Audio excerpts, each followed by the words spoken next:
You're never gonna make it, you're not good enough. There's a million other people with the same stuff. You really think you're different? Man, you must be kidding. Think you're gonna hit it, but you just don't get it. It's impossible, it's not probable, you're irresponsible. Too many obstacles, you gotta stop it, yo. You gotta take it slow, you can't be a pro. Don't waste your time no more. Who the fuck are you to tell me what to do? I don't give a damn if you say you disapprove. I'm gonna make my move, I'm gonna make it soon. And I'll do it cause it's what I wanna fucking do. Cause all these opinions and all these positions, they come in millions, they blocking your vision. But no, you can't listen, that shit is all fiction. Cause you hold the power as long as you're dreaming.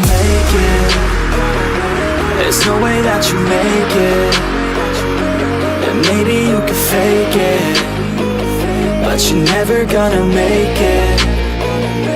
Are you just gonna take that? Make them take it all back.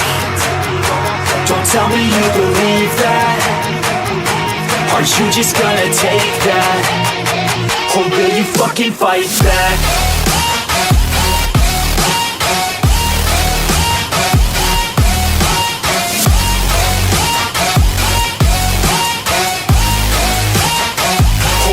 Fucking fight back.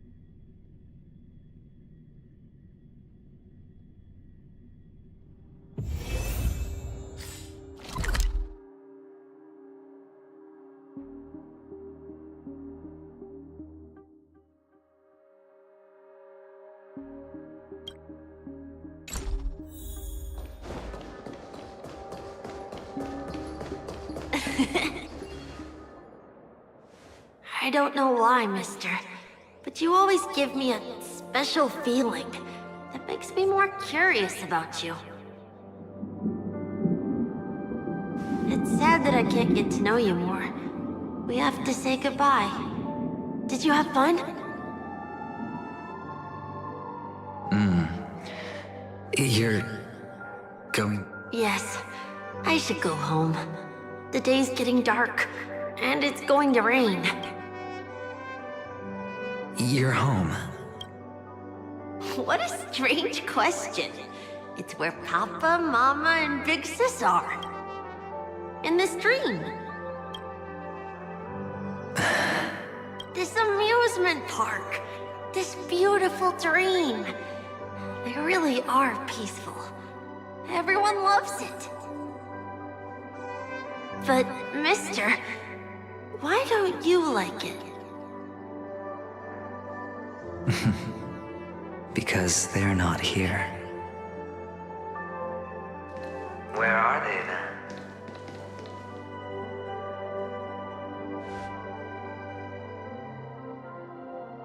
I don't know. You do know, but there's no point pressing the issue.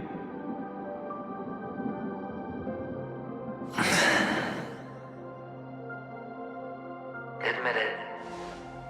You're tired.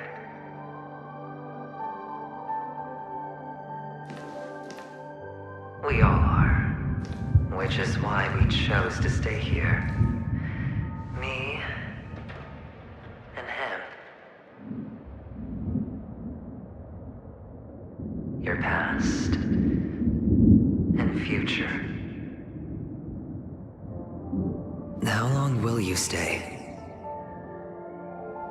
Forever. We'll be with you forever in this dream. This is the greatest honor that we can offer to those who hurtle towards death.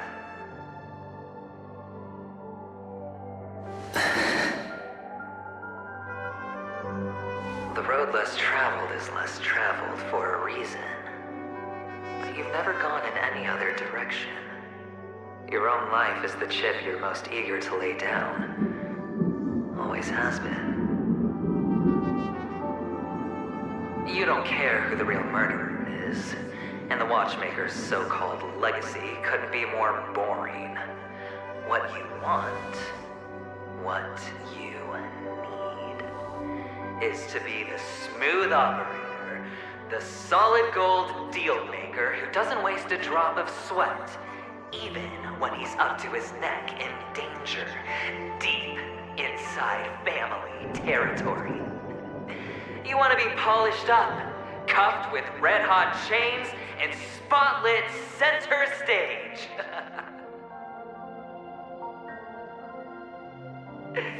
You'll be the closing act, the final sacrifice. I can do it. And it will be flawless. Of course you can.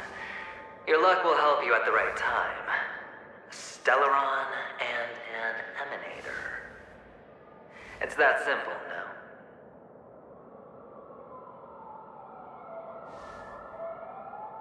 That way, the IPC will earn a place at the table. And as for you, you'll just happen to slip the leash, leave the rat race, extract yourself from this endless debacle. You'll have the freedom you've always dreamed of.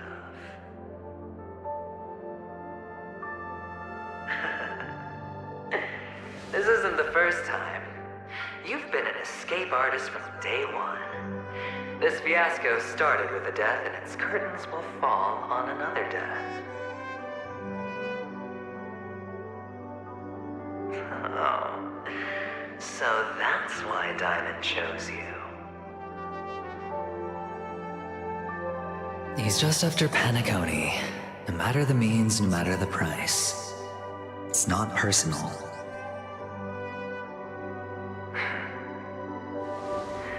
It's hard, isn't it? Well, don't get soft on me now.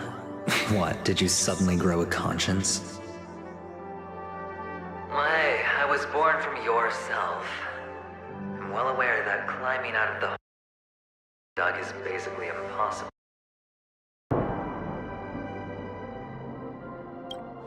I can't stop you from doing what you want. We can't change where you want to go. Well, what's done can't be undone. All we can do is play the cards we're dealt and rake in as much time as possible. Yes. Alas, people won't make all the right choices in their lifetime. Though luck always seems like it's on you. You will keep winning, having never lost before, but why you? Why must it be you? If all your luck is built on the pain of someone you love, on the loss of dozens more. If these windfalls, these jackpots, aren't a gift from Gaiathra, if all they are is a long string of meaningless deaths, then what did we do to deserve living in a world like that? Well, maybe when I get to where I'm going and look back, I'll know what the trip was all about. Fine. Time to make a move, my friend. I'll be waiting up ahead. Say goodbye to the kid before you shuffle off.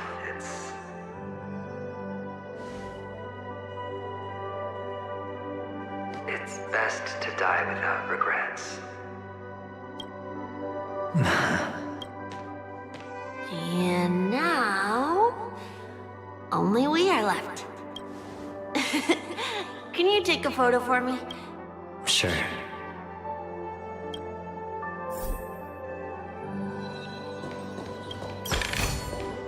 No danger detected, but never let your guard down.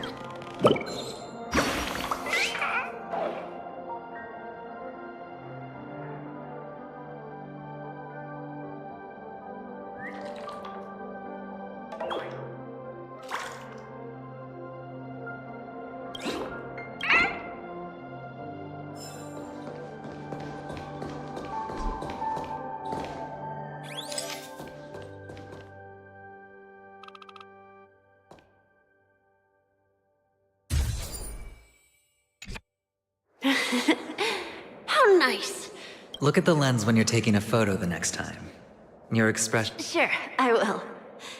I can't leave yet. I still have a show to do. Oh, let's go then. Sure. So you're an actor? No wonder your clothes are so stylish.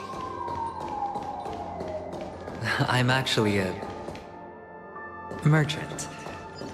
But I do have a show to do. Are you the same as those men in black in the sky? But you're not wearing black. Only ordinary employees have to wear that.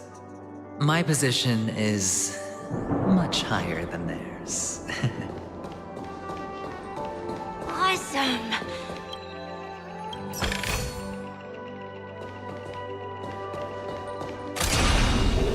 Firefly Type 4, activate!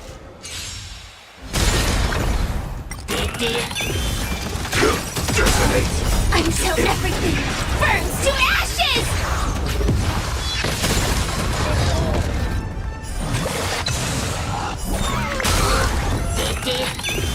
Set the seas aflame! So you're an actor? No wonder your clothes are so stylish.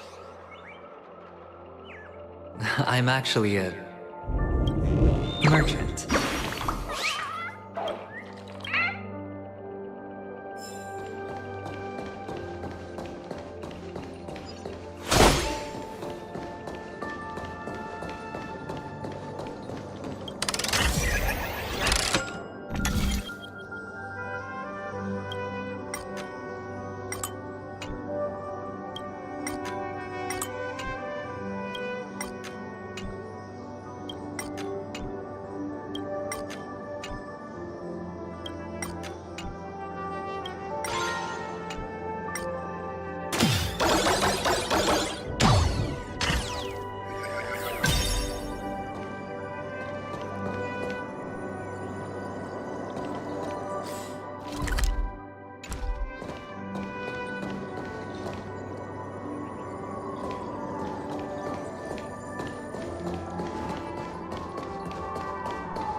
Behind this curtain is the grand stage.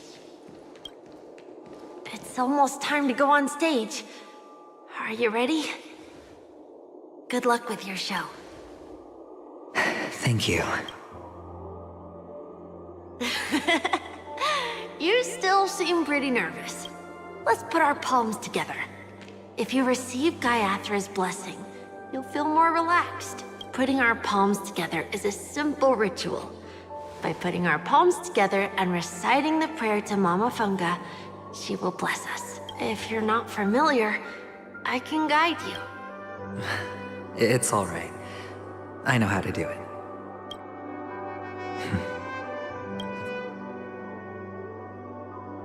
This is where we go our own way, Kakavasha. The catechins are coming. Why? The catechins have already taken all our money, food, and they killed our parents. What more do they want? Catechins are bloodthirsty, cruel, and insatiably greedy.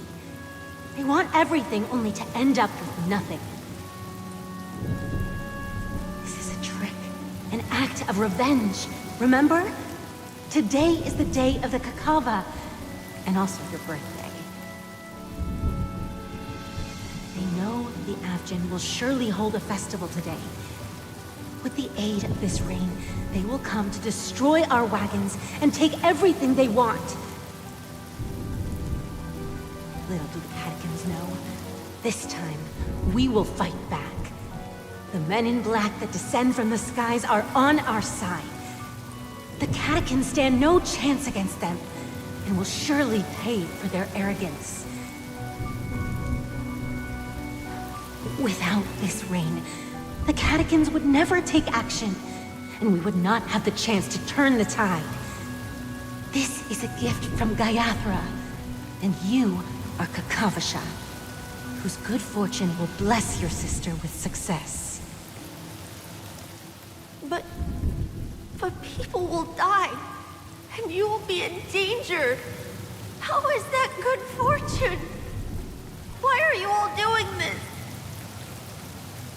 The Avgin always return their blood debts.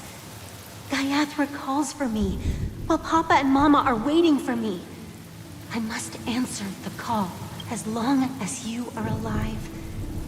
As for us, we will reunite in Kakava's next aurora. May the goddess Gaiathra close her eyes. Keep your blood eternally pulse. Let your journey be forever peace and your schemes forever concealed. Farewell. Newsflash from the Inter-Astral Peace broadcast. The IPC Marketing Development Department spokesperson confirms that a small-scale rebellion has broken out in the unclaimed region of Sigonia. The situation is now under control. The insurgents are from a local clan known as Kataka, which has a long history of disdain towards the IPC. This has caused a serious negative impact to the work of the IPC's Marketing Development Department. The clan launched a massive attack on the Avgin, who were under the protection of the IPC, resulting in 6,728 deaths and 3,452 missing. The casualties are currently under the care of the frontline trauma team. The spokesperson expresses his deepest condolences for this devastating humanitarian disaster.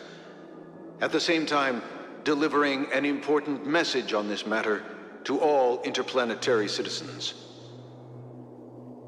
Finally, he proclaims, the hammer of preservation will fall for all beings, regardless of life or death, regardless of race, regardless of ideology, to uphold the basic rights we inherently possess.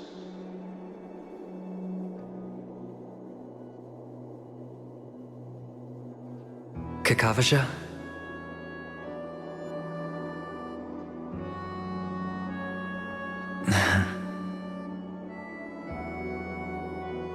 Bye.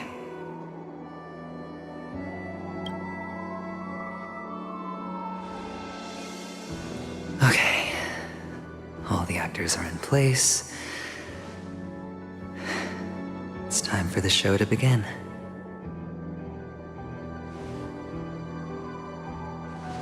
This act is dedicated to you. I hope it'll be an unforgettable memory for you.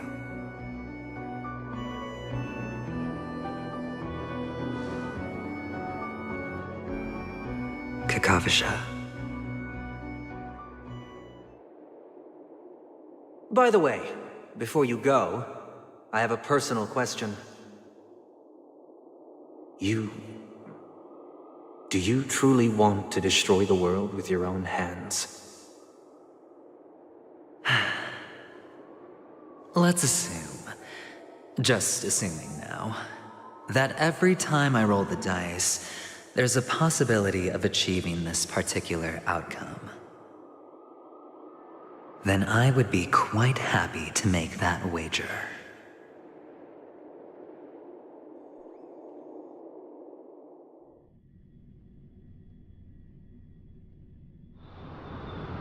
Is this Miss Acheron? Hello, I'm Himiko, the Astral Express's navigator. Hello, I'm Mark 7th. I'm sure he needs no introduction, as you definitely know him.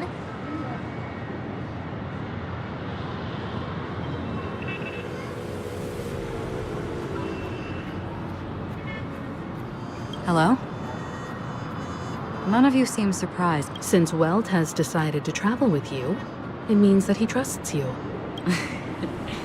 I envy your close friendships. Miss Acheron here doesn't present a danger, and she's of no threat to the Astral Express. Aventurine's prior accusation was based on nothing, which is why, before we continue working together, You want to... create... There must be some deeper meaning behind Aventurine's actions.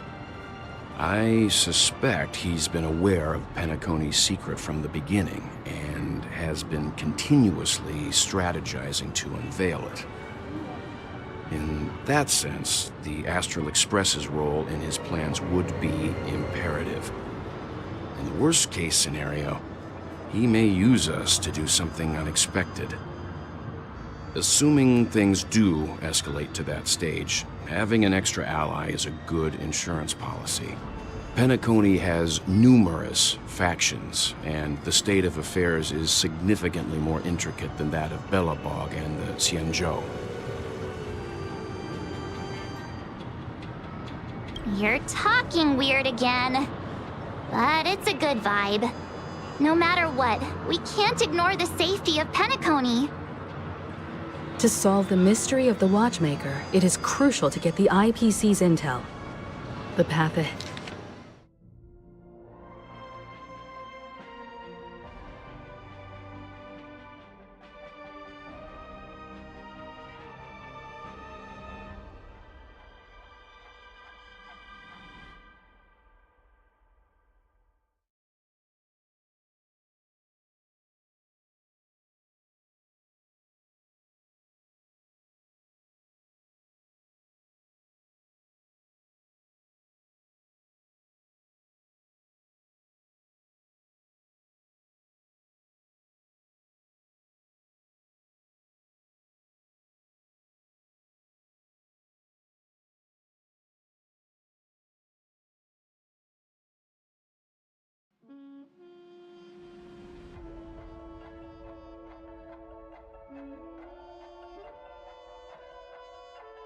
The head is fraught with danger.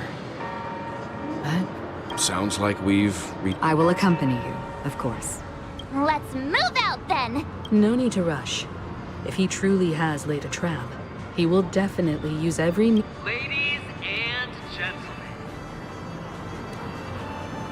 the most wondrous, most magnificent show in Penacony's history is about to begin. The IPC cordially invites everyone to Clock Studios Theme Park. Look, should both the performers and spectators fail to arrive, won't all of Aventurine's plan... Let's get going, everyone. The hour of trailblazing is upon us.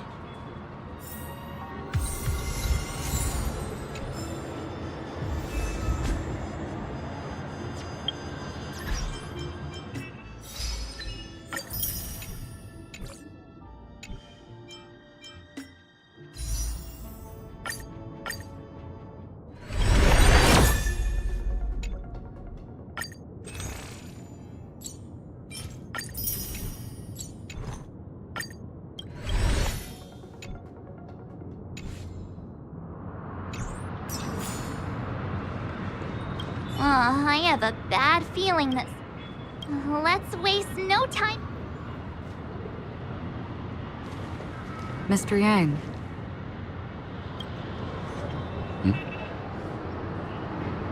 Why did you not tell your companions about my true identity?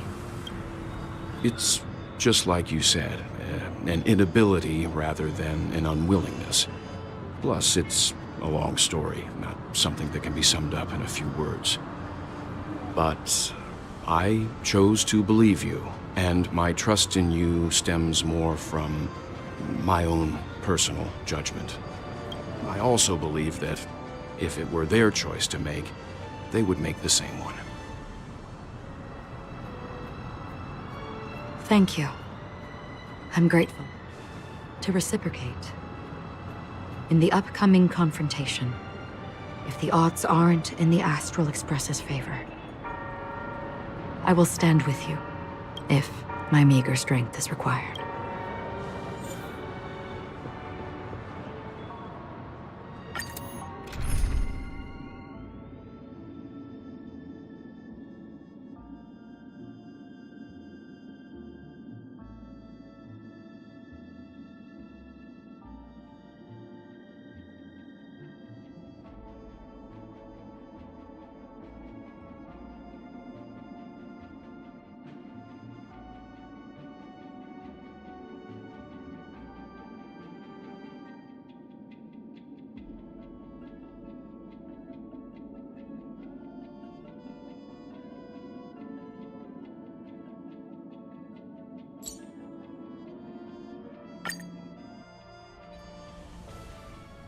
We're back here again. Aventurine actually chose a really conspicuous location. That guy's really taking it to a whole new level. Does he really think he's a superstar or something? Not a soul in sight. The hounds drove out the visitors, and now their whereabouts are unknown too. Everyone, pay attention. The other party has...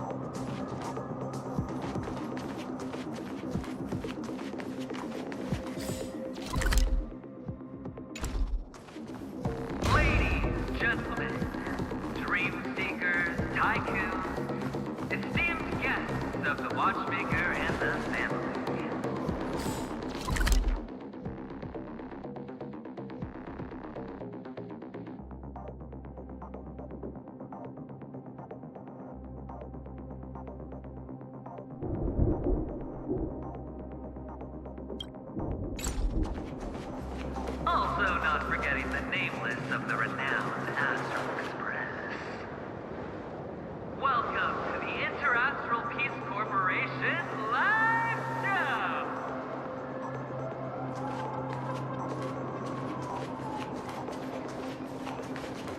Astral Express, you're late. We've kept your appointment, Mr. Aventurine. Oh, I will, naturally. But before that, everyone give it up for...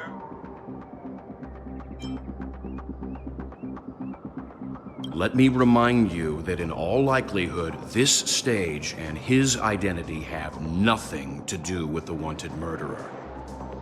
Oh, no, they do. Of course they do. Otherwise, why would I work so hard to gain your trust and then invite you all here? Because he's the only one who saw all 3 homicides. He is the key to proving that the family's death does not exist in Dream's promise is nothing but a sham! 3 homicide? That's right, madam. The 3rd one is about to happen right now, right here. A truly grand you will become the persona. Let me be a little clearer. BAM! The entire theme park will be reduced to a shattered dream. Then before the family can even react, I'll become the IPC. Your bluff isn't fooling anyone. If you could really... You wanna bet? Sure. I'll bet with you. I'm betting that it'll be a sweeping victory for me. By detonating an unprecedented explosion to prove that the vow of harmony is a complete and utter... You won't do it. Of course I can. I came from the wastelands of Sigonia. For just 60 red copper coins, people paid to brand me. Put me in chains. Place me in the gallows and bury me in the golden sands. But the sun could not kill me, and the quicksand sent me back to the embrace of the Guild and the IPC. Bear in mind, my victory wasn't just a stroke of luck. Have you ever heard the saying, sleep is the rehearsal of death? Why does life slumber? All because we are not ready for the final rest. Every night is practice for the end. You and I are escaping into our dreams for fear of death at this very moment. And death will surface in our dreams. Friends, the game has commenced, and you cannot choose to declare, nor do you have any reason or grounds to. The dice are cast. Ladies and gentlemen, ready to unveil your cards? The architect's flawed stone. no value at all. I'm putting down the bet. I'm taking the gamble. I'm claiming the win. I'll invade spin the wheel, a daring gamble. Walking the brink of death for rebirth. Oh, for the Emperor Lord! All right. Let's see who has the last laugh.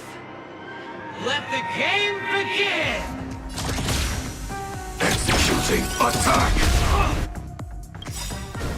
Like fireflies, I will fight for my son. Until everything burns to ashes! I shall set the seas ablaze! Prepare for some. There's no harm in sharing good fortunes. Fracture! Let's kick things off with you! This is more than a plan to fight! Fight you live! Time to Double death! everything I I won't hold back anymore. Clouds are easily scattered.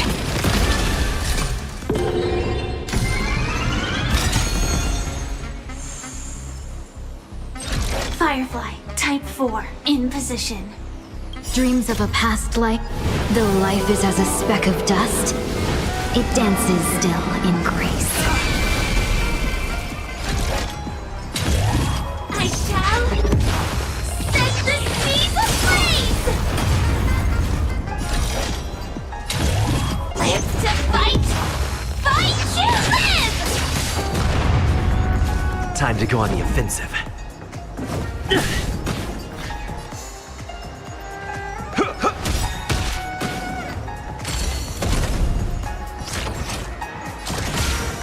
Time detonate! Have we met before? Defend the weak. You've arrived, huh? Step up, let's see ya. How's this taste? Support received. Executing attack!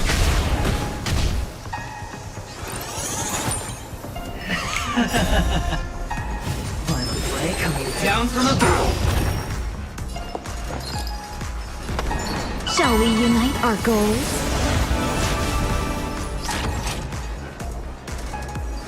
Time detonate! Like fireflies to I will fight for my son. Until everything burns to ashes! I shall set the seas ablaze! You're riding a lucky streak.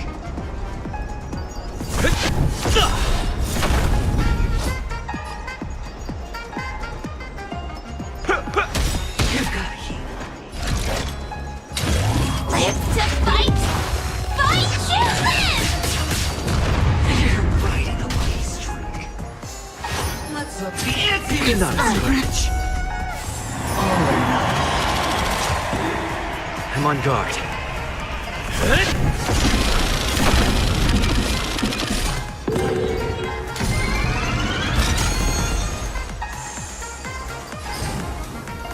Clouds are easily scattered. I will claim victory for my... I shall set the seas ablaze!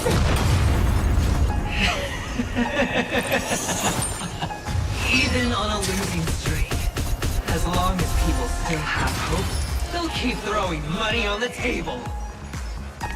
The chance, the house, the potential is what you hang on to. That's what justifies the gamble! Executing attack! You're riding a lucky streak. The long dream has vanished. Prepare for some hard work. Calibrating. Scoundrels on. Joining the battle.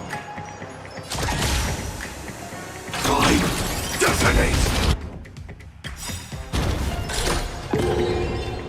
Like fireflies to a flame, I will fight for myself until everything burns to ashes! Live to fight! Fight to live!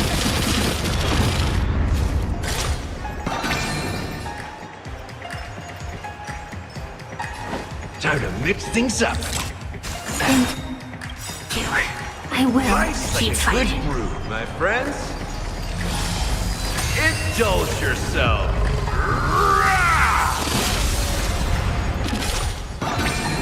You've arrived, huh? Step up, let's see ya.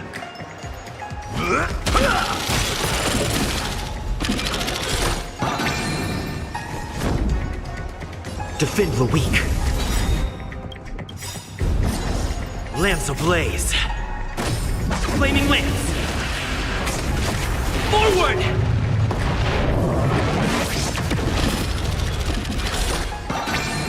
I won't hold back anymore. There's no harm in sharing good fortunes. Dreams of a past life are... Though life is as a speck of dust, it dances still in grace.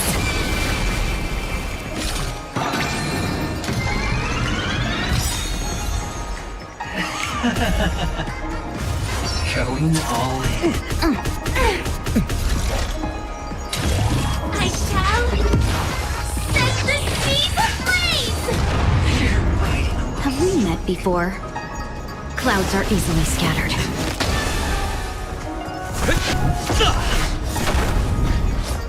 So, let's kick things off with you. Live to fight! Fight to live! Play coming down from above.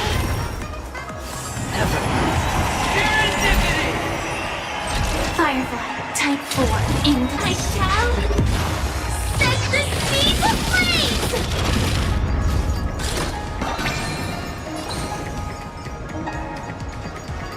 The long dream has vanished.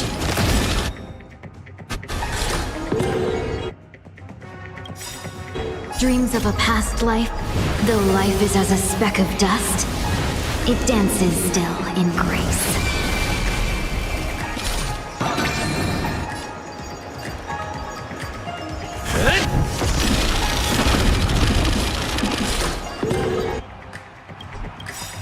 Lance ablaze. Flaming lance. Forward!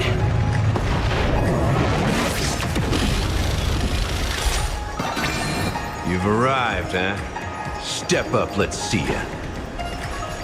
How's this taste? Thank you. I will Life's like keep a good fighting. one, my friends.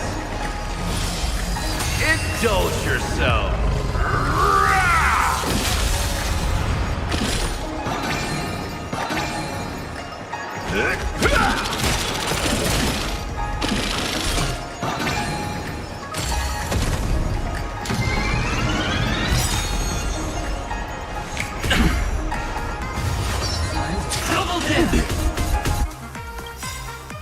Not a scratch. Like fireflies, I will fight for myself until everything burns to ashes!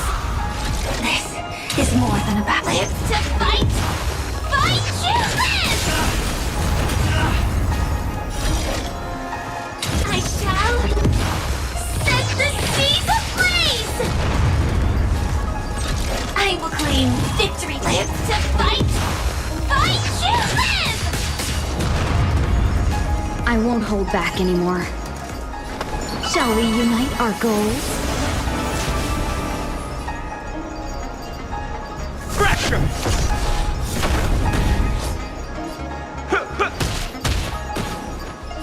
Firefly, type I shall set the seas ablaze! Have we met before? Lance at the ready.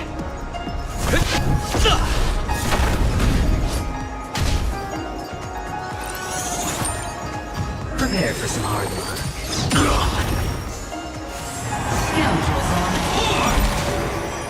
So, You in the mood for another beating?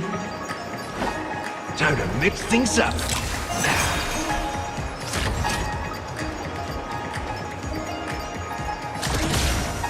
Time, detonate! Nice like a good brute, my friends. Indulge yourself.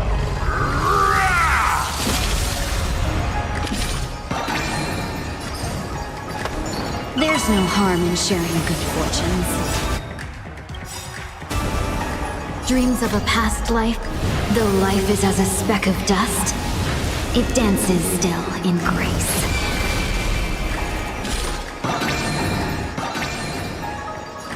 How's this taste? Support received. Indestructible. Lance ablaze. Flaming lance. Forward!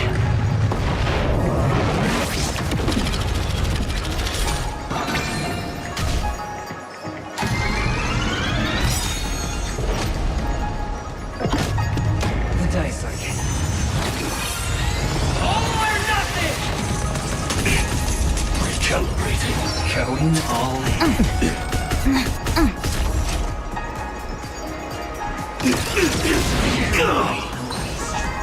The long dream has vanished. Fracture!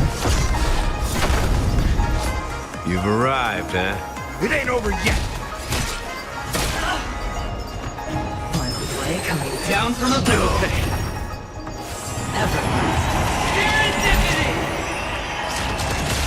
Executing attack! Like fireflies, I will fight for myself. Until everything burns to ashes! This is my to fight! Fight you live! I won't hold back anymore. Clouds are easily scattered. Dreams of a past life, though life is as a speck of dust, it dances still in grace.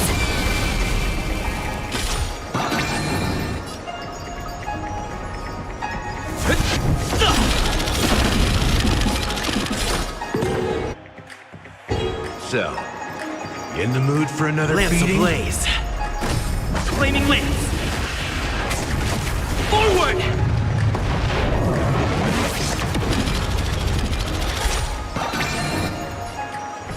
Time to mix things up. I will Nice like keep a good, fighting. my friends. Indulge yourself.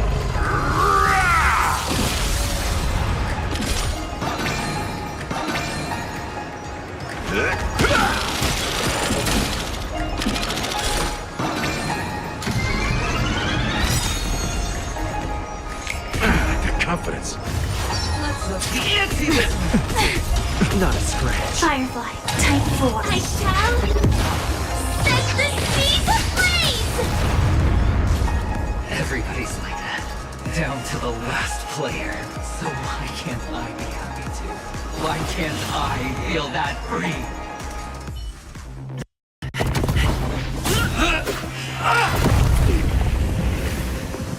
Always hide your ace with a straight face. I'm starting to get a little impatient with you all.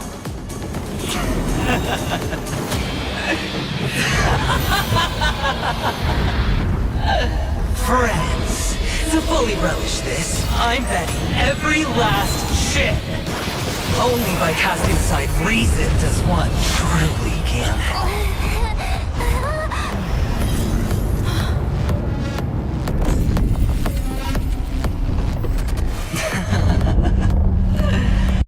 Emanator, I know you'll match my wager, right? You're leaving?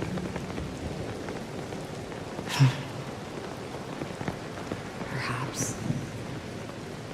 I might pass through the place you mentioned. Penacony. What do you hope to find within a dream? I'm not looking for anything. They aren't in a dream.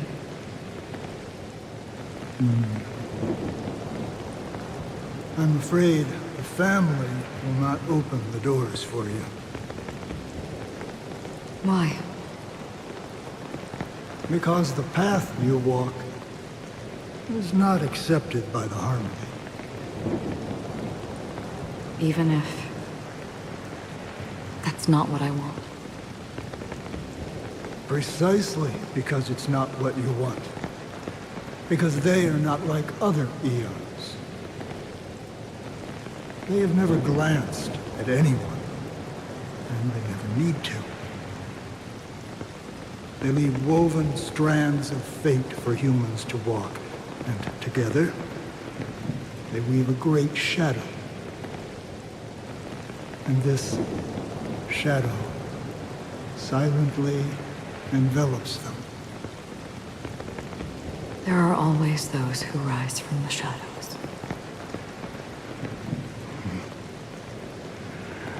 They mostly become a part of the shadow.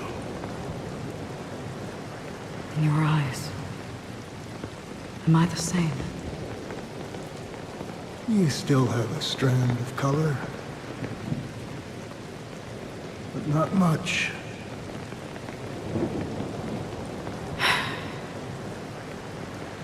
That is enough. Before they vanish completely, I will reach the Nihility's end.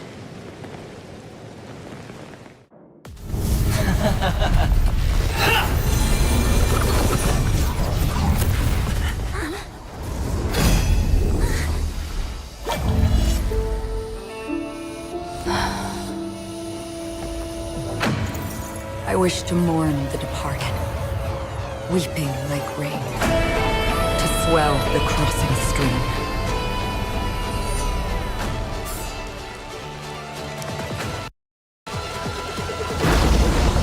As the tide arrives, leading you back home.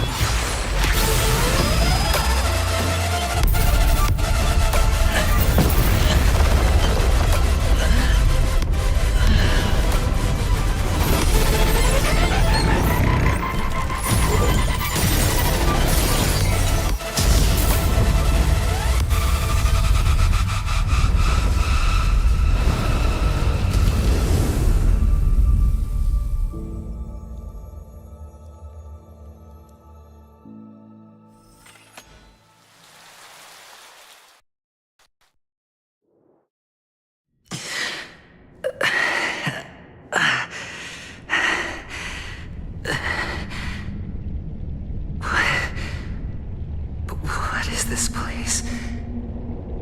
A gigantic black hole. And see... Have I succeeded?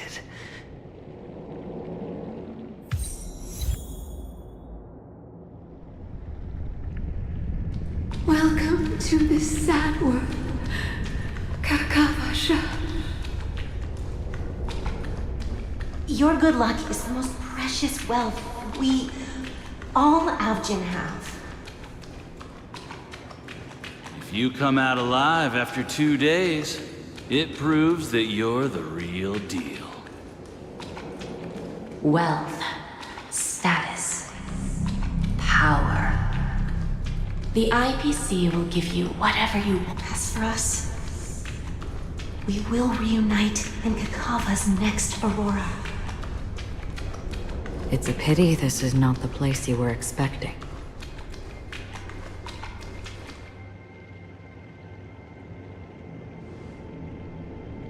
Melody, is it? Perhaps to you, I am just an emanator who's hiding her identity.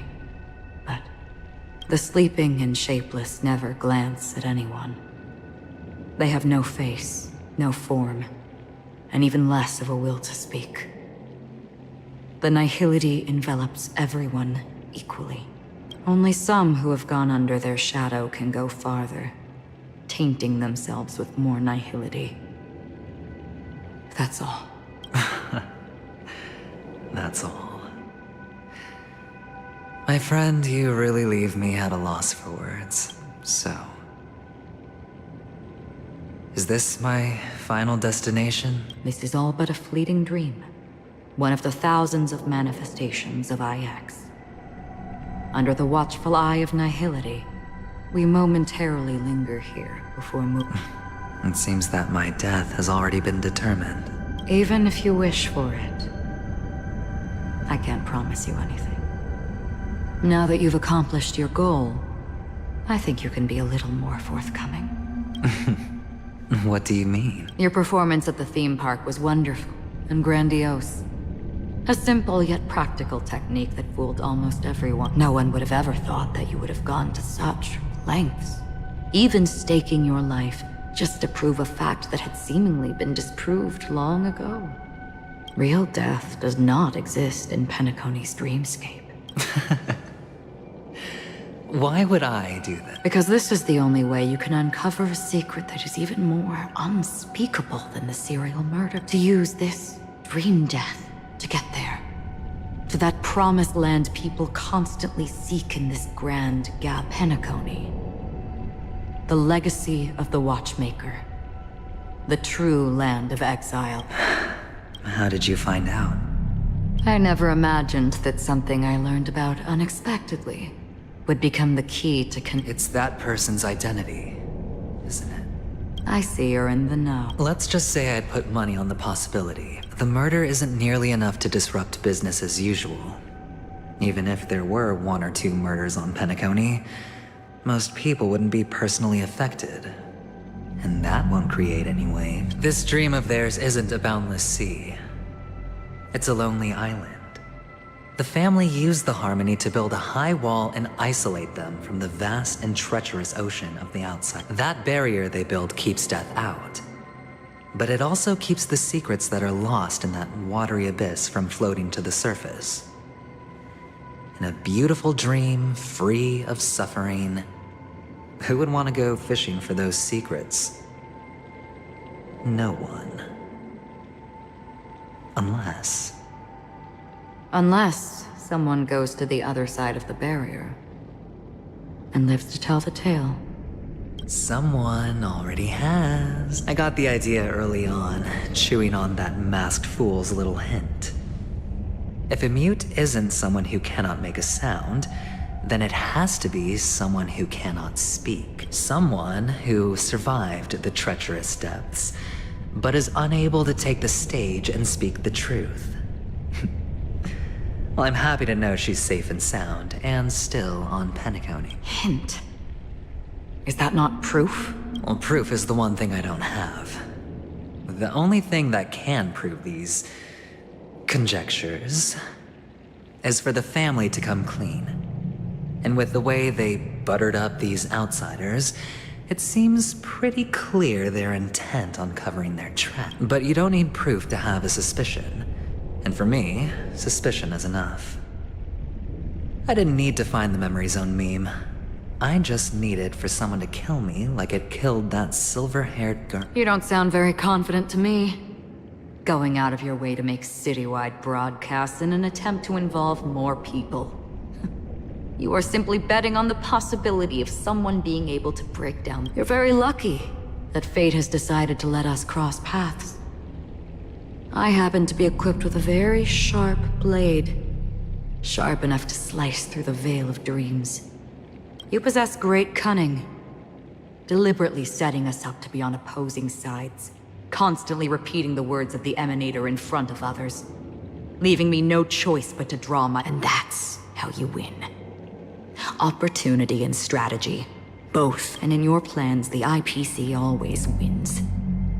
Even if you lose the bet. To the family, the life of an ambassador is... Well, it's a huge gamble, isn't it? But allow me to point out a mistake. The IPC's success is not guaranteed. I, unfortunately, have no contingencies for detonating a Stellaron. I can't do it. The Aventurine Stone is too broken to even safeguard my escape from the stage. If, at the end of the day, you did not unsheath your blade, I would have lost the bet. It is pointless to discuss what-ifs. You have won. Your prize is an entry ticket into that deeps. And after this, whether you can return from the abyss. Have you never wavered? Wavered? Of course I have.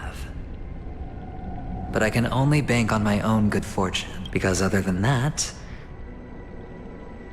I have nothing. Wake up from this dream and go to where you should be. Your gamble is not over yet.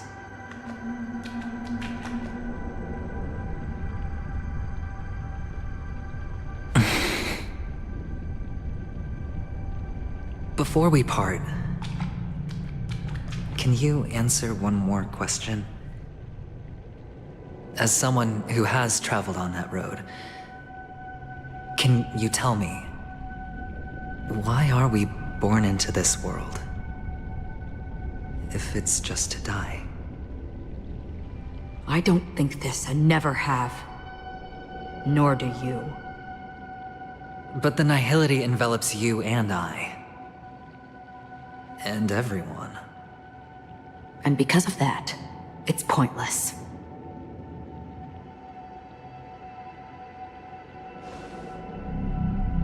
But it is still there. If the dice of fate are always weighted, then that is our destiny. Why, then, do we struggle against it? My answer might not be able to resolve your confusion, because it has been with you throughout your journey and is already a part of your life. But you said, sleep is the rehearsal of death. So why does life slumber? Because we are not ready for the final rest. So you can definitely understand why we want to be prepared. Even if the ending has been predetermined, that's fine. There are countless things that humans cannot change. But before the end, there are many things that humans can do while on their journey. And because of this, the end will thus reveal a completely different meaning. Take a good look at your pocket. Your friend has already given you the answer. Good luck.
Then I shall get going.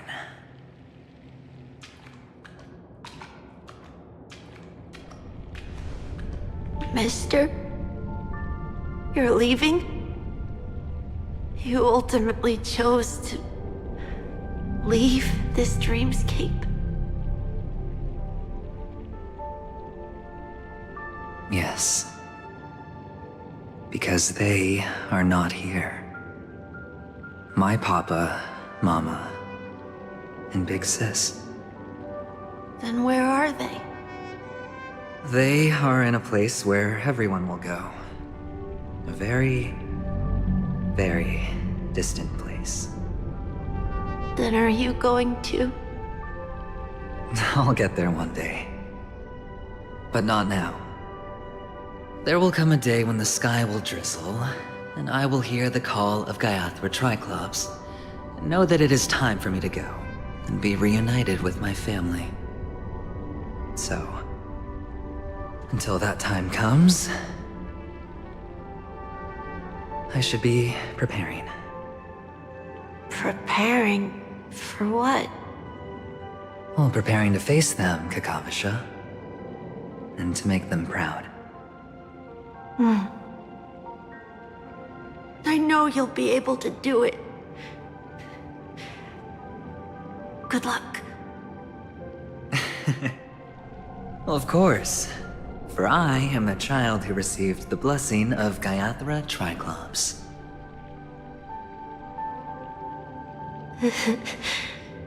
But you still seem nervous. Well, I seem that way because I am nervous. You know what? Maybe you can help. What do you say? One last time? Put our palms together?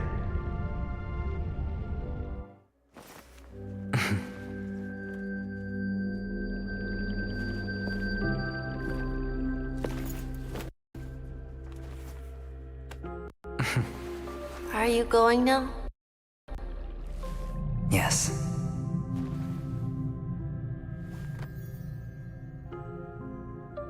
May the Mother Goddess thrice close her eyes for you, keeping your blood eternally pulsing. May your journey be forever peaceful, and your schemes forever concealed. Our paths will cross again beneath Kakava's shimmering auroras. Farewell, Kakavasha.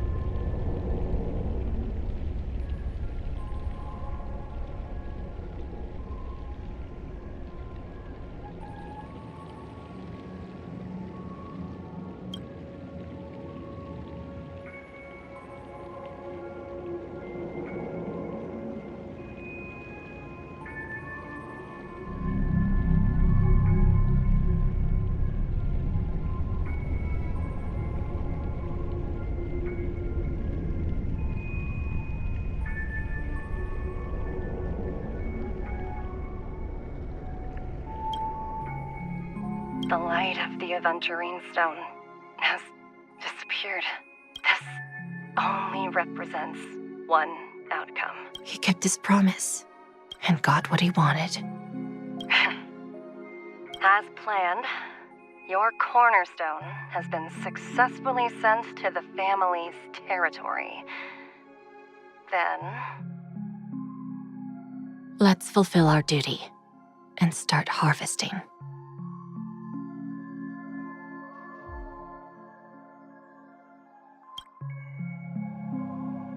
I come for an audience.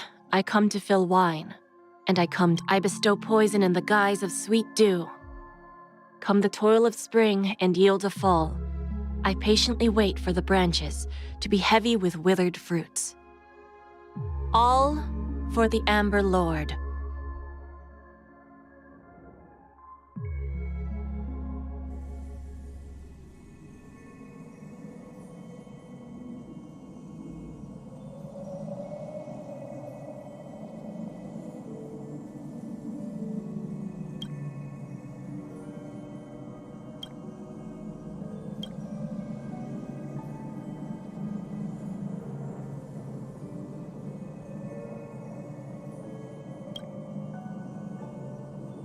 You're awake.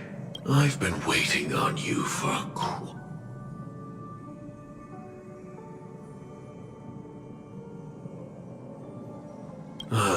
crevice between dreams. I originally planned on showing up earlier to reveal, but I encountered more roadblocks than expected. 11 times I've tried, but ended in failure. Before I knew it, this world and I became too intertwined, and it became too difficult to escape the constraints of the script. Elio is right. In this land of the dreams, you and I will reap unforgettable gains. I don't know people's hearts as well as he and Kafka do.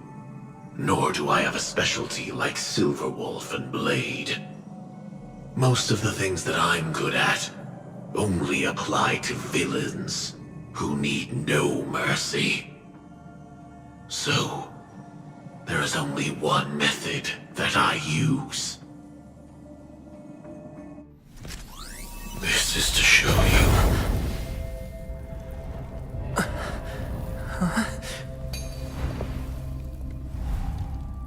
All that I am.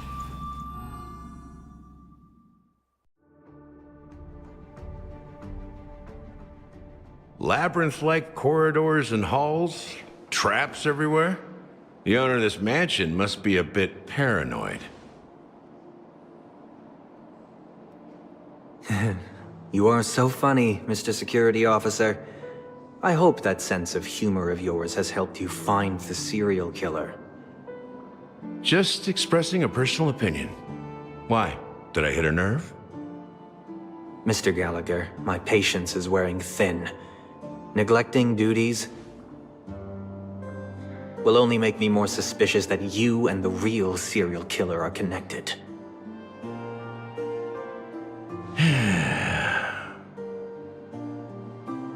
Scoundrel, punk, drunk, hooligan. I have heard this trash talk all too often. But I have never once thought that I'd be treated as an accomplice to a murderer. I take back what I said. Your problem isn't paranoia. You're just crazy, you know? Lunatic.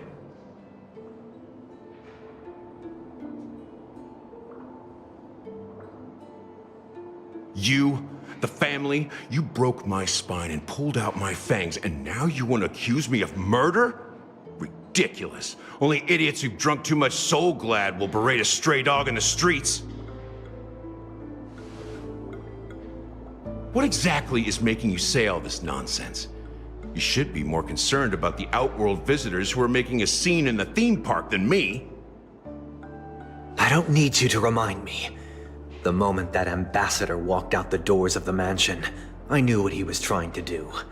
My servants see everything. His little magic tricks may have fooled me, but no matter. I'm happy to see how things have turned out. Why do you think that I just let him go? And why do you think I emptied the theme park stage? Because my target from the beginning has always been you, Hound. The more noise he makes, the more opportunities I have to make you and your true master pay in blood. If I were really the murderer, why would you need to be so secretive? Ha! I forgot. You also have a difficult master to serve, telling you to ignore the murder case and focus solely on that Charmony festival. Isn't that right, my brother? Looks like your disguise has helped you successfully understand every facet of the family. Disguise? You must be blind to be accusing me of being a fake. Open your eyes, take a good look.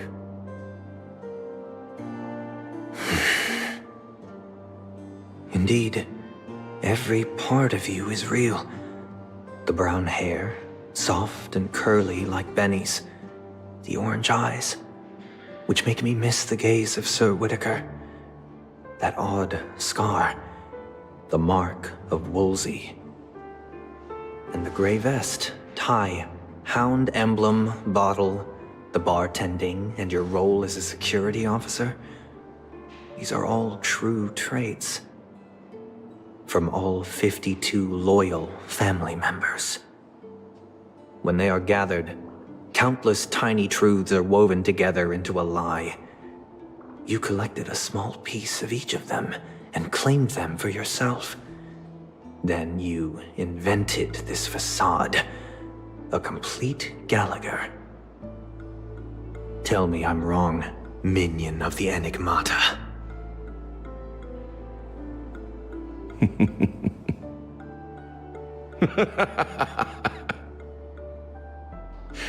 You have guts, I'll give you that. Not bad. I severely underestimated you. Admirable. But so what? Can this prove that I murdered your sister and that stowaway? This proves that you and the Memory Zone meme death are linked. And that's enough. Listen up. I don't care how you did it. I only care about one thing. The answer to a question.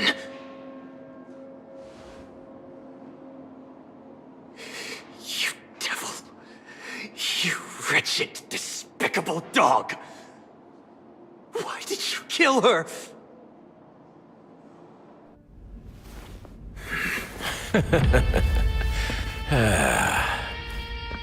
You know, in the thick of things, people are blind to the grit in their eyes.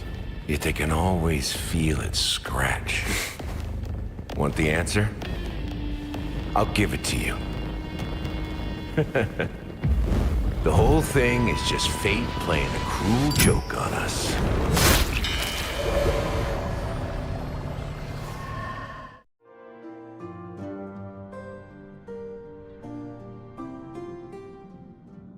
Newsflash! Penacony's Charmony Festival has entered its countdown phase. Accompanied by Clocky's TikToks, after 12 system hours, this grand celebration will commence with much fanfare.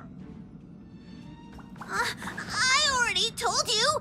We can talk things out! I'm sorry, Fluffy. I really have something urgent to attend to, so I had no choice but to resort to asking this favor of you all. Since you already know what you're doing, I'll also have to remind you of its risks. Hey, partner, what's with the hostility? I thought pulling this thing out was just a way of saying hello. For the last time, state your identity and purpose. My name's Boot Hill, and I'm a Galaxy Ranger. A Galaxy Ranger? You look like you've seen a ghost. Did you think we all went extinct? Well, that's the price you pay for being off-grid for too long. The righteous heroes of the hunt would never hijack the Astral Express. I ain't hijacked anything. What, chatting with someone while holding the gun is considered a hijacking? It probably is. Pardon my frankness, but there are plenty of rumors in the cosmos regarding the Galaxy Ranger's current status, and none of them are pretty stories. I have a hard time believing you. Oh, this is hilarious. The tale that this bunch of fools spin is getting out of hand. There's even a bit about the Galaxy Rangers being turned into gibbons by Dr. Primitive, and they're in some valley screwing around on swings. Of course, I know you won't believe me, which is also why, similarly, I have a hard time believing that you're the real Nameless.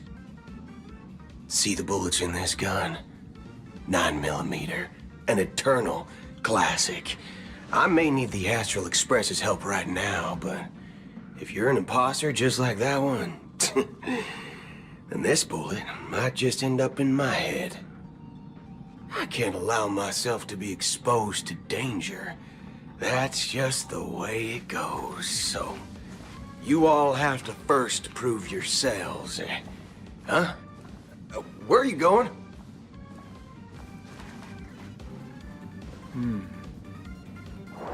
Recognize this?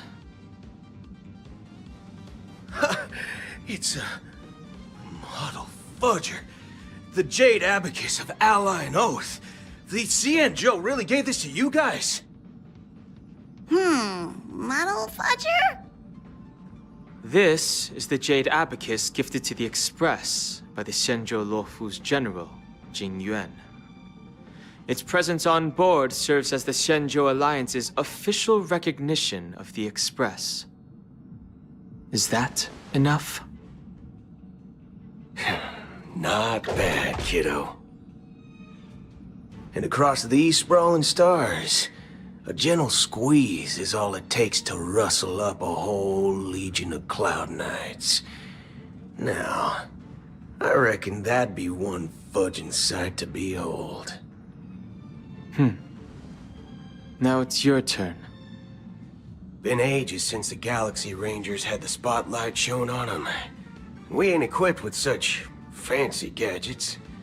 But I've been around the block enough to know the way to handle these types of situations is easy as pie. All right then. Feel free to toss any questions my way. And let's see if my answers can't turn your trust. If your gut tells you otherwise, still ain't too late to show me the door. And why would I play along? If I truly am a real Galaxy Ranger, you stand to lose nothing. All right then. Tell me, what kind of organization are the Galaxy Rangers? My friend, this question is a hard one. I don't think I can even consider us an organization to begin with. Everyone's on their own fated path along the hunt, with their own resolute sense of righteousness and not so welcome among such so-called universal values. This reply does not instill trust, and only makes your predicament more precarious. I'm guessing you're gonna ask about some form of shared faith, right?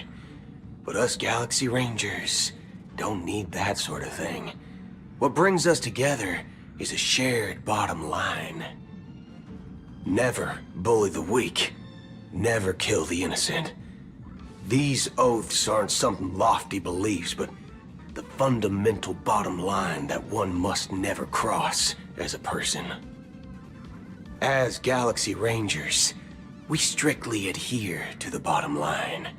When someone crosses them, the hunt's vengeance will surely come knocking. And in this moment, the other crucial meaning of bottom line comes into play. As long as you don't cross it, you're free to do whatever you please. You catch my drift?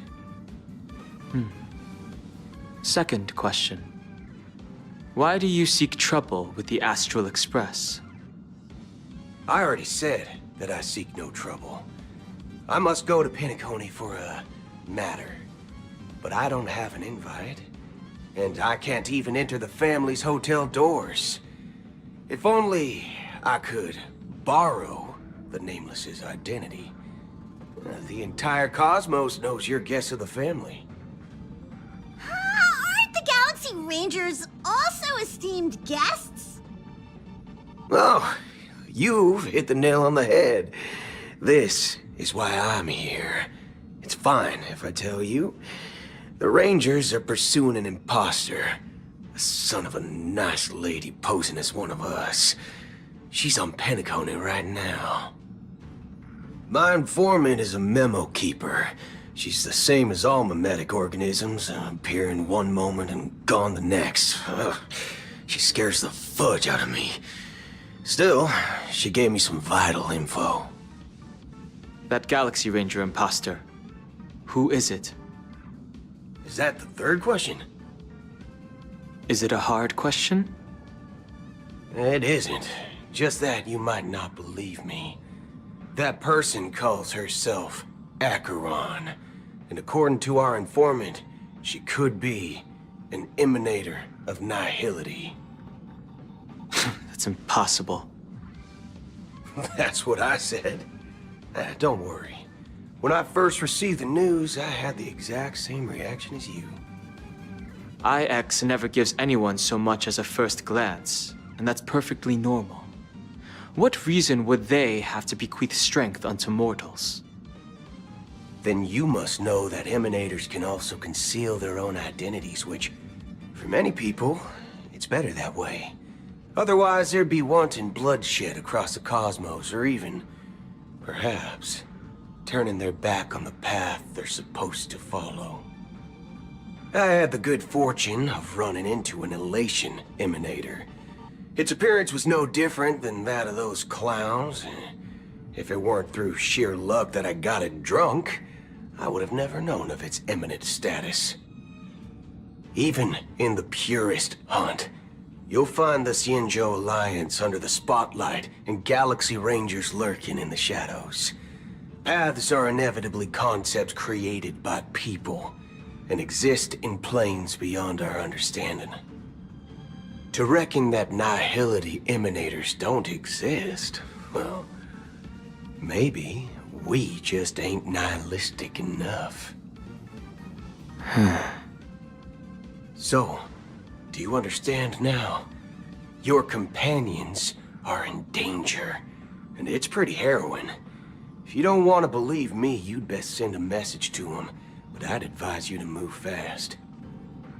We don't know what's happening in the dreamscape or how much of what the memo keeper said is true. And that Acheron, who knows what she intends to do.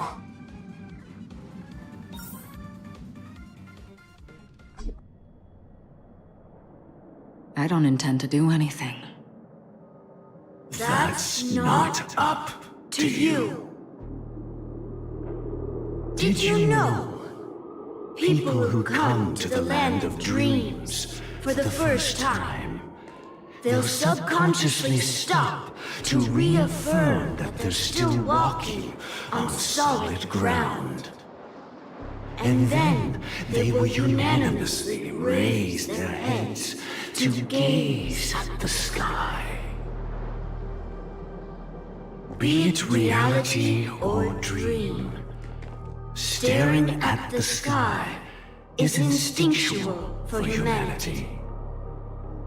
Since the day that the golden hour was completed, it's always been there, watching over every single night of decadence.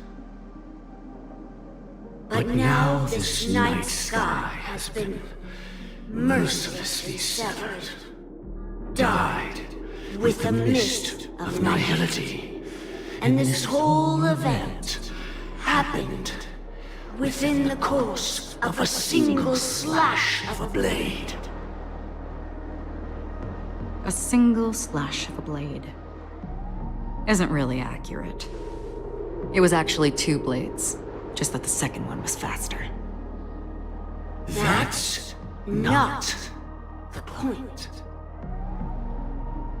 Many guests who weren't supposed to be invited have gathered at this banquet.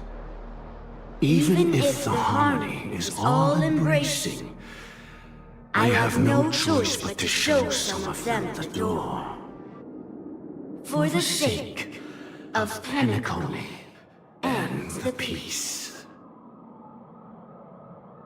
The planet of festivities has no place for you, a puppet of nihility.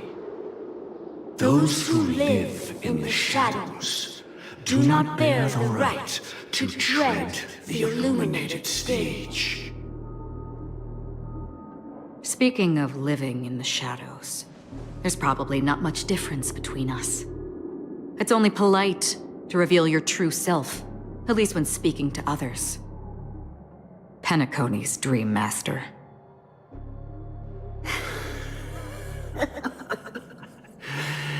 That's just another reason that you can't stay. Whether you believe it or not, this is the real me. We are one. Is this the united as one that the family espouses? My mortal shell has long since dissipated. The Oak family's 107,336 offspring are now my eyes, ears, and mouths, spreading joy across dreams when required, and in times of essential need, exiling evil from this haven in my stead. From the sound of it, it seems like you're asking me to leave Penacony. I am glad that you're an understanding one. Alas, I'm not asking. If you think you can. Are you threatening me? I ended it with a period. It was a statement, not a threat. Knowing who I am and still showing such malice. You're not the first, nor will you be the last. This scene played out many times before. And usually, when faced with my questions, most people retort, "Why can't I?" The result has invariably been that they can't. You are confident, but be reminded, the family is forgiving, but not weak. The cords of the harmony extend across worlds. If you do not comply, when the blade is unsheathed for even a hair's breadth, you will never be able to escape the eternal Centurion's wrath in all of your lifetime. 137 individuals. That is how many heathens I have exiled since I became Dream Master. Among them were those who once severed my wings, and those who immolated my body. And here I stand again, about to add another mark to the tally. And you will die. I mean, all of you will.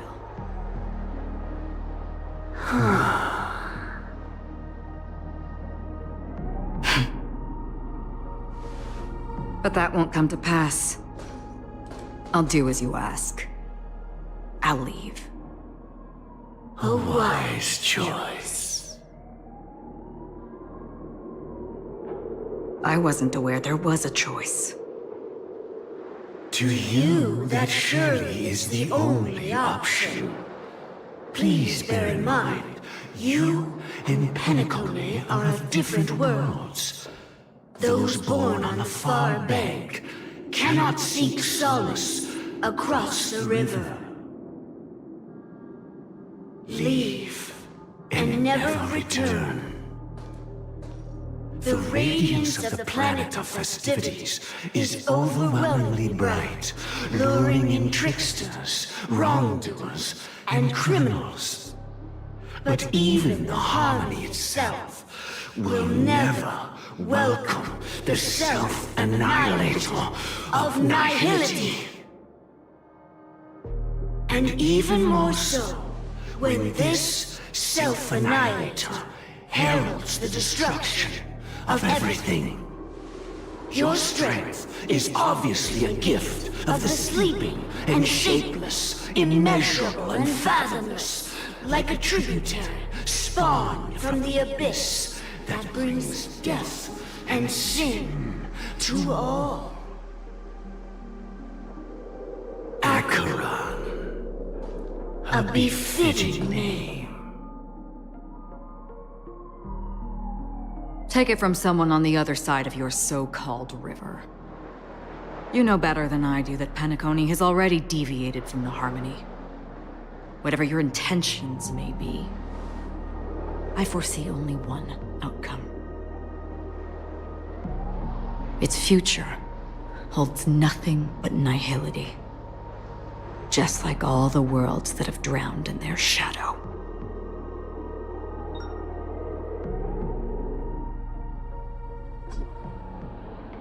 Attention, please.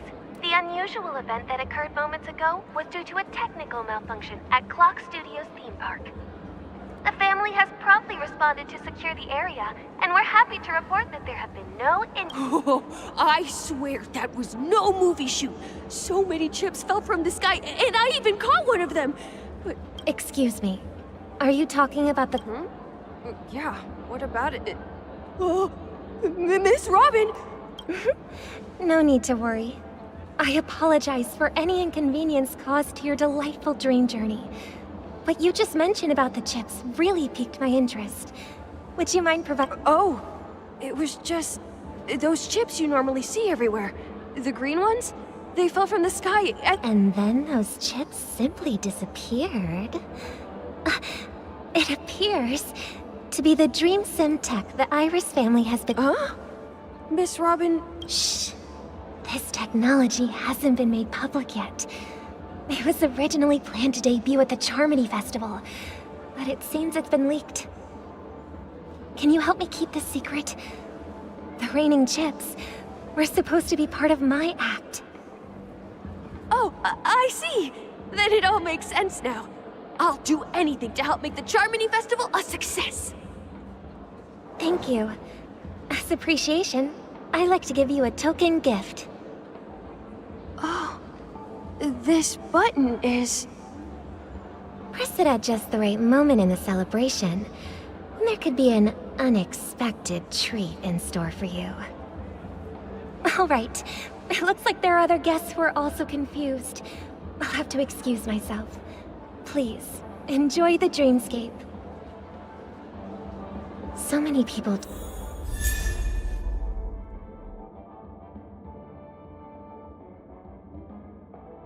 talking about it. This commotion at the theme park definitely made waves.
The family promised they would protect the guests within the dreamscape, but I witnessed a group of organic life forms making their way to the theme park.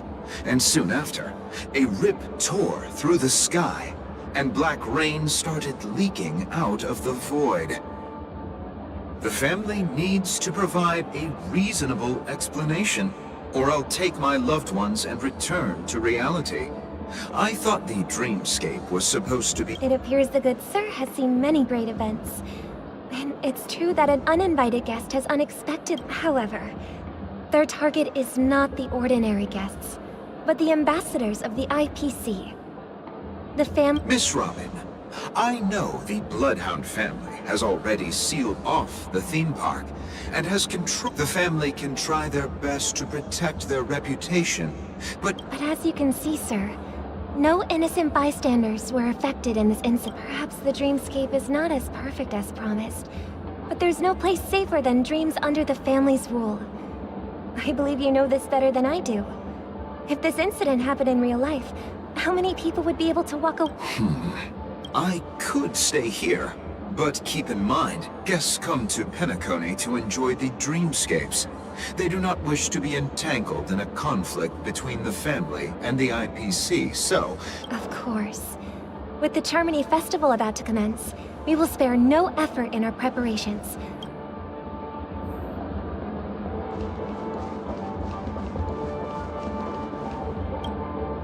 Hello.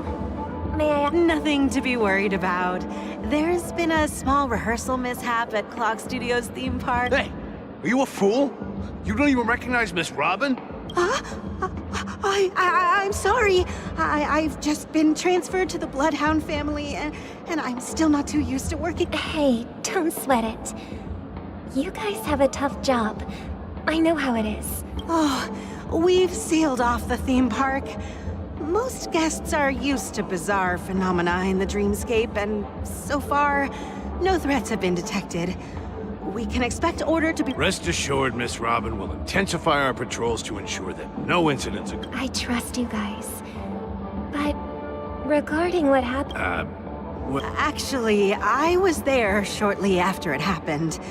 Is it true that the IPC's ambassadors came with ill— Miss Robin, tell you the truth, everyone's been talking about it. The myriad— Thank you all for your loyalty towards the family. The planet of festivities has indeed run into some trouble. The representative from the IPC, of course the family did not agree. The results of the failed— No wonder. So this is the main reason why the IPC staff are banned from entering the dreamscape. Did they apprehend the trouble? Don't worry. Mr. Sunday is currently tracking his whereabouts, and he'll have something to show for it soon. However, given the situation, the IPC surely won't let this go easily. Therefore, we are relying on you hounds to maintain the order and stability of— Please be assured, Miss Robin, we take our orders seriously. Thank you for your hard work. If there are any other members who still feel uneasy, please tell them on my behalf that protecting— This is a small gift prepared— I can't believe I received a gift from Miss— If trouble comes knocking on our door, we're not afraid to go to—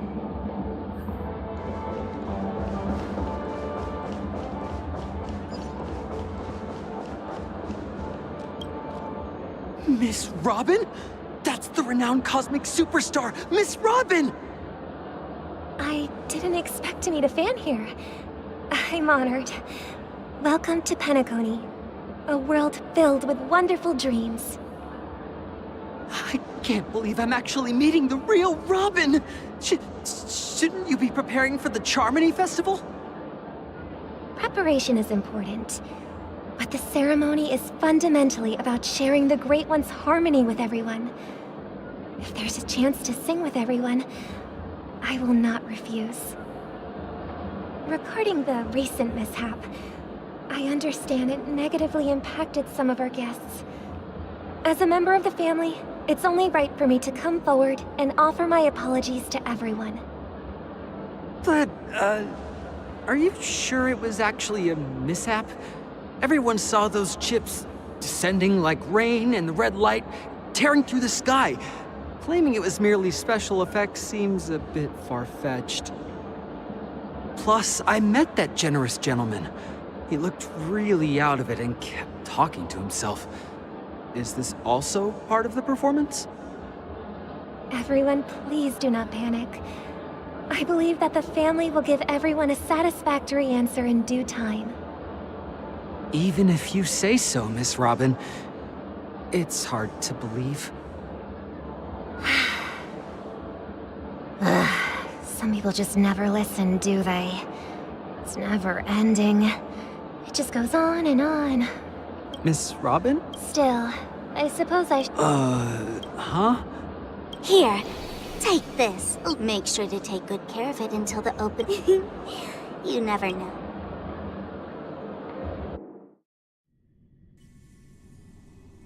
We're back to where it all began. You entered. It is a pleasure to journey alongside you once more. But it's time I laid bare the entire truth before you. I'm fine. Sorry, I know you have many questions.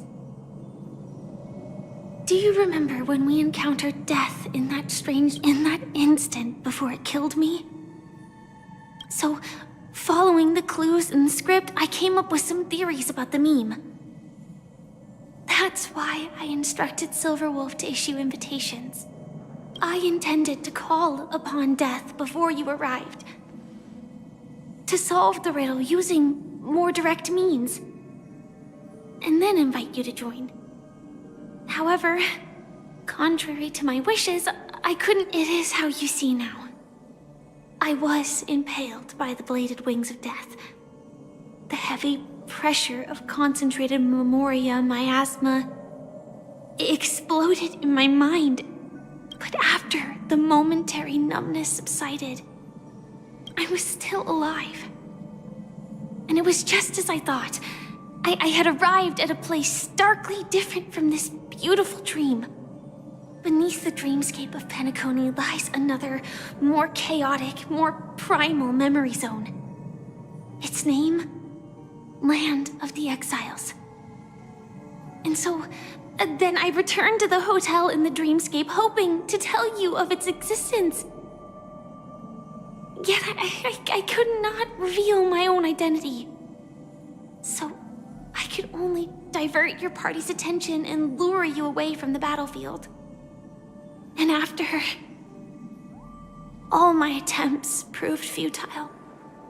It wasn't until not long ago, when a crimson blade of light shattered the high wall of the dream, causing you all to fall far into the abyssal depths of the dreamscape, that I was able to awaken you and your companions one by one.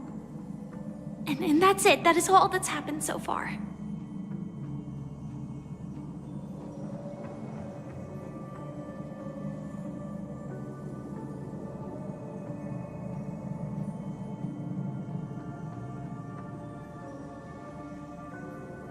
I know it's tough to believe all this without reservations.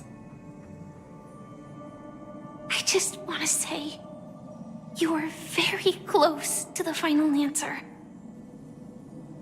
Just one more thing needs to be done. Now, take a deep breath and visualize the dreamscape's outline in your heart. And remember, you must not open your eyes at all times. 3, 2, 1. Don't be afraid. The one who has come to greet us.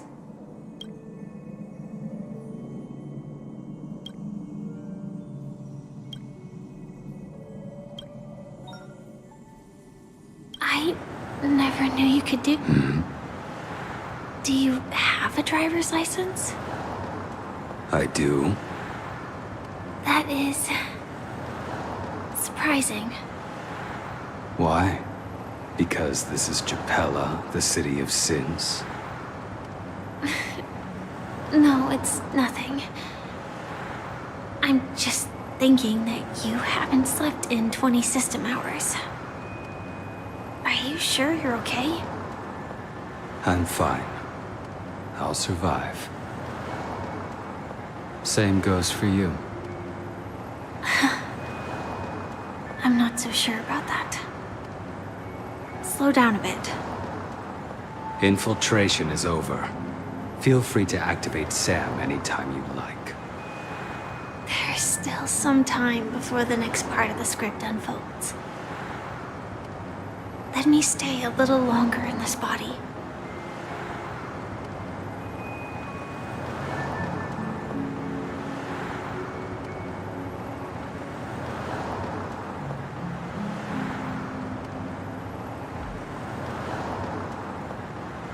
Such a long tunnel. Didn't feel this long when I set off. In half a system hour, it will lead us to Kafka. And then comes the downfall of the Japella Brotherhood. Is that also part of the script? It's in your script too. Sorry. I didn't notice. Their destiny won't change just because of your selective ignorance. I told you before, it's a bad habit. What about you then? Is this the moment you finally find the death you've been looking for? As always, it's a blank slate. It's not on this planet. Why the sudden inquiry? Because I'm currently in a car with a sleep-deprived driver. I just want to get there in one piece. This car has full self-driving capabilities. I'll just put my hand on the steering wheel. Will that do? Hey, don't take everything so seriously. Elio would always say there's only one type of destiny. The inescapable type. He can see the future, and we, likewise, are aware of our predetermined end. But before that moment arrives, we can still choose what we do. We all have this right, don't we? After today, Japella's name will disappear from cosmic history, and the Everflame Mansion will take its place. In the not-too-distant future, you'll receive an invitation. That's your next stop. Land of the Dreams. Penacony. I hope you find whatever you seek there. Be it answers or salvation.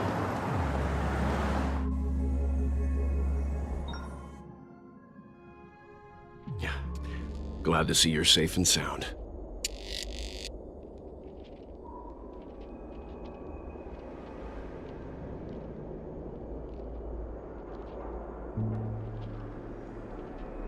Close your eyes. This is the answer.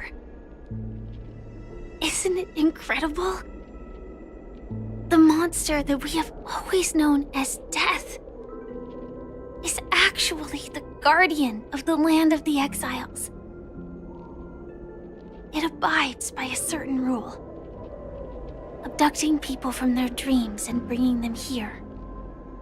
The question that has been perplexing us, does death really exist in the dreamscape, appears to be a cognitive trap.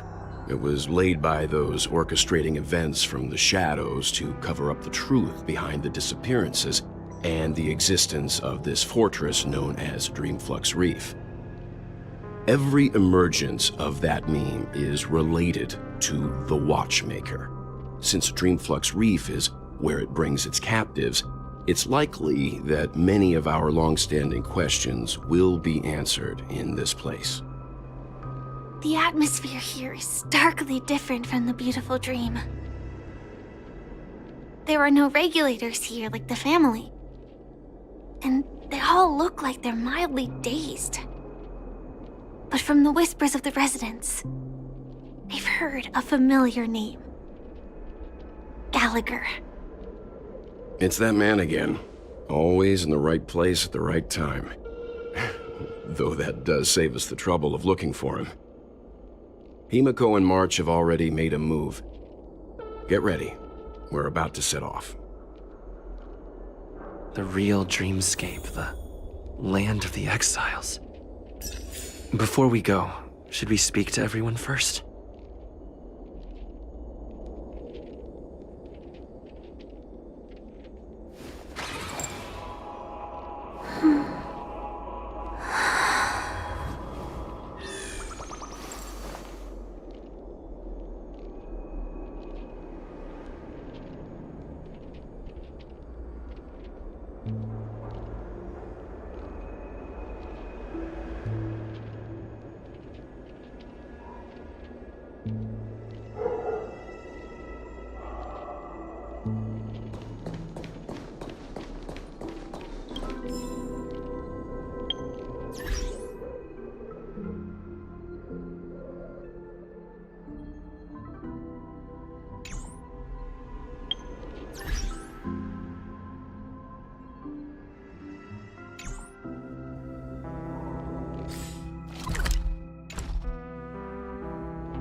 Inspection complete.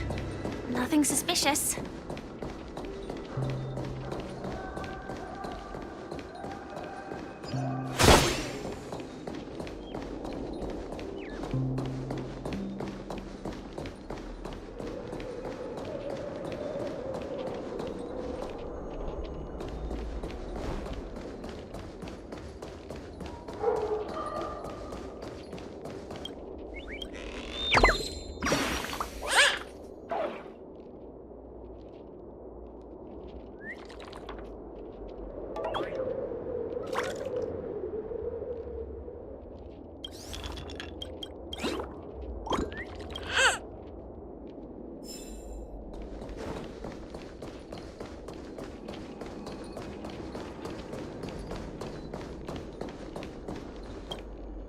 I'm really sorry for waiting until... 2 reasons. Firstly, the script. In the future that Elio saw, Sam and the Astral Express's confrontation was inevitable. I tried that aside. There were also my personal motives.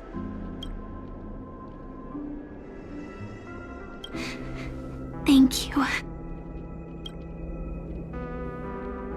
Elio only gave me one instruction. Allow the Astral Express to pursue the Grand Lake. Elio's scripts used to revolve and expand around certain specific Stellarons. But with your appearance, this condition has apparently ceased. Do you still remember the medical cabin I told you about? Well, that's Sam. It belongs to the Iron Cavalry of Glamoth's Firmament Frontline. It is the cradle of my vitality.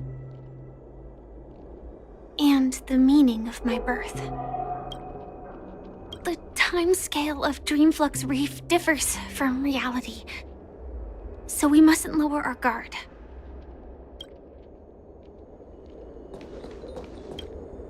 Something on your mind? Let's talk. No wonder Miss Acheron is so averse to drawing her blade. It's hard to imagine such terrifying power could reside in an ordinary sheath. If it weren't for the fact that Aventurine's power originated from the preservation, the entire dreamscape would have been Don't feel burdened by this. Even without that Stellaron inside you, Aventurine would still have found other methods to accomplish his goal. Let's just believe in Miss Acheron. During your investigation, he shared a vital piece of information. Mikhail, the former watchmaker who collaborated with the family to construct the Penacony we're familiar with today, had a falling out with, but this is precisely where the problem lies. And now, with Firefly mentioning his name again, before we found you, she'd already revealed her Stellaron Hunter identity, and who would have thought that the Molten Knight's true identity was actually a young girl? For her, this is a secret that she cannot allow others to know. That being the case, I think but she didn't reveal all her secrets. I just can't shake the fear. I hope you've regained a little composure.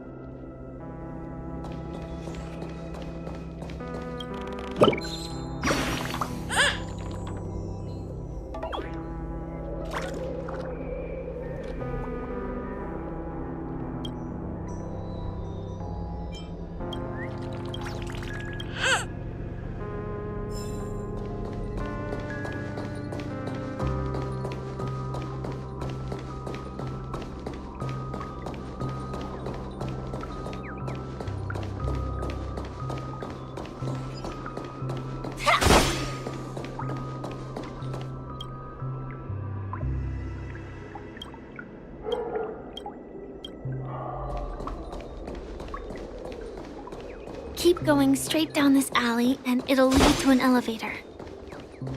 It'll take us to the center of the land of the exiles.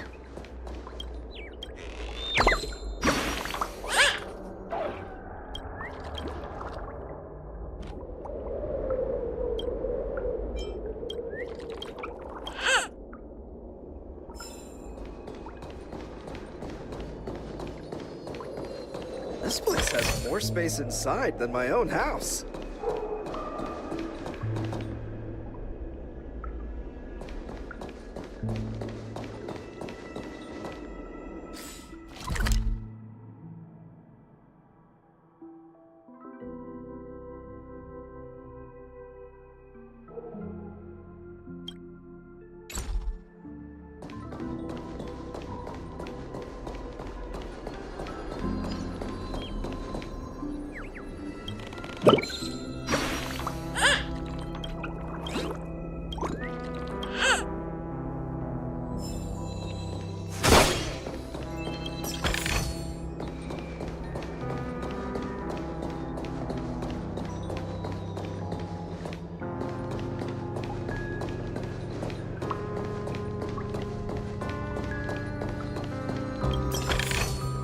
Inspection complete. Nothing suspicious. What a huge clock key. Looks like the watchmaker also left his mark on Dreamflux Reef.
Unbelievable.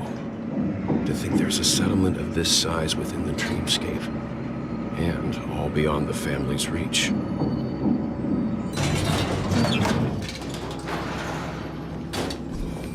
The atmosphere in this fortress is pretty different from that in the beautiful dream.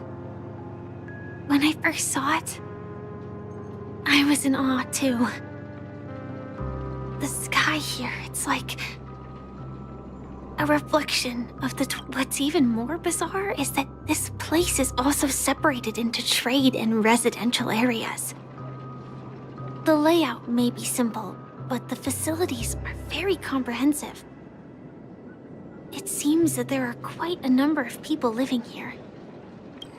Though both dreamscapes have distinct styles, the architectural designs are quite similar.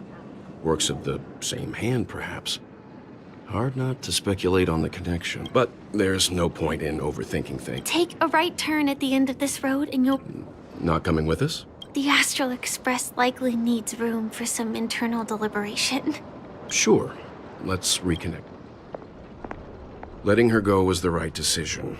Further observations are needed before we decide whether to trust her. But first, let's go. I'm sure. He's right over there. The Reverie Hotel's bellboy. How did he end up here? And right after Miss... We'd better check, just to be... This trash can... Oh, for me to stay in.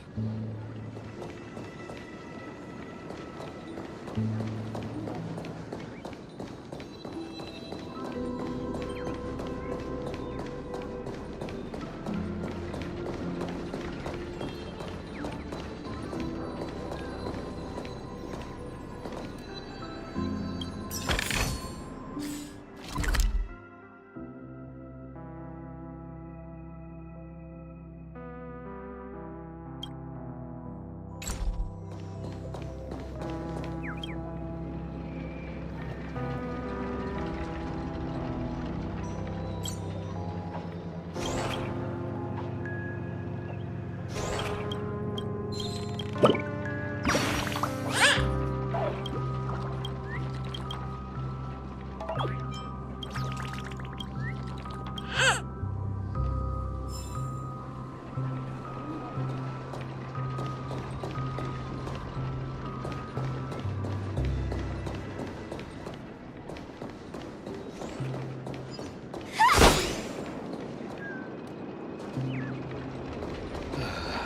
just a wallflower.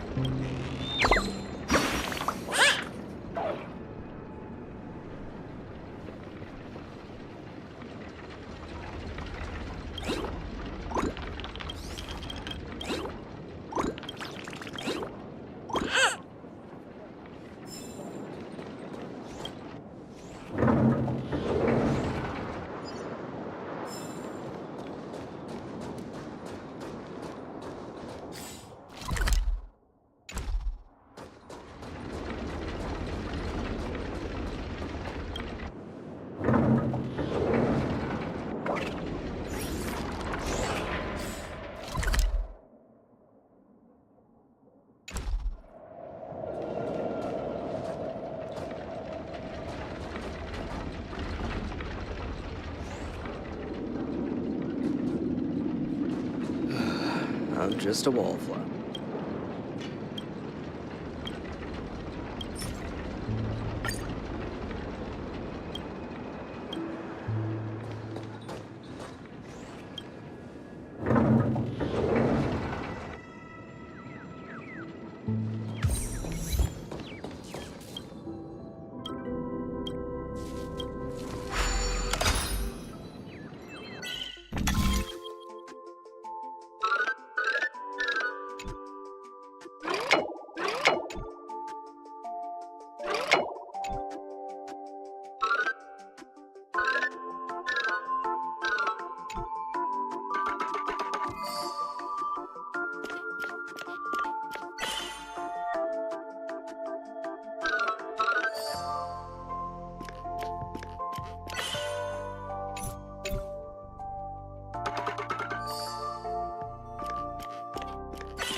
I'm just a wallflower.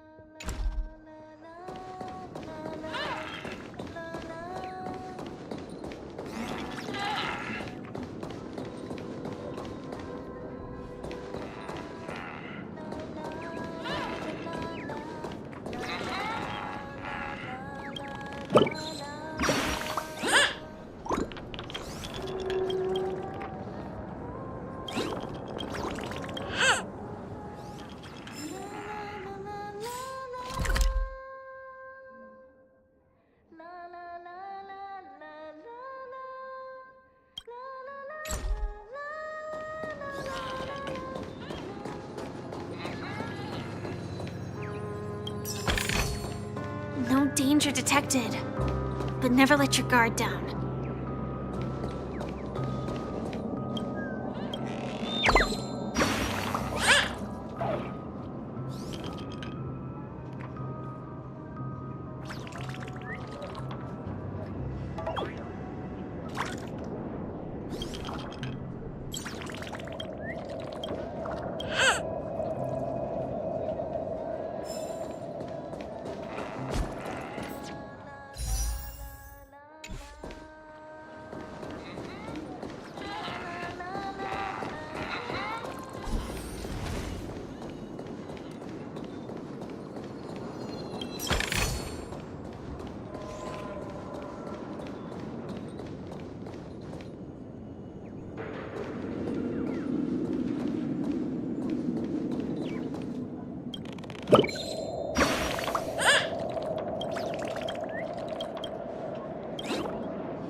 organic life form.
Hold your liquor. Tried to warn you too.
No danger detected. But never let your guard down.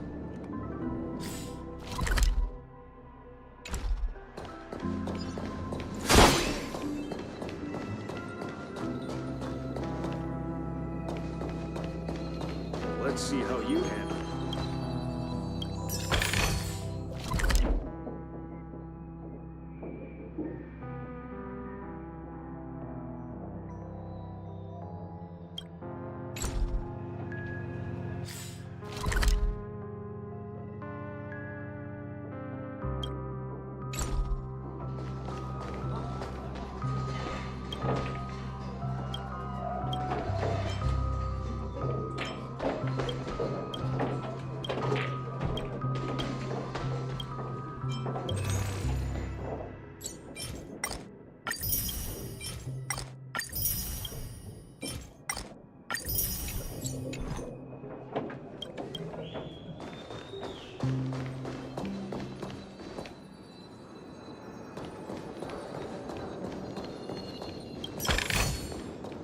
Inspection complete.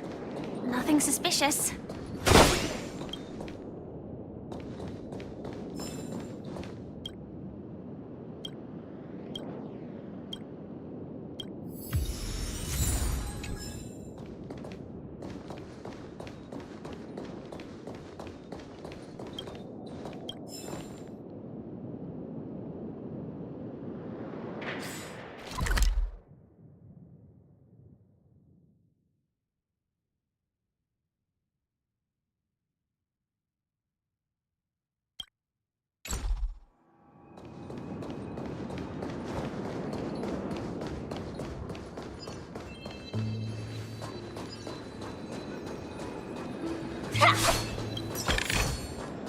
No danger detected. But never let your guard down.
Nothing ever beats a good drink.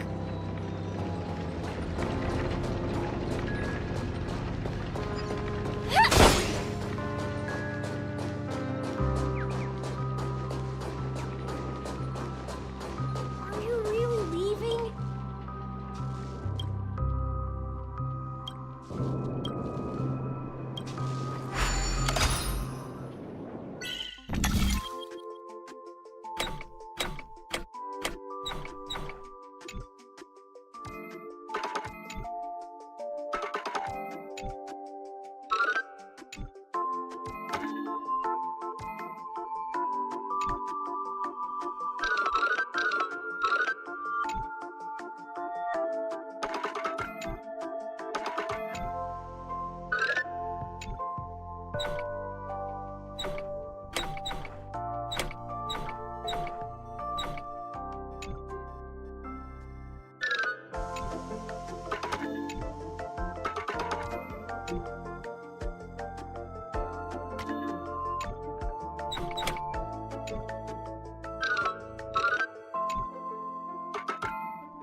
No danger detected, but never let your guard down.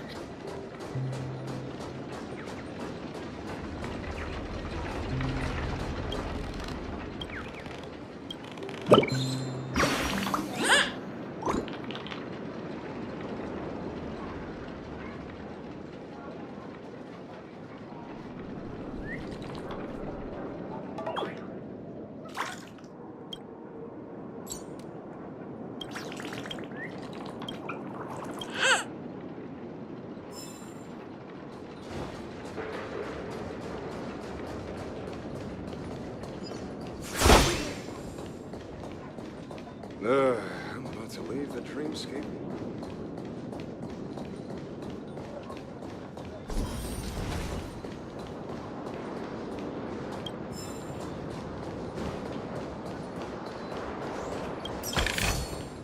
Inspection complete. Nothing suspicious.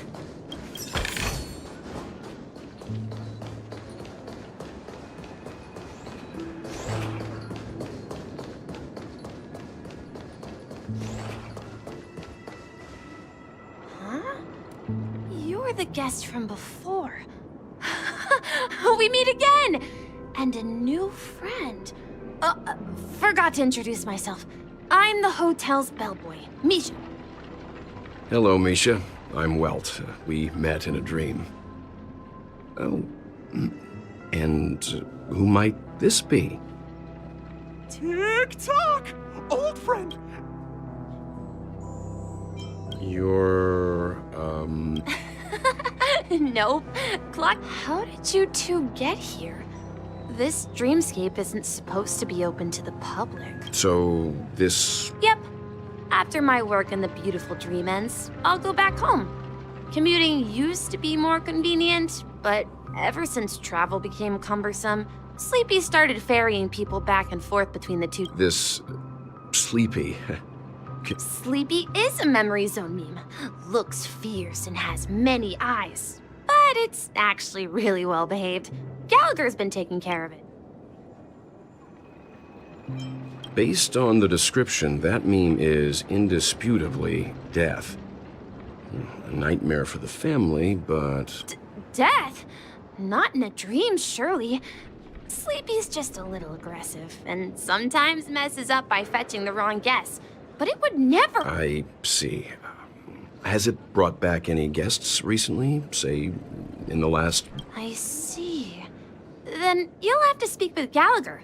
But he's currently busy hosting a visitor from the Oak family, and specifically asked not to be...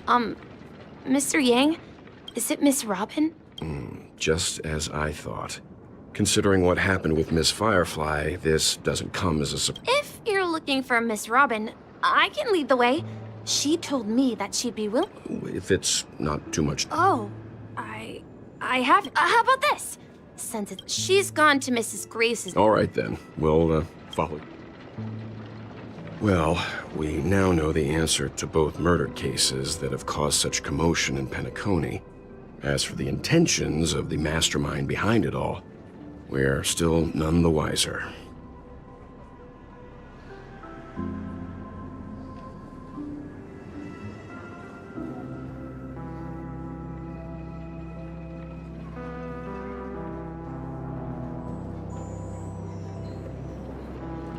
Yes, and I believe their relationship with Gallagher may run deep.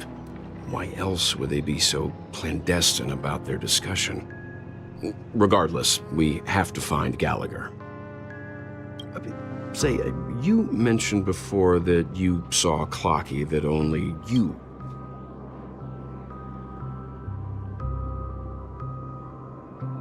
I can't shake off this strange feeling.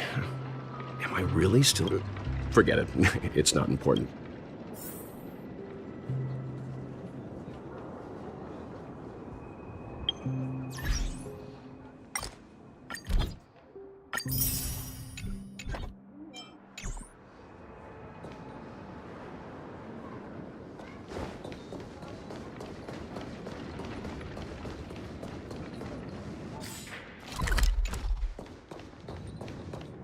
Everyone, look! From here, you can see the most spectacular... A black hole? No. An accretion disk formed from consolidated memoria?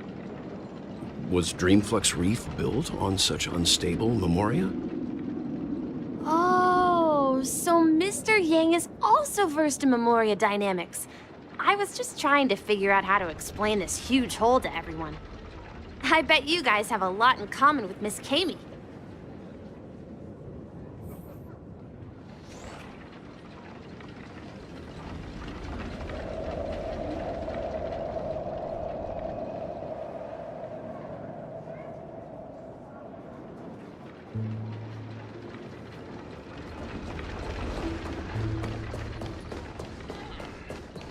Look! There she is! My calculations are finally done. In another 10 system hours, the above dream will swallow the dream below. My hypothesis was correct. This place will cease to exist as the dream devours everything. Who are you all, and why haven't you left yet? This place is about to disappear.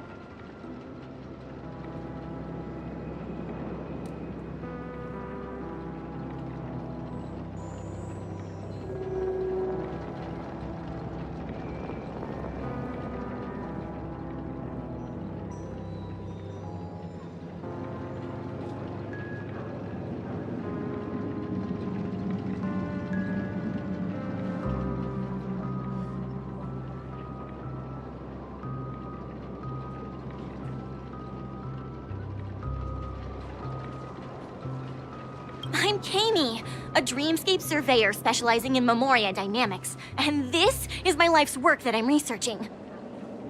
See that huge gaping hole? It was just a narrow rift many years ago, but now it's grown into a giant hole. The surrounding memoria has been flowing towards the other end of the hole at a constant velocity, slowly but surely. But the scary part is, according to my calculations, the flow rate of memoria has recently changed, and it's faster than ever before. It's almost as if something is sucking it in from the other side. By constantly improving upon Madame Rosalina's memoria measurement method, I've finally obtained accurate results. After 10 system hours, the Dreamflux Reef will cease to exist. It will disintegrate like a melting glacier, and then fuse with the sweet dream fragments on that side of the void. Please don't worry. This sort of thing has happened many times before. Miss Kami isn't a bad person. She's just a bit lost in her own world. She'll probably realize she's wrong soon enough. You don't say. There was something else that piqued my interest. Who is Madame Rosalina? Oh, do you know her too? Or are you also a fan of memoria dynamics? We're very interested in Madame Rosalina's achievements. Could you tell us a little more about them? Why, of course! She's an excellent scholar of memoria dynamics, and the first person to apply memoria rate measurement methodology on interstellar travelers. Regrettably, due to the presence of the Garden of Recollection, ordinary people don't pay much attention to the nature of memoria. She departed this world without much fame, leaving only a few thin journals behind. I came to Penacony to learn more about my idol, and went to great lengths to seek out Dreamflux Reef, All because this is her final resting place. Prodigies always meet their demise prematurely. If only Madame Rosalina had more time, she would have discovered a way to reverse the flow of Memoria. I felt it. The source is in the golden hour. There is a certain anomalous presence stirring the currents of the memory zone. I must uncover more concrete proof. I must convince everyone. Does the name Madame Rosalina sound familiar to you? That's right. It seems like she did a great deal of research and calculations in Dreamflux Reef before abruptly passing away. Miss Katie regularly mentions her. I hear Madame Rosalina passed away during the prison war. She could see the Penacony of today. Its people building homes in the memory zone. I bet she'd be really happy. Perhaps. Our destination is the commercial district. That's where the largest crowds gather in Dreamflux Reef.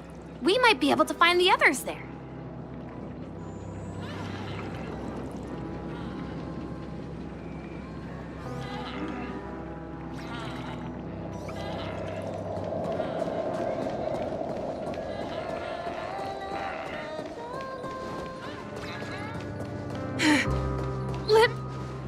Ghost! There's a ghost! Don't come near me! Oh my. I'm human and so are you. Can you get a grip?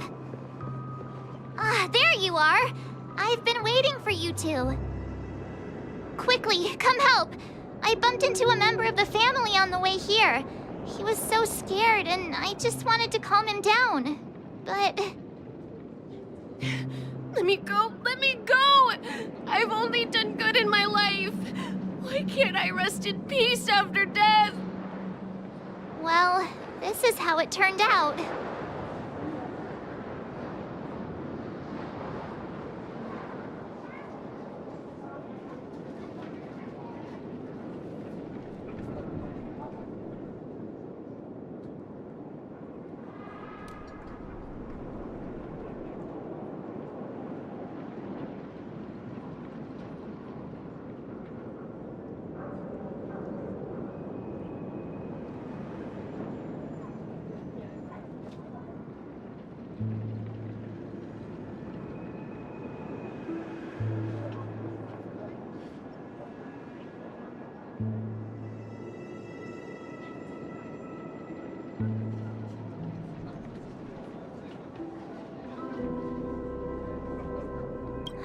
Ha, you're a regular comedian. He thinks he's dead. Although, when I first fell in, I also thought the same. Dear guest, this is not the afterlife. This is Dreamflux Reef. That's right. Did you hear that? Repeat after me. Dreamflux Reef. You're talking to someone invisible. If I'm not dead, what am I? I shouldn't have pushed my luck and tried sleeping in my dream. Curiosity kills the Papeshi.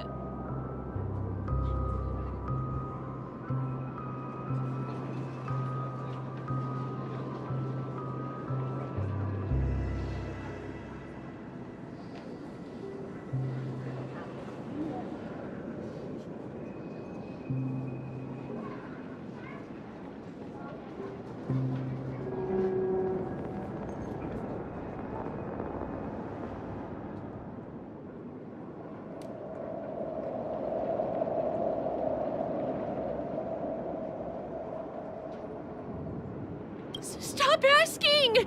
You'll alert the monsters! All the dead are right here. All of them! You're not talking about the memory zone meme, are you? Don't say that name! It's all your fault. They're coming!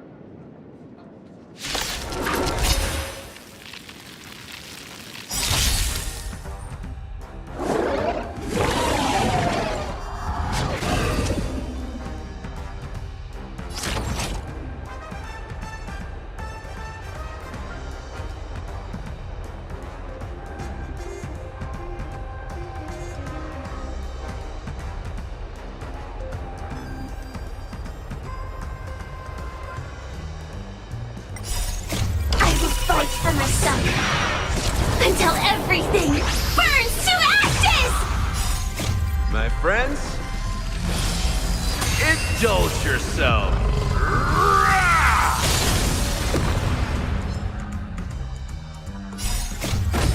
Flaming lance! Forward!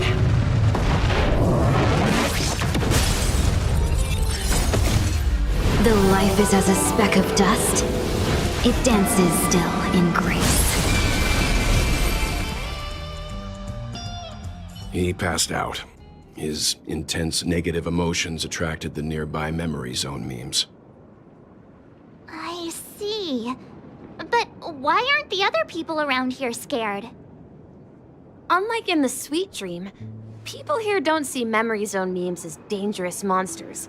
And even if they pose a threat, people can easily escape by forcing a wake-up call. But we can't just leave this man here. Can we take him somewhere safe? We can ask Jessie for help. I've gotten to know many locals while waiting for you guys. Everyone here is living a self-sufficient life. I don't know how to describe it, but this place feels like the real dreamscape. No! At this rate, the family will be...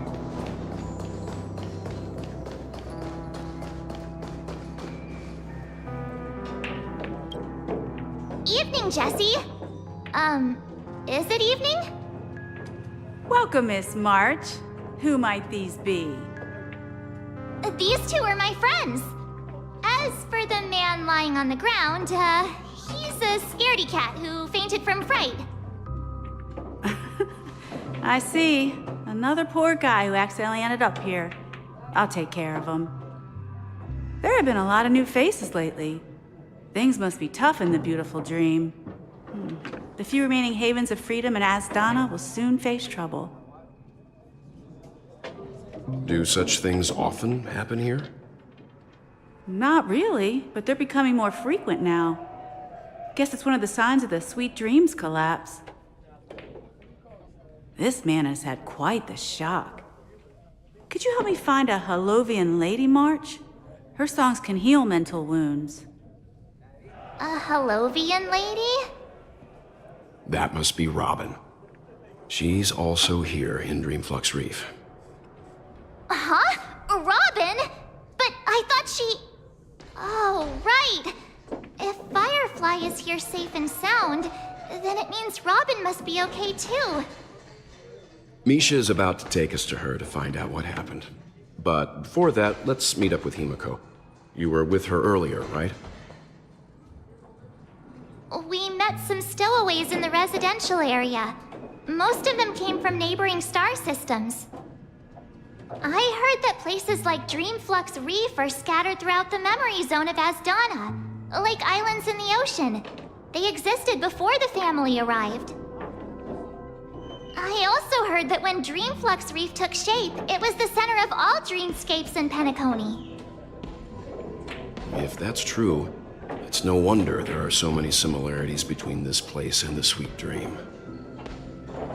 Himiko must be gathering information. Let's hurry up and get going.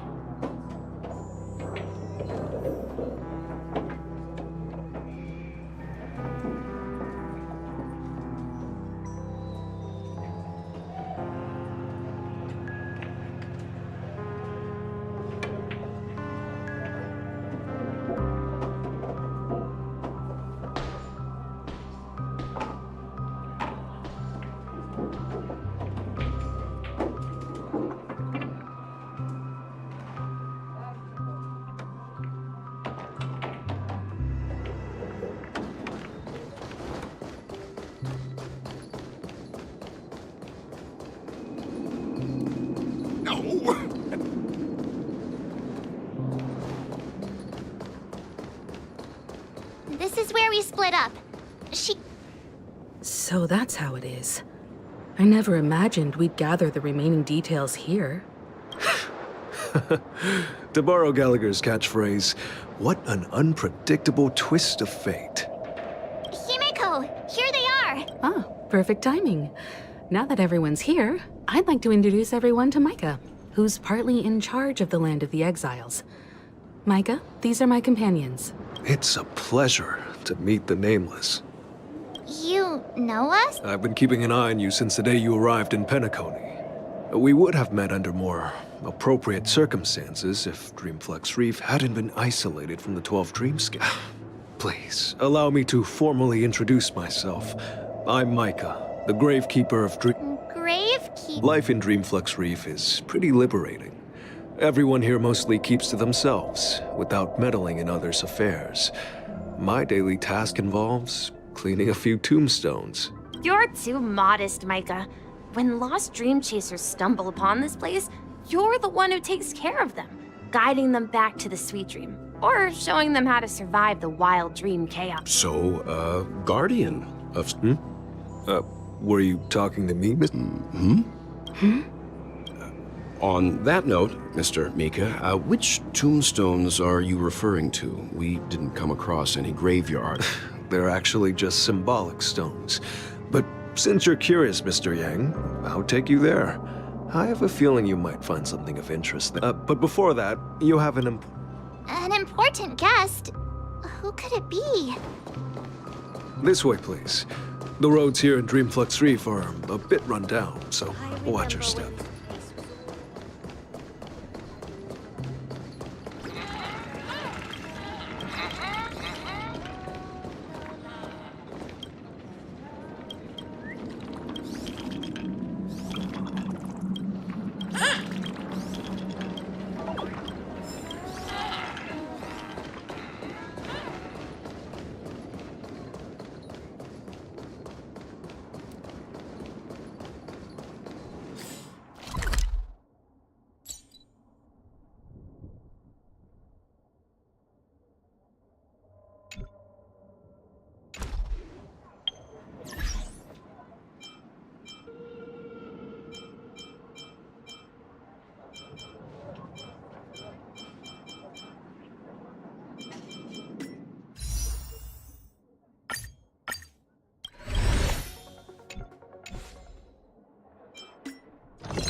There she is. Everyone sings so well. It's not often that I tried this music style, but I've gained some valuable insights from it. Oh, I can't thank you enough, Robin. Well, these kids have made progress in only a few days. It was nothing, Grace. I merely taught them how to sing. It was you who brought hope into their lives. Life must be quite difficult for them in reality, I imagine. That's right. Whenever it's time to say goodbye to these kids, they're reluctant to leave. But I've explored every corner of Dreamflex Reef, talked to everyone I met, and they all told me the same thing. This shattered dream is not worth clinging to. It seems you truly are a child of the Harmony. Emma and Andy are orphans I took under my wing. Carol there, with her blind eyes, used to work at a nutrition center in the outer ring of Penacony. And as for Gary, he's been living with autism since he was a child. They're not old enough to enter the sweet dream managed by the family. If we compare people to birds, these kids are like fledglings with impaired wings. But in this dream, well, they can fly freely. Even if they stumble along the way, well, they're still relying on their own strength. And me, an old lady with no legs. Well, without this dream, I couldn't even walk toward them. I'm glad that you found a new life here in Penacony. It's just... Don't worry, Robin. Dreams have their significance, but they aren't everything. Both the children and I understand this. No matter how long we fly through this dream, we will one day return to reality. But you know what? Emma and Gary aren't plagued by their insecurities anymore. No, and Carol is learning how to cope with her blindness. And Andy is livelier than ever. Well, even I've become more optimistic. You see, in dreams, we learn how to live. Once we return to reality, we learn how to survive. And should our feathers be damaged, then we share our wings with one another. There's no need to covet an illusory sky in dreams, because we have the right and the ability to fly towards a broader horizon. It's a relief to see you safe and sound, Miss Robin. It's nice to see you all again, Astral Express crew. I heard my disappearance caused quite the commotion out there. I'm really sorry about that. Since you're here, can we assume that you're fully aware of the situation in Penacony? Ever since I returned to Penacony, my voice started to change, until it gradually faded away. At first, I thought it was a temporary ailment, perhaps due to having been away too long. I thought maybe it just takes some time for my body to acclimate to the high concentration of Memoria and Asdana. But now it seems the root of the problem goes way beyond me. There are elements around me that don't align with the harmony. And losing my voice is just one of the signs of the Sweet Dreams collapse. The Sweet Dreams collapse. That memo keeper mentioned the same thing. So it's real. While I was away from Penacony, the boundaries of the 12 dreamscapes kept expanding outward. But whenever I mentioned the anomalies in the dream, all the family heads refused to talk about it. Only my brother was willing to respond.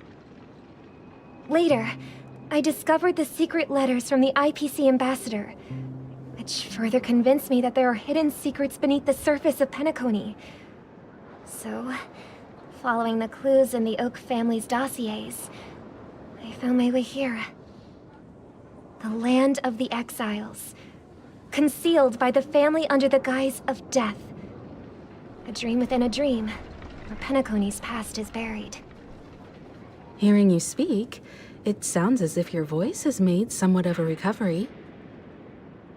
I hate to admit it, but the harmony in this place resonates more broadly than within the Sweet Dream.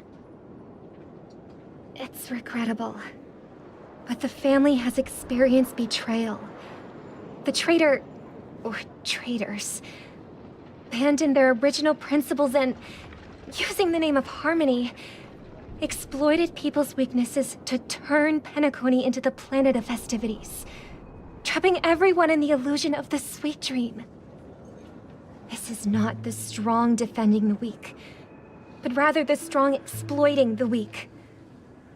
A world without equality won't ever be favored by the harmony. And naturally, those voices blessed by them have lost the ability to sing.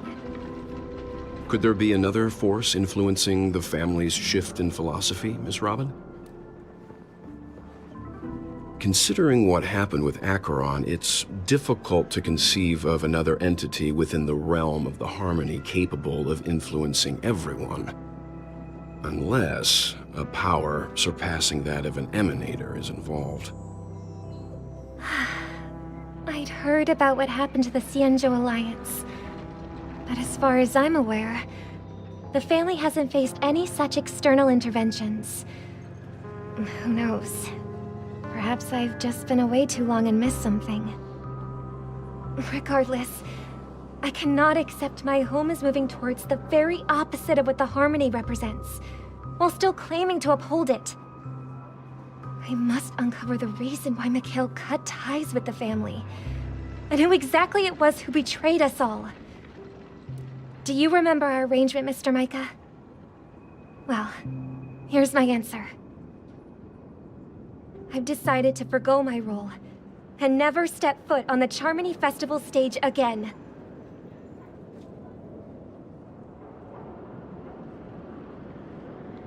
Look here, brother.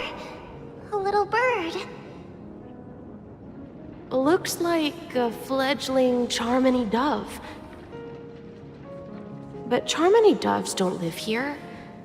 So how did this little bird get here? Maybe its parents abandoned it? It looks weak and frail. Why don't we find something soft and make a nest for it? This place is too dangerous for a fledgling. Let's take it with us. We can put it on the wooden shelf in front of your window. Okay. A bird like that must have a beautiful singing voice. But where will it live? I'll ask the family head to build a cage for it. A cage? But then it won't have the freedom to fly, right? Let's see. What is it that has captured the attention of the two best interpreters of the Great One? To the point that they've forgotten how to enjoy their dessert. Oh, poor little thing. Doesn't look like it's doing well. Do you want to rescue it? I do. But I don't want to lock it up in a cage. Why? Even if it's small and not fully feathered, and can't sing, it didn't come into this world just to be locked up in a cage. Birds belong to the sky. That's quite the romantic idea. And what about you, a young scholar? Do you agree with your sister? I think she's right. But if we leave it out in the wild, it won't survive for more than a few days at best. Ah, I see. It seems our little scholar is still a bit unsure. Well, let me tell you youngsters a story. As you probably know, Charmony doves can fly through the air.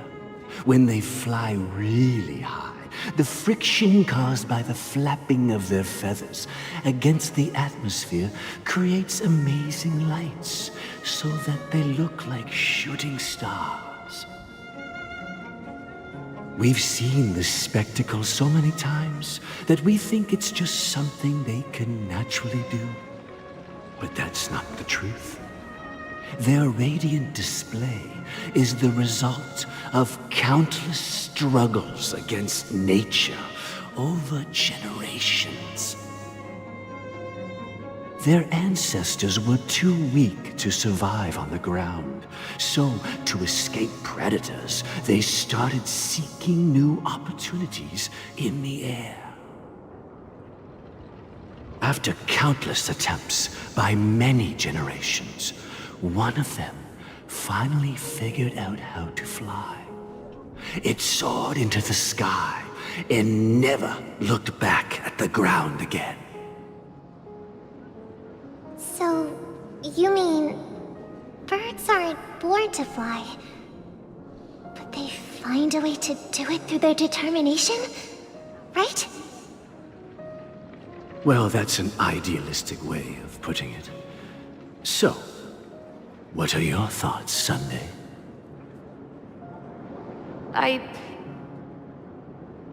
I think people believe birds are meant to fly because they've never seen those birds crashing to their death. That's an interesting perspective.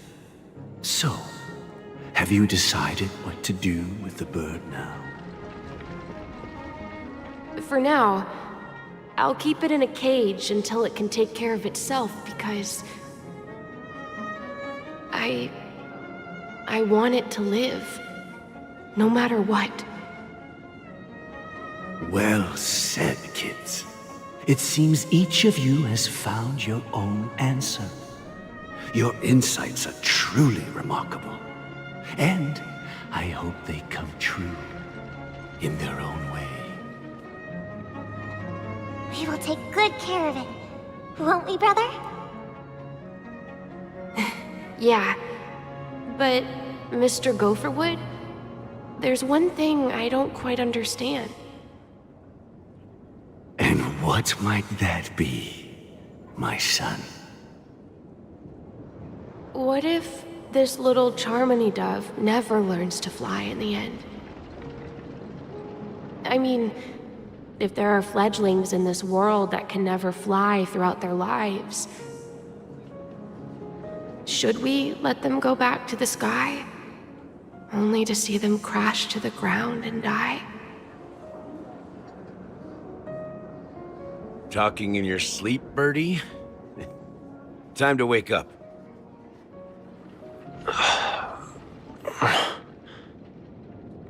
You look a little unsteady.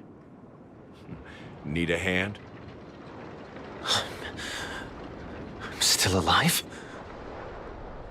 Yeah. Happy about that. Where is Robin? Tell me. Now. I knew that was going to be the first thing you'd ask. Don't worry, your sister is here, safe and sound. She's probably walking around the streets now. If I were you, I'd be more worried about myself. After all, right in front of you is the guy who just stabbed you in the chest with a dagger. If you wanted to kill me, you wouldn't give me the chance to speak. Just tell me your demands, lackey of the Watchmaker. So, you figured out who I am, huh? No wonder you had the guts to go against the Dream Master and the Four Families. Looks like I made the right choice. Choice? You are aware of my plan and see through my fictionology. Time is running out, so let's drop the charades. I'm suggesting we cooperate. Cooperate? What makes you think I'd cooperate with you? The fact that the famous Robin has chosen my side. Plus, some clues about a traitor and a bright future for Penacony. Any of that catch your interest? I find it hard to believe a man who's full of deception. Fine, you don't have to trust me. What you should trust is the sense of justice inside of you. Show me Robin first. All right, as you wish. Here she is. Huh? What's your trick this time? Just kidding. I mean, this lady will lead us to Robin, right? And the crew, too. There are too many people who you owe an explanation. That'd be great. Please follow Oak family head. Now, all the actors... This is the monument I mentioned earlier. The names inscribed on it should be familiar to all of you. Rosalina and Tiernan.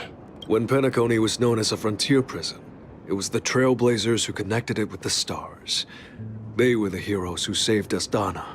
and their names deserve to be immortalized. Not just on this small stone tablet, but in the annals of history. However, today, the planet of festivities is nothing but sweet dreams. That heavy piece of history is all a distant memory. Just... If their names are inscribed here, then that... According to Micah, they died long ago. Rosalina was killed during the War of Independence.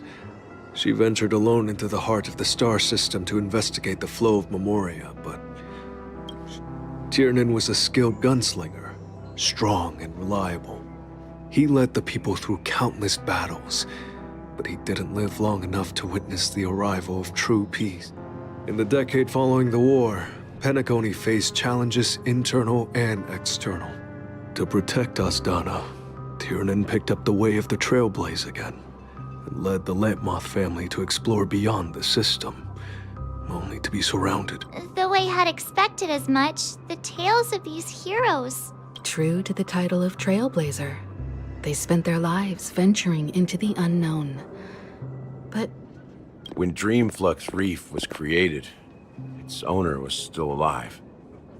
However, he insisted on erecting a monument for himself, saying that it will happen someday.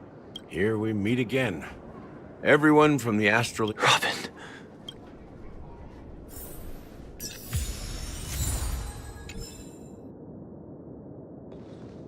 I brought Gallagher here. Huh. The atmosphere sure is livened up with all these people in... Brother... There's no need for words. You're safe. And that's all that... Brother... There's no need for words. Well, I did my job, I gathered. I promised to give the siblings some privacy, so let's talk about our business first. What do you say? That sounds sensible enough. Since you went through the trouble of gathering the family head, the crew, and the Stellaron hunters, I'm guessing you have something important to say? Oh? Is it that obvious? The look on your face is practically screaming, I'm the one behind... You're right, Mr. Yang. It is in... Siblings already know what they need to, and they've made their choice. But you, Nameless, arrived a bit late. So, before we begin, let me reintroduce myself. I'm the founder of Dreamflux Reef, the deputy of the Watchmaker, and the one who sent out that as Gallagher, the history fictionologist. I humbly extend... History fictionologist? So what? Well, don't worry. Almost everything I shared was true. Well, except for the part about the family accepting me back. I double-checked with Micah, and everything he said about the family, the Watchmaker, and... Thank you for your understanding. Now let's get down to business. I'm sure you're all wondering why I went through the trouble of setting up this battle for the legacy. Inviting different factions and stirring up a ruckus all over Well, it all boils down to something very familiar to all of you. The Stellaron? But how is that possible? Penacony is a free-flowing interstellar hub. You're totally correct. So, care to take a guess? How keen. Well, what should I say? I expected nothing less from the person here who is the most familiar with Stellarons. The sweet dream doesn't come out of thin air. If you think of the memory zone as the sea, creating the land of the dreams is like filling that wild ocean with earth to make an island. To achieve this feat, without the help of an emanator of remembrance or enigmata, the only way is to use a Stellaron. And that's not something you can achieve with a simple wish. It requires vast quantities of knowledge, time, and manpower. In Asdana, the planet of festivities itself is a Stellaron. The planet of It all started a long time ago, back when the Watchmaker and his crew liberated the frontier prison. They faced countless challenges as they began building Penacony from the ground up. That's when the idea of using the Stellaron came into play. The Stellaron first entered the Asdana system during the war, The Nameless warned everyone against the folly of attempting to tamper with such a power, and most heeded their words. But there are always people in the shadows with ulterior motives. The turning point came after Tiernan's death. With 2 of the Nameless gone, the Watchmaker had to go to the front lines. It was at that moment his rivals saw an opportunity. By the time a representative from the Montour Systems family arrived at the Watchmaker's call, the Stellaron had already been activated and was seeping into the primordial synesthesia dreamscape. And I suppose the family happened to possess the knowledge to seal the Stellaron? Not just that. They knew far more about the Stellaron than the average person. They helped Mikhail swiftly quell the civil unrest and played a part in building Penacony under the disguise of the Harmony. Those 3 eras were known as the Age of Dreaming. The Watchmaker, who had been left in the dark, sent out invitations across the universe, spreading the hype around the land of the dreams.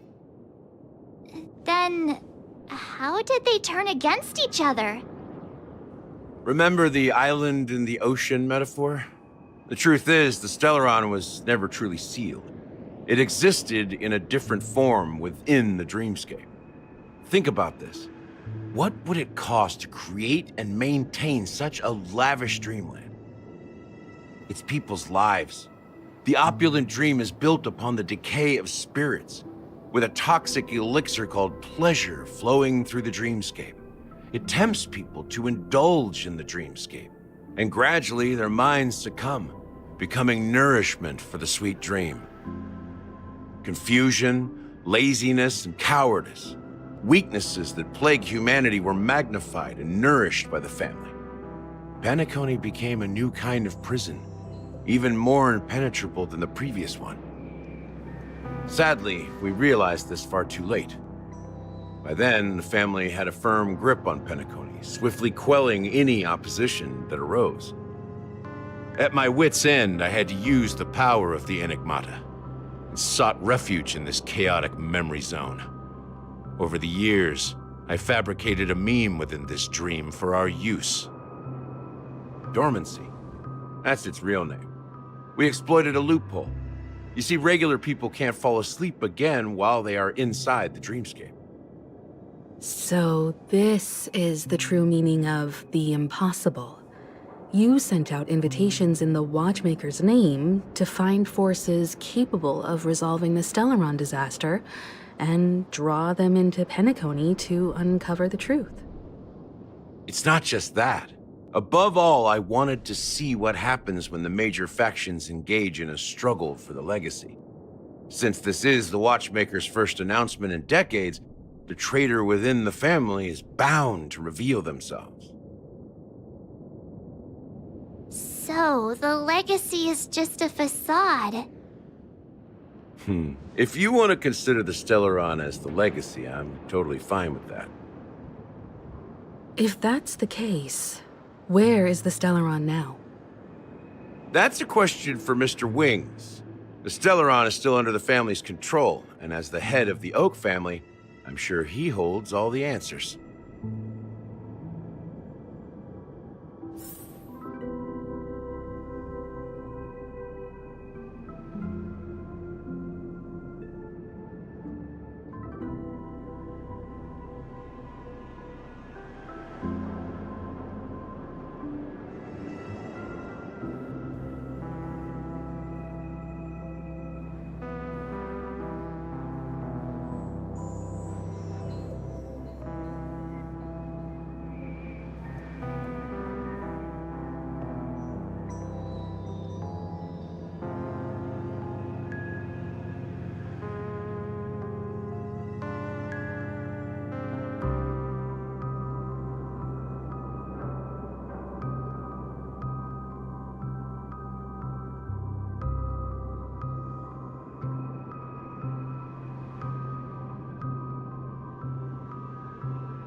Are you done talking?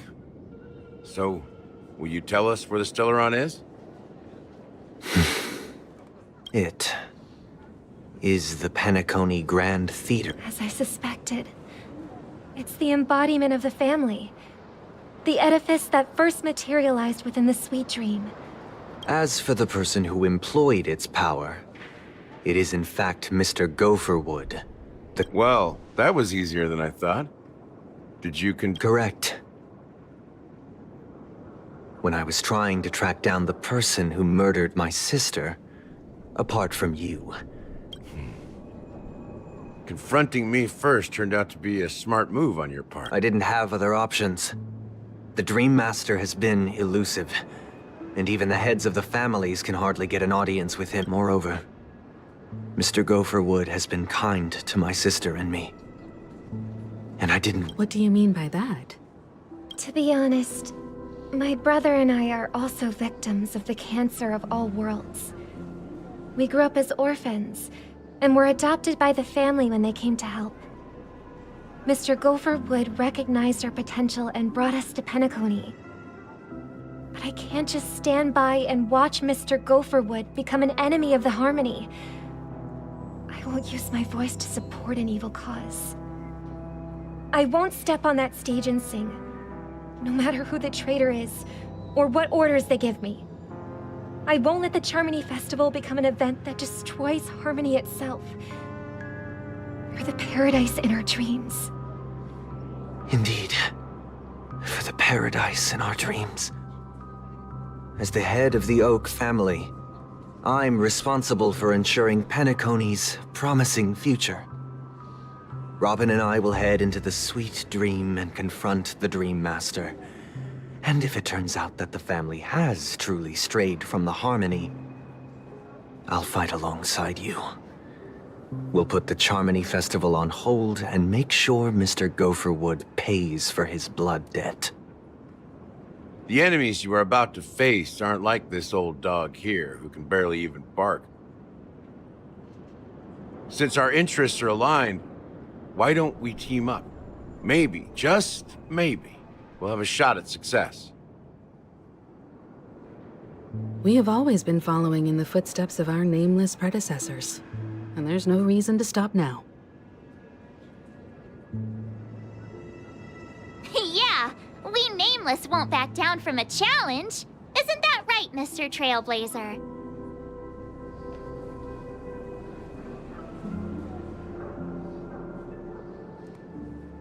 Exactly! It's time for the crew to save the world once more! Rest assured, sitting on the sidelines isn't in our nature. Mr. Sunday, Miss Robin, I'm willing to accompany you on behalf of the Astral Express. Having a third party present should help with negotiations, and could make all the difference if things get ugly. Thank you, Mr. Yang.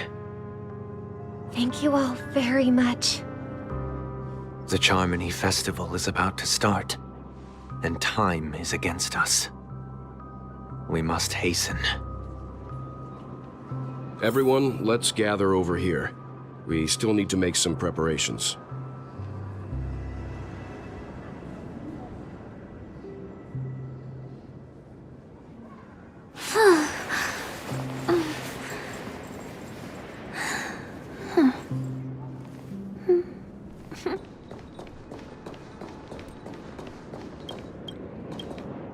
I may have been quick to step up to the plate, but confronting the Dream Master could be a very dangerous... Huh? Even you're saying that? He's the leader of the families of Penacony, and he has the entire power of the Harmony behind him. Not to mention the Stellaron in his possession. We must... Maybe you can just stay behind. No, that won't do. Even if we count Robin as an ally, something felt off about Mr. Sunday just now. Although, I can't quite put my finger on it. I have to make sure he won't turn against us when things start to get... You're still carrying the keepsake the IPC envoy gave you, right? Huh. As I suspected, this chip Aventurine gave to you is actually a miniature transmitter. If I'm right, He intends to use it to track your location or contact you when needed. As it so happens, this may actually be of some use in the... Aventurine? Is he still alive? And what does he have? Remember what I said earlier? Working with the IPC is a way to keep the family... If negotiations go south and the family show their true colors by going after the Stellaron, I'll use this transmitter to send a message to the IPC. It'll be just the opportunity The only question mark in all of this is Aventurine's current status. But the IPC is always listening, especially senior strategic investment department heads like him. Getting the message across... Good luck to you, Welt. Well, you take care. Spoken like a true hero. Even if the Dream Master is innocent, the family's corruption runs deep. I won't make the same mistake. Don't you have something? Why would you say so? Before we departed, the conductor asked us to inquire about the 3 nameless in Penacony. We've already collected if I'm not mistaken. We've already met him somewhere.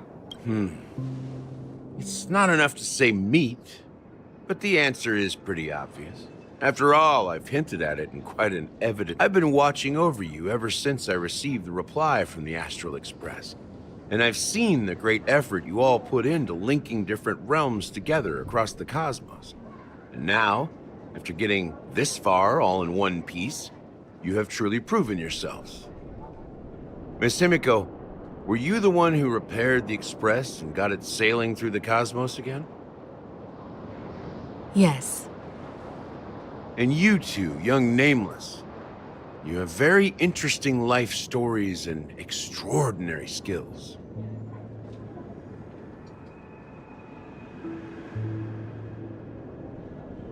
I don't know much about my life story, but I... You're full of energy. Please send my regards to the conductor, Pom Pom. Please let them know that their friend has fond memories of his time aboard the Express, which he reminisces on every time he has a good... As for the last Nameless, he embarked, disembarked, and embarked again, traveling in a great circle, ending up back where he started. On his deathbed, he told me to find the Astral Express and deliver an invitation to the future Nameless. He left behind a special gift, a true legacy. Something that belongs only to the successors of the Trailblaze. Come with me. Now is the time to reveal it.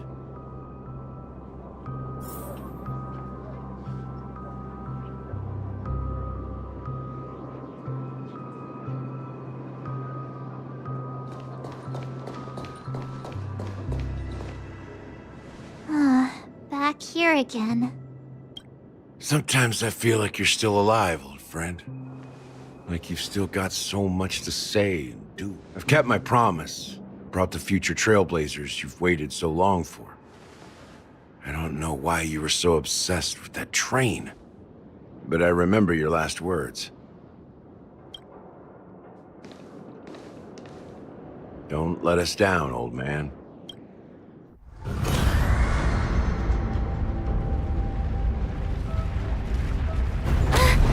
What's happening?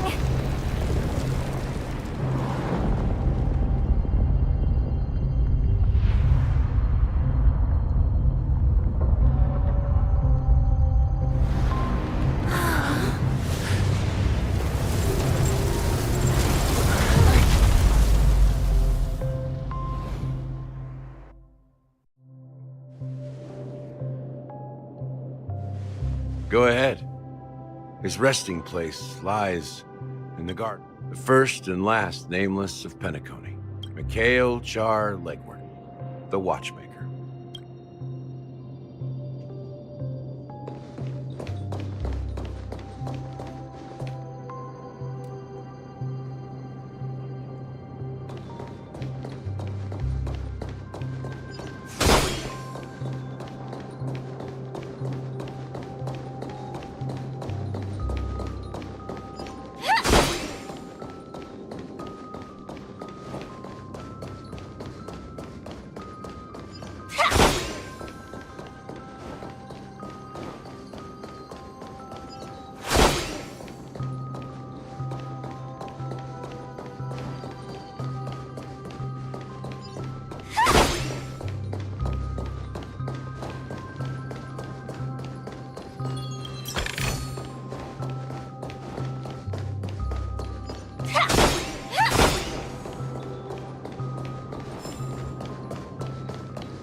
Sure enough, the watchmaker is the third nameless. Even I could guess that one. The legacy he left behind was a dream bubble.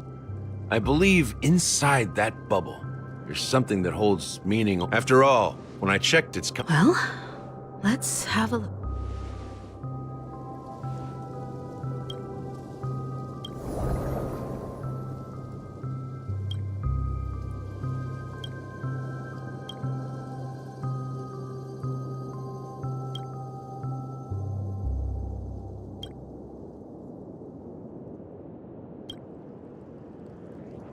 Wait, seriously?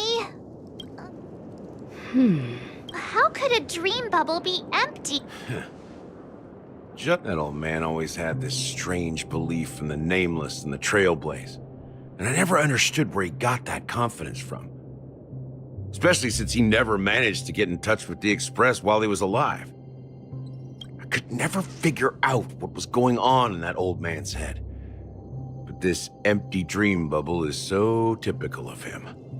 He was always full of weird fantasies and incomprehensible romanticism. That mischievous old man. I don't think that's the case, Gallagher. I'm sure Mikhail has left us the most precious... Don't start getting all philosophical. Just as Mikhail believes in the nameless of the future, we unconditionally believe in the nameless of the past. How could they leave with regrets for the future when they were ready to dedicate their lives to the land they love? There must be something contained in this dream bubble. It's just we haven't figured it out yet. You also... Well, I'm a follower of the Enigmata. My philosophy forbids me to have faith, and that's why I understand what faith means in the path of Trailblaze. And I also want to know... Can I borrow your pet? I need to make a trip back to Golden Hour and check something at the Dreamscape safe. It's for Mikhail, and for the future of...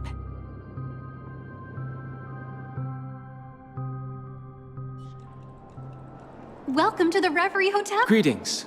We're the Nameless. The Astral Express? Yes, my companion's already checked in. My name is Dan Heng. I see, but your companion said you wouldn't be... Now... And you... Me.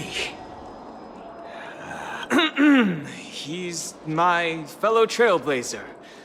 We responded to the family's invitation before he boarded the express, so he wasn't registered in your system. Is it possible to accommodate him as well? Oh, I see. Another one of the Nameless had a similar situation. Seems like a lot of people are joining the Trailblaze these days. Since there's a precedent, it shouldn't be a problem. Just give me a second to contact your companions. I'm sorry, dear guests, but it seems I'm unable to reach the other members of the Astral Express. What do you mean by unable to reach them? My apologies. This is the first time I've encountered a situation like this. However, the system indicates that those guests are still in the Dreamscape. How about this? Give me their room number, and we'll go check on them ourselves.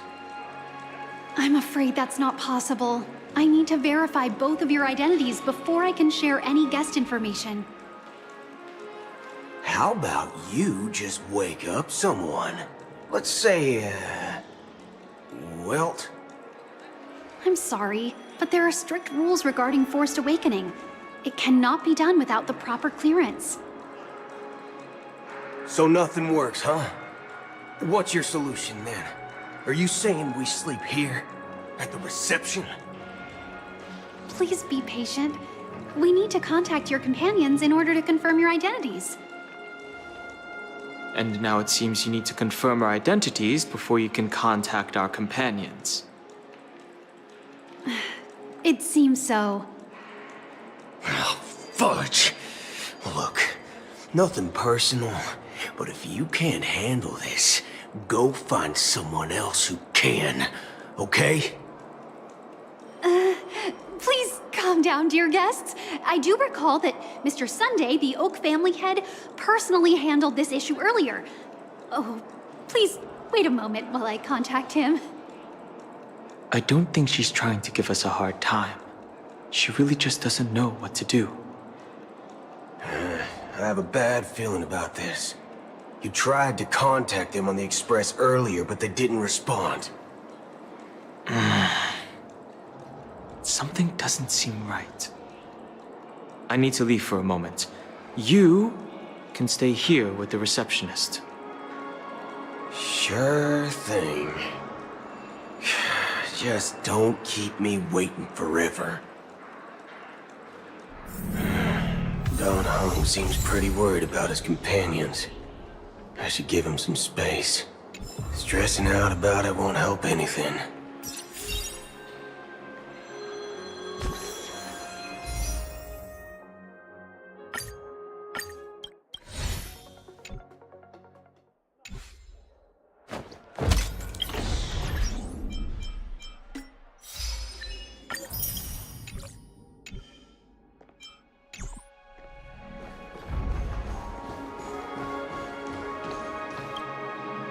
The Charmony Festival is a— Hey! Well, I didn't— Well, back in my homeworld, Anaria, we have festivals like that all the time. My dad threw me a birthday party one time that was just as extravagant as the Charmony Festival. Oh, come on! The Charmony Festival is a once-in-an-Amber-era event! How can a birthday party compare? Well, you never know, right? Maybe on her world, birthdays only happen once in Amber Era. Anyway, let's forget about that. Have you heard about the, unsettling things happening in the dreamscape? Unsettling things? What could possibly go wrong? It better not ruin the Charmony Festival! I've been looking forward to it! Relax. With a big event like this, there's bound to be lots of gossip and rumors. Don't worry. If anything does happen, the family will be on top of it. Oh, that's a relief. I didn't come all this way to see the festival go down the drain. Well, looks like I won't get any fudging clues out of these two. They're clueless.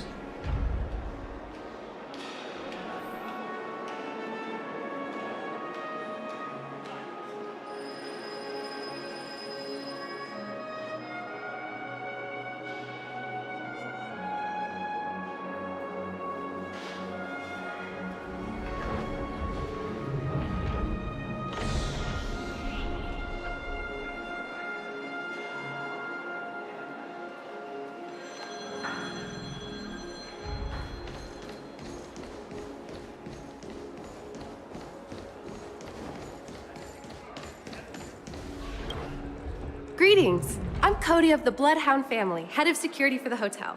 How may I assist you? Hello. So, there's something I wanted to ask about.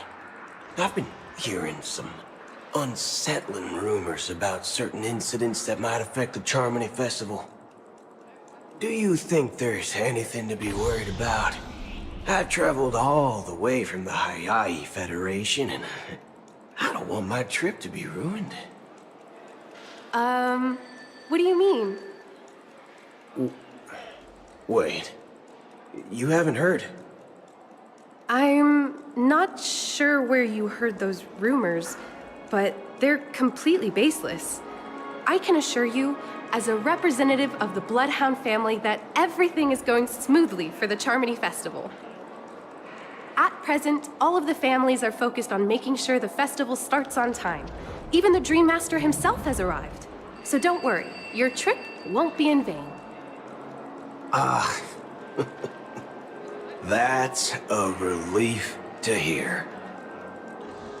She doesn't appear to be acting. So, it seems that even the hotel staff are out of the loop. Back already? Hasn't she returned yet? Nope. I'm starting to wonder if sending her to contact Sunday was a good idea. Neither the staff nor the guests seem to know anything about what's happening in the dreamscape, and wherever we go, all we see is people enjoying themselves. Definitely not a good sign. I agree. Another unusual thing is that the Oak family is supposed to be in charge of organizing the council and managing everything inside and outside the dreamscape. However, I walked around the hotel, but didn't meet a single member of the Oak family on such an important day. Well, I'll be forked. If I remember correctly, the head of the Oak family is that Sunday guy, right? We shouldn't linger here too long. Let's go back to the Express for now. Not so fast. Have you ever robbed VIPC, bro? If you run away now, everyone will be chasing after you. Are you suggesting we sit here and do nothing? I wouldn't say do nothing, but let's stay put for now. Even if the family has ulterior motives, they couldn't have anticipated us showing up here. We're the surprise factor for them. They don't want to attract unwanted attention from certain outsiders, so they won't do anything reckless. See? The IPC lackeys are keeping a close eye on this hotel. If I were a family member, I'd find an official excuse and keep the surprise factors here. If we just wait here, that would be like walking into their trap. Of course, we don't need to walk into their trap. I gave a backup plan to the memo keeper. If it turns out we won't be allowed to enter the dreamscape, she'll order a drink for me in the VIP lounge at the hotel. In reality... a secret signal. That's right. Oh, a concrete object can indeed help the memo keeper establish a connection with you. But Boot Hill, if you have more backup plans in the future, I hope you'll let me know in advance. I'm sorry, but it's one of my quirks. I have too many unreliable friends. And if I reveal that I have backup plans, things can go awry. And that would leave all backup plans completely useless. How do we get into the VIP lounge? This is where my street smarts come into play.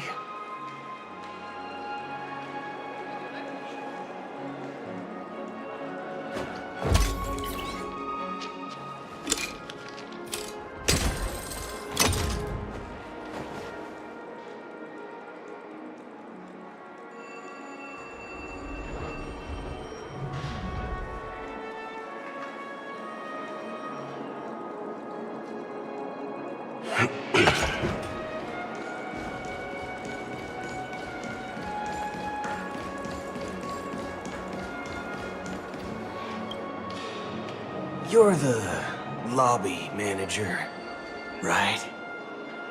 Yes, I am. How may I assist you? We're the Nameless from the Astral Express. We wanted to check in, but there's something wrong with your system. The lady at the front desk said she would contact the man. We've been waiting here for...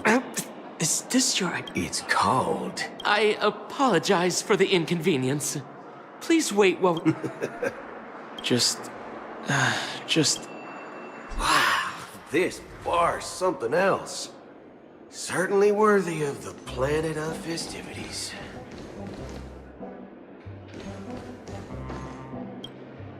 Good evening, gentlemen. Hey, I have an order for a bob. Has Donna's White? Oh. Oh, no. If someone had reserved such a beverage, I would definitely remember it. It sells for hundreds of thousands of credits per bottle, after all. I couldn't afford to cover for such an item if it were broken or lost. That's strange.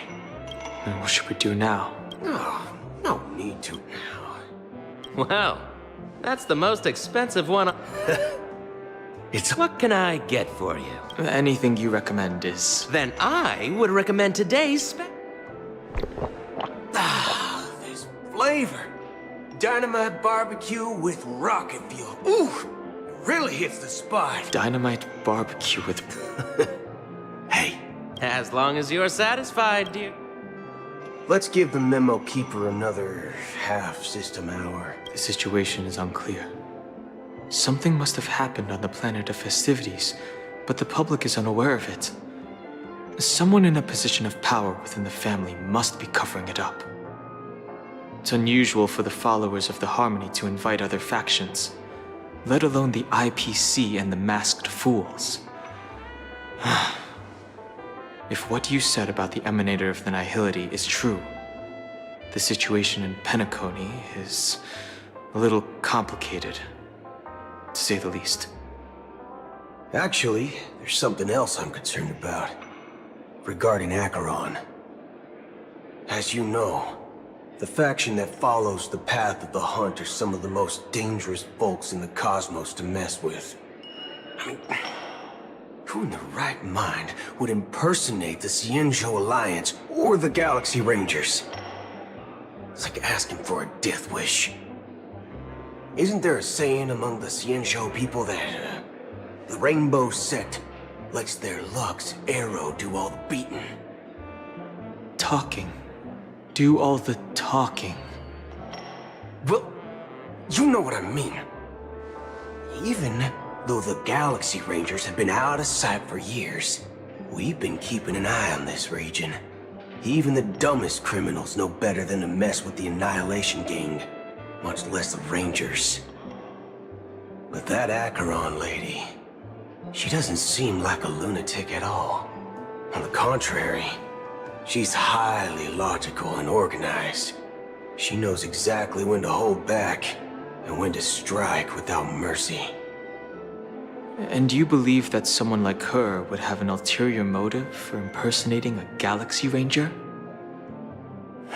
I'm not entirely sure, but I do have my suspicions.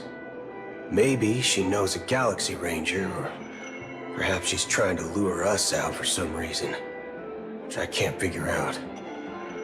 Anyway, what worries me more are the anomalies within the family. They've summoned followers from various paths for the festival. No matter how generous the family might be, this move seems highly unusual. Unless the invitations weren't sent by them. If that's the case, it's even more intriguing that the family insists on organizing the Charmony Festival, despite the chaos.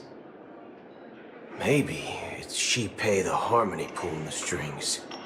You find it beyond human understanding because it wasn't arranged by humans at all. People do stupid things out of irrational impulses.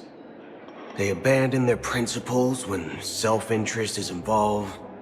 They believe in things they know they shouldn't, and fudge, they even break their own rules. But Eons don't. They stick to their determined path and never turn back, even if they reach a dead end. You think Shipei's will is behind all this? It may not necessarily be Shipei, but there's definitely some higher entity involved. I know it may sound pessimistic, but if human free will were reliable, why would we even need Galaxy Rangers? It's much simpler when you boil it down to the eons and paths. Like how Lon always follows the path of the Hunt, or how the Express stays true to the Trailblaze despite Akavili's disappearance. But in my opinion, Akavili's fall holds significance for the Nameless. Oh, so you're saying the Nameless now have to take responsibility for their own choices because their absolutely right leader is gone? Exactly. I believe the purpose of the journey isn't just about following a path that's always considered absolutely right. It's more about doing your best to choose the right path for yourself among countless possibilities, even with limited insight and judgment. I don't know what you've been through, but I agree that people must take responsibility for their choices, because no one else can do it for them. That's why the Galaxy Rangers need to uncover the imposter and figure out her true intentions. Just in case. I have a backup plan if the Memo Keeper doesn't show up. This is my final backup plan. I promise. You sure have a lot of cards up your sleeve. Well, going back to my old career would make things a lot easier. By the way, when you were walking around the hotel, did you happen to see any important-looking guests? What's your plan? It's simple. We just grab some hostages and use them as bargaining chips with the family. Or maybe we can even take their identities. No need for that. We'll return to the Express now. Wait. Are you getting scared? Draw your weapon. Let's make a big scene. Are you leaving, esteemed guests? Would you like to cancel that Asdana's White Oak you just ordered? Huh? Asdana's White Oak? But didn't you just say... Ha ha. Looks like you are a bit intoxicated, esteemed guests. You ordered a bottle of Asdana's White Oak. Looks like you're Memo Keeper. Oh, right. Sorry, my memory's not the best. You know, too many modifications and all. I'll be waiting for you on the... No mistake. That's her message to you. She knew the hotel wasn't safe. Well, looks like we took a detour, but now it's... You're back? 2 guests just boarded saying they were looking for Boot Hill, so I told them to wait in the parlor car. Oh, just in time. 2 guests? She's one of them. Look, we welcome all passengers on the Astral Express, but sneaking in like that? You have no regard for etiquette!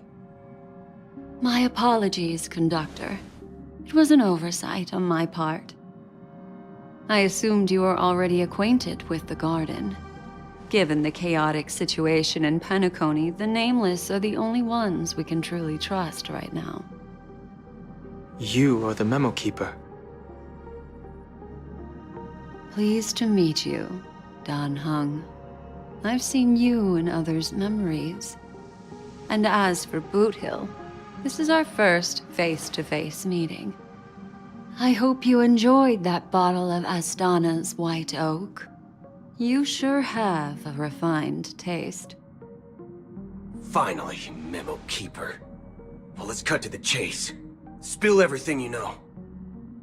That's precisely what I intend to do. But before that, please allow me to introduce myself. My name is Black Swan, and I serve the Garden of Recollection as a Memo Keeper. As for Acheron's story, I'm sure she knows it better than I do. Greetings. I'm Acheron. What? You Garden of Recollection shirtbag! You betrayed me! I apologize, but she did that at my request. Due to certain reasons, I have been exiled by the family. Thankfully, this Memo Keeper came to my aid and helped me escape their surveillance unnoticed. To be honest, it was more like stalking than helping. And the process was far from unnoticed. I asked her to guide me to a place beyond the family's reach and to contact a few trustworthy individuals. Namely... Trustworthy? Son of a nice lady. How about this? I'll put a few bullet holes in your head and see what secrets spill out. then... It doesn't have to be like that. I'm willing to answer all your questions, but not right now. If my cover hadn't been blown, we might have had more time, but at the moment, we don't have any other options. No other options? What do you mean? This is the only way I can ensure everyone's safety. I kindly request an immediate warp jump out of the Astana star system. This passenger is requesting? As far as I can tell, she's not a threat, and seems to be telling the truth. I've briefly traveled with your companions and know their whereabouts, Danheng. Please rest assured, your nameless companions are safe.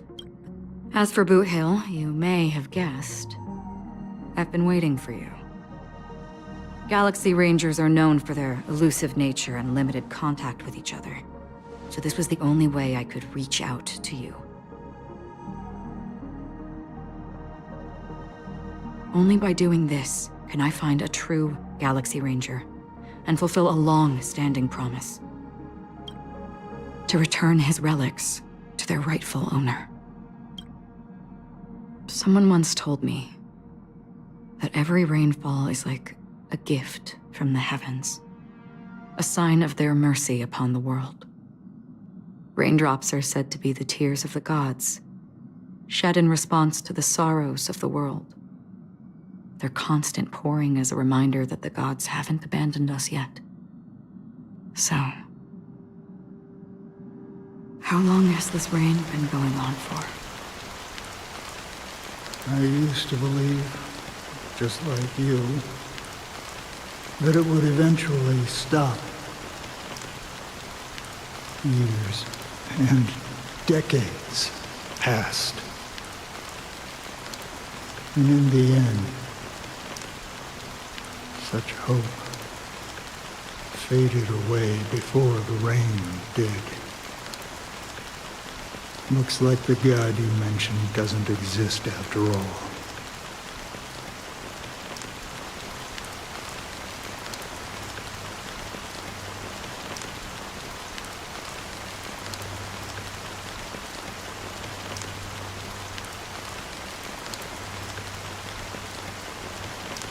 Well,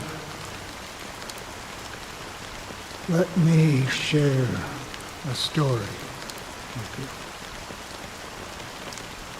Mortals who walk the paths are like sailors on a vast ocean, leaving behind a trail that creates countless ripples of possibilities. These ripples last longer than the fleeting lifetimes of humans. And for some, their presence leaves such a strong mark that it's reflected in the waves. Like those shadows on the ocean. Sin-thirsters, the obsessions of the Pathstriders, they emerge from the depths of IX, seeing themselves as masters of their own destiny, unknowingly repeated the actions of their past lives. They emerge from the nihility and head toward it, leading purposeless lives. However, these hollow phantoms, they were once my dear companions. A group of Galaxy Rangers. Are you watching over them? Watching over them? No. I'm guiding them toward transcendence. It was a brutal war. A crusade that shook the universe. The universe witnessed the fall of Zulo, the Lord Ravager, but it came at a price. A price so hefty that only those who were there still remember. The unwavering determination of the Hunt followers persists even in death. So someone must guide these lost souls to their life beyond. They were heroes in their time, and they shouldn't be reduced to mere puppets of nihility. As for me, I've suffered too many losses on that battlefield to advance any further. And that makes me the most fitting person to carry out this task. But you know, these sin-thirsters, they're not who they used to be. Does this seem pointless to you? Well, some tasks have to be done, even if they are pointless.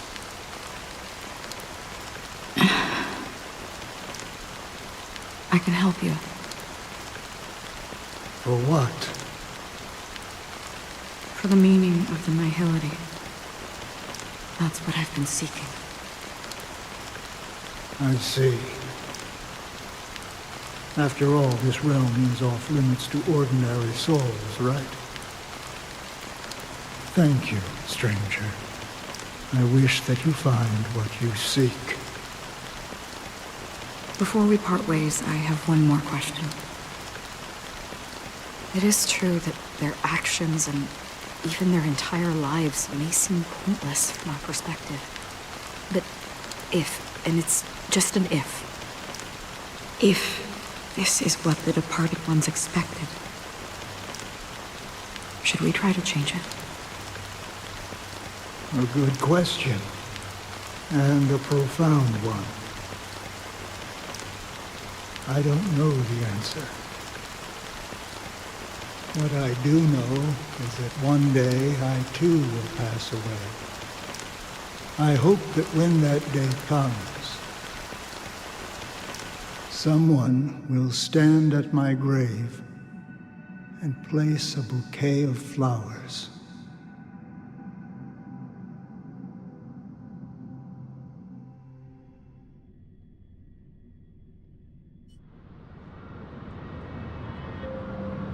When I appeared as a child, my speech, mindset, and soul reflected immaturity and innocence. As I grew into adulthood, I left behind my childlike side.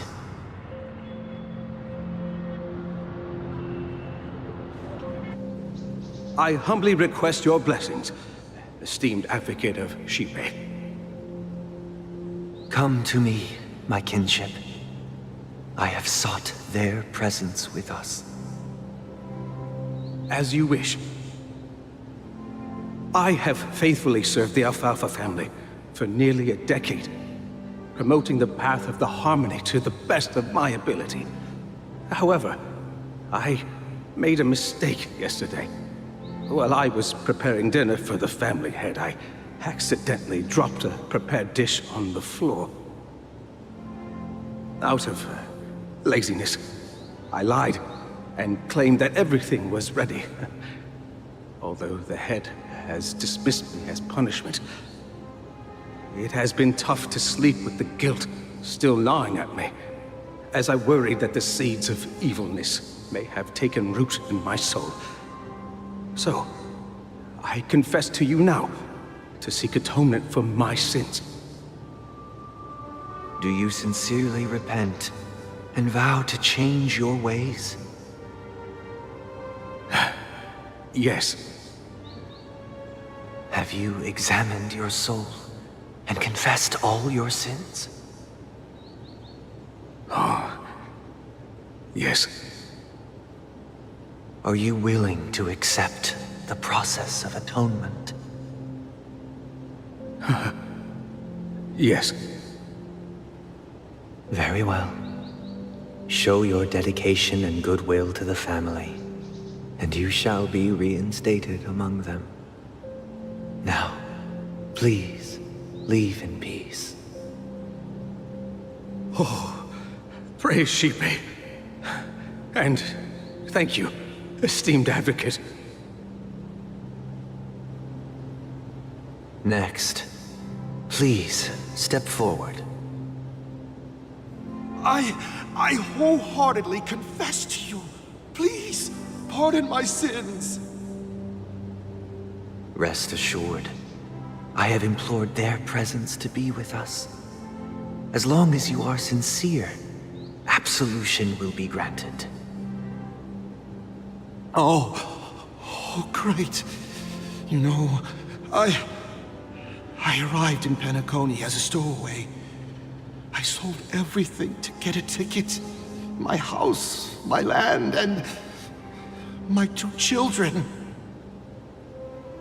I see. Please, go on.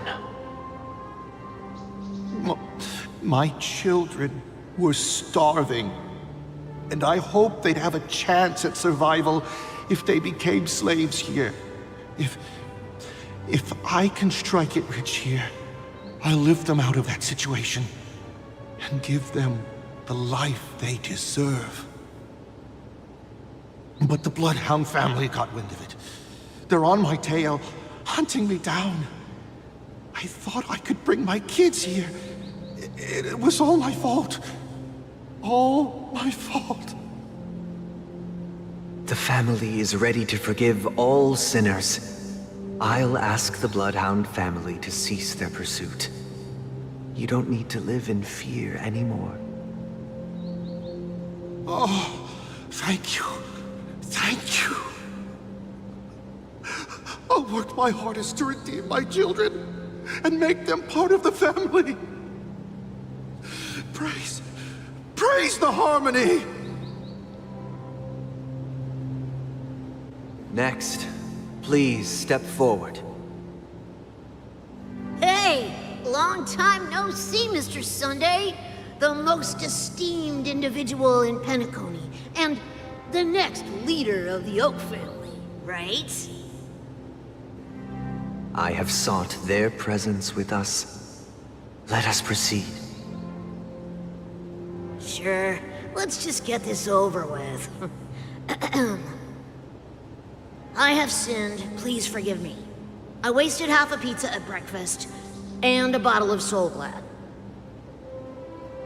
That's it. Nothing more.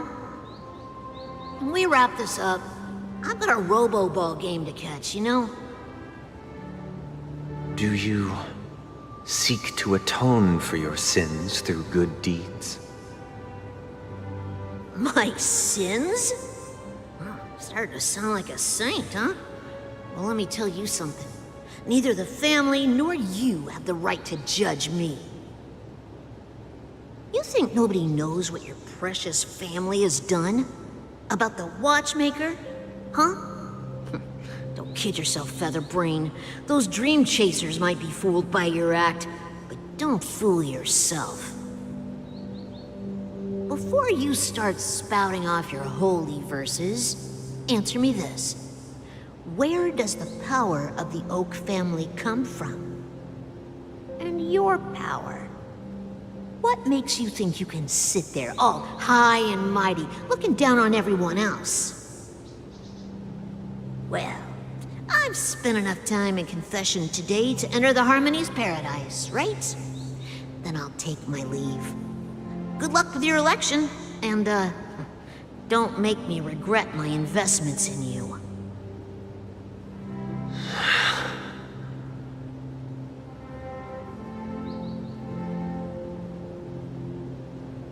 Oh, revered triple-faced soul, hear my doubts. Who can judge the strong when their power hides their crimes? Who can vouch for the weak when they will pay any price to survive? Who can comfort the purest souls when even they get led astray? If the strong defending the weak is truly the foundation of paradise,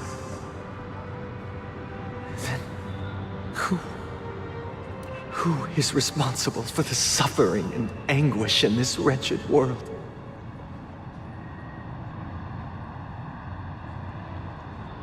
Brother? Brother? Brother, are you all right? I'm fine.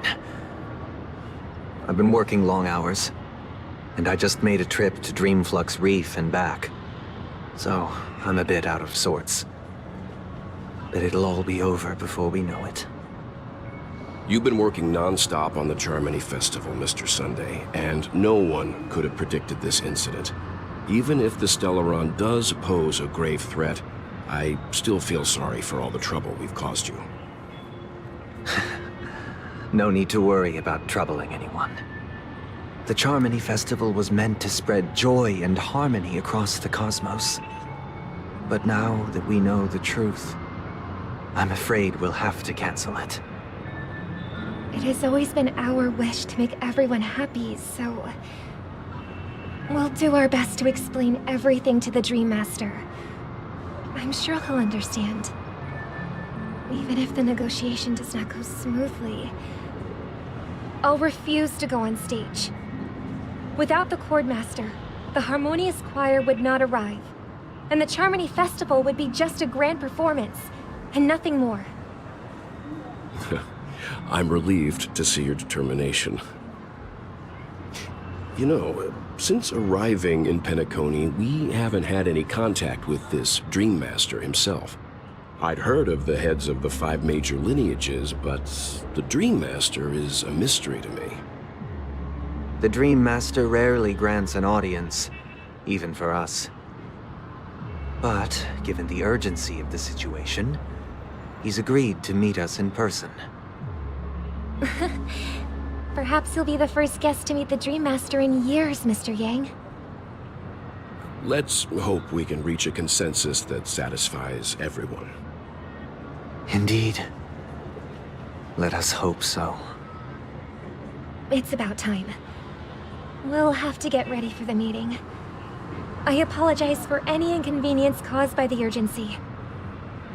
Don't worry. I'll be waiting here. Dear, it's Mr. Sunday! Hey, come over here! Thank you for everything you've done.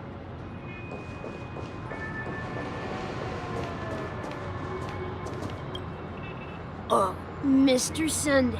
Hey there! Okay, see the moon in the sky? It's about the size of the cap on my Soul Glad bottle. If I just reached out my hand, I could grab the moon, couldn't I? The moon? You mean the Grand Theater? Yeah. Look at me. I've been away from home for too long. I must be missing that moon. But it's no big deal. The Grand Theater here looks much better than the moon back home. It's just magnificent. They told me not to sell everything I had just to come to Penacony. How short-sighted. Selling everything you had? Why would you go to such lengths? Why? Can't you see? Life back home is miserable. It's not really living at all. It's better to be here at Penacony. No pain, no worries about tomorrow, just sweet dreams. You can do whatever you want. That's what I call living. Yeah, now this is the life. Is this truly living? Huh? What did you say, young lady? I didn't quite catch that. Oh, it's nothing, sir. You see, the traffic on Glock's Avenue can be dangerous.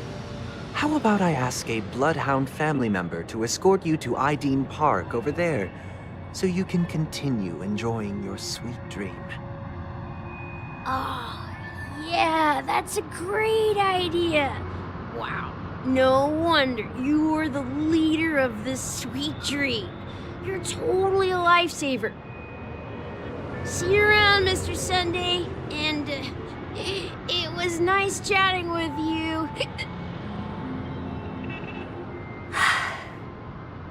What's up, sister? This is the land of the dreams. But why do they live like this? The man we ran into, he doesn't seem happy at all. Even though sweet dreams are nice, they're just illusions. But for him, they're the only way to survive, even if it means giving up on reality. That's not really living at all. I suppose you have a point. But, in my opinion, that's how most people live their lives. Why do you say that? You think that man is not actually living, but that's not quite accurate. Even without Penacony, people create their own illusions called self-value. People believe they have a predetermined value to fulfill. Gaining value means gaining power, and those deemed worthless are seen as the weak. However, value doesn't come out of thin air, and there's a limit to it. To accumulate value, people have to take from others, so the weak get exploited and oppressed. Are you suggesting that this is not how things should be? Exactly. But, ironically, people don't think there's anything wrong with it, because they uphold the illusory notion of self-value, and even the weak believe in it. The survival of the fittest. That's where all the tragedies in the world come from. People come to the sweet dream in Penacony to escape from that reality and find solace. No tragedies exist here. Only happiness, although in its nascent form. Isn't that the same paradise we yearn for in our dreams? Perhaps that man is just an exception. Let's not jump to conclusions. We should experience the dreamscape ourselves, just as I did at Dreamflux Reef. Yes, seeing is believing. I'll accompany you. The Dream Master hasn't shown up yet, so we have some time for a stroll.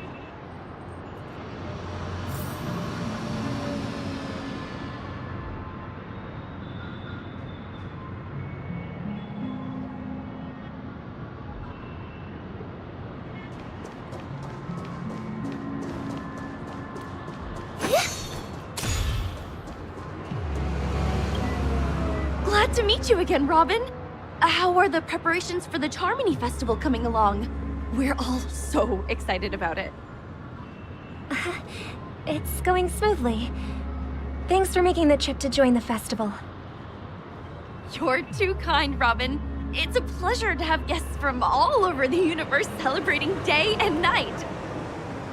I can't stand being lonely or bored, so this jubilant dreamscape is perfect for me. But if this went on forever, would it get boring too? Nah, not at all. Who would get tired of having so much fun? Every day, you get to wear fancy clothes, explore all sorts of dream bubbles, indulge in delicious food without gaining weight, and you never get old or sick. As long as you can afford a room, this place is the ultimate paradise. But you know that only a few things can be brought back from the dreamscape to reality, right? That's exactly why I don't plan on bringing anything back. Just enjoying the dream itself is good enough for me. I mean, I'm not one of those long-living species. I only have around 60 or 70 years in this lifetime, and there's so much to worry about. Being happy here is pure bliss. Only in this sweet dream can I truly feel like I'm in control of my life and fate. Who would want to go back to reality after experiencing this bliss? I see. I genuinely wish you all the happiness in the world. And I wish you a fantastic performance, Robin! I'm off to the Blue Hour for the ball. See you later.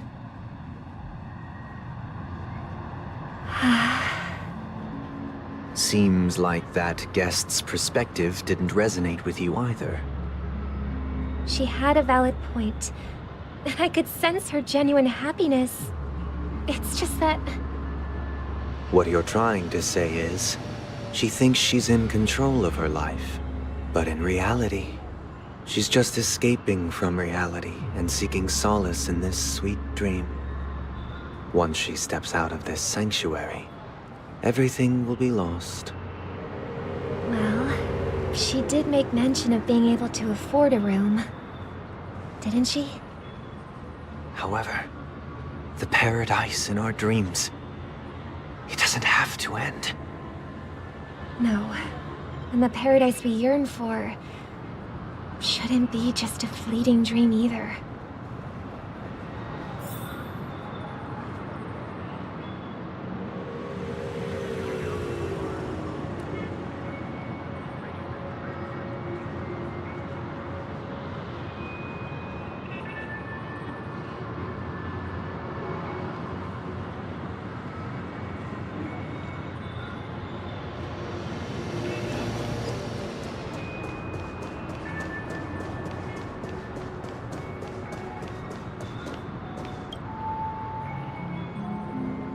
The scenery in this dreamscape is truly breathtaking, isn't it?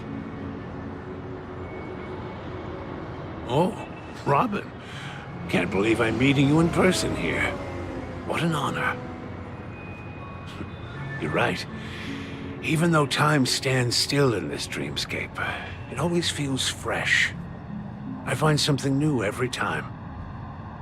A philosophical mind. I hope I'm not intruding. Oh, not at all. Now, with little time left, I yearn for meaningful conversations, especially with someone as esteemed as you. Do you mind if we chat? It's my pleasure. No need to be formal. Just speak your mind. You said, with little time left. Please, forgive me for being blunt. But is that why you came to Penacony? Yeah. I was part of a war, and while escaping from the Sarkosian mothership, I got exposed to some radioactive materials. And then, all my comrades died, and my hometown was wiped out by neutron bombardments. I couldn't bear to live with everything I knew gone. That's when I heard about a possible solution here, so I came. How heart-wrenching. I hope the family has been able to help you. They have, and I'm truly grateful for that. They provided me with a comfortable room, the most advanced life support devices in the cosmos, and a stellar team of caregivers. My physical body is now in the dream pool, sustained by life support. The me you see here is whole, rational, and no different from any other person. But I can't say the same for the me in the hotel room. My true appearance? No. I hope you never have to witness it, Robin. So, you'll be living forever in this dreamscape, right? Just being able to live at all is good enough for me. Whether it's in this dreamscape or not, well, I don't really have much say in the matter. My world has been torn apart, and my life could end any second. So, even if this whole place is an illusion, it's still my paradise, and I'll treasure every moment I spend here. How I envy those everlasting things. That old man's story. It's so tragic. Fortunately, this sweet dream gives him joyful memories to hold on to for the rest of his life. That's precisely why this sweet dream in Penacony exists. However, even this sweet dream has its limitations. While it provides solace to the disillusioned, it can't completely eliminate pain in reality. There will be a way out.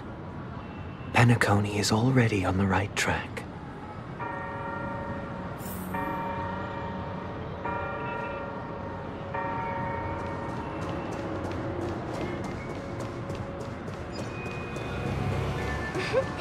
Look what we have here. A lovely young lady. Wait. Brother, what a surprise to see. Show yourself. I've heard that a skilled masked fool received an invitation too.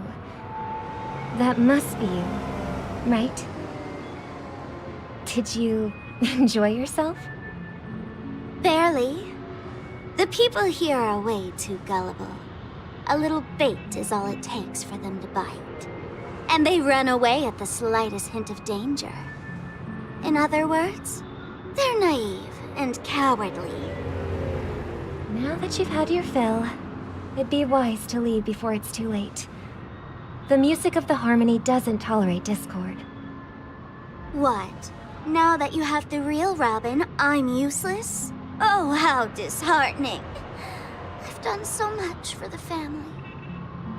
You should be thanking me, because if it weren't for me cleaning up this mess, Penacony would still be in shambles. Don't you think? That was a personal request from the head of the Iris family, and it has nothing to do with us. Step aside and stop causing trouble for the Charmony Festival. The Charmony Festival? You think you can scare me? You think I've no idea what you're planning? I don't care what you're thinking, chicken wing boy. But I'm pretty sure our lovely Robin won't be appearing on stage. After all, you're well aware of what a sorry state this dreamscape is in under the big Penacony, the land of the dream. Stop it. What's the rush, chicken? Our paradise is none of your concern, masked fool. All right. I'll go. But Robin, do you really believe those living in dreams can escape pain and find Well, I've done my part.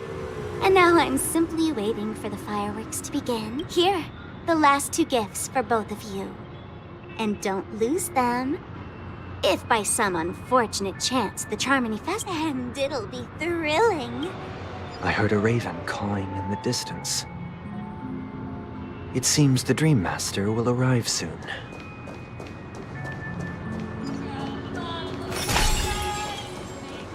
Let the show begin.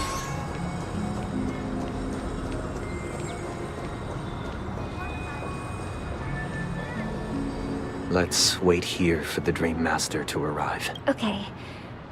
By the way, brother, I heard you no longer have a sweet tooth. Back when we were kids, you used to steal my desserts. Seems like a lot has changed during my absence. What exactly happened?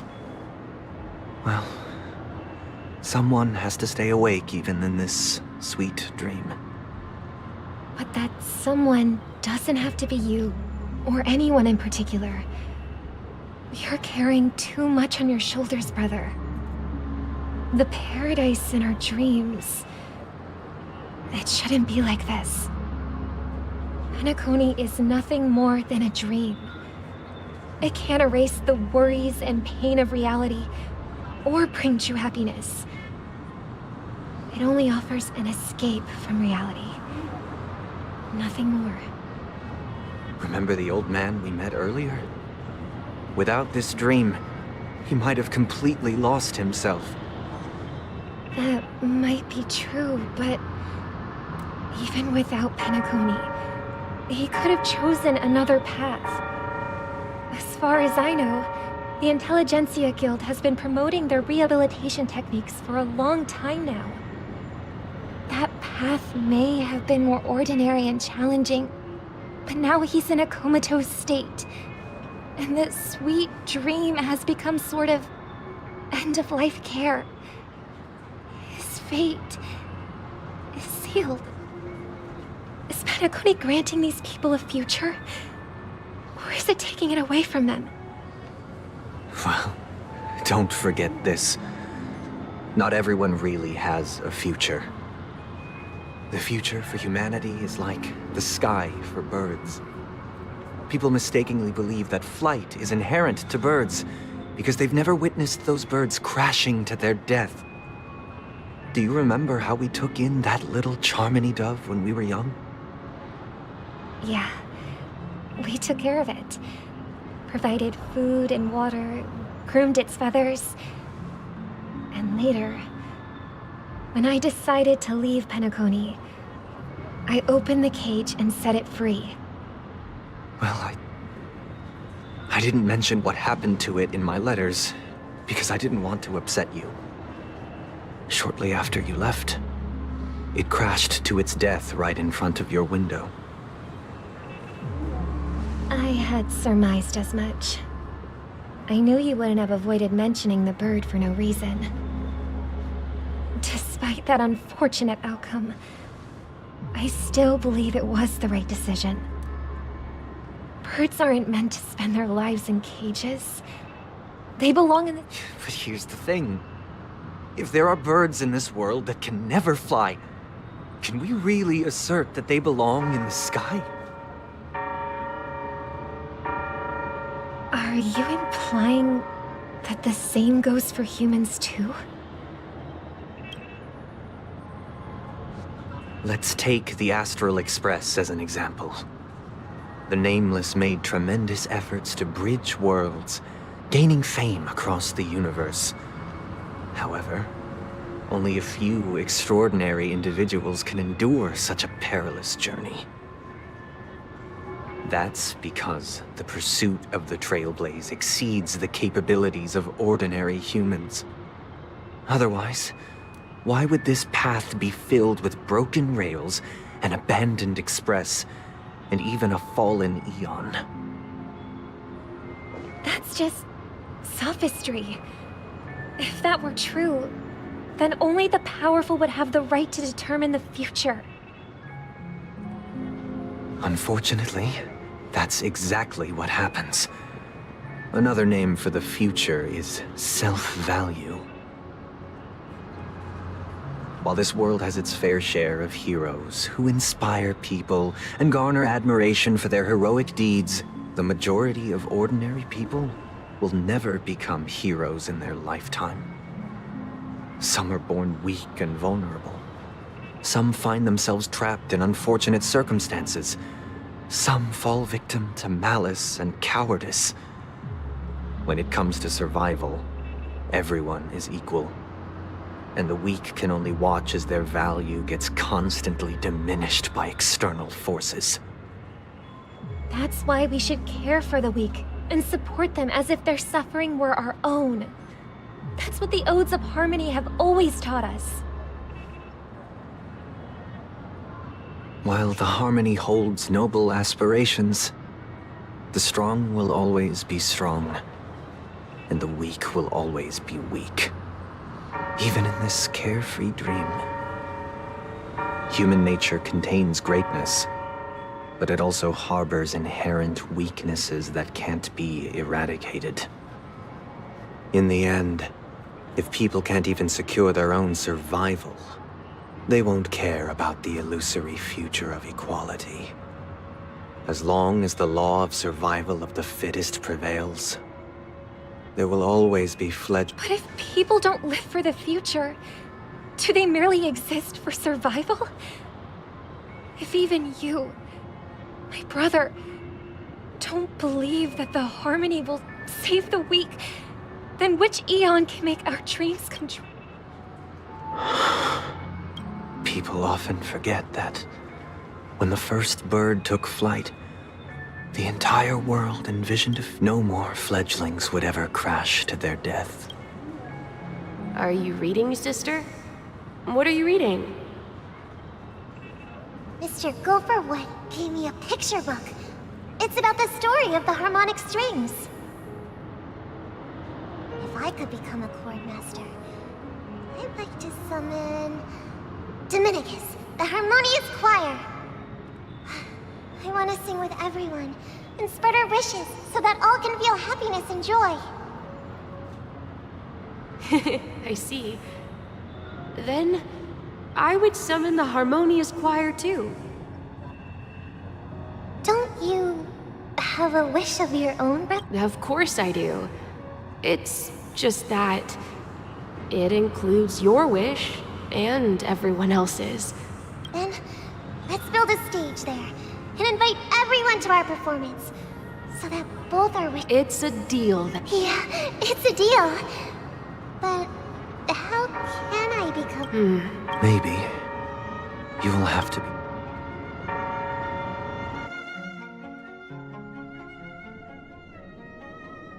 You're back sooner than I thought. Any results? Yes. And now, it's up to us. Since his last will has now been conveyed, but pardon me if I sound curt. It's good to have determination. Why else would he have chosen to sleep in solitude? Staking everything on some nameless... But you have the numbers. And in numbers comes strength. Got any more encouraging words? As I see it, relying on Welt's negotiations alone is far from enough. Regardless of whether the other party will be compliant, negotiating simply allows us to meet them as equals. It won't grant us, and Penacony is our rival's home turf, and we already have very few chips left to play with. Rather than idly sit around while the family's got us blocked off, an offensive approach might be. We're more familiar with the Stellaron's properties than most, and since it's the key to stabilizing the sweet dream, it's vital to the family's interests. By attacking their core interests, they're bound to retaliate hastily. And as the saying goes, haste makes waste. That's right. As long as we pose a threat to the Stellaron, either with words or otherwise, we have a chance at gaining the upper... But the problem is, on the eve of the Charmony Festival opening, how exactly are we going to get close to the theater? Family security will be airtight, and if we brute force it... So, no one's gonna say anything? What's that supposed to mean? You'd better believe... So, I heard that before the Charmony Festival begins, there'll be a pageant to kick off the festival. It's called the Soul Glad Tea, as long as we clinch the top spot. So, how do we go about I've already... to tell you the truth, I had been preparing to join the auditions all along, but... So they're still running this thing, huh? It was originally just a publicity stunt, set up by Mikhail to drum up attention. But it looks... We'll follow Marge's plan. I'm afraid I won't have the time. As a virtual character, I've already completed my final mission. Should we ever cross paths again? All right. I'll have to add to that databank of yours you've got on the Express. And Miss Firefly. We've already come this far. This is also the spirit of the Trailblaze. If you haven't... Oh, wow! They've really outdone themselves! Behold! Here come 4 friends with spirits high and full of zeal. Are you aspiring to be the superstars of the festival? Is he talking about us? Yes, you! There's no doubt about it. I see you have all the potential of a superstar in you. Excuse me, you 4. What are you hoping to get out of all this? As the last group of contestants, how confident are you in overcoming all of the challenges? Would you be open to a brief exclusive interview with us? It'll be quick. Your journey is long and fraught with peril, yet under a sky blanketed by banners, you vie for the crown. The Sword and Rose!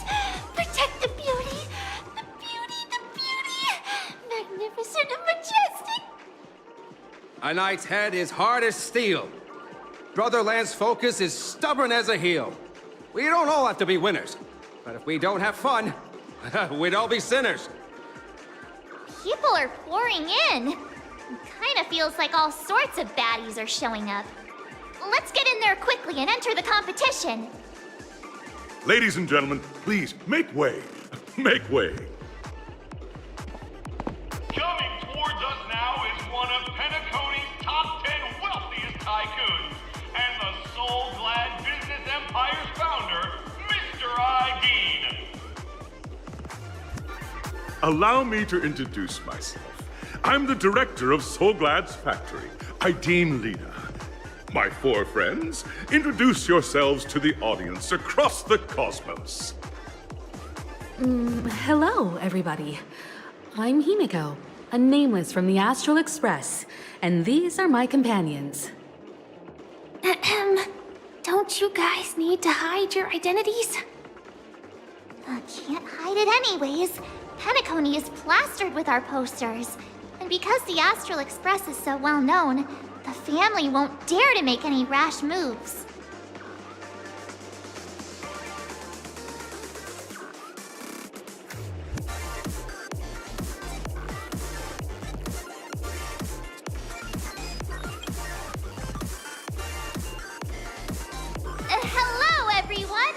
Hello, everyone. So it's a bunch of nameless guests. This final face-off is bound to be spectacular. Time is precious. My 4 friends, come with me. Grab a bottle of Soul Glad and make your dreams a blast.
Let me stay here a little longer in this body.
Inspection complete. Nothing suspicious.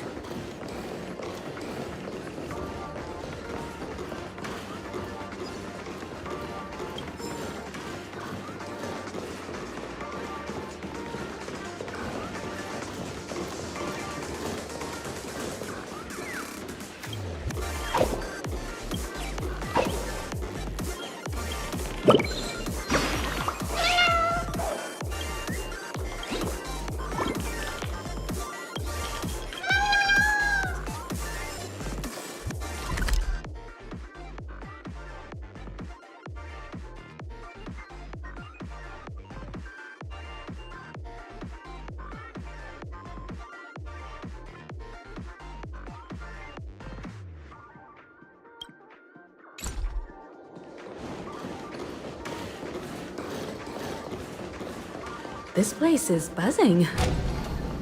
That's right. This venue is a miniature representation.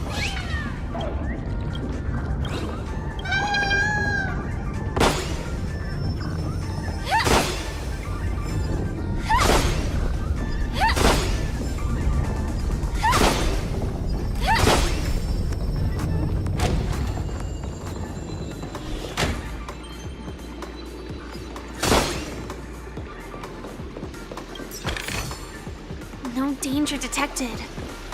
Never let your guard down. Grab a bottle of Soul Glad and make your dreams a blast.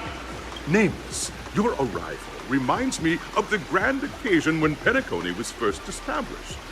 I was still a young, bright-eyed lad back then, lured here by the watchmaker's ads, full of zeal and ready to make my first fortune in life. Once, during a particularly grueling day, I passed out and was resuscitated by a drink from Mr. Sousa. That sweet taste has since been etched in my mind, and that was what drove me to create the Soul Glad that we all know and love today. The dream-chasing era was truly a wondrous time. Oh, I miss those days, and the watchmaker. Scorched Sand Hall is my homage to that time of boundless possibilities. I wholeheartedly hope you make it to the finish and emerge as the next superstars of Penacony. Now then, is there anything you'd like to say before the competition officially begins?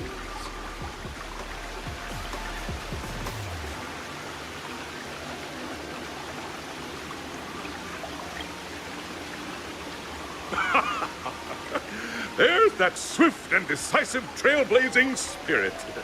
How about you, Miss Marsh? Hello, everyone! Trailblazing into the uncharted and challenging the limits. That's Miss... I hope that... a wonderful... Safety first, everyone. Simple work waiting for you are 3 stages, each connected to that era. The first 2 stages, and in the last stage, those are the rules. Simple. Everyone, as the Charmony Festival is drawing closer, we must reach the end as quickly as possible. Factoring in efficiency and safety, splitting up into 2 groups is the best choice. March and I haven't known Miss Firefly for too long and aren't overly familiar with her. It'd probably be better if the 2 of you paired up. Fine by me. Let's do it. All right. I don't have...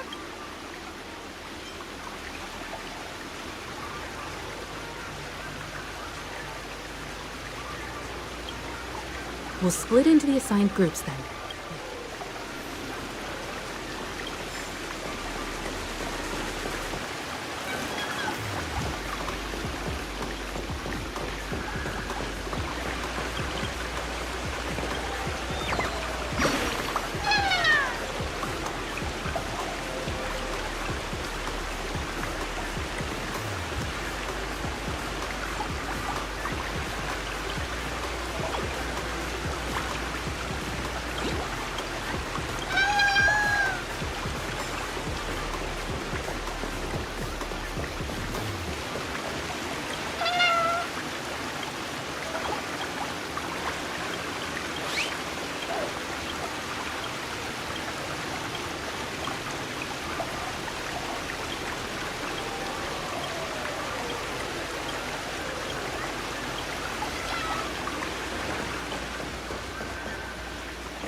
welcome to the first stage of Soul Glad Enterprises' 33rd Scorched Sand Festival of the 20th season, Dream Play Fantasia. In this stage, you can choose between two challenges, the School of Acting or School of In the School of Acting challenge, you have to complete 3 performances from 3 scripts and move the panel judges. In the School of Action challenge, you have to defeat 3 groups of enemies convincingly and reach the... Now, make your choice.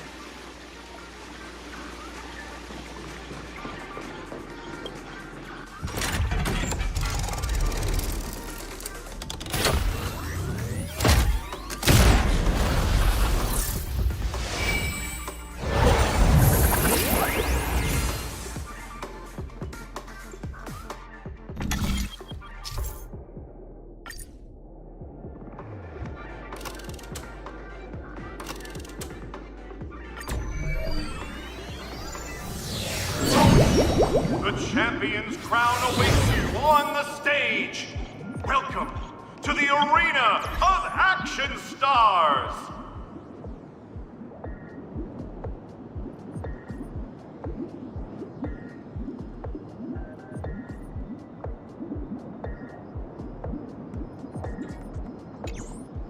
Please make your way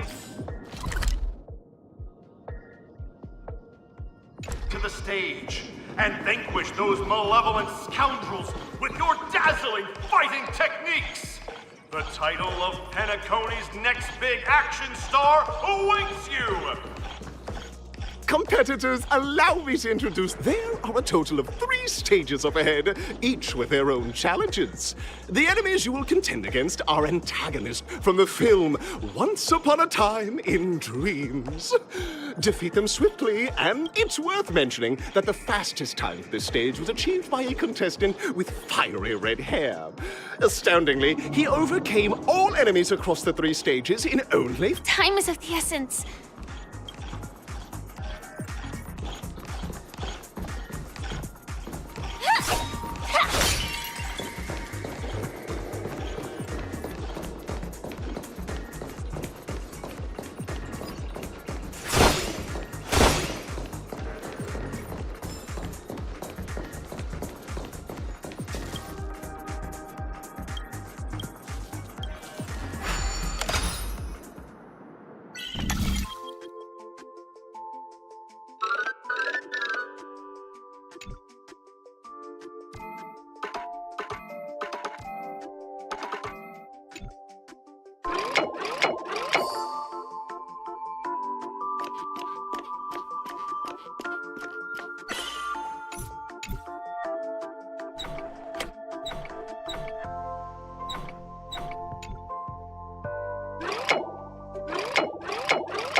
No danger detected, but never let your guard down. Inspection complete. Nothing suspicious.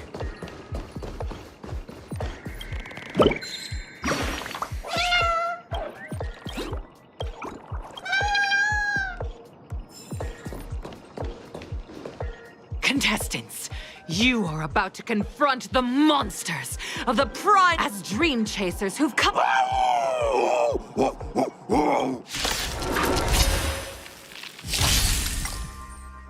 Executing attack! I will fight for myself until everything burns to ashes!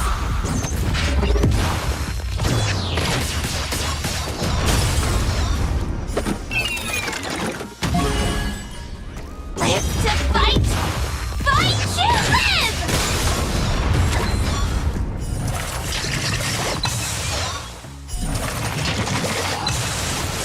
There's no harm in sharing good fortunes. Indestructible.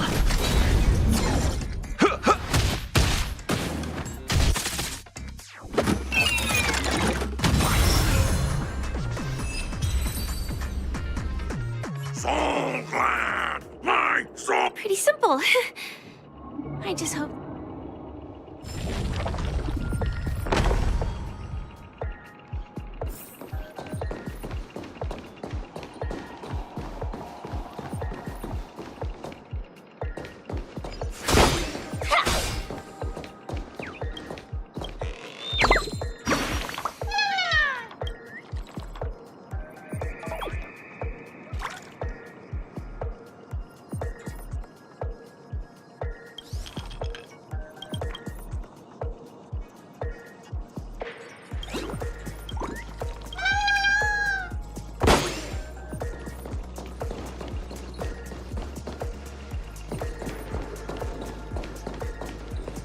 Congratulations on becoming just as you're about to give up. Why is our... Because this is Soul Glad Enterprises. Isn't this just product placement? To safeguard the intent.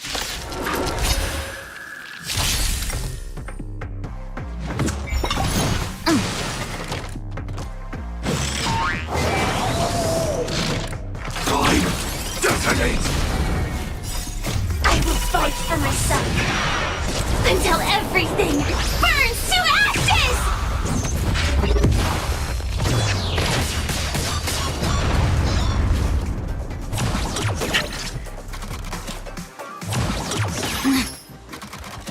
Shall we unite our goals?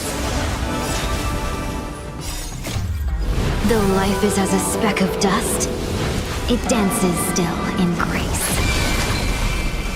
Defend the weak. Flaming lance! Forward!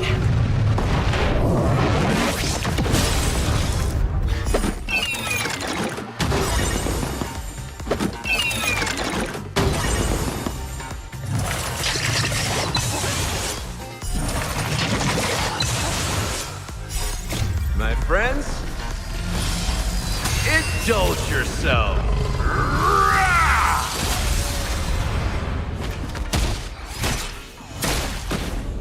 Live to fight!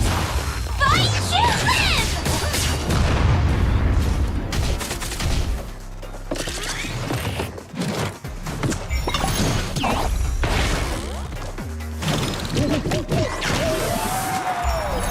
The long dream has vanished.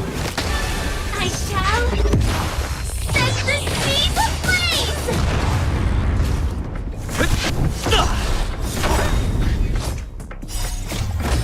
Flaming lance!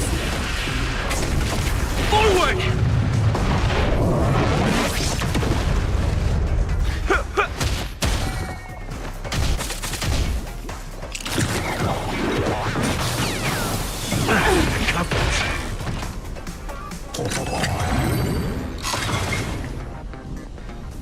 The world kisses me with pain, and I provide with...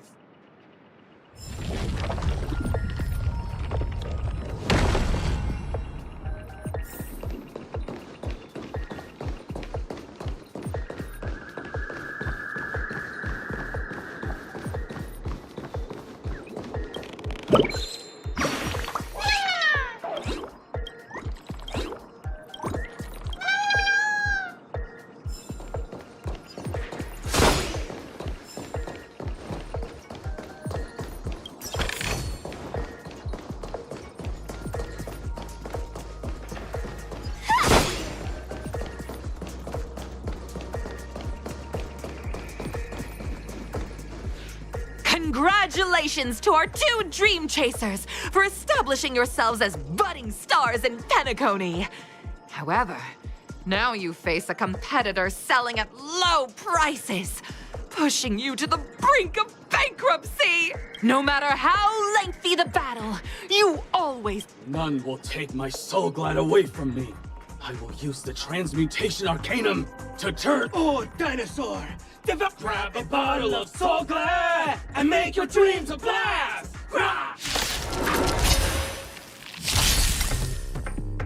Executing attack! I will fight for myself until everything burns to ashes!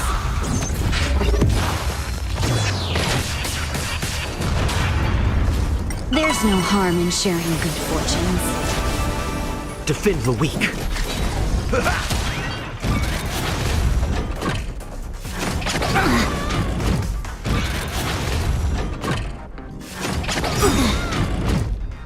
My friends? Indulge yourselves! Let us dance once more. Fight to live! Set the seas ablaze!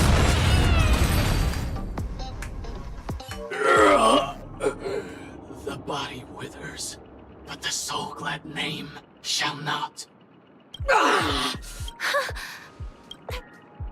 Isn't this fight transforming into a dinosaur after an extended battle in the years that followed? Well... Looks like we won! Let's hurry up and get to the next stage.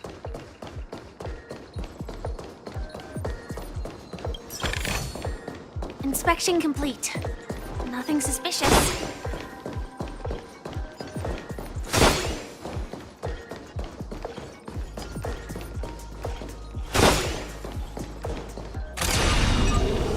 Firefly Type 4. Activate!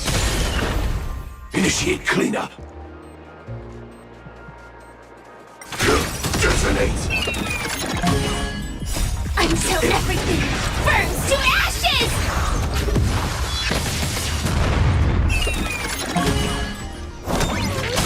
Set the seas ablaze! Fight to live!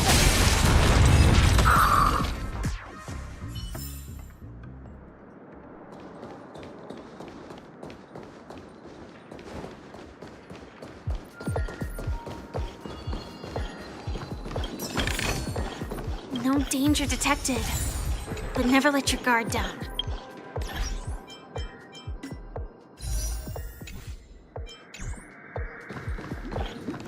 Congrats to both of you for clearing the stage, but more importantly, look at the time! You finished much faster than that red-haired contestant. That red-haired contestant. You'll find out eventually, but only if you have the option to choose gunfire, and you'll find out eventually, but only if you clear the next test first. Welcome to the second stage of the 33rd and undergo Brother Hanu's trial, or time, where you'll face Clucky's trial. And now, make your choice.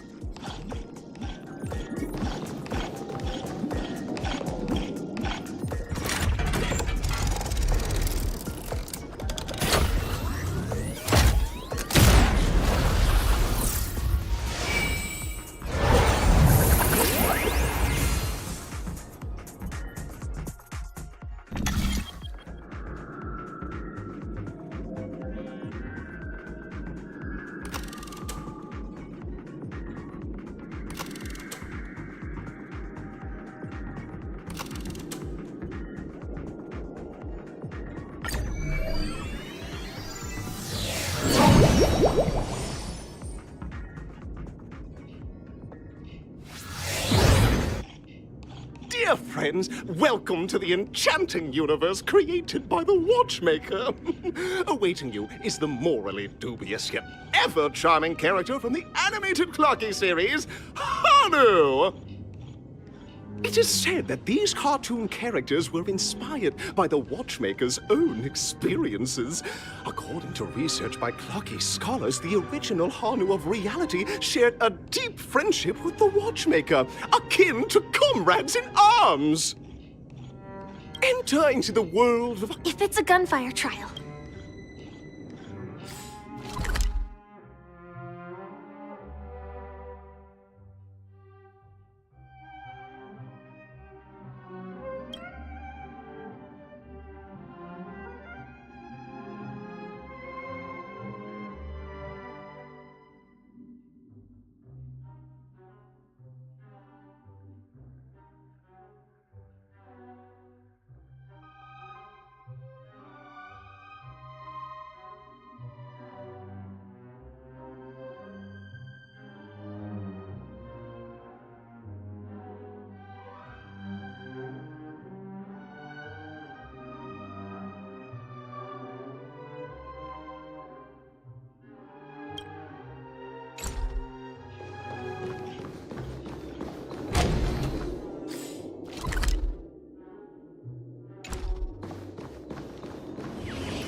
Ready? 1, 2, 3. Are we both in? Very cool. In this Hanu's Adventure episode, Boss Stone has gathered his battleships for an assault on Dreamville. All Buzzfly, Cousin Wolf, and Bombhead are all raring to go. The brave Hanu must... Alas! Hanu presently is ill-equipped to fend off the malevolent.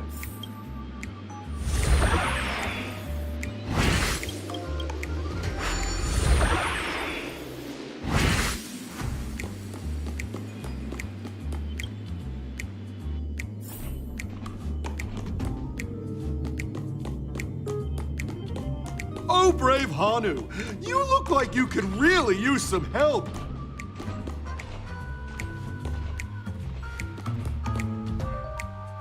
Long time no see, Hanu. You look pretty stressed out. How about an intense and thrilling game of Dream Jigsaw to blow off some...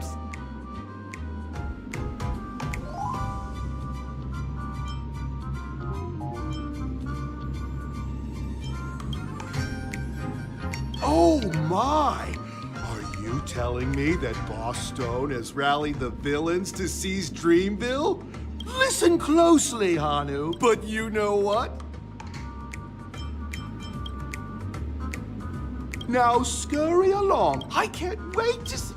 Let's stay alert and make sure those monsters don't spot us.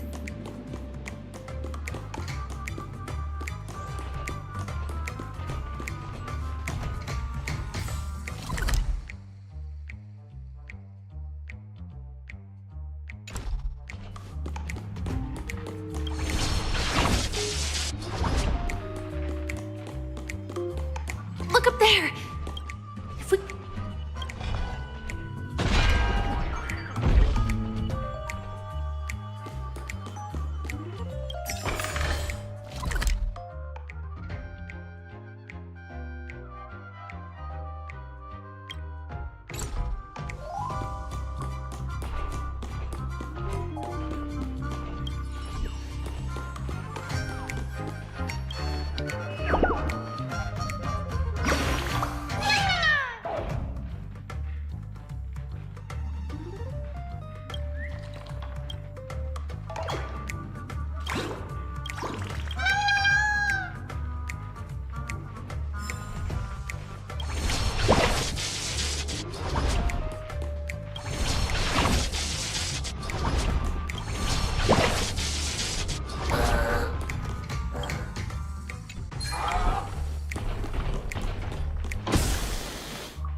That's all the jigsaw pieces. Let's hurry back.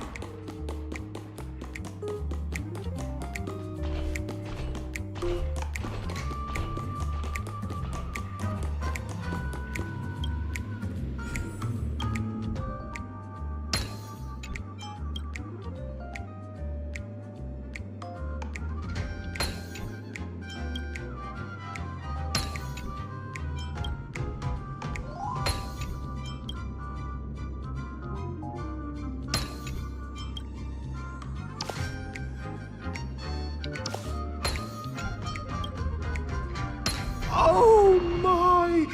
The exquisite sensation of perfect alignment! My organizational itch. Hurry now, Hanu. Are such...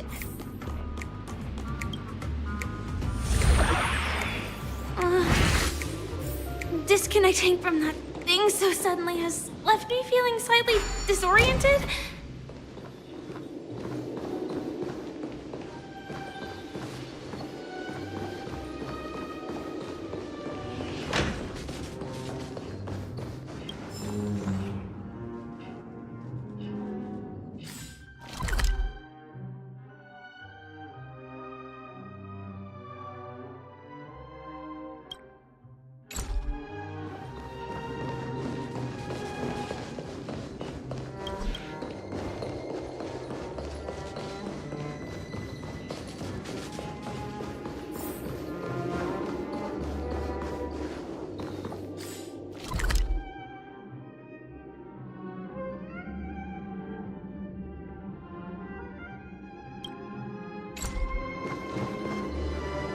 Is that Hanu?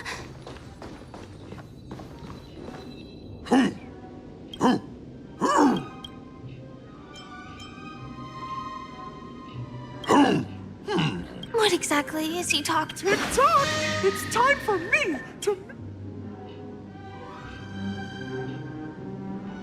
Clocky? In Dreamville, Clocky is everywhere and can do anything! Like right now!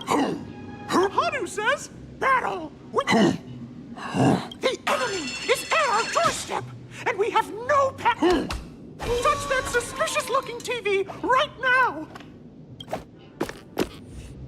So they just jump. Sheesh.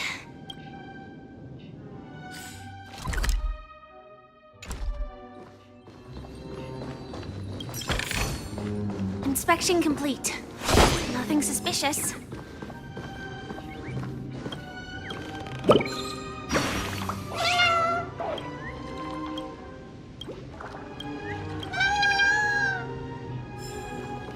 Well, here we go again. Ready?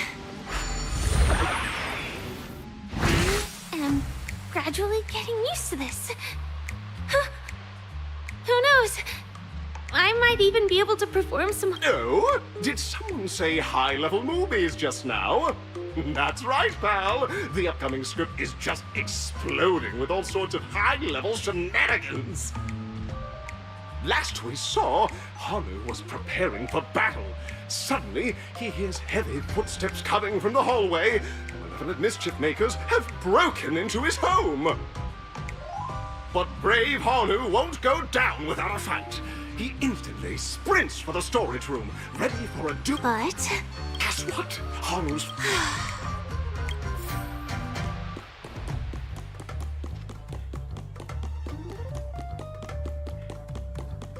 The storage room. It's behind the shelves, right?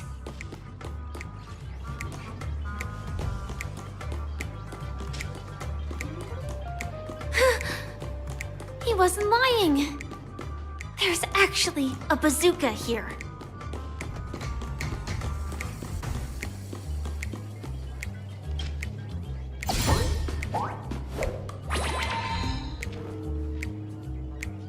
Now we should have a way of dealing with those baddies. This thing feels just like the Soaring Locust too.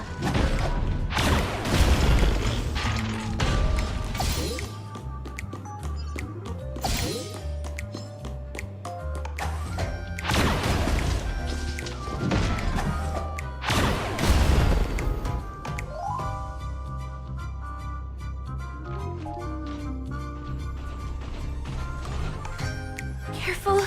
It looks like we've got more company. Get ready.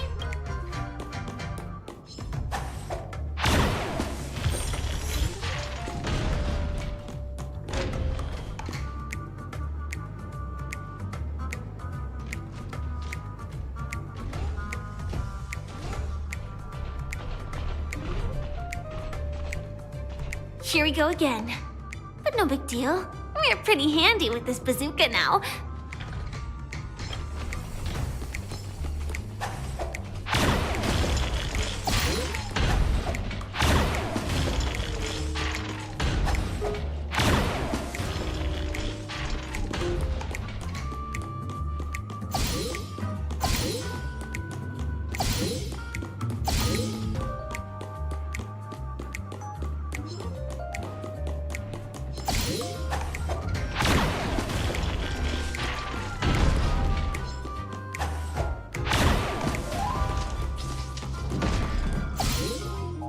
That should be all of them, right? Oh my!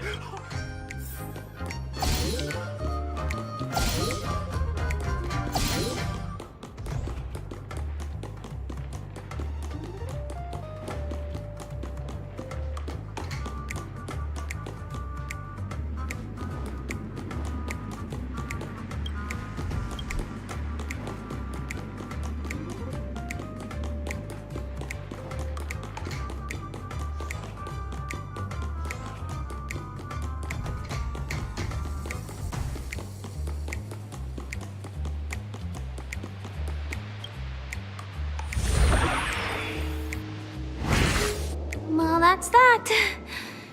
But it is gonna be hard to let go of this bazooka.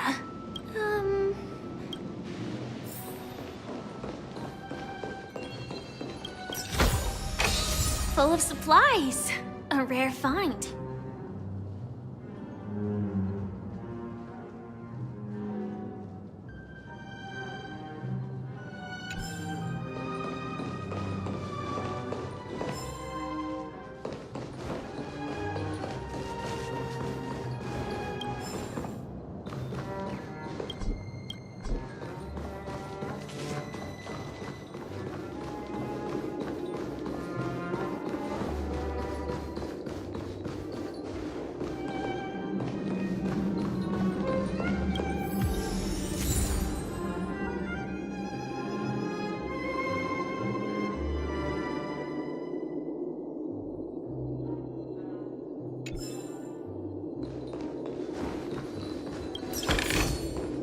No danger detected.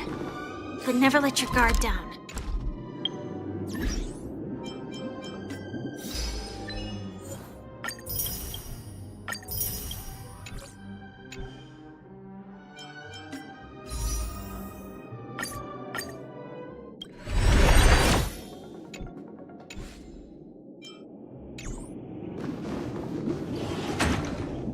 Congratulations to both of you! Oh, you've overcome all obstacles and proven yourselves!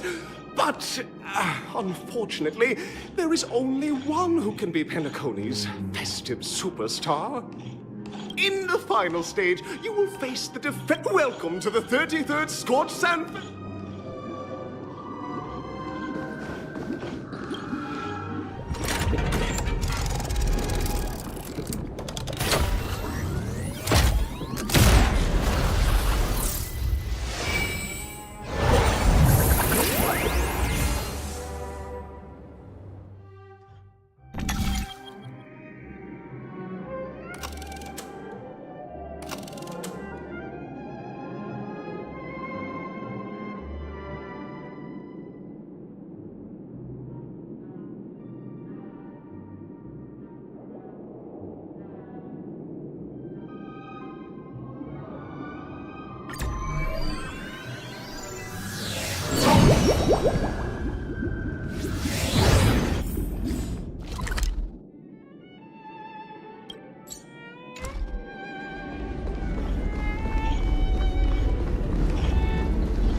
No way. I think I just saw someone.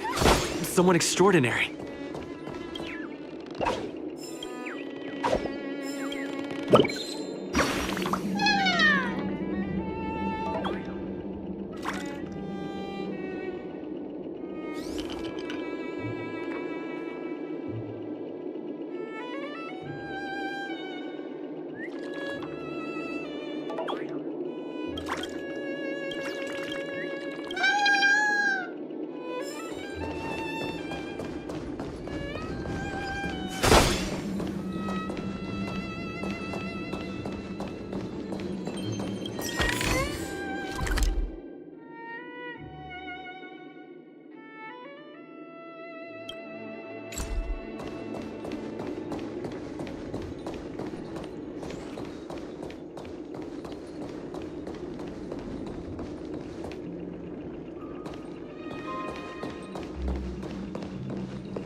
Please wait!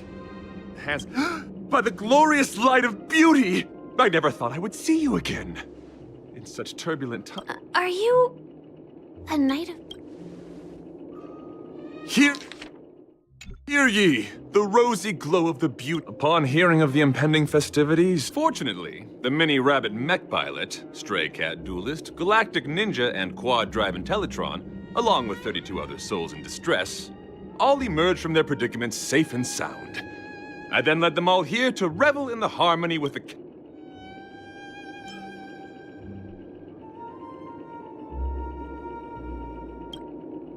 I do not deserve such praise.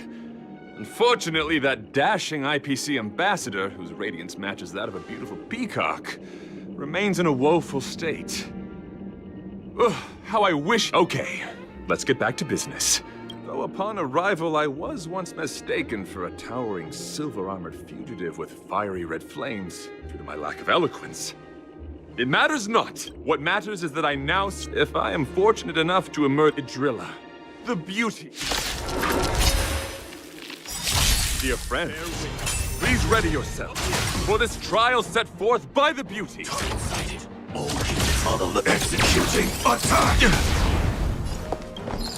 Like fireflies to a flame, I will fight for myself until everything burns to ashes!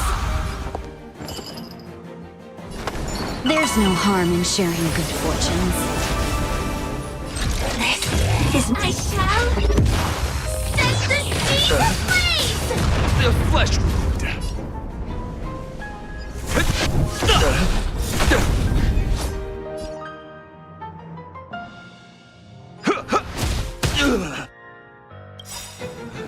Lance ablaze. Flaming lance. Forward!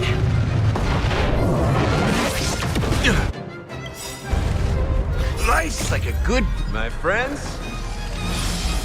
indulge yourself.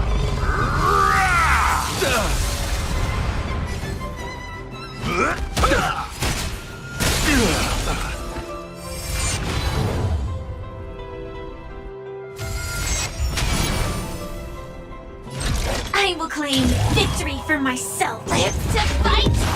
Feixiao! Rise to the challenge. You're fighting a gentleman. My gallant friend, put forth all your might. Recalibrating. Have we met before? Clouds are easily scattered. Dreams of a past life, though life is as a speck of dust, it dances still in grace.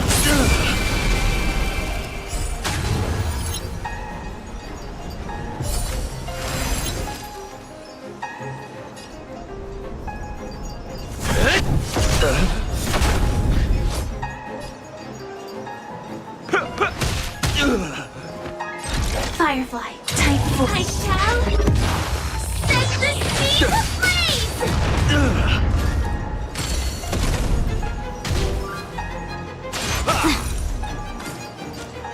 Confess! It's nothing. Time!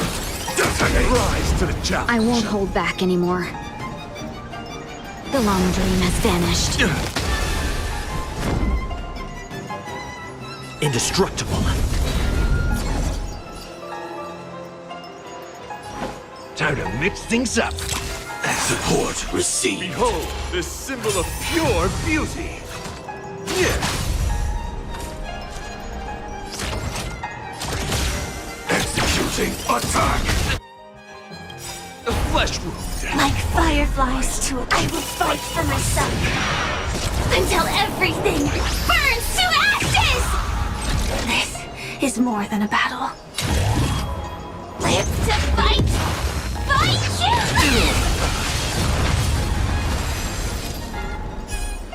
Your convictions, my friends, are indeed awe-inspiring. It's a pity. The laurels of victory belong to a driller. Bear witness. To honor. Let the duel commence. Shall we unite our goals?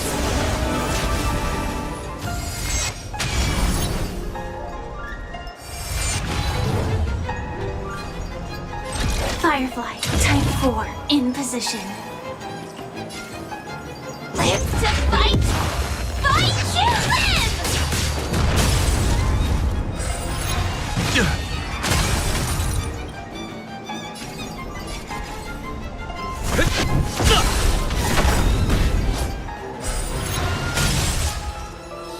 Pledge thy loyalty. I'm okay. Lance ablaze. Flaming lance. Forward!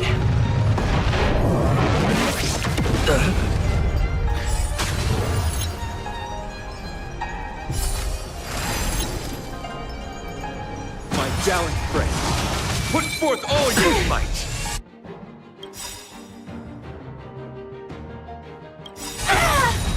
Dreams of a past life are... Though life is as a speck of dust, it dances still in grace. Nice like a good... My friends? Indulge yourself.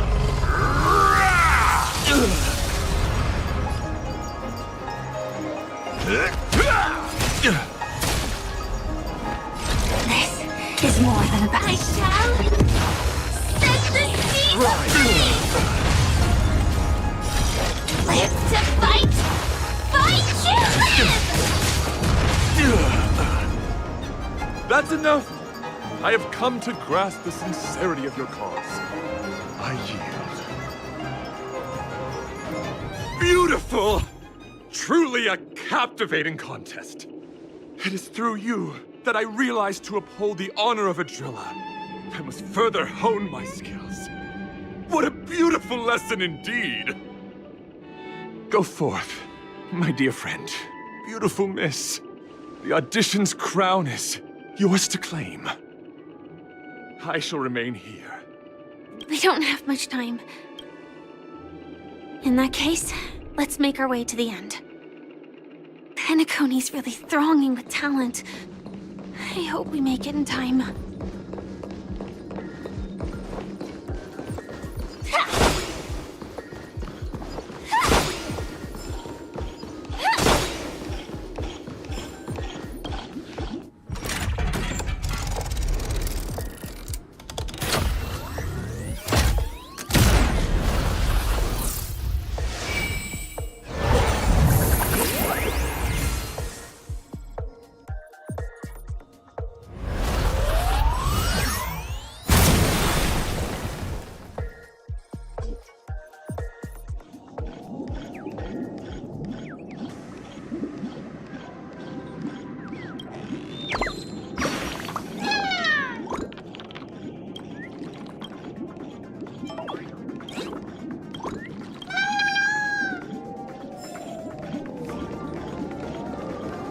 Congratulations to the Galactic Baseballer and Firefly on becoming this Scorched Sand Festival's champions! We look forward to their amazing entrance in the Charmony Festival! Let's give a round of applause to our aspiring young guests!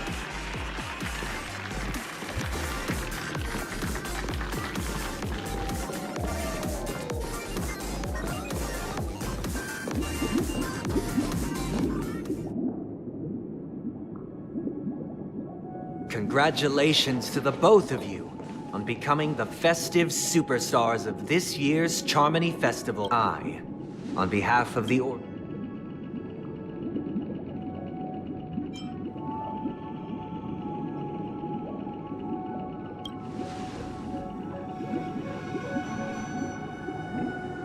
As previously promised, my sister, Mr. Yang, and I have met with the Dream Master. We delved into both I and the Oak family cannot act. Just as expected. We acknowledge the perspective of you, Nameless. Penacony does require change, but not as you propose. The planet of festivity. Through your journey of overcoming obstacles, you must have glimpsed the essence of that era.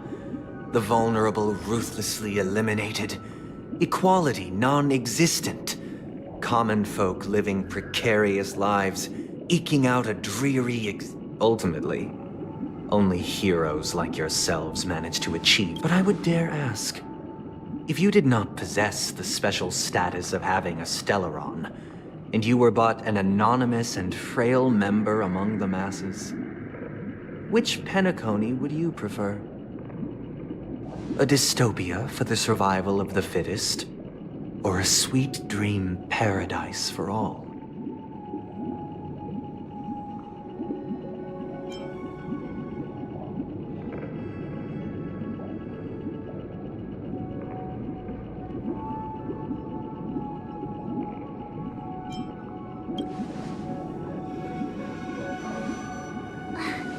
That's not the point! Mr. Sunday, even if the members of the Oak family can't fully agree on what to do about the Stellaron, now's not exactly the time to be holding an extensive discourse about Penacony's past and future, is it?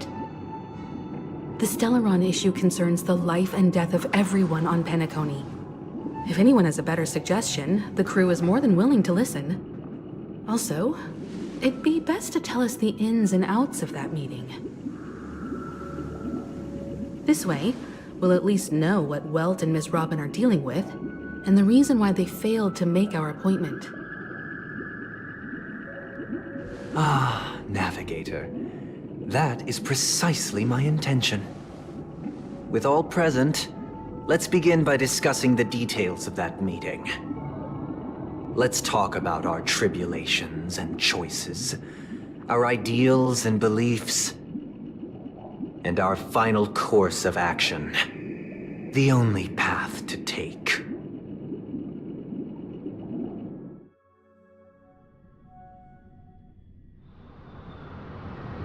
You mean to say that for the longest time, there have been scoundrels who would use the Charmony Festival that I have bequeathed to the masses as a tool to realize their ambition? Indeed, Dream Master. Once the Charmony Festival begins, the Stellaron's powers, along with the song, will be broadcast across the entire planet of Penacony. And then everyone in their dreams will be unable to awaken.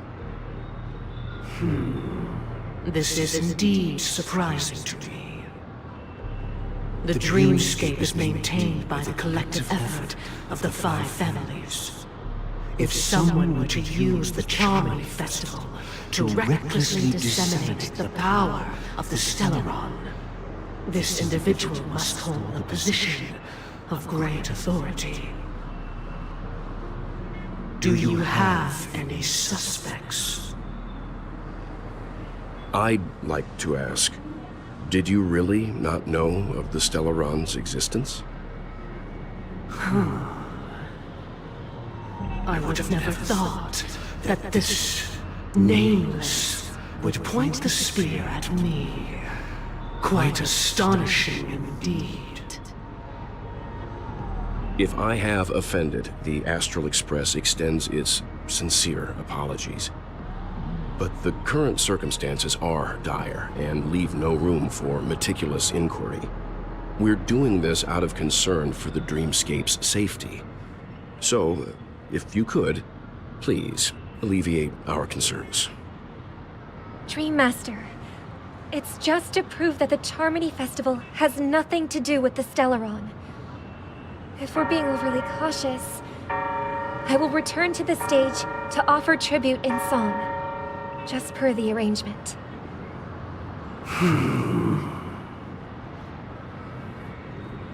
Sunday, Robin.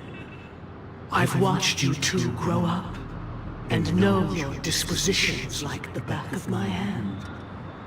Both of you, right now, can surely be lauded as their most devout advocates. I already know your resolve. The magnitude of this matter is enormous, and cannot be taken lightly. Since Mr. Yang has asked with such earnestness, I will personally respond in kind.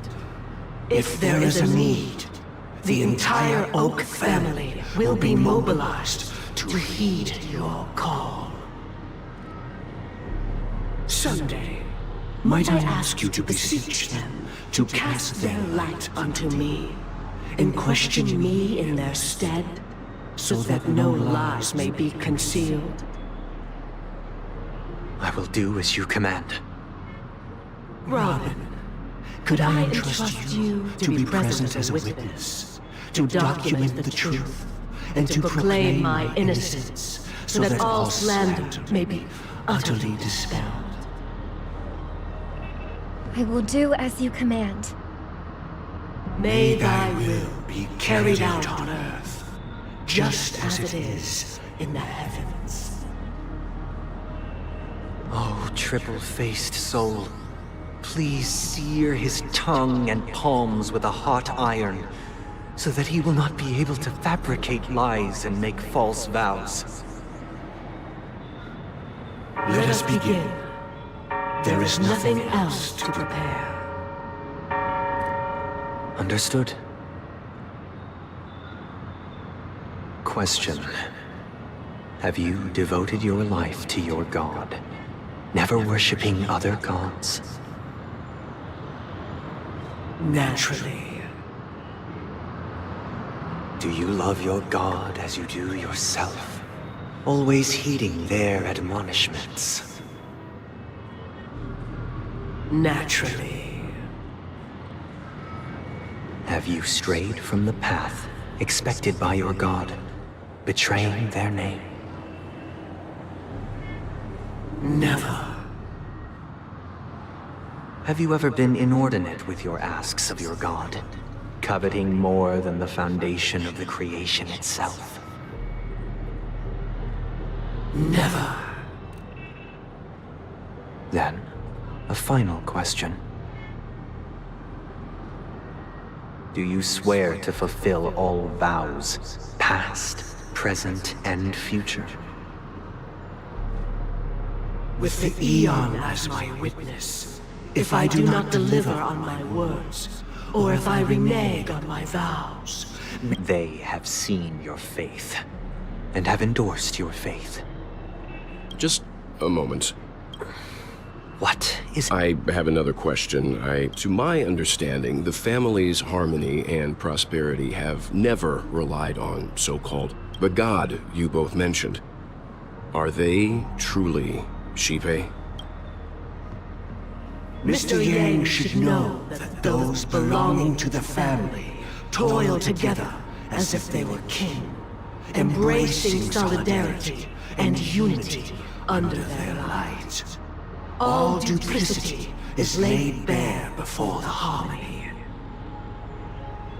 Such a delicate and complex symphony. Which other god could perfectly harmonize this, if not for the... Perfectly harmonize. Therein lies the problem. It isn't an outsider lurking in the shadows who changed the harmony, but a dissonance that has surreptitiously emerged from within this very symphony itself. In the distant past, there existed an Eon. With one flick of the wrist, they crafted the laws of the cosmos. Their followers formed the Beyond the Sky Choir, spreading solemn and reverent hymns throughout the universe. Later, they fell, The route traversed by this eon clashed with the harmony, ultimately being absorbed and fused into it. The chorus that once reverberated across worlds fell silent, and when it echoed anew, it was transformed into the hymn of harmony. Though an eon may perish, paths with no masters still linger. In the all-forgiving harmony, echoes of bygone dissonance may subtly arise. Mr. Yang. Being overly astute can be a detriment. Especially when you find yourself alone and without allies. So this is how it is. For the sake of our grand cause, Sunday, please afford these two an opportunity to rest. What?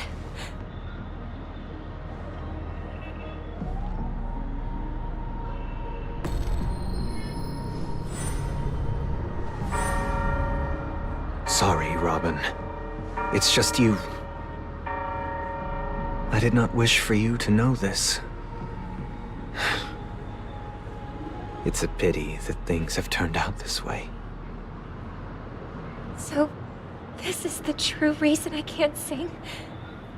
The shadow that envelops Penacony is actually... We were never children of the harmony. Our ideal paradise could not have been crafted by Xipe. True bliss can only be guaranteed by the one who transcends the many. Within the foundation of law, humanity establishes civil, and through harmony, we obtain order. Unbelievable. To think that there would be remnants of the Order on Penacony. What have you done with Mr. Yang and— Don't worry. I just gave them some time alone. You should know that these actions make you an enemy of the Should we need to stand against the Nameless, it would only be myself and the Oak family involved. But we haven't. Your efforts for the justice of Penacony are evident to everyone.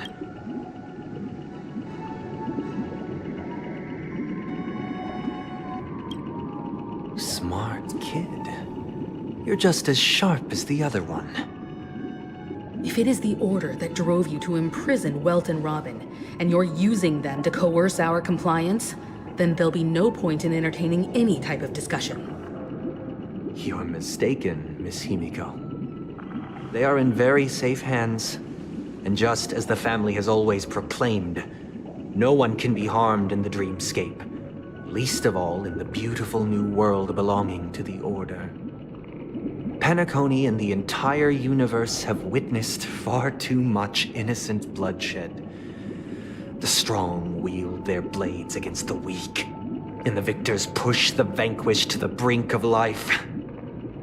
Natural selection. The world abides by this principle, establishing the well-being of humanity atop the corpses of the downtrodden. Only we, or rather, I possess the power to put an end to this farce. So you've decided to resurrect a dead Eon? No one's ever done such a thing. If Miss Himiko is interested, let's draw back the veil and speak candidly. I've always firmly believed that people can understand one another through peaceful I'm willing to divulge the unembellished truth as to the intentions of the Order's Pathstriders, so that you will make better judgment for the Astral Express, for So, come with me, everyone. Huh? Where'd he go? Welcome. This isn't any location in Penacony's dreams.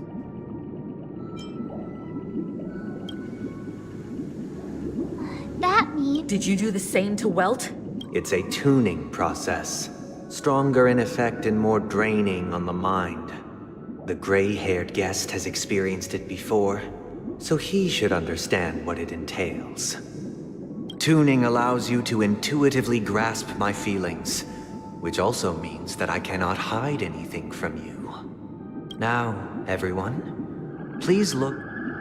From this point on, you will witness the numerous decisions I've faced. I've selected a portion of these, I believe, after going through similar predicaments. Let's begin. This story happened when Robin and I were very young. We were victims of the Stellaron disaster, and the family's Mr. Gopher Wood, who would later become the Dream Master of Penacony, saw that we siblings had no one to turn to and took us in. Later on, Robin and I lived a time with nary a care in the world. One day, after dinner, while my younger sister and I were lounging about in Mr. Gopher Wood's yard, we spotted a fledgling Charmony dove all on its own. That baby bird was tiny. It didn't even have all of its feathers, and it couldn't sing. When we found it, it was already on its last breath, having fallen into a shrub, probably abandoned by its parents. We decided to build a nest for it right there and then.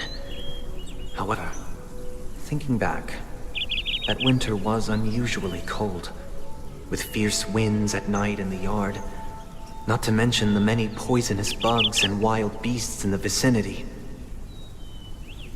It was clear that if we left the fledgling in the yard, it stood no chance of surviving until spring.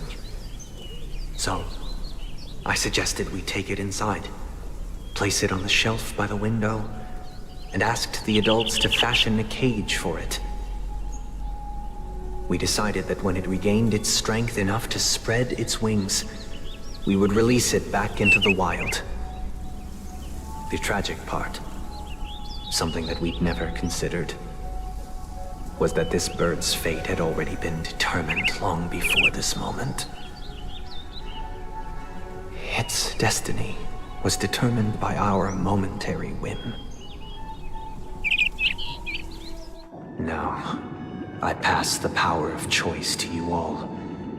Faced with this situation, what choice would you make? Stick to the original plan, and build a nest with soft net where the Charmony dove fell. Or build a cage for it, and feed it, giving it the utmost care from within the warmth of a home. I eagerly await your...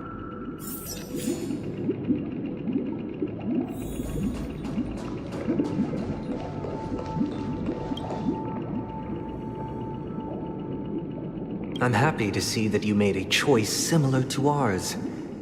If your mind is made up, we passionately nursed it back to health, preparing only the best food for it every day. We even preened its feathers. Later, on the day that Robin left Penacony, we opened the cage door and let it fly back into the sky. I watched it for a long while by the window, probably about 3 or so days. In those 3 long days, the little Charmony dove tried again and again to spread its wings to fly into the sky, but fell to the ground, only to keep trying. Finally, on the 137th attempt, it succeeded.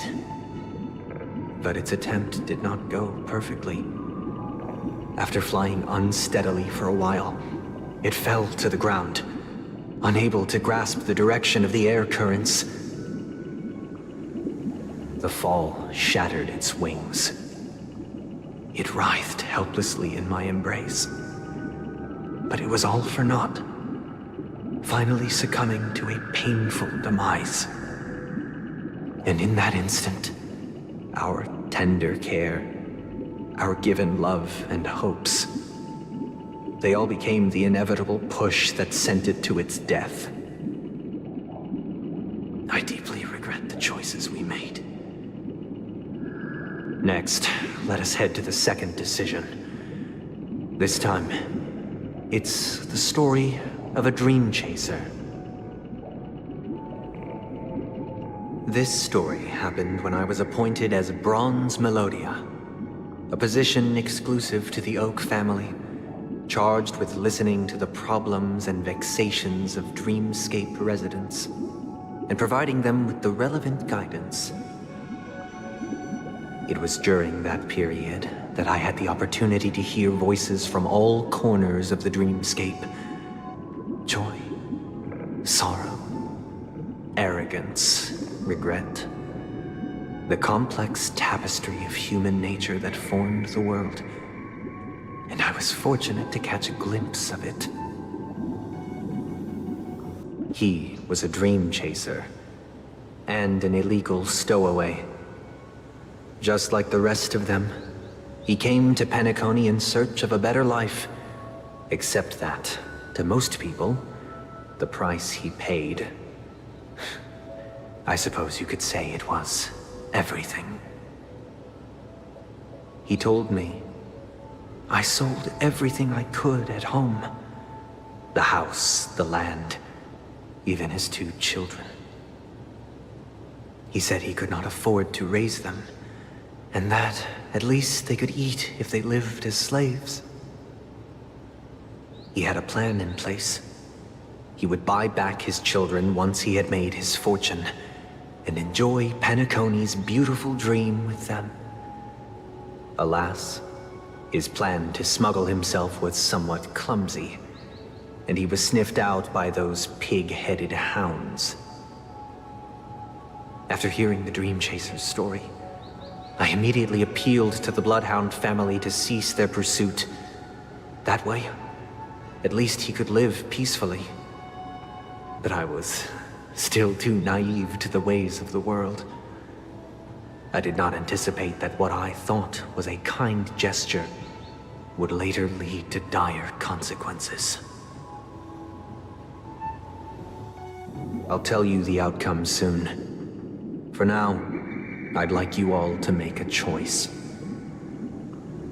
Will you do as I did, and try to convince the Bloodhound family to stop their pursuit, so that the Dream Chaser may live peacefully and realize his... Or will you remain silent, leaving him to languish while the hounds are hot on his heels?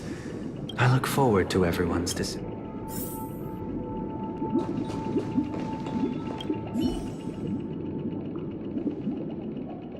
A Dream Chaser story. But what cruel repercussion would this choice result in? I think... This question, I'd probably choose to ask the Bloodhounds to cease.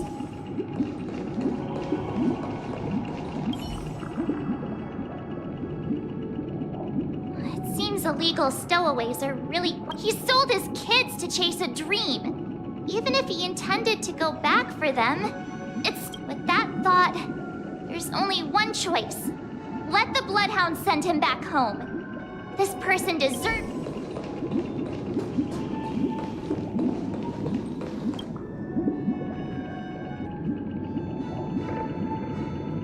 It seems you, like me, are pondering whether a different choice could have led to a better outcome. Say he never gets caught. He would only die from delirium. The methods with which illegal stowaways enter dreams are unorthodox, not flawless like the hotels. Living in the dreamscape would be a mere pipe dream. Should he be apprehended? Could the hounds afford to turn a blind eye? The answer is a definitive no. They couldn't bear the resulting consequences, and thus wouldn't dare extend a helping hand. As to your choice, I once again offer my heartfelt apologies. Next, in the story this time. This story happened the day I was appointed the Oak family head. At that time, Mr. Gopherwood was the current Dream Master, and as per his wish, we had a private conversation. What surprised me was that the Dream Master had only come to deliver a letter to me. He let me read its contents, and it was a letter From my sister. The letter contained the usual pleasantries, anecdotes from her travels. Nothing out of the ordinary. Just as I started wondering how this letter related to our discussion, the Dream Master began to speak. Do you know who wrote this letter? My sister, of course. But why would you personally visit me to hand me a letter from my sister containing mere trivialities? To help you grasp the full scope of this issue. Do you know where Robin is at this moment? From what the letter indicates, she must be in Caspelina 8, correct? She's touring there right now. Correct. Has she mentioned anything about a stray bullet? A stray bullet? What? A war has broken out on that planet. It is because of this very reason that Robin chose this destination. To spread the word of the Harmony. And to save the lives of that planet. She personally made for the front lines. She hoped to ease the people's suffering with song, and was willing to brave mortal danger to deliver the IPC's medical supplies. Unfortunately, stray bullets show no such compassion. Is she all right? If the operation was successful, she should probably be recovering in the field hospital. By the eon above, the bullet struck her neck directly, yet possibly as a reward for her consistent deeds of harmony. It didn't hit any vital arteries. Once you've attended to your outstanding tasks, it'd be advisable to write her back as soon as possible. Those damned savages! I'll pack my bags right away. My gratitude for bringing this to my attention, Mr. Gopherwood. Now you understand why she always wears such elaborate neck ornaments, don't you? How could this happen? It's all in the past, so please don't worry. I share this in the meager hope that you will understand the Harmony's limitations and predicament. As grandiose as the strong defending the weak sounds, many times likewise. I've prepared one last question, because this is merely a figment of imagination. A nightmare that has haunted me through count. Would you still support Robin's journey?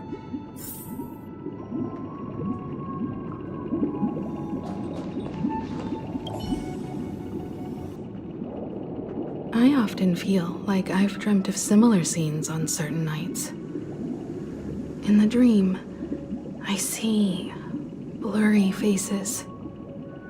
I don't know. Their confusion and fear are lucid to me. But I also remember they chose never to give up. If Mr. Sunday's question leaves you puzzled, with each trailblaze, dangers and tribulations will surely follow. But would you ever back away? Would you stop March and Don Hung from reaching their next destination?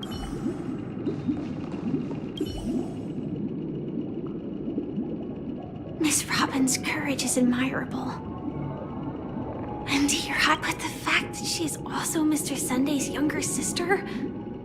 No, I doubt he'd wish harm on his own flesh and blood. No matter.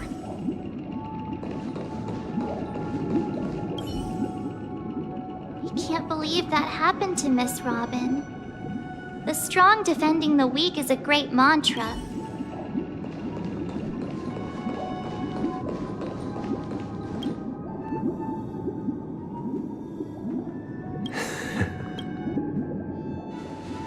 I am now aware of everyone's stances. Raising these questions merely serves to illustrate one point. The plight of Penacony cannot be salvaged by the Harmony. The true foundation for a sweet dream paradise can only be established through the order, where I know the suffering of being tormented, the turmoil of losing your way, how sorrow and even despair set in when matters don't work out. All of this causes me unending pain, because this is not what happiness is at all. We must teach the weak how to live a happy life. And this life isn't some noble propriety that the upper crust preaches, but in definitive terms, a way of survival that belongs to everyone. So what is your definition of living a happy life? Good question. Human consciousness is fundamentally an illusion, a cage known as self-worth. People lured in by this illusion make mistakes, yet still ask that external influences bear the burden. When one mistake after the next permeates the masses, they become impossible to trace. Thus, the amassing of these individual cages culminate to form a prison, a place dictated only by the rule of survival of the fittest. Nature is always accompanied by predation and sacrifice. Its antithesis is known as order. That is what I want to do. Unite people's happiness under the banner of order. They won't need to make bitter choices any longer, nor face the weaknesses of humanity. They can cast aside their primal instincts to build a haven for mankind. Simply describing thoughts is far too abstract, so allow me to provide a simple example. During these hard-earned rest days, people are given the chance to extricate themselves from the stresses of everyday life, allowing a certain tranquility to return to their souls. And it is only on these days that people do not have to adhere to the law where the strong prey on the weak. They can live out their lives happily during these brief intermissions. It's just a pity that 2 or 3 days are still too fleeting compared to the span of a lifetime. From where I stand, society's ideal system should be 7 rest days. Following Sunday, there should ensue a second, a third, and indeed an infinite procession of Sundays. This should be the face of the new world. Idyllic, eternal, peaceful days. And thus, every person can return to their base selves in this utopia. Some gaze in reverence at the stars, pouring their whole beings into calculating the distance between us and the isolated world of Pagana. Meanwhile, some seek refuge in quiet corners, holding one another, unencumbered by the chains of unwelcome obligations. There would be no need to bear the hardships of reality. Only in this way can humanity face the inevitable end with the purest of spirit, living a life of dignity. This is what it is to live in bliss. Miss Firefly, you who are stricken with entropy loss syndrome, you of all would surely understand this.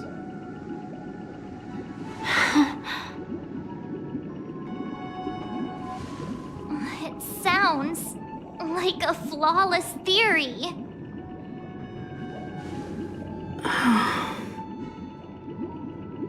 But what is the price to attain all this? The cost is minute, merely a personal and eternal sacrifice. If this paradise is to be maintained for everyone, someone must remain trapped in solitary wakening until the end of the cosmos. Wakening. Which means that this so-called paradise is still a dream. Stepping into this paradise means forsaking reality, correct? It is not forsaking, but transcending. Flesh, blood, sorrow, weakness. If the physical is the root of spiritual suffering, it is only logical that we defeat it. But in this supposed bliss, people won't have defeated their demons. The chance to overcome their tribulations would be forever lost to them. In other words, it is an escape. That's another way of understanding it.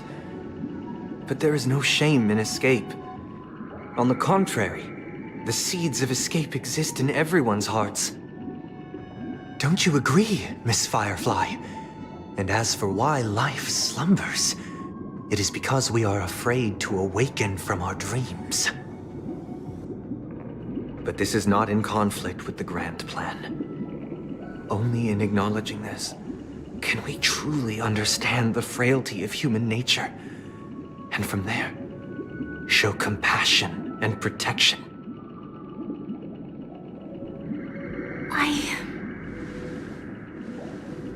I admit that you are a born leader. Your perspective on humanity brims with pessimism. Yet you express compassion for all, even when your heart pities them. But unlike you, I live for the self. From my perspective, individuals making choices for themselves is their birthright. The want to escape may be innate in the weak. But whether they are weak or not, it is not up to another to decide. Perhaps in your mind, you also view me as weak?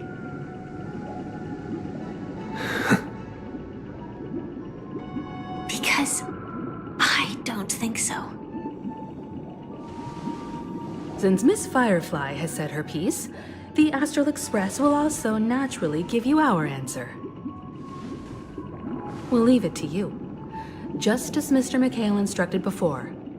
Tell him our choice.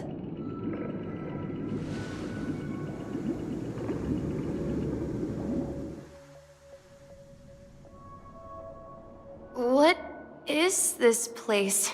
Does this place ring any bell? I don't know. It's the realm within a dream bubble. This was left to the Astral Express by a nameless, but weirdly, when we entered it, it was Dr. Edward from the Dreamscape sales store told me that dreams are formed from memories, and a dream bubble can't take shape if its core is empty. So I thought you might be able to help us in unraveling this mystery, Misha. As a hotel doorman, you know Penacony. I don't know much about... I'm counting on you then. Himeko, I still don't get it. Why were you so sure that Misha had a connection? I wasn't sure. It was just a hunch. But since Misha feels familiar with this place... Exactly. This is where you and Firefly encountered death, which we now know as dormancy. Considering its connection to Dreamflux Reef, the question now is, who brought you here? Based on the clues we have so far, it's we're drawing closer to the truth once more. Let's give Misha some time. All right, but... I guess... I'm not entirely sure, but... Let's give it a try. Wait, you managed to choose... Weird. This place is quite different from the hotel. But I feel like I've been here before, and even lived here for a while. If I remember correctly, there should be a fireplace down that hallway. Clocky and I used to sit by the fire. And the room hold on. This doesn't make sense. This could be a case of amnesia. Don't worry, Misha. It's since this place seems familiar to you. Yeah, then...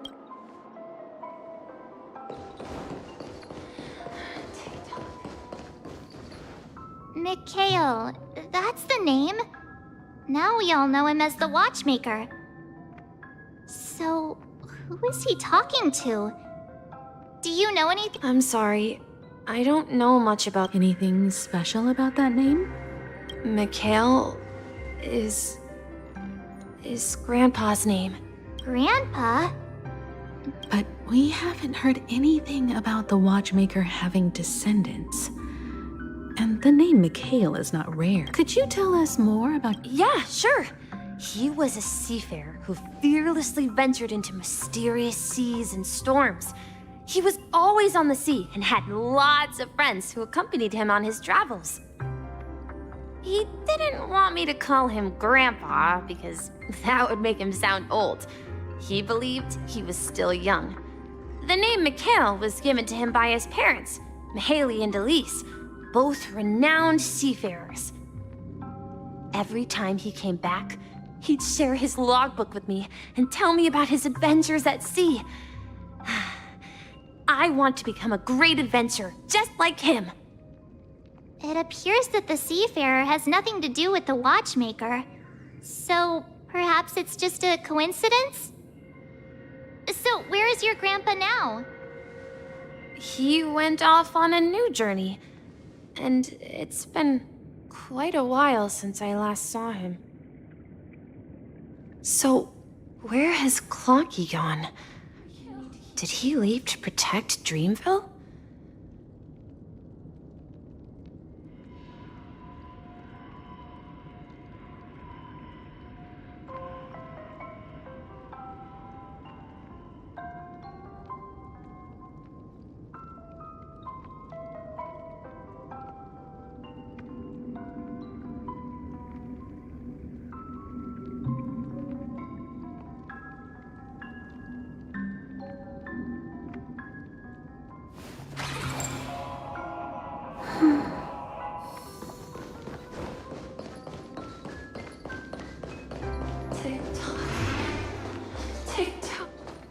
I heard some noises from the room.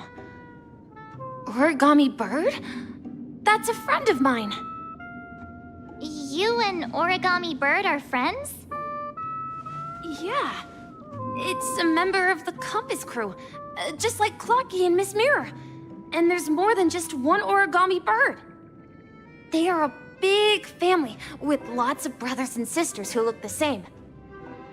They follow Miss Mirror's orders and handle all sorts of jobs on the ship. They're the best sailors. Sailors? Can Origami Birds be sailors? Could you tell us more about the compass, Misha? The Compass is a ship bound for the New World. Clocky and his partners travel through layers of fog to the depths of the sea. Whenever there is danger, Clocky will use a compass and guide the ship in the right direction. That's a great story. But in the Penacony cartoon, Clocky and his partners have always lived in Dreamville and never ventured out, right? Huh? Oh, that does seem to be the case. Weird. I clearly remember... Clocky arrived in the New World in the end. Perhaps Clocky has a hidden past. I think I hear the sound of water. You once mentioned there's a magnificent fountain up ahead.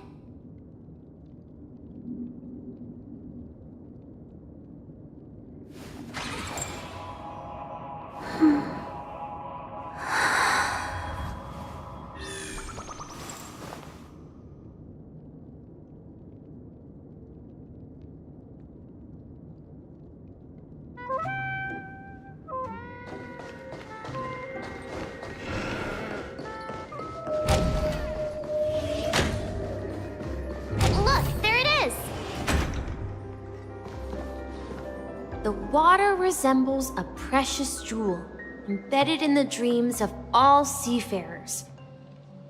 Every time I gaze at the shimmering lights beneath the waves, it feels as though I'm back in this place, standing by your side. Have you recalled anything, Misha? Yeah, I saw these sentences in Grandpa's logbook. He used to say that despite the perils of the sea, whenever he stood on the deck in the afternoon, overlooking the sparkling waves, he would think of this fountain in front of his house. He often said that those moments felt like returning to his family's side, and the difficulties at sea didn't seem quite as challenging. You know, I quite understand such sentiments.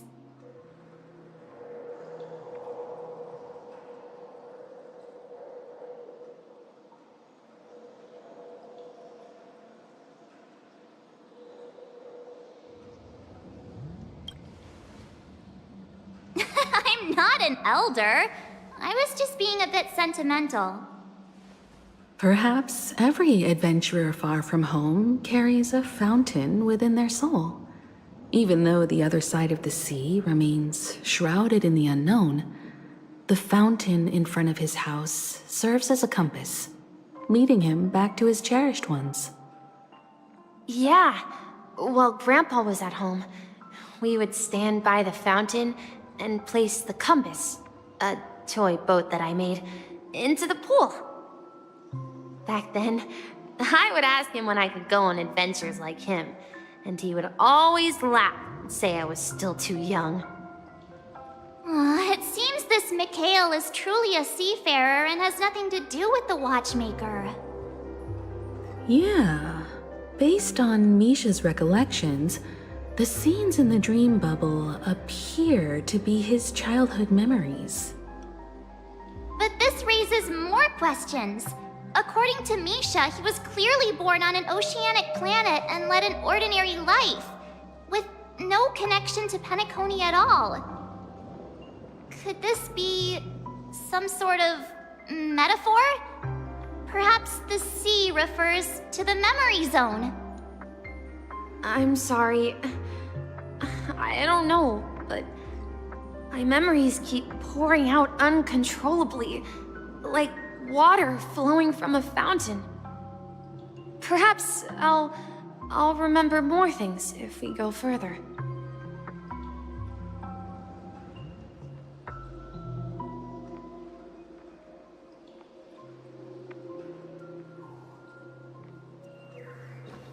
I wish to share your burden. We're going to the opposite side, right? No, we should turn... Huh? Something feels different about this place. This is it. I remember this corridor. Up ahead is... Grandpa's study. It was in that room that I saw him the last time. Out of the fog, we've arrived across the ocean. Is our destination. The atmosphere in this room feels totally different. Misha! You finally come! Clocky! You're here! Huh. Yeah. This is the room where we first met each other. Are those books on the bookshelf logbooks left behind by that seafarer? Yeah. Whenever he came back, he placed a logbook on the bookshelf in his room. They contain records of his expeditions to every corner of the world. He described our world as a fountain. At some point, the sea started to gradually swallow up the land where people lived. To ensure that everyone had land to settle on, he had to continue exploring the sea and search for the source of the rising seawater. On that day, he called me to his study, telling me that he was embarking on another journey, However, I could sense the gravity in his expression. It was the same look I had seen on my father's face before his final voyage. I asked him if I could go with him, but he said that my adventure lay elsewhere and told me to stay home and patiently await a certain sound at the door. What sound? He told me about a vast ocean in the sky. An ocean of stars. He spoke of a train that transports children with a desire to venture far away, traversing the sea of stars without ever stopping. He said that he knew the crew on the train, and that he had asked them to take me along. He said the journey I had always dreamed of would start there. A train? Could it be? It's the Astral Express. I remember now. Grandpa's friends are a group of nameless who came to this world to resolve a disaster caused by a star. Then, he gave his pocket watch to me. It was his cherished treasure, appearing in every one of his adventure tales.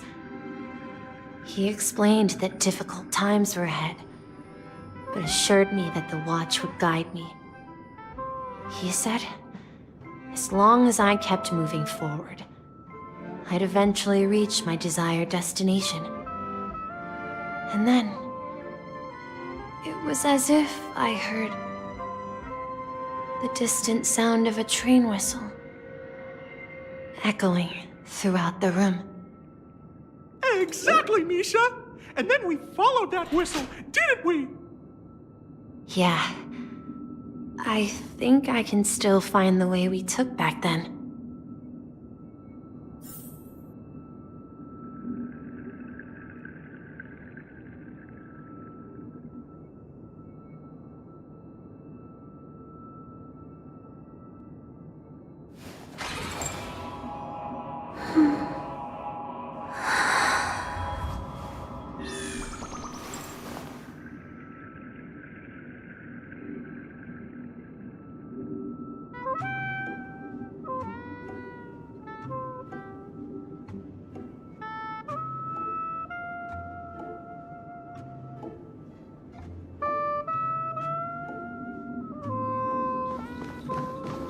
This is the dream jigsaw, right? Do you remember?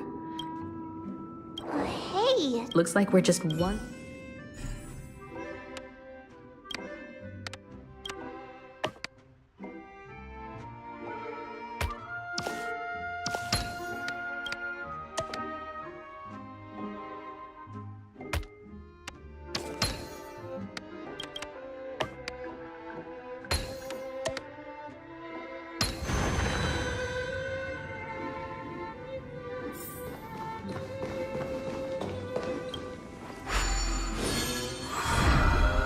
This is it. This is my room of clocks. While I spent my time waiting for Grandpa to return from his voyage, Walter gave me this workshop, and it became my secret base.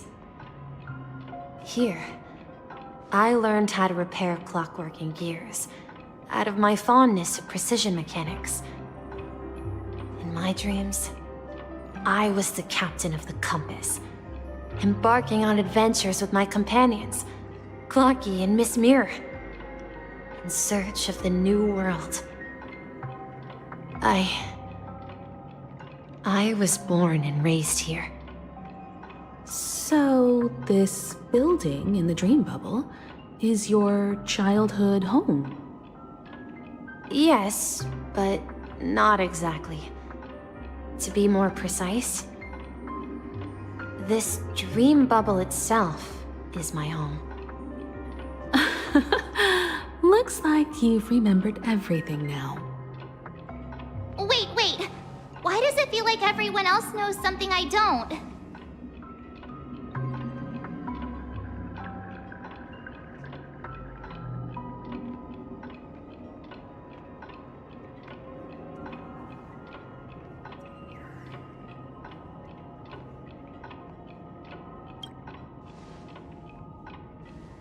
March, do you remember when he mentioned a clocky that only he could see? Yeah, the little guy here, right? But we all saw him in Dreamflux Reef, right? Looks like everyone on the Astral Express has a child. The answer lies in the Astral Express. His experience shows that neither Firefly nor Acheron. And when we were in Dreamflux Reef, you may have noticed that for some reason, nobody outside of the crew had ever talked with Clocky.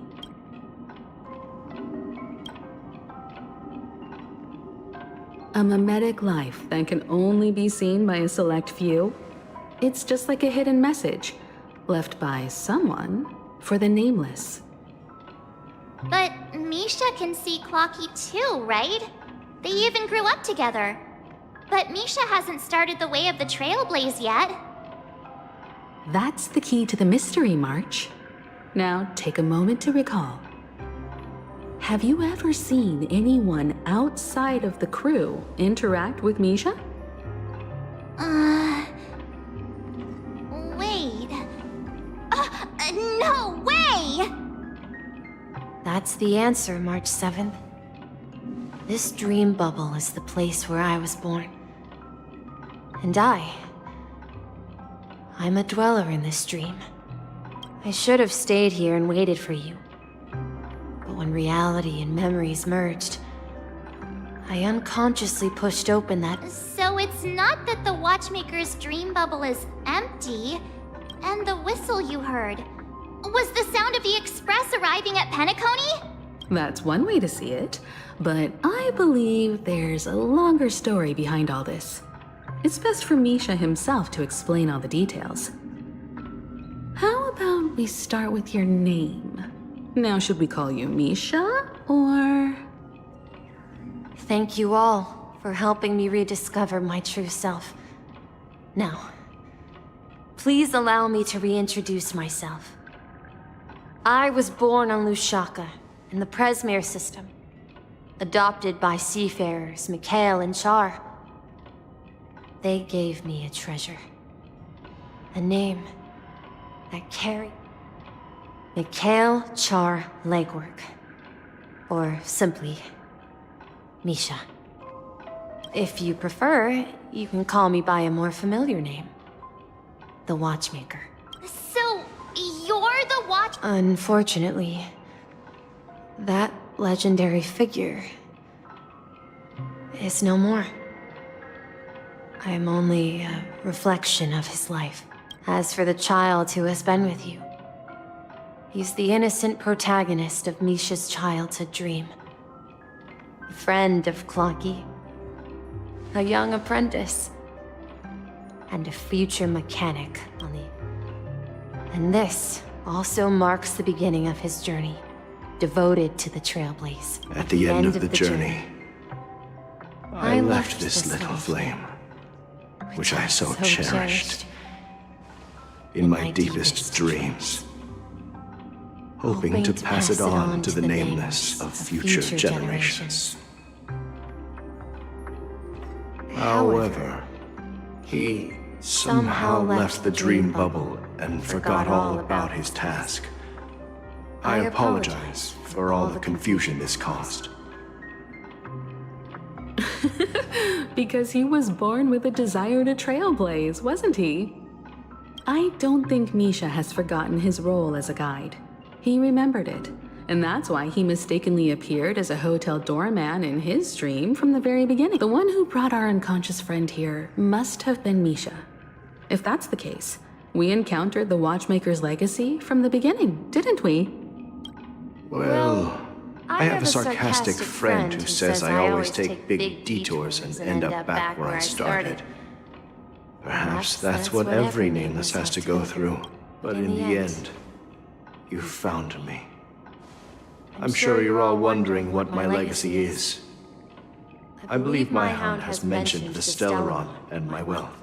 If I may apologize, the Stellaron part is real. As for my wealth, however, it's nothing more than a baseless rumor. I left my homeland as a child and embarked on the journey of Trailblaze. I traveled to various planets until finally reaching Esdana, where my friends and I built the original Penacony and fought for its future ever since. I've been moving forward all my life, doing what I could to overcome the obstacles in my path. But ultimately, my journey reached its end, and I left behind no possessions worth entrusting. So, if you ask what's left within this worn-out train engine that can be called a legacy, I suppose it's the things that are still burning in the engine's furnace. Now that you're well aware of the current situation of Penacony, I certainly hope that you'll help me get this world back on track. But I'll leave that decision to you, for the path of trailblaze is never paved by others. All I have for you is a story and 2 gifts. I want to give you my pocket watch. It has accompanied me throughout my long journey, guiding that naive child forward, and has been blessed with the presence of so many great people up to this day. And my hat, too. The one who navigated for me placed it on my head and planted a fanciful thought in my mind. The trailblazing expedition will never end. Now, it's time for you to make your choice. Once you've made up your mind, open that door and enter the long dream of an old man. I'll be waiting for you at the end of this corridor of time. All right, everyone. Let's make a decision, although I don't think anyone will have any objections. Of course. In that case, it's you. Then let's proceed together to the end of...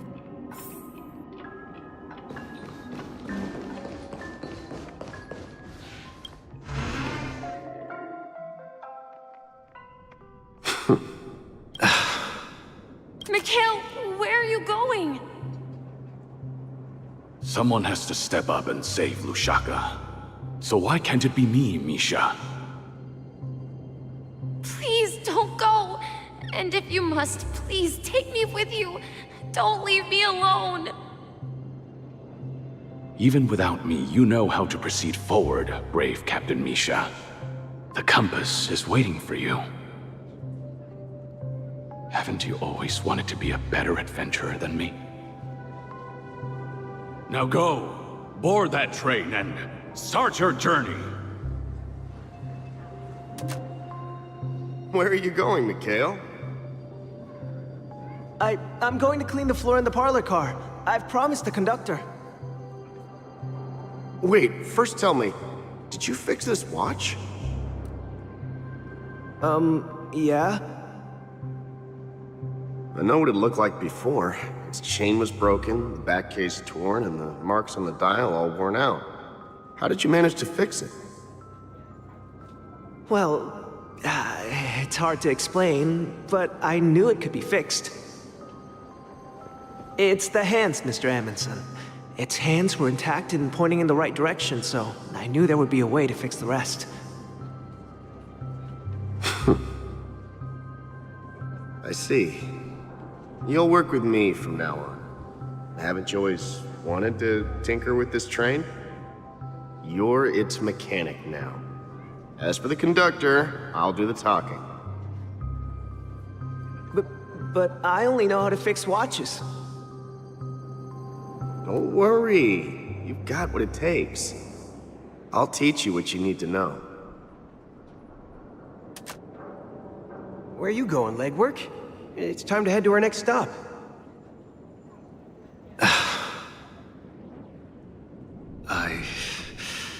I'm staying in Astana with Rosalina and Tiernan. I see. This place reminds you of home. The people of Astana have only achieved a tiny victory, and still have a long way to go towards true freedom. Hanunu needs us. Don't worry, not all journeys lead to the stars. Even if I leave the Express, our path... Yeah. I knew you wouldn't stay on the Express forever. Leave in peace. This is Mr. Amundsen's hat. When he departed, he said he would leave it to his best student. Farewell, legwork. Take care of Tiernan and Rosalina. And don't forget to... Where are you going, Watchmaker? Don't worry, Micah. Just going on a little trip. Someone has to be at the forefront of the interstellar frontier, and I'm the only former Nameless in Penacony. So why can't it be me? Because you're all we have! Have you forgotten about Tiernan? The cosmos is way more dangerous now. But what will happen to Penacony if we don't... Tiernan. How could I ever forget him? I've spent countless sleepless nights asking myself, We Nameless won't stop. Don't worry, Micah. It's just a matter of getting back to my old profession. if I don't come back in one piece, then you'll become... Where are you going, old man? Oh, you're here. Answer my question. What are you up to? Relax, Gallagher. I just came up with a great idea. Oh, come on. Aren't all your ideas... If you die too, the secret of the Stellaron... Yes. I'm afraid there's no way out in Penacony, so I'll have to consider alternatives beyond Astana. We'll organize a festival using the Watchmaker's legacy as a facade and send invitations. So... a desperate struggle against the family? Desperate? Don't we have you here, my friend? This task is challenging, but what hasn't been challenging for us along the way? Make sure to send an invitation to the... Misha! Where are you going? Oh, it's you, Clocky. Take me. Last night, I had a long dream about the day we met. Write it down? Oh, so I won't forget it. Of course! You told me that when you were a kid, you lived in a room full of clocks. Those wall clocks and pocket watches grew up with you and were your best friends. Yes, but what I didn't mention was... There's a funny... I was a kid, and there was always a special pocket watch in my memories. I wanted to have a pocket watch like that. Yeah. Every night. We bored... But you know what? It wasn't until the day my grandpa gave it to me. It was. So, your name should have been Compassy and the Watchmaker. We've arrived at Dreamflux Reef. So, where to next?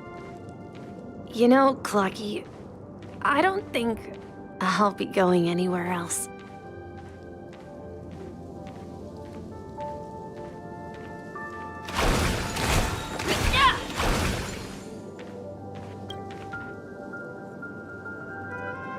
I've traveled far enough, and it's time for a little break. Oh. So... No, I'll stay here. And then... this is where it ends. This is... where it ends? What do you mean, Mish? You told me that the trailblazing expedition... Yeah, that's what I said. So now, it's up to you to decide your next... My next destination?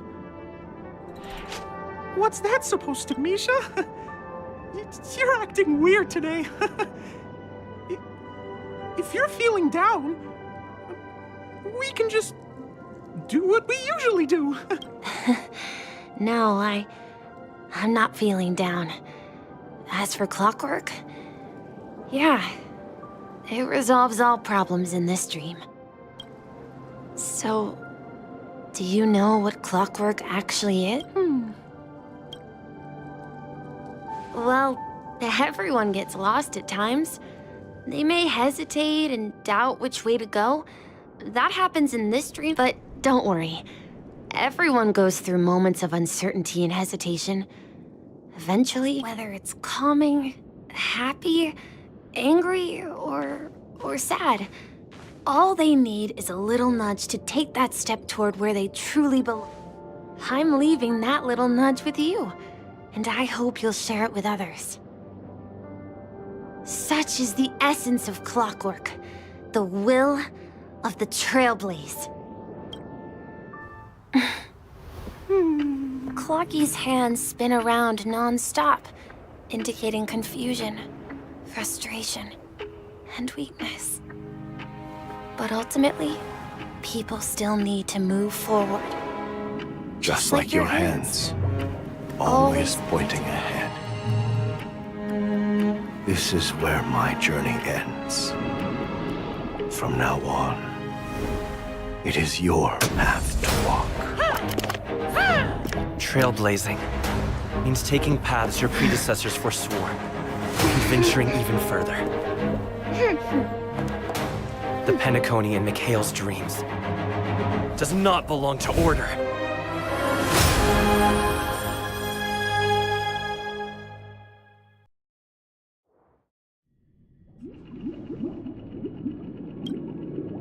I can't believe that Eon would cast a glance at Penacony at a time like this. Is it because of the resonance from the legacy of the Trailblaze? Or perhaps the bond between you is so strong that... Well, there might be another possibility. Perhaps they want to witness, on behalf of the fallen Eons, who will hold the future of Penacony. If that's the case, on behalf of the Dream Master of Penacony and the 107,336 members of the Oak family, I'm extending a formal invitation. I'm cordially inviting you all to the Penacony Grand Theater to participate in the upcoming Charmony Festival. And, of course, you won't be in the audience, since the future of the Stellaron, Penacony, and even the entire cosmos is at stake. If you truly believe in Akavili's path, then show me their courage and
Does that mean he wants to fight us during the Charmony Festival? I'm afraid so. This is weird. Aren't Arc villains usually plotting some dirty conspiracy in the end? But he actually said something like, "In all fairness." Could it be that he's underestimating us? Well, in my opinion, Sunday is deeply committed to his own philosophy and genuinely wants to prove that the Order is right. I sensed a strong conviction and a desire for dominance in him. Maybe he won't accept the outcome unless he wins fair and square. That's why he'll give it his all in the upcoming battle.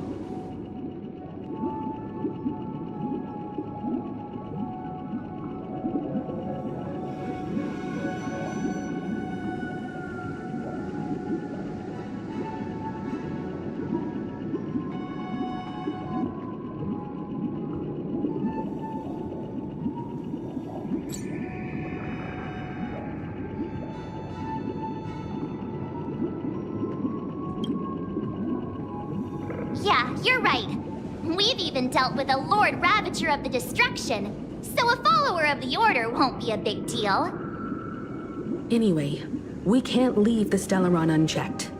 This is about trailblazing a bright future for Penacony and fulfilling Mikhail's and his predecessors' long-cherished wishes.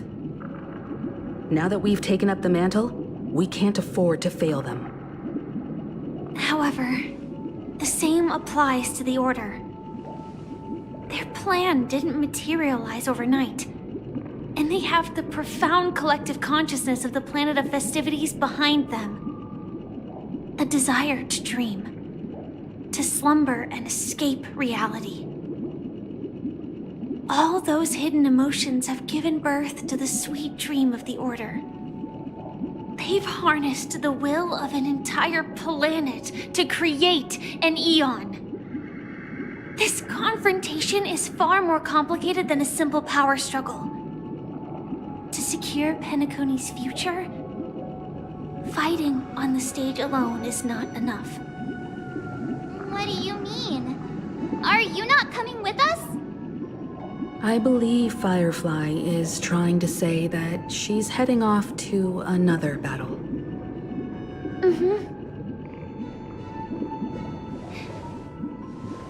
Before I left, the Destiny Slave told me that this journey would bring unforgettable rewards.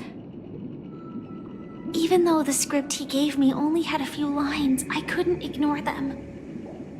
Because one of the lines said, "I'll experience death 3 times in the land of the dreams." 3 times? This can't be serious, right? The first time was a painful death when I was stabbed by the Blade of Dormancy, which led to all subsequent events. The script will always come true, but in a way that will only be revealed when that page is turned. So now I've understood the meaning of my second death. And I am prepared to face it. If all go only by achieving victory in this battle can we secure a future for Penacony. And only then,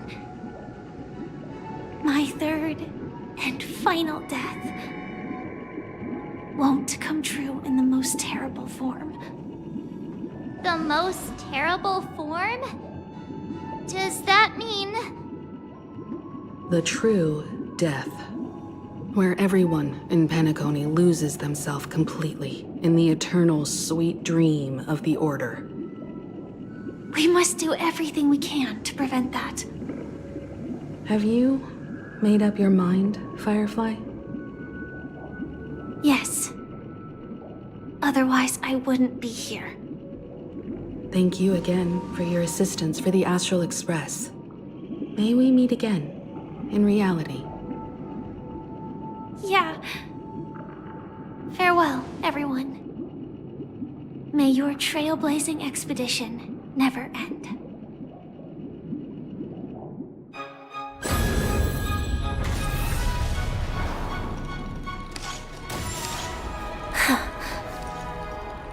I dreamed of a scorched earth. Everyone, are you ready? A new shoot sprouted from the earth. It bloomed in the morning sun and whispered to me. Like fireflies to a flame, life begets death. May we meet again in reality.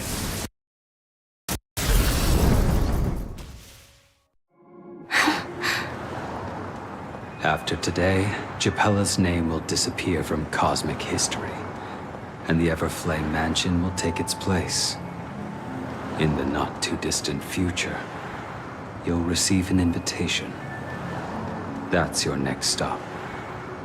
Land of the dreams. Penacony.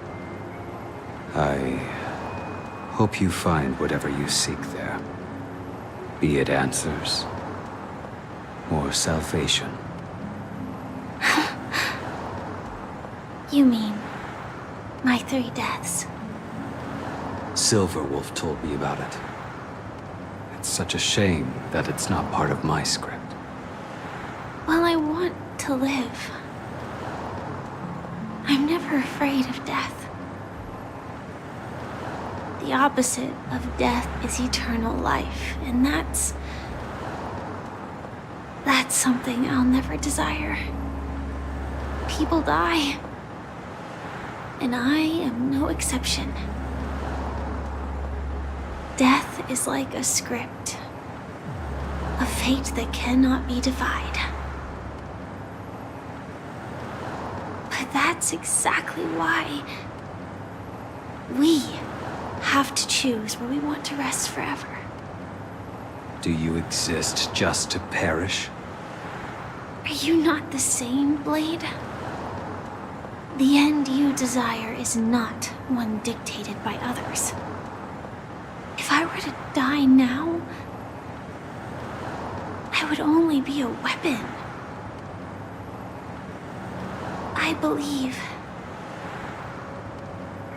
I should die as a human.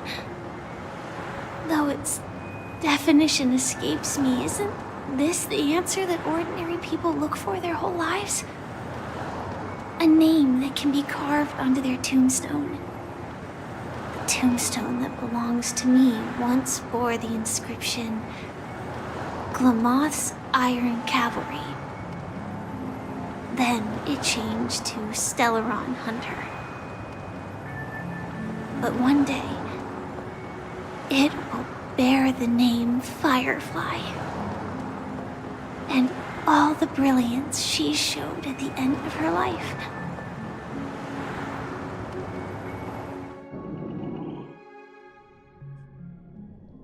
That's quite unexpected, old man. Who would have thought your crazy plan would actually work? Do all you nameless fools just act on a whim? I can sense that this false sweet dream is coming to an end. The Nameless may be young, but they had the ability to achieve this goal. Just like you did in your time. It's a shame you won't be able to see it firsthand. Maybe I won't either. Once something fictional is seen through, it ceases to exist. Yeah, not just those Nameless. Even Mr. Wings is just like you. Stubborn, won't listen or give up, no matter what. Well, fate is unpredictable, I guess. If we weren't bound by those cursed paths, maybe we could have had some good talks. But in the end, we managed to do it. And now we can find solace. Remember how those idiots cursed us? They said, "Go to hell, you worthless traitors." Well, I don't know if they really meant it, but if longing for freedom means going to hell, then I'll be joining you soon, you fool. Let's get together and have supper again in hell. Oh, I almost forgot. There's one more thing. Here's to you. A glass of hello and goodbye, Trailblazer. To the imperfect tomorrow.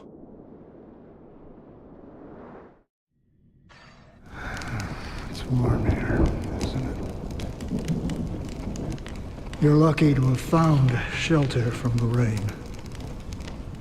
Let alone fresh berries in this desolate place. I was just following the scent of life. It's particularly strong in a place like this. It's a shame these berries don't have much flavor. Seriously? In case you didn't know, this fruit is pretty juicy. The only downside is that when you chew it, it becomes extremely spicy.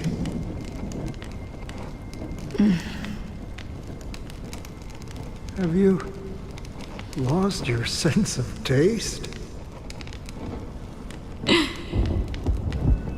I can still taste certain things, like a faint sweetness. Before coming here, I stopped by a place called Orkron. It had barren cliffs and nights lit by bonfires. Burgundy snow would fall from the sky, and when it landed on my tongue, it tasted like raspberries. The flavor wasn't exactly sweet, but it left a lasting impression. When I think back on my past, I realize that what's tying everything together isn't the big events, but rather these small yet unforgettable moments. Don't worry about it. Losing oneself is a reality that every self-annihilator must face. At least I haven't completely lost my senses and memories yet. Well, congratulations on adding another footnote to your journey. By the way, are you always alone? No, I had a companion in Orkron. She's a short, nameless girl who aspired to explore IX. She always said she'd walk a path deeper and farther than Akavilis. Quite an ambition for such a small girl. So, what happened? She became stagnant water. Well, my condolences. Condolences. I don't need them. The girl left with a smile. She never regretted her choice and most definitely wanted me to say goodbye with a smile. So, that's what I did. That's proof that you're grieving for her. Or perhaps I'm just afraid. Afraid? I rarely sense that emotion from you. What do you fear? I'm afraid I'll forget the 30 days I spent with her, just like all the other days in my life. Most of them have already washed away with the rain, disappearing into an unseen realm. I fear that those vivid red memories will fade away too. There isn't much color left. And besides this faint, warm red, there's almost nothing. Hard to imagine. A ranger accustomed to bloodshed, destruction, and chaos finding warmth in the red color. Because I have experienced this warmth many times. Long ago, I promised someone that I'd bring it to more people. And that for every remaining moment of my life, I'd strive for a better ending for all. As long as this red color still lingers, I have a chance to fulfill that promise. It represents a burning fire, a blooming flower, the berries in this cave, and life itself, fleeting yet still dazzling. In the end, it will lead me beyond the horizon of existence. And on the other side, I will cut off nihility. The one blessed by the sleeping and shapeless is considering how to kill them. That's truly pure nihility. But you're right about one thing.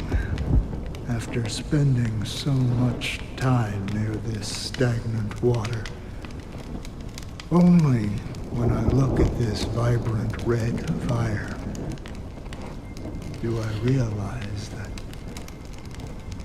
I'm still alive. When will this rain ever stop? Perhaps when the sorrows of the departed have finally quieted down, the sky will clear up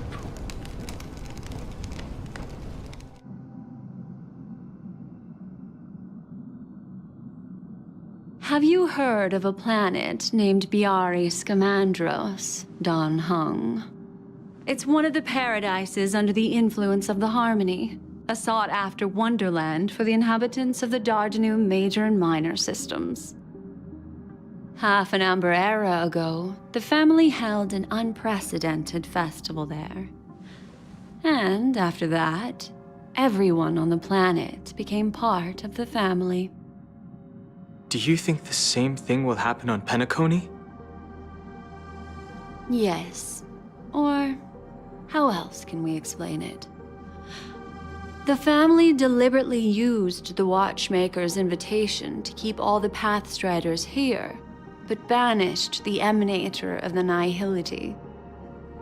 Because of the Nihility, I'm rarely affected by the power of other paths, but somehow I can unconsciously infiltrate them. Maybe that's the risk they're trying to avoid. I would disagree. Biari Scamandros is not part of the credit system or connected to the Silver Rail. It's nothing more than a remote civilization sheltered by the Harmony. But Penacony is different. If the family messes with Penacony, that would be like declaring war on almost half of the factions in the cosmos. They have no reason to do that. No, they don't. If they truly serve the Harmony, that is. What do you mean? The path in Penacony is impure. The Harmony here has impurities. Do you remember the Ancient Swarm disaster? Tazerond, the propagation, brought endless havoc to the universe, and it eventually evolved into a fierce battle among all eons. 2 paths lost their eons in that war, the propagation and the Order. Coincidentally, their downfall is related to a certain eon. Shipe, the Harmony. Legend has it that they participated in the crusade against the Imperator Insectorum, and devoured Anna the Order for unknown reasons. Holy forgaroni. So you're saying that the 2 leaderless paths are working behind the scenes? But I don't see any descendants of the propagation in Penacony. Could it be that the remnants of Beyond the Sky Choir are hiding within the family, trying to resurrect a fallen eon? I can't say for sure, but they're definitely planning something for the Charmony Festival. Whoa, this is getting way too complicated. Is this why you want us to leave Astana right away? Are you giving up? The Charmony Festival will start soon. There's one thing that I need to confirm no matter what. A warp jump is the best way to do so. Time is running out. I have another plan.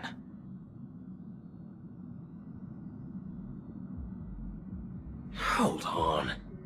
Are you thinking? Exactly. The assistance from the Lawfu Cloud Knights would be... Think it over carefully. I have considered it thoroughly. My companions are... They're...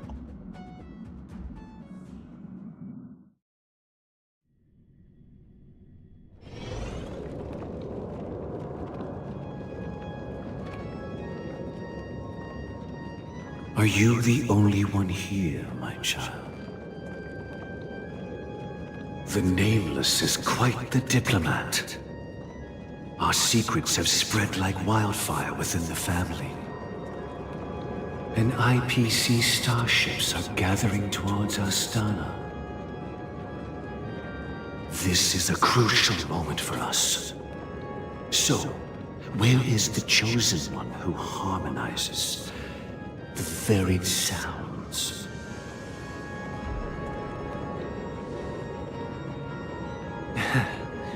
What do you mean, Master? I'm right here in front of you, aren't I? You know, she was supposed to be the star of the Charmony Festival in our plan. But the plan has changed. As her brother, I know she doesn't want to sing for the Order, so I'll take her place. You've always been wise beyond your years. I'm sure you understand the consequences of your choice. If you consider this a betrayal, well, there can't be two suns in the sky. I'll step up and take down the other sun if necessary. Do you believe in karma? If karma exists, then everyone has their own karma. You have yours, and I have mine. And my karma has nothing to do with you, Mr. Gopherwood.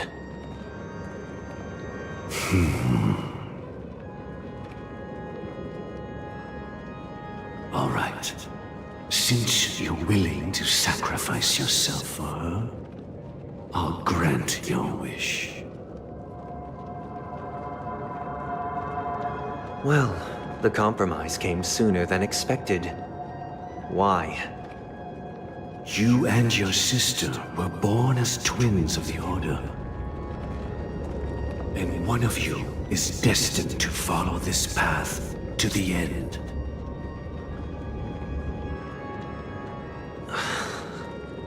Is this part of your plan? Of course. You're still as clever as you were when you were a child. The opening is near. Go, my child. Seize the power of the harmony and reveal your karma. I have one final question, Master. Why did you choose to bring the Order to Penacony? Wouldn't it have been better to choose a desperate world instead of a city filled with hope and dreams? Why? It's for justice, my child. If we lose justice in our hearts, we'll make the same mistake as the Harmony did. So, it's not you who manipulates the dreamscape with the Stellaron, but... Well, that's where our conversation ends. Go ahead. The 107,336 souls of the Oak family have dreamed of this moment too many times.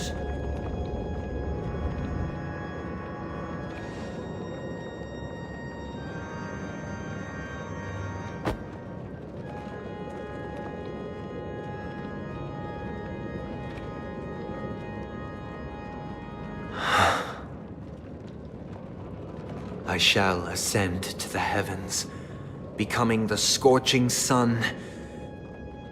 Bathed in my light, my people shall flourish, while all evil shall be eradicated.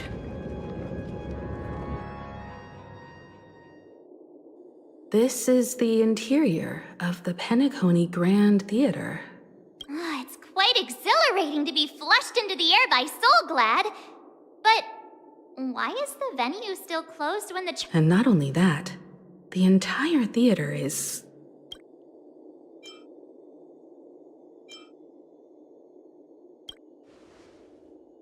Even if we're late, a grand theater like this shouldn't be completely empty. Let's explore around.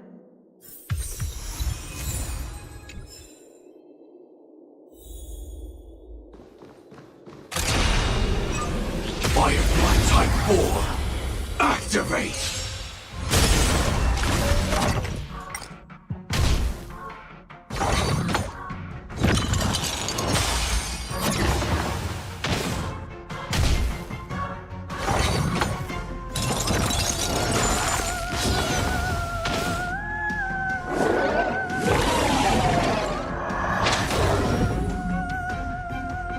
Executing attack!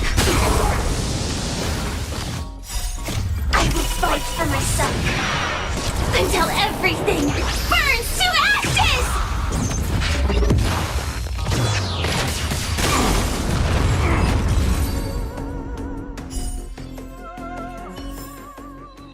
Every victory is hard won.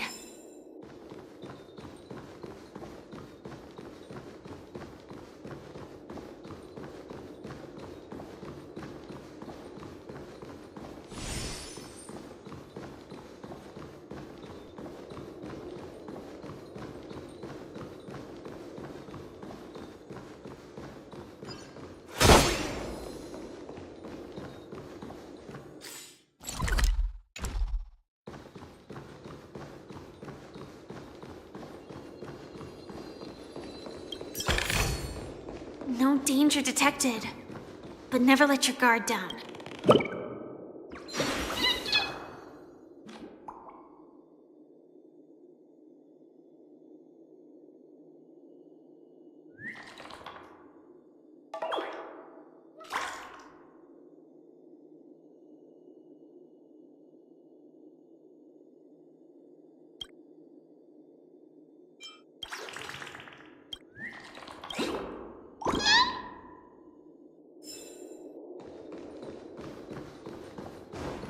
Gosh, the atmosphere here is so creepy and unsettling. Even if there's no audience yet, there should be some staff around. Why is it so silent?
Careful.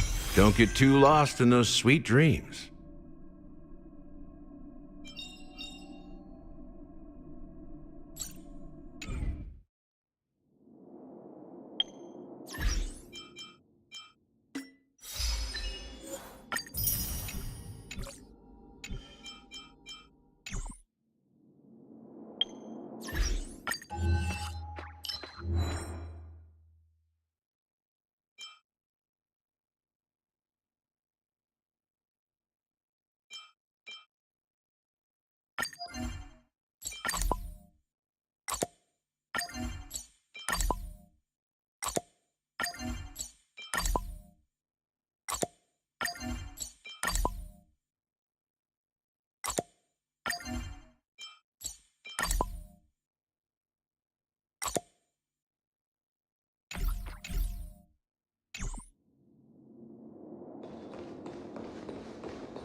Yikes! They scared the life out of me!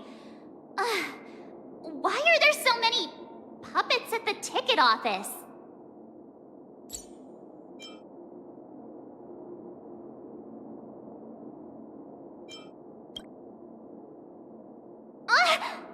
Are these puppets part of the stage setup? Even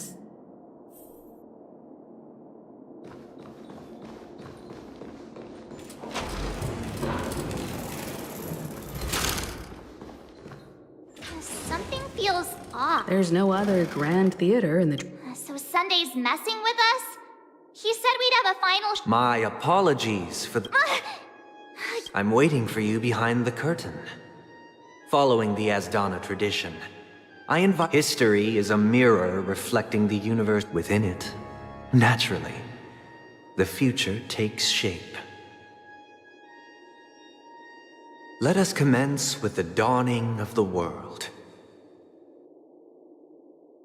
After the Dusk Wars, darkness veiled the sky, and chaos consumed the earth.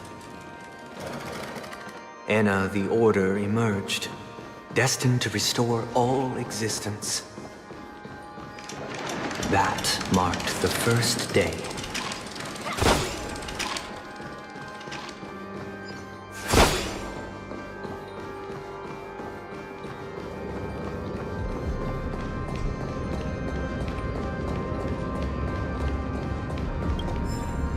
They gathered nebulae and forged them into picks, thus creating a grand lyre with black and white keys. Strike the white keys, and the sun rose. Strike the black keys, and the moon rose. And so, the cycle of day and night arose. That marked the second day.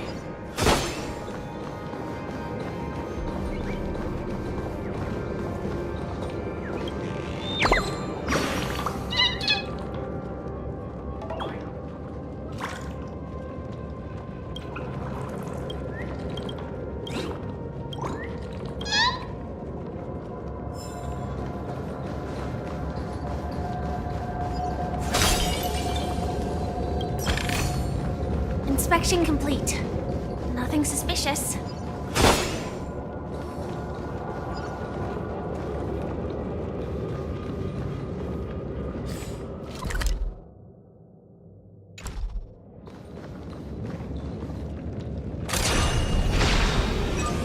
Firefly Type 4, activate! Prime, detonate!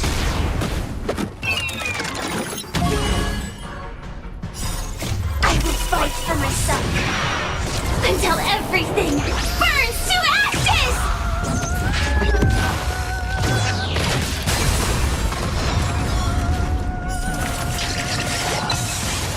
Live to fight! Fight to live!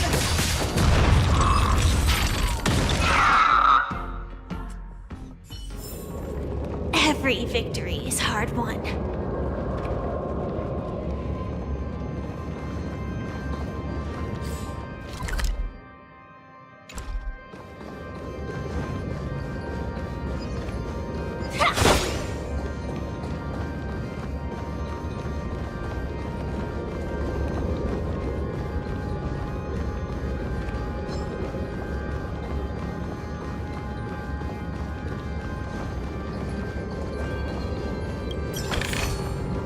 No danger detected, but never let your guard down.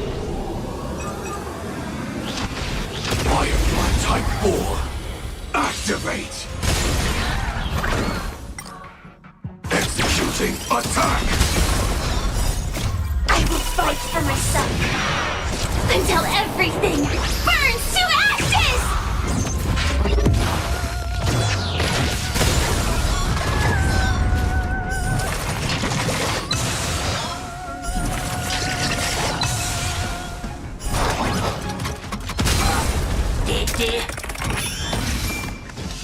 Live to fight! Fight to live!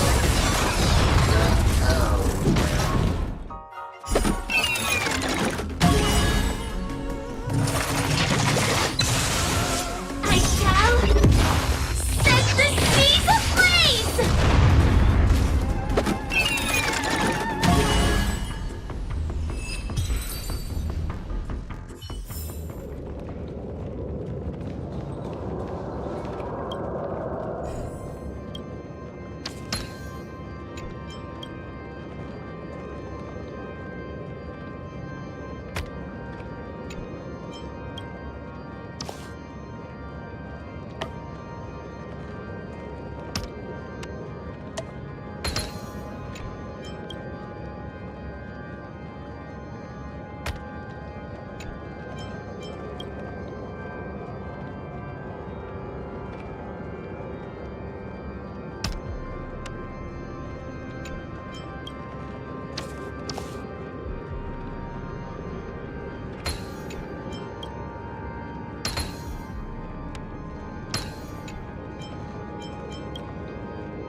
Impressive.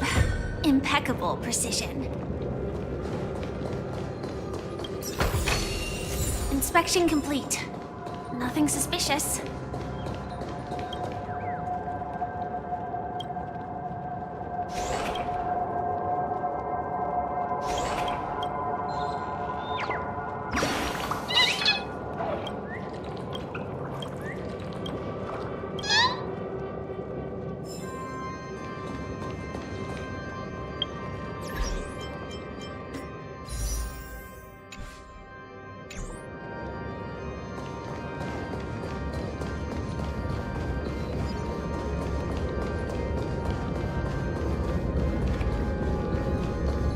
hobbits are gathering around the frame.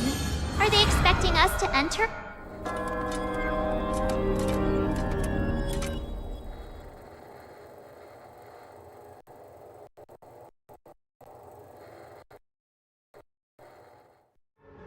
Where are we now? The atmosphere here looks similar to Sunday's inner world. Perhaps this so-called stage play is created with his abilities. This act is named Ode to Prisoner. Given the atmosphere here, I believe it's about Penacony's past. I thought things were finally looking up as I managed to dodge prison during my recent trailblazing expeditions. But now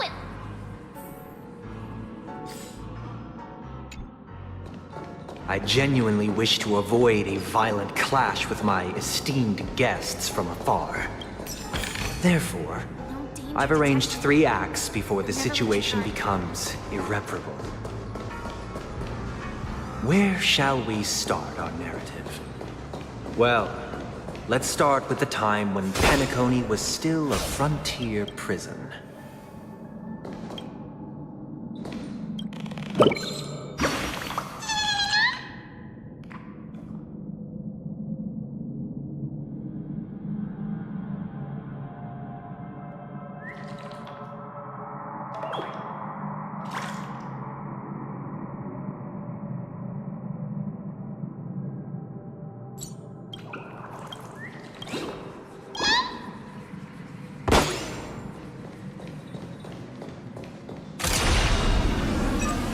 Firefly Type 4, activate!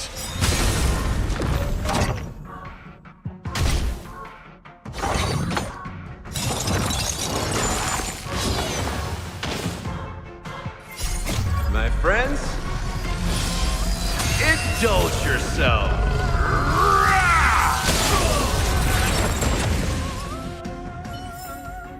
Every victory is hard won.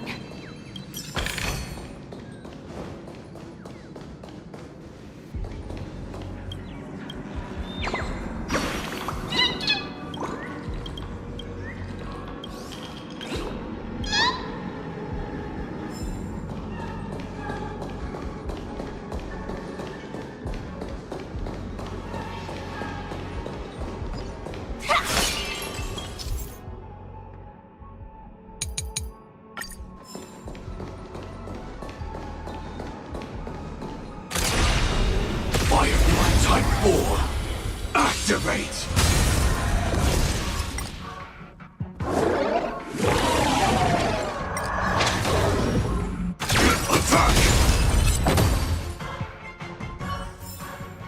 Every victory is hard won.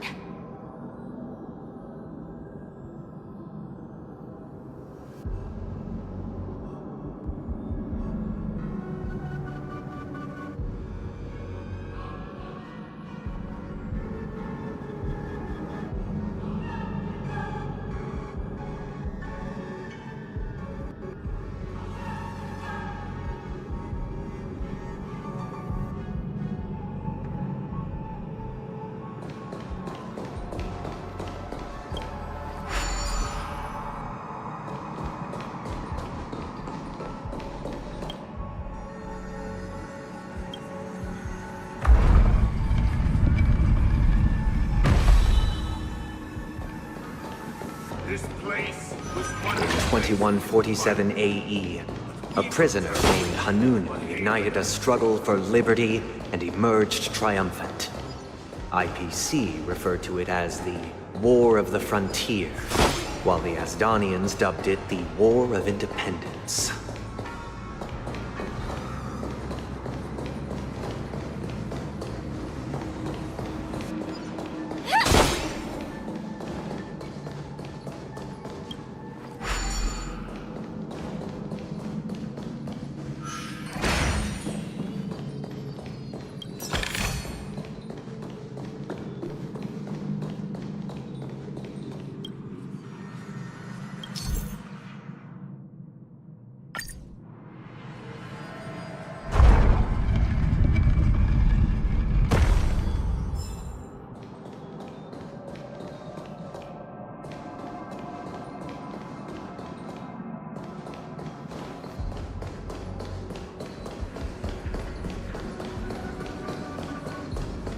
shatter the cages and expel It's true the that- guards.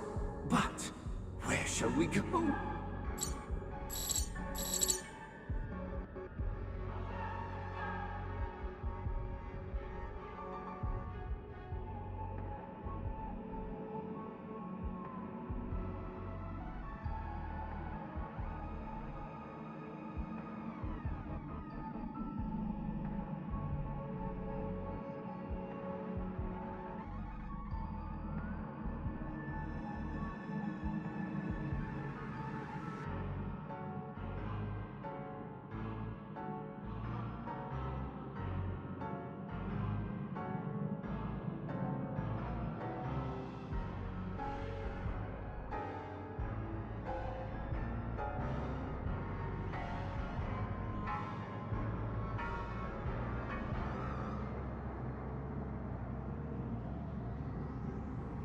That Hanunu was a legendary hero, but it must be acknowledged that while he bestowed freedom upon the prisoners, he didn't grant them true liberation.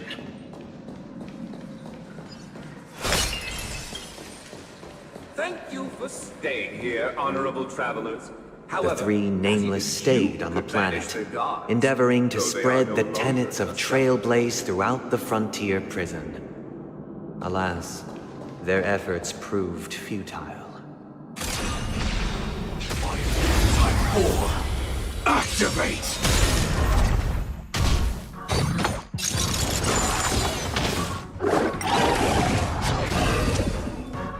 Until everything burns to ashes!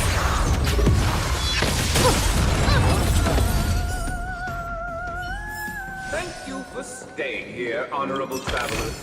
The three nameless stayed on the planet, endeavoring to spread the tenets of trailblaze throughout the frontier prison. Alas, their efforts proved futile. Firefly Type 4, activate! My friends? Indulge yourselves! Every victory is hard won.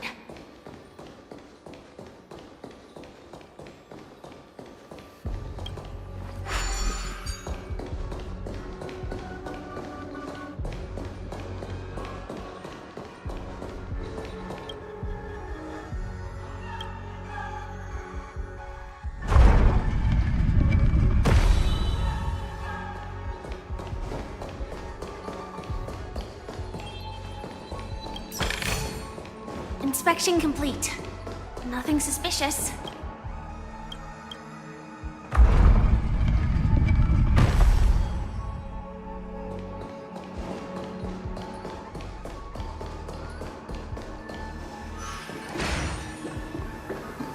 Let's build another prison. Not within the physical. Once again, as Dana was engulfed in war, this time the enemies originating from within.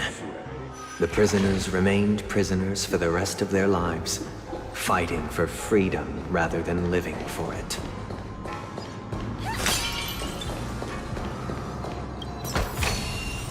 No danger detected. But never let your guard down.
I hope you like this land of freedom.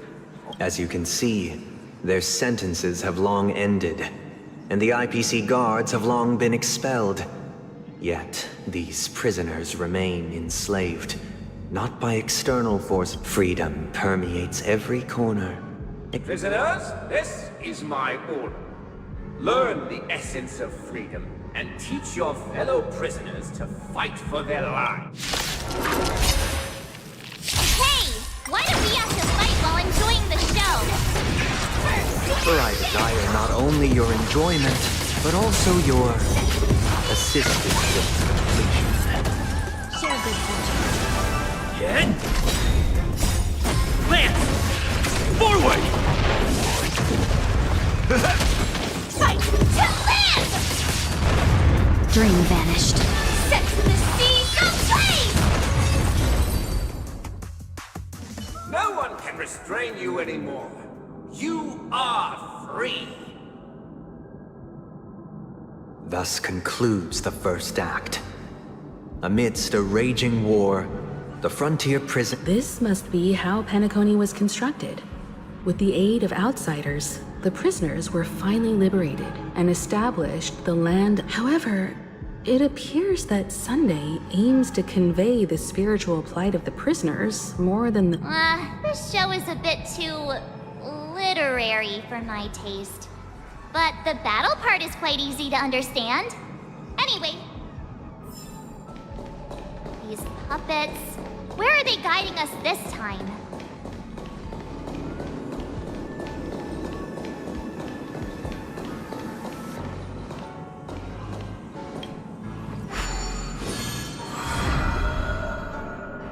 They transmuted streams of stars into inked nibs, creating symbols to be pronounced and counted.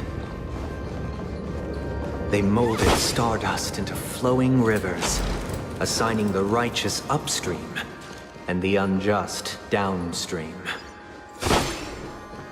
Thus, all things were marked, and the world learned to discern between good and evil. But never let your guard down. That marked the third and fourth days.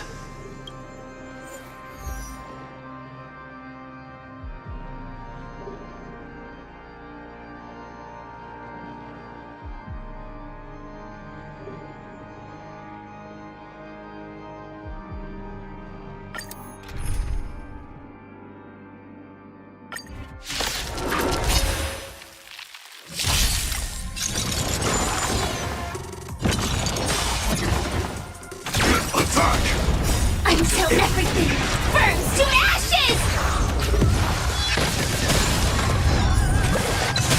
Set the seas ablaze!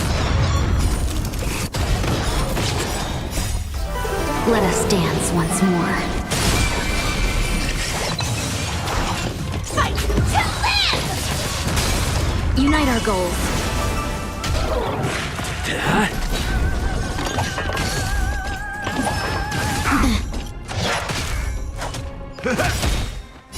My friends, indulge yourselves! Set the seas ablaze! Fight to live!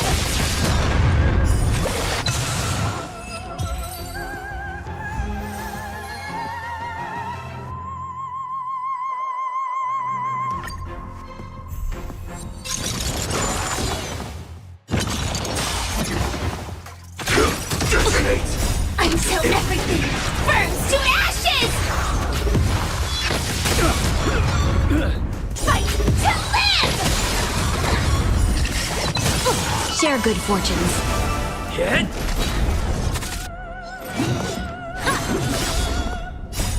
Lance!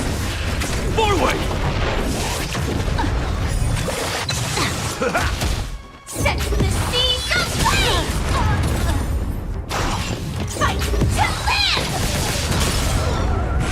Set the seas ablaze! Dream vanished. Fight to live!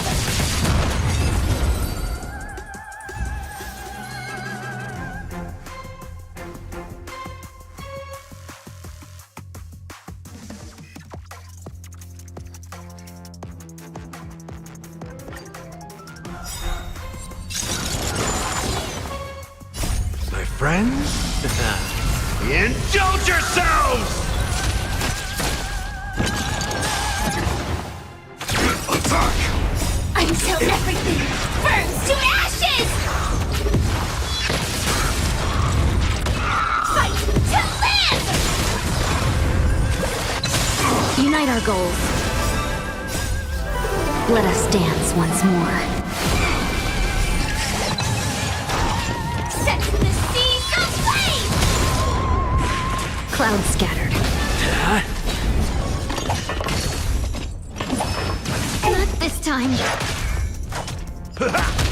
Fight to live! Set the seas aflame!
danger detected, but never let your guard down.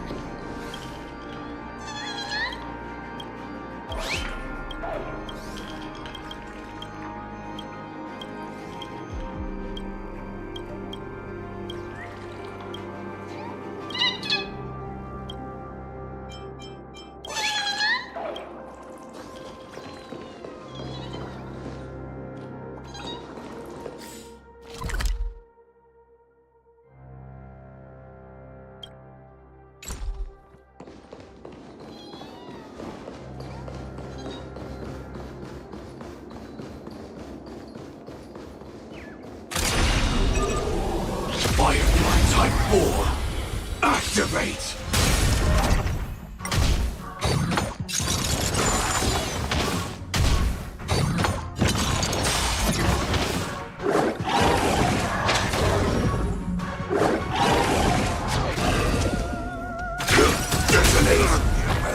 Until everything burns to ashes!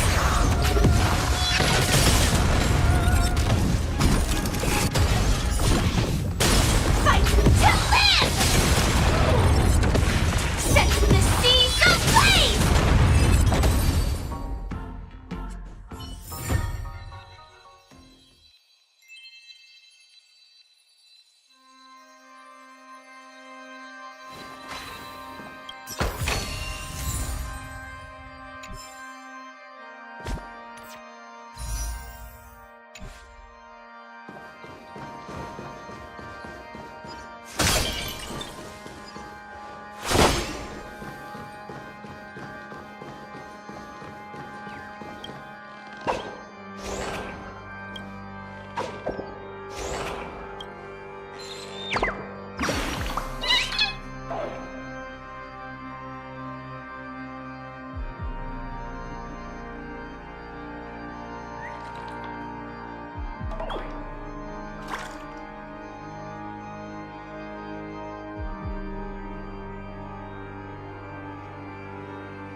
Look, another frame!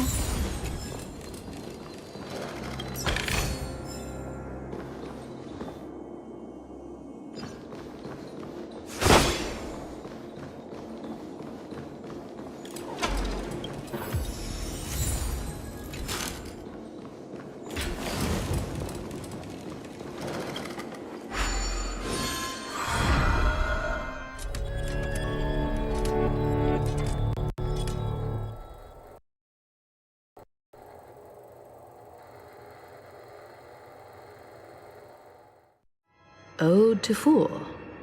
This must be the second act. The surroundings are different from before. The stage decorations look a bit tidier now.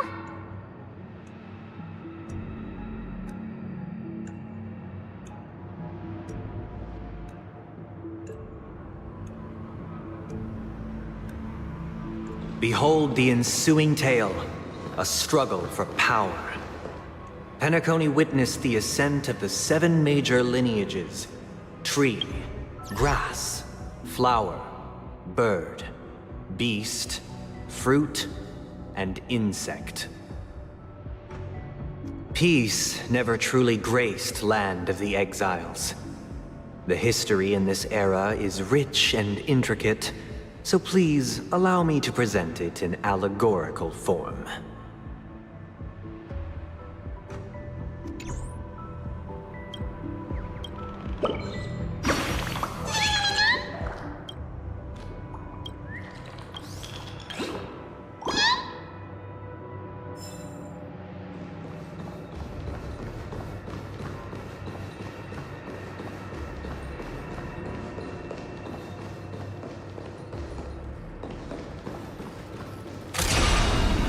Firefly Type 4! Activate! Attack! Until everything burns to ashes! My friends? Indulge yourselves! Lance! Forward!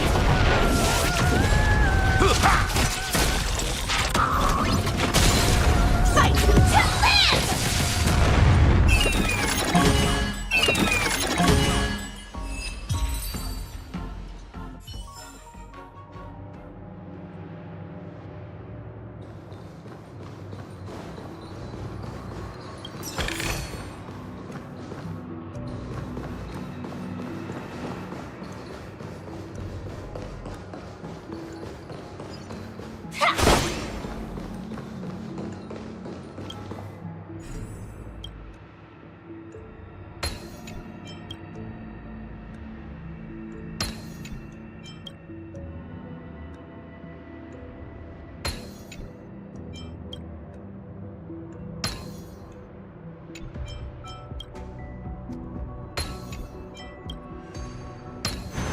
Mechanism deactivated.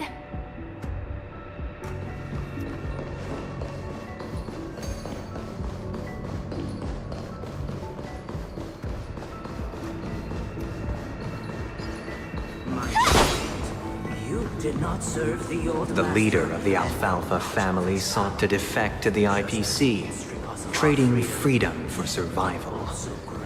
However, his eldest son slew him in the name of righteousness, and ascended as the new family head.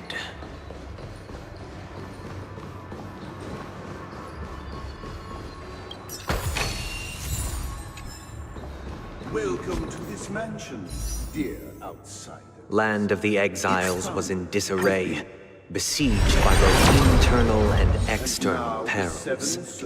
Though the 7 major lineages appeared united on the surface, each Activate! Prime, detonate!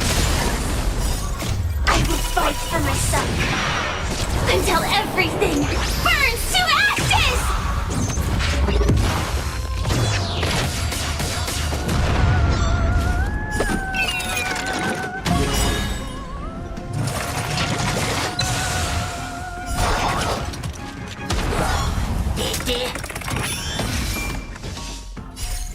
My friends? Indulge yourself!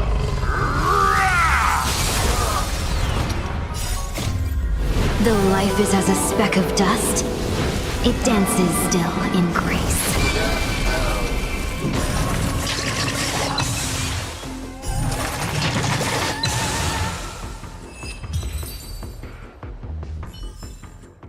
Every victory is hard won.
mechanism deactivated. Accountant! We are the pillars of this mansion. The Black Plum family was the first to fall. They withered away in the White Desert event, orchestrated by the leader of the Alfalfa family sought to defect to the IPC, trading freedom for survival. However, his eldest son slew him in the name of righteousness and ascended as the new family head.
I shall forge new bonds. Only when Gopher Wood led the family to Land of the Exiles and earned recognition from all 5 major lineages did Penacony earn its new name, the Land of the Dreams.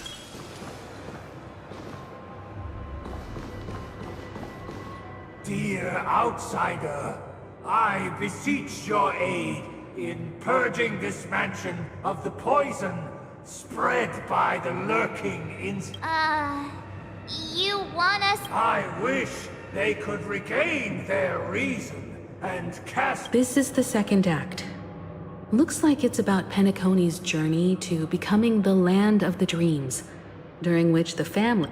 But this new master seems like a bad... Perhaps this is the truth Sunday is trying to express, if you read between the lines. Looks like we've gotta help those guys kneeling. Either I shall be my own master.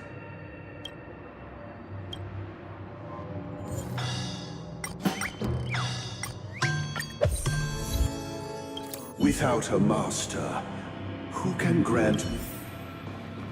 Master is no longer here.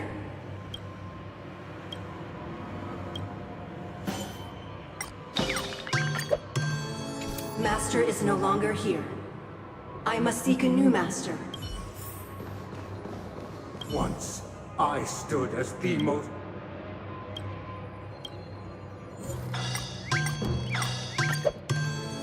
My former master has long departed. But why? Master! Oh, you...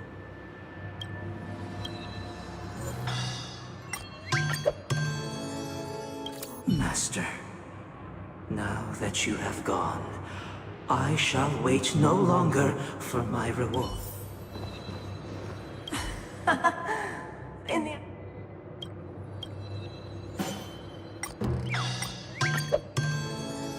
I shall sing for my new master, just as they're... Thank you, dear. Heed me. One cast aside the veil. Get ready. Looks like another fight is... Listen, the snow rains all around. The sky is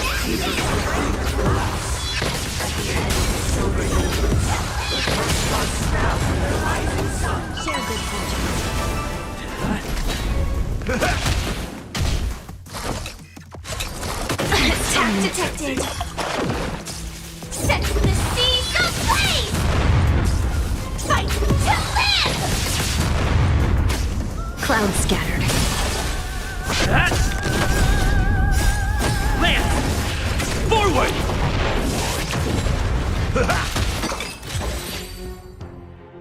Alas, they remain but slaves till the very end, with the illusion of freedom. Thus concludes the second act. Amidst an illusory harmony, Land of the Exiles charted its course toward becoming the planet of festivities. This is how Penacony fell under the family's control. Since the arrival of the Harmony, the Land of the Exiles has undergone dramatic changes, not all of which have proven beneficial. This guy really loves dramatic scenes. Bet he comes from a whole lineage of stage performers.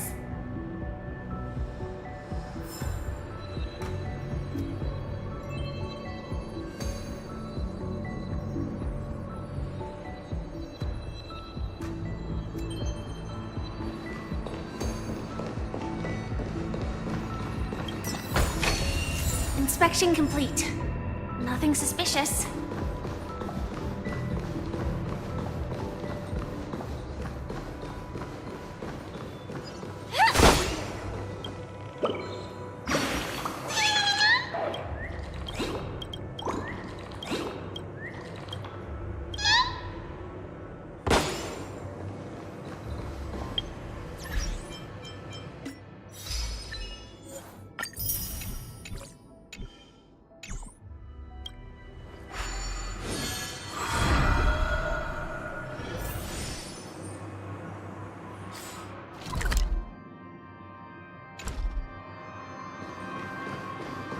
They used the planetary rings to establish the law, forging a code of conduct among the masses.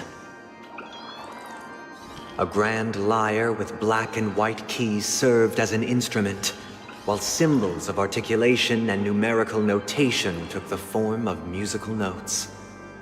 The downward flowing river became a melody, and the canon of law dictated the form.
Activate! Detonate! Until everything burns to ashes!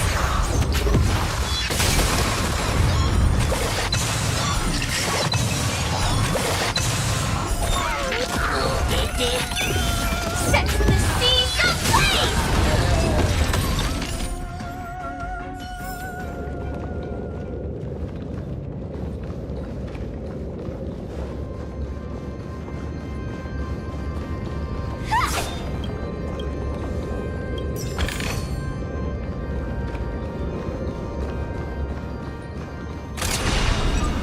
Firefly Type 4! Activate! friends? Indulge yourselves!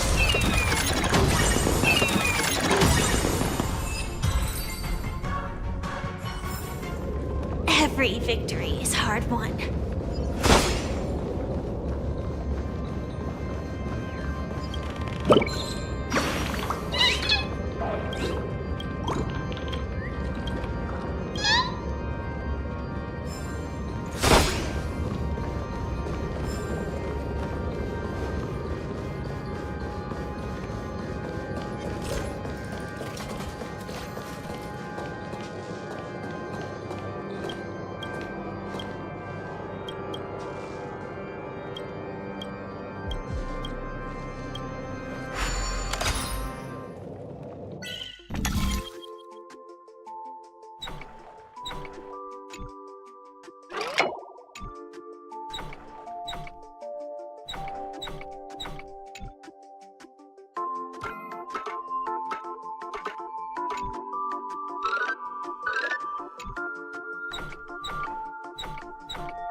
This guy's really into these puppets.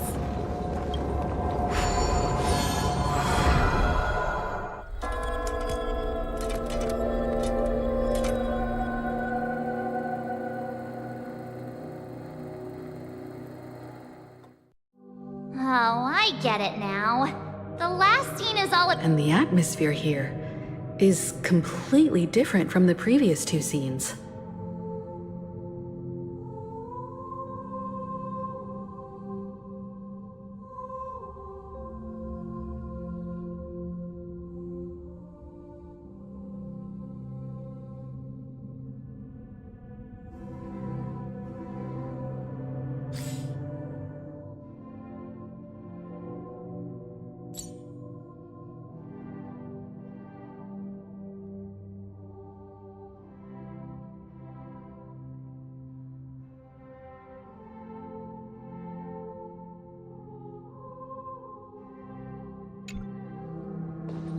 This is the concluding act of this play. I have showcased the past and present of Penacony, hoping that my desire for change resonates within you. And now, I shall reveal its future to you.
Activate!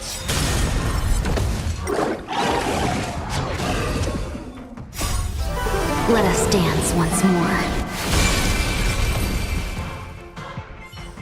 Without a king, Every victory is hard won. responsibility for the people.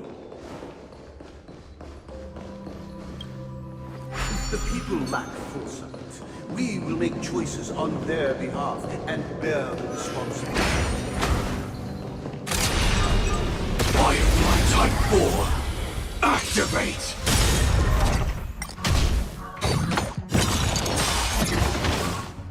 My friends, indulge yourselves!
Without a king, who shall bear responsibility for the people?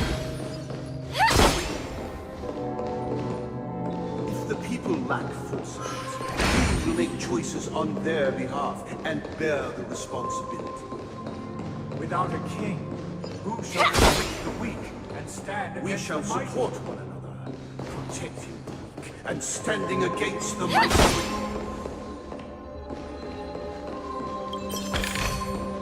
No danger detected, but never let your guard down. Firefly Type 4, activate!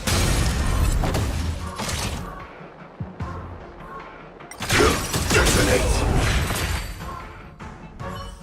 Without a king, Every victory is hard won. and stand against the We mighty. shall support one another, protecting the weak and standing against the mighty.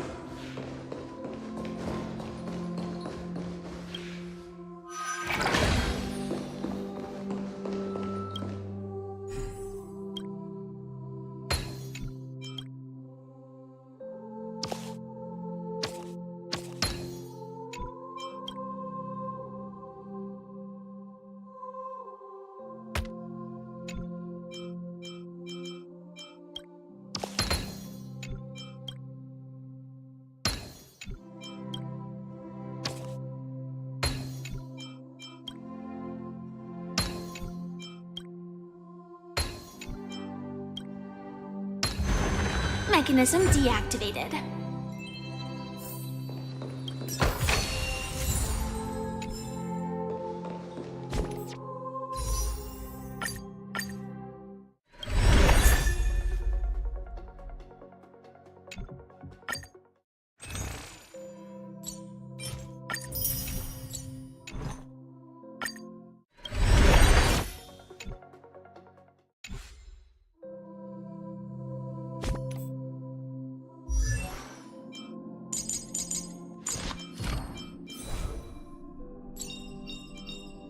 Careful. Don't get too lost in those sweet dreams.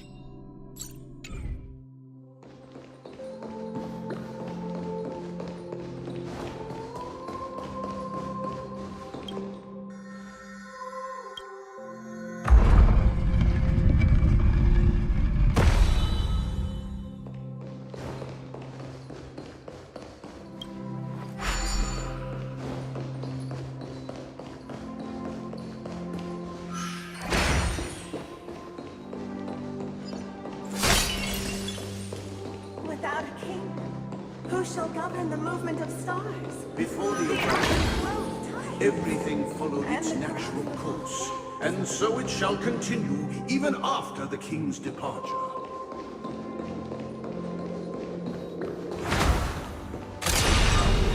Firefly Type 4, activate!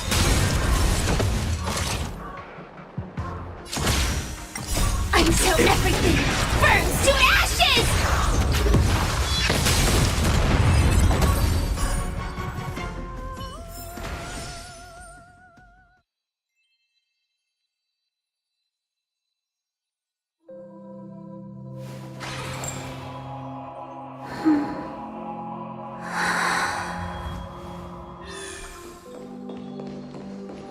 After the king's departure, Inspection complete. We no longer have Nothing suspicious. for we have become kings of all things.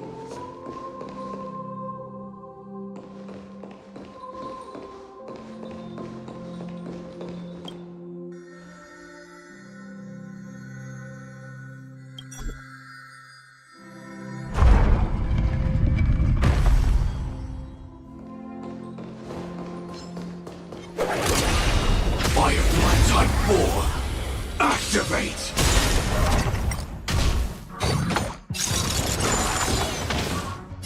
My friends? Indulge yourselves! Every victory is hard won.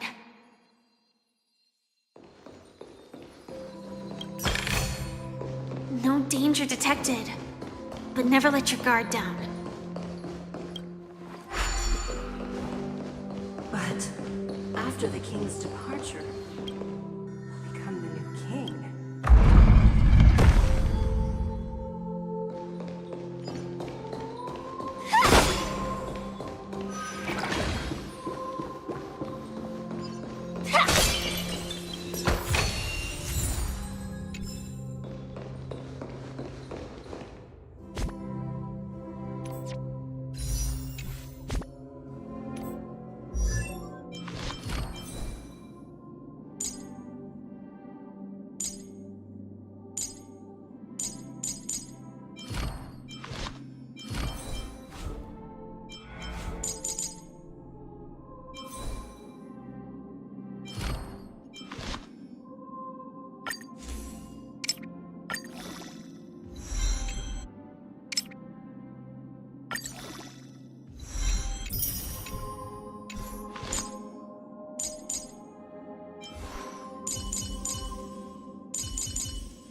Hey, aren't we supposed to kick off a short story and have a fight here just like we did in the previous acts?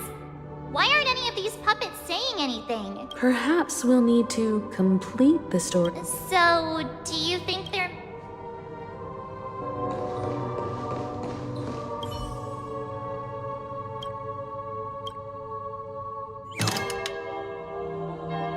Farewell, former king. How did it go? You can't change them? My apologies for my negligence. I forgot to inform you that the final part was scripted long... Let our previous king recount it to you. Now it is time for the final rite. Prepare for battle. Looks like we'll have... Descending from the infinite spiral staircase, I traverse towards the future, measured steps. No need to remember or seek higher. For the contours of my mind change our experience. Fight to live! Set the seas ablaze! In the hushed expanse of a nocturnal reverie, I leave faint traces behind. No need to remember me, or to recall what is mine shall wane, while you shall transcend its delicate... This is the final scene. It's much more straightforward. He wants to expel the Harmony and establish an empire based on the... Let's go. Once this stage play concludes, it'll be time for the...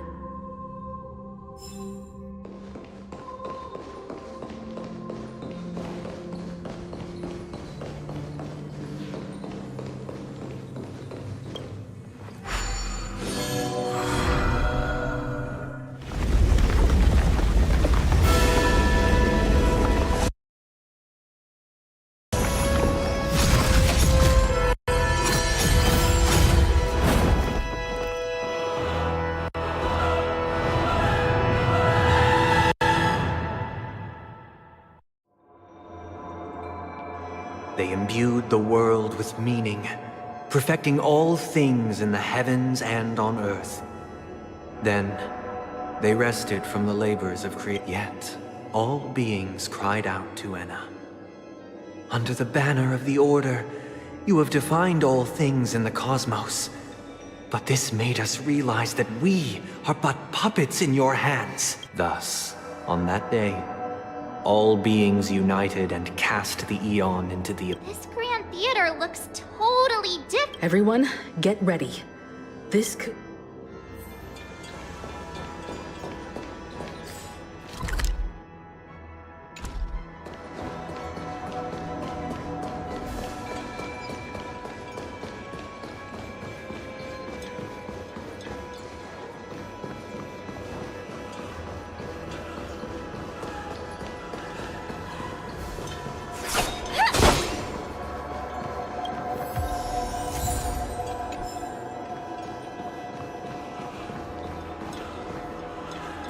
That marked the seventh day. Cheers and chants reverberated in the music.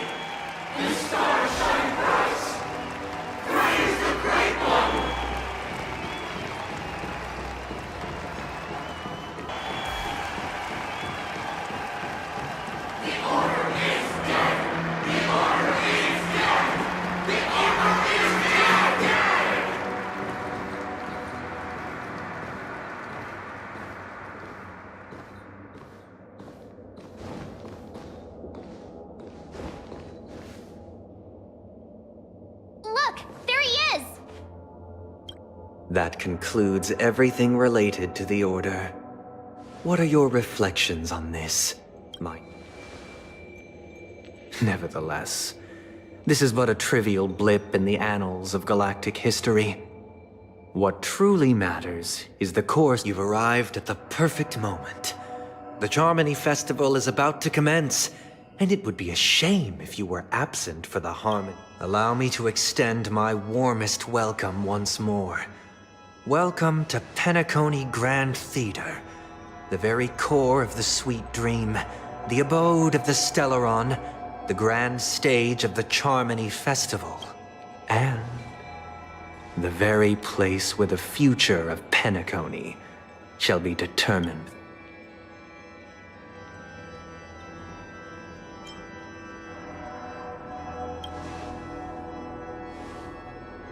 Because our shared goals give equal weight to the beliefs we strive for. True goodness can only be achieved through faith. Allow me to point out that falling into a permanent slumber is not happiness, especially when those people are driven by someone else's will in their sleep. Do you still believe that the Order only seeks to control the universe as their puppet, Himiko? No matter how perfect your vision of paradise may be, a cage remains a cage. People will never achieve true happiness in a world like that. They would just be toys for the Eon. It seems you have misunderstood my intentions. Allow me to clarify. My desire is not to resurrect a fallen Eon, or become one myself. My sole objective is to create a paradise free from Eons, where the Order ensures the dignity and happiness of all humanity. A paradise exclusive to us human beings. That's not the case. If people are to live with dignity, there must be nothing and no one above them. In your so-called paradise, you would be the one reigning supreme. Looks like we won't be able to convince each other. Now that our conflict has been destined, let's unveil our paths and reveal to... However, before the prelude to the future begins, please take a moment. Is darkness equal to daylight? Are sinners equal to the righteous? If you are born weak, which god should you turn to for solace?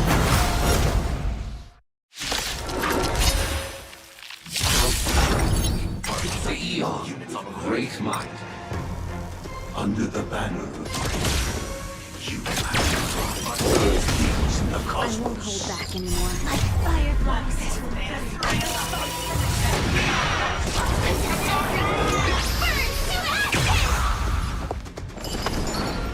Shall we unite our goals? Firefly, type 4, in position. I shall set the seas ablaze!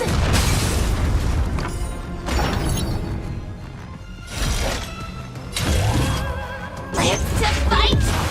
Fight to live!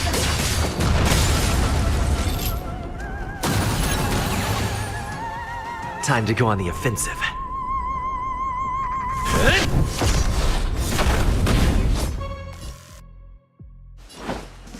How's this taste? Thank you. I will Nice, like keep a fighting. good brew. Full-bodied, my friends. Indulge yourself.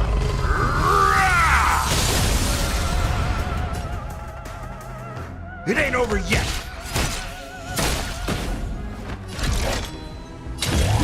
I shall set the seas ablaze! Have we met before? The long dream has vanished.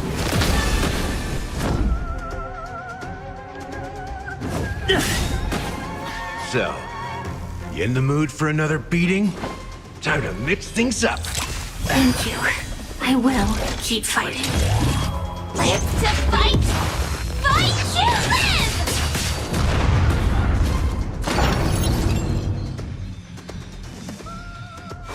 The world is in fog. The stars shine.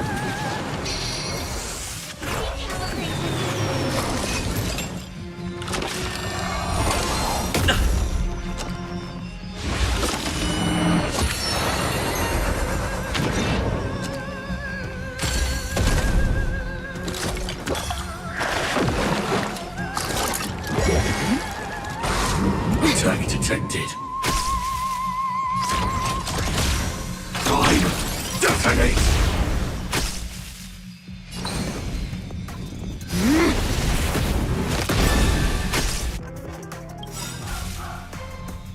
Dreams of a past life are now. Though life is as a speck of dust, it dances still in grace.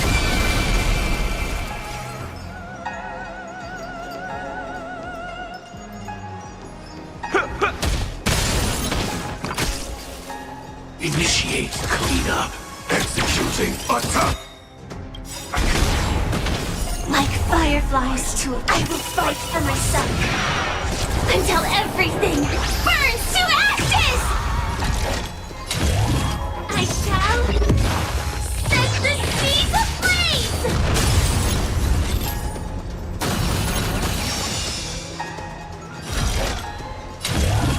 Live to fight! Fight to live! I will claim victory for myself. I shall set the seas ablaze!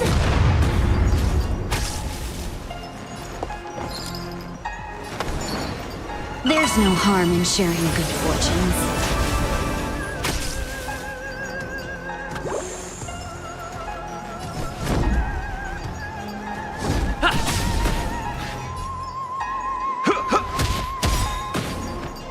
This is more than a battle. Live to fight! Fight to live!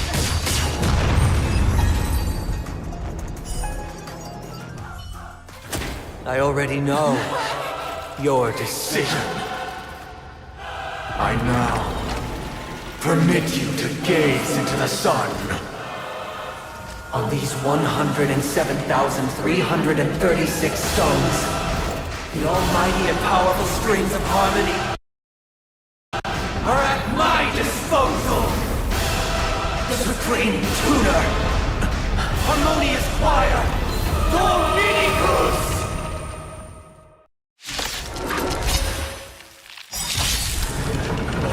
Lost souls, come and meet your master! The embodiment of the harmony? So the true purpose of the Charmony Festival is to usurp it?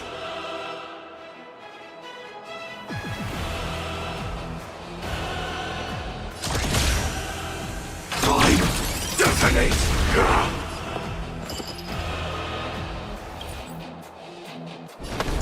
Shall we unite our goals? Like fireflies to a flame, I will fight for myself until everything burns to ashes! I shall set the seas ablaze! Disorderly noise!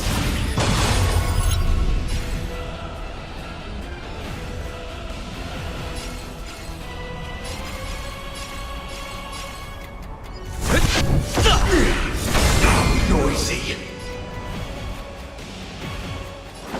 How's this? Take. Thank you. I will Lance ablaze. keep fighting. Flaming lance! Forward!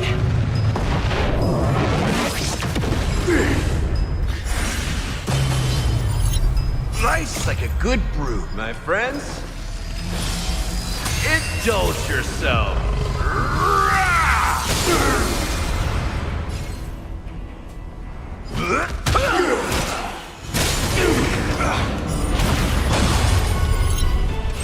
I will claim victory for live to fight! Fight to live! Disorderly noise!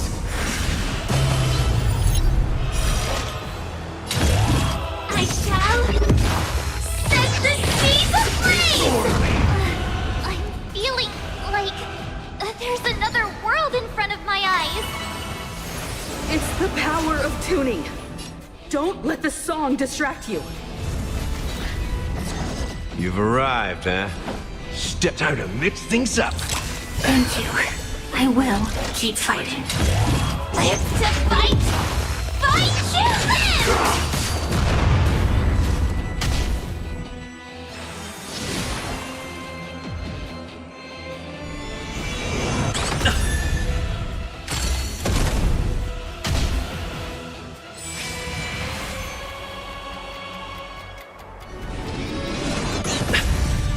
Joining the battle.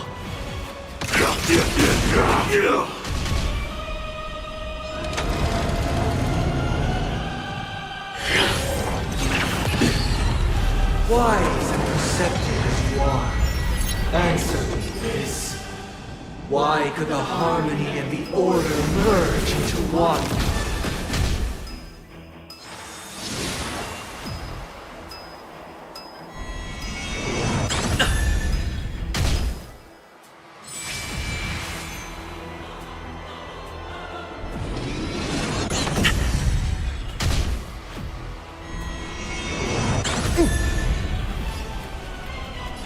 How's this taste?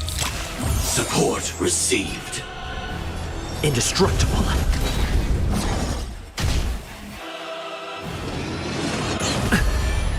Sam in position. Because neither side could tolerate discord. The noise is fading. Confidence. I won't hold back anymore. Disorderly noise.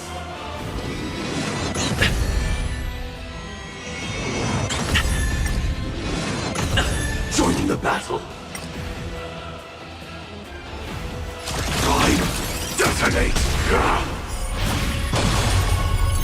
So, you in the mood for another? Sink into a dream. Defend the weak. Not a scratch. No holding back. Shall we unite our goals?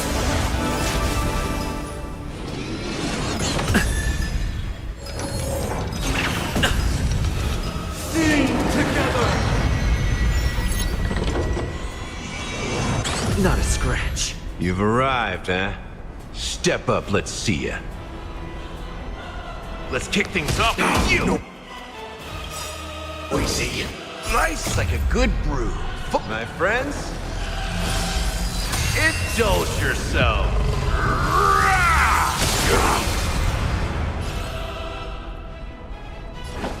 Time to mix things up. Support received.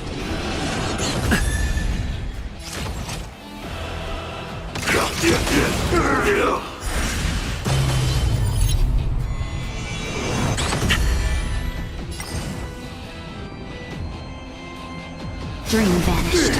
All wishes are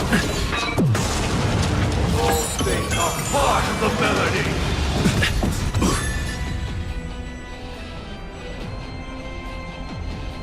Indestructible.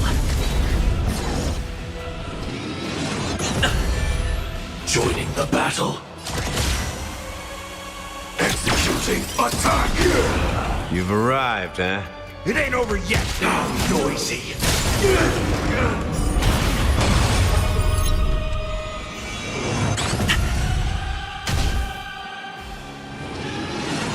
Not a scratch.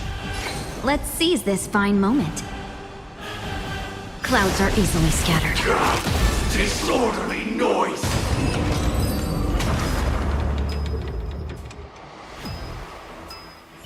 The time has come. Creation will be reborn from the remains of the gods.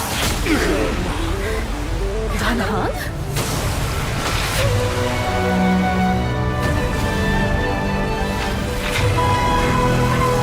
Radiant spirit, heed my word.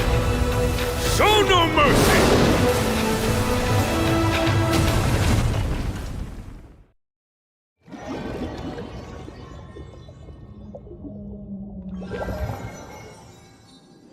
Wake up!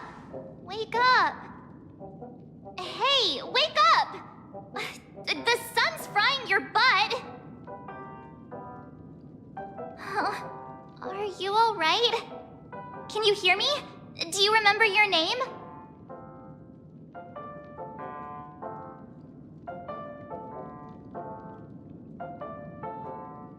It does? Well, doesn't ring any bells to me.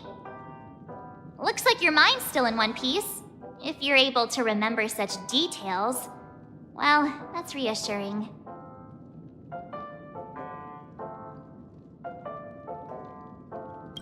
It's a long story. Simply put, Don Hung used the Jade Abacus of Allying Oath when we were in the middle of a fierce battle and summoned the General to help us just in time. And then we returned to reality. Look, this is your room.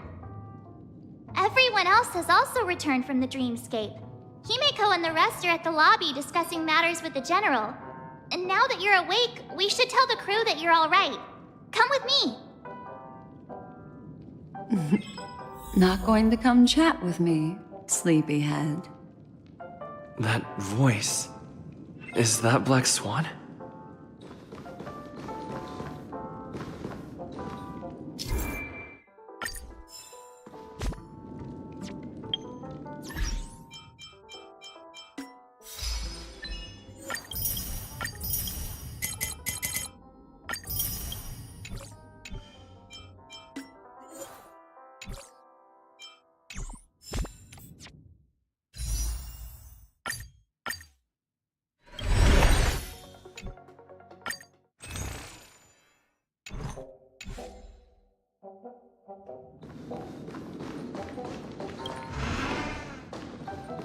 Hey, where are you going?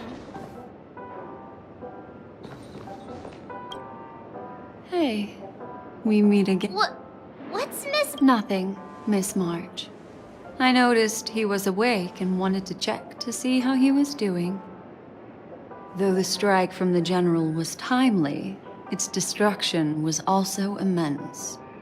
When emanators collide, ordinary people... But, luckily for them, the dreamscape is my home turf.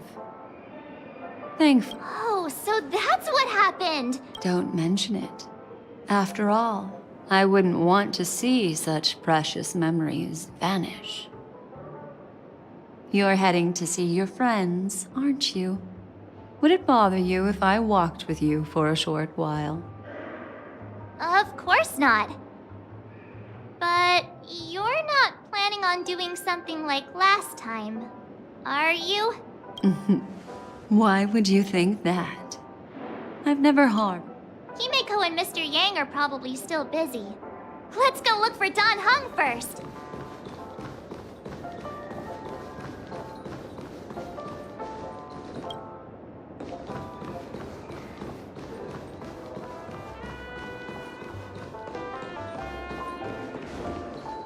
Look, he's still talking to that cowboy. You're awake. How do you feel? Well, fork me. You must be that Stellaron they were talking about.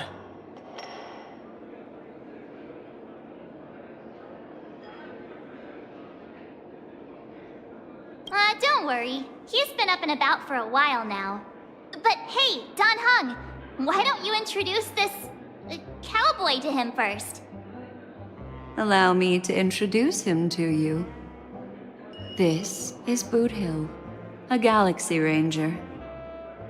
During our pursuit of a certain person, we crossed paths and just so happened to uncover a shocking plot being concocted by Mr. Sunday.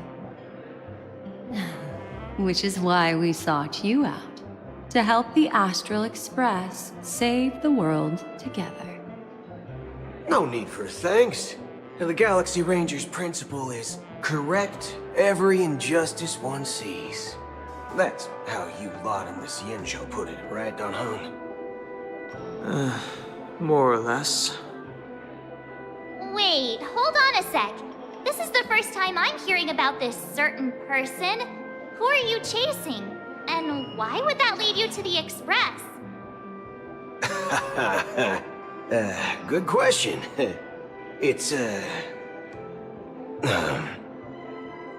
was it again?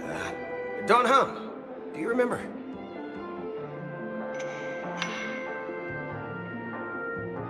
No, that ain't it.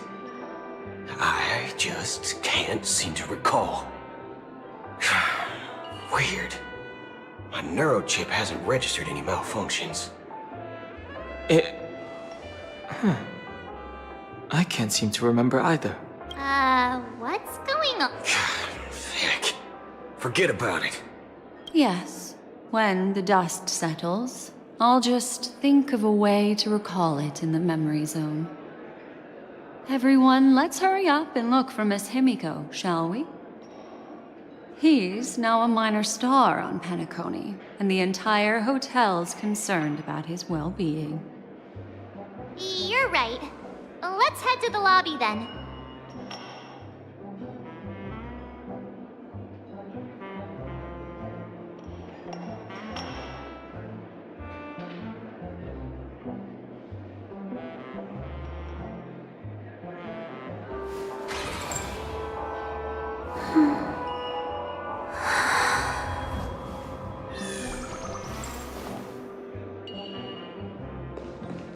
One-peach soul glad? Shaken, not stirred.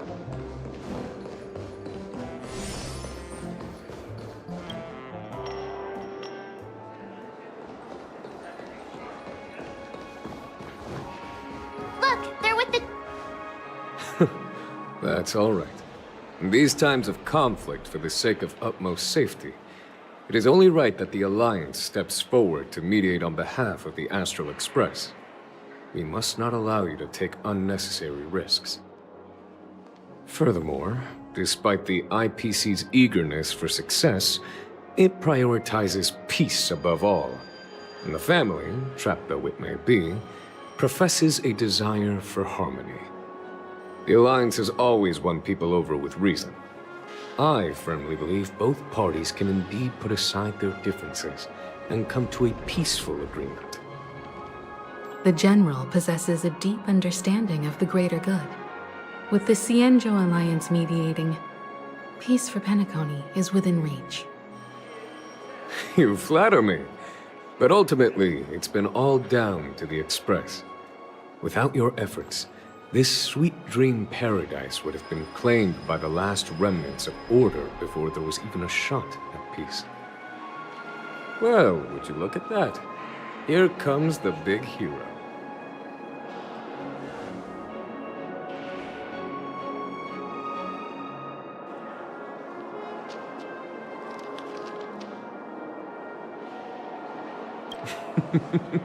Here's the galactic baseballer, the paragon of both heroism and humility.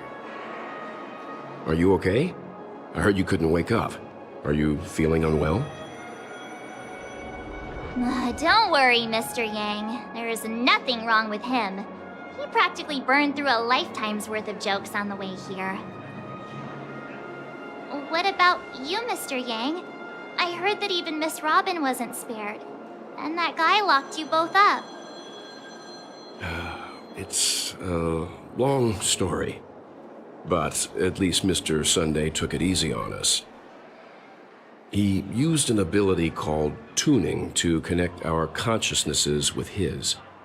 In other words, he imprisoned us within his consciousness.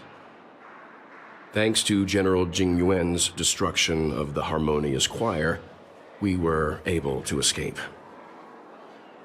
He used that tuning on us too. Does that mean that we were almost imprisoned as well? I can confidently say now, he was truly after a fair fight with us.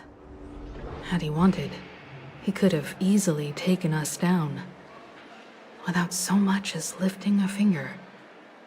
Speaking of the Oak family head, where is he now? It's complicated, but in a nutshell, he's now the former Oak family head. The IPC has named him the key figure in the family's Penacony split, citing a threat to cosmic peace. He must represent the family and answer for the unrest caused. His trial is set to take place at Pier Point. The family quickly labeled him and the remnants of the Order as enemies, declaring the turmoil an internal rebellion. This move effectively barred the IPC from intervening in family affairs on both moral and rational grounds. Everyone really has their own agenda, after all. Then, what's going to happen to Miss Robin? She and Sunday won't be able to deny their involvement in the Charmony Festival. They're siblings, after all. Why the sigh, General? I can only say that this incident is an unexpected mess for the girl. The Alliance will try to persuade the family to consider this matter carefully during mediation. It's time, everyone. The IPC's key members and I have agreed to consult one another before the upcoming negotiation. Do any of you wish to sit in? Given the General's invitation and the matter's significance to the universe, the crew will naturally accept. However, if the IPC has any reservations... Why, of course you're welcome. They've mentioned that your team is a trusted ally of the IPC in Pentagony, so there's no reason not to welcome you. Besides, if there can be reliable observers from the Astral Express present, discussions will go more smoothly. So, what do you all think? Well then, we shall oblige. I'm kind of allergic to those types of situations. I think I'll just head back to my room and start packing. Not to worry. Himiko and I will take care of things. I'm afraid I'll also have to return to the Express first. The conductor is worried about us. It's best I go and explain the situation. Thank you. What about you, Will you join Welt and me? Or have you got other plans?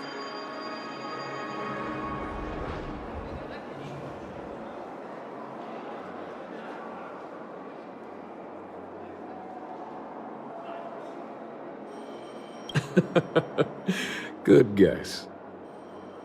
Although I'm not too sure of the reason, the representatives from the IPC have insisted on his presence. Allow me to lead the way. Follow me, please. The negotiation will commence at the hotel lobby. Everyone, please follow me.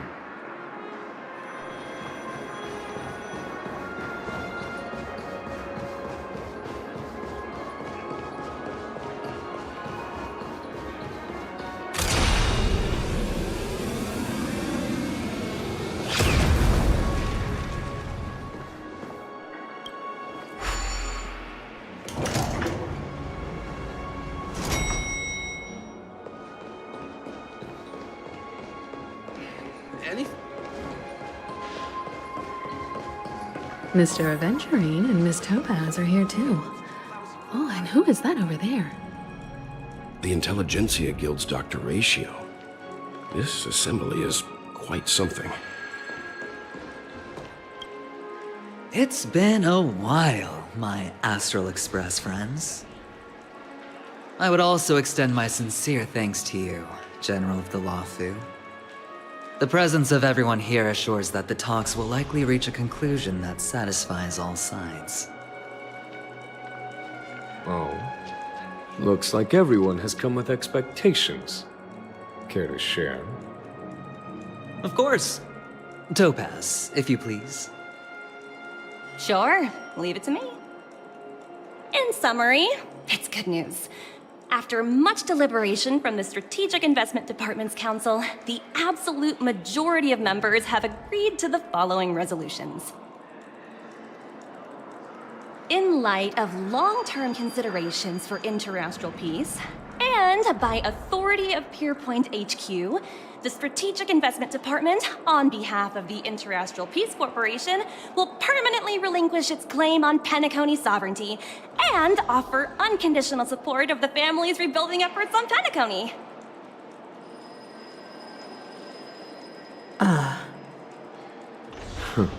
Now that's something.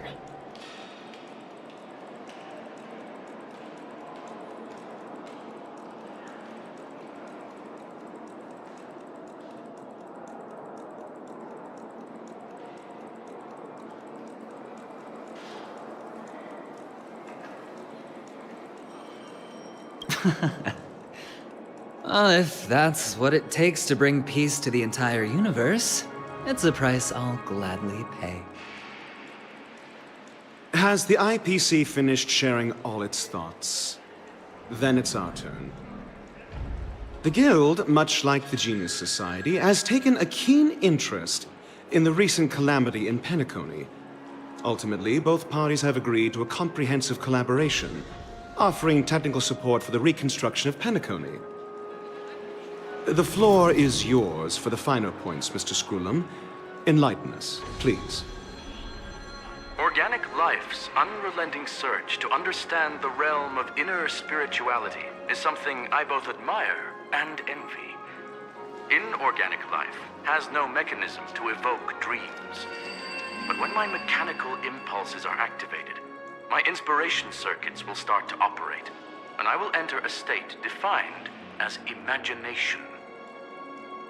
Every time, within the realm of imagination, there emerges a fire from the shadows. It is warm, bright. I frequently ponder this flame might represent the essence of intelligence, a cluster of inspiration ignited by high temperatures. The future direction of the universe may well lie within it. Alas, they are nothing but projections of my thought system to me, desired, but unattainable. But after learning of Penacony's accomplishments, I have come to realize that the flame is not beyond my grasp.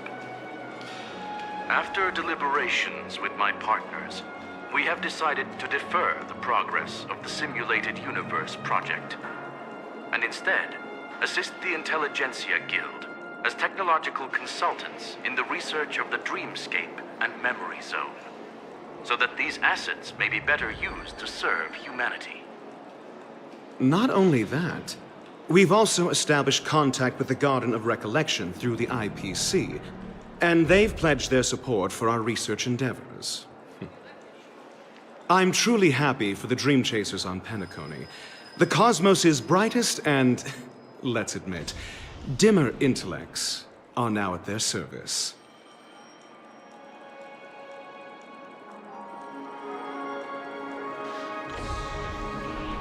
Agreed. It's hard to imagine members of the Genius Society taking an interest in such Never mind. At the end of the day... No wonder everyone insisted that he... It heartens me to learn that everyone is willing to put aside their differences for Penacony's plight. I trust that everyone will surely reach consensus in the upcoming negotiations. Looks like Penacony's future is decided. I'm wondering, is there anything else the crew is concerned about? Peace is our greatest wish. Beyond that, we desire nothing else. Well, that's good. Now that everyone's minds are at ease, I shall take my leave. You may now depart with peace of mind. The Alliance will deal with all subsequent procedures. If that's the case, it appears that we have nothing else to worry about on Penacony. Looks like it's time for us to embark on a new voyage. Sounds good to me. You two head back to the Express first. I'll pick up March and deal with the checkout procedure. Oh, also, Miss Black Swan, you have a matter to discuss with me, yes? Nothing is... You've been with us this whole time, huh? In any case, let's go. Our time... Penacony's journey ends here. I guess it was pretty fruitful.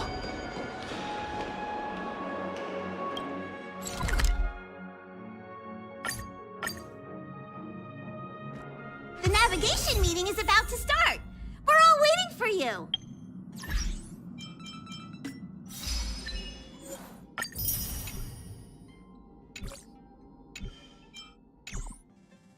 When did the Express become so lively?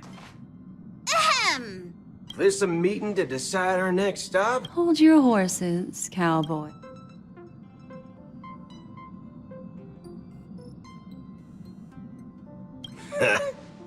I'm just catching a lift. Allow me to explain. Mr. Boothill and Miss Black Swan submitted a request to temporarily travel with the Express. As you all may know, the Astral Express never declines any passenger whose heart yearns for the distant stars. Therefore, they will be traveling with us for a while until they reach... Whoa, the Express... Understood, Miss Marge. Don't! You're... All right. Now that everyone's met everyone, we can Firstly, Pom-Pom wishes to thank everyone. What they had to go through was Now then, we come to the crux of this navigation meeting. The first choice is from Himiko, the oceanic planet of Lushaka, a planet composed entirely of water. Many aquatic races reside there. Of course, it's also the home planet of the venerable Nameless. The second choice is the agate world Melustanen, suggested by Welt. It's famed as one of the initial sites of the Stellaron disaster, and the place where the beauty Idrilla ascended. Today, it's celebrated as a planet of... The third choice is Edostar, a planet nestled within a vast ion storm region, currently under assault by the Antimatter Legion. However, the distress signals from there have recently ceased, prompting the IPC's wish for us to check in on the situation. The last choice, Curtis... Ooh, so many options. Next up, everyone will select the destination.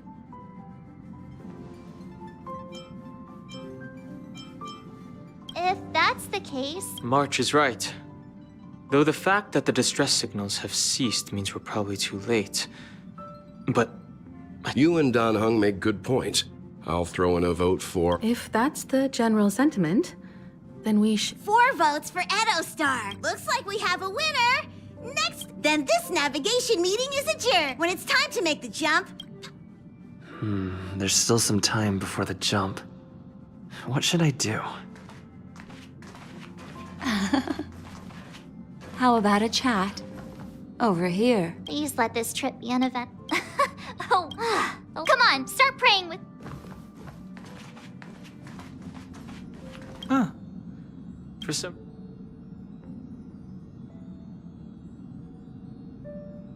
I should have...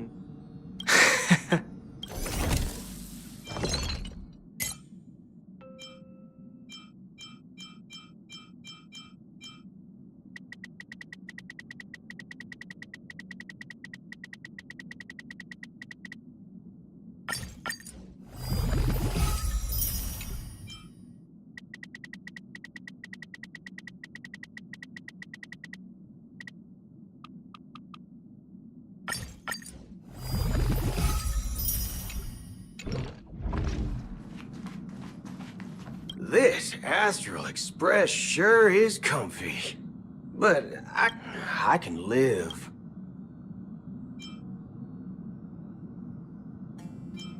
Ah, thanks, brother. All these years...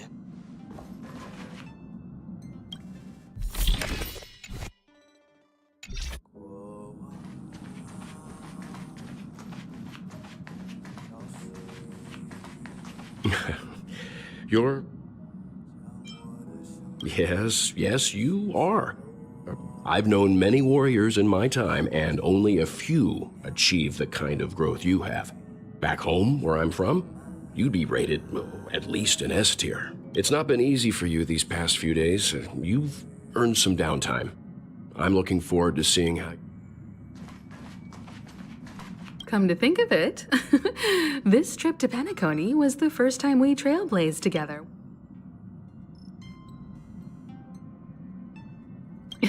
Don't worry. Turn in early today. You've really...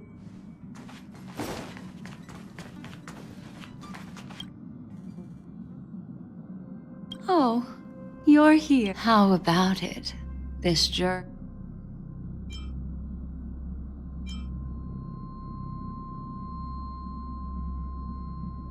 There's a rich scent of curiosity here.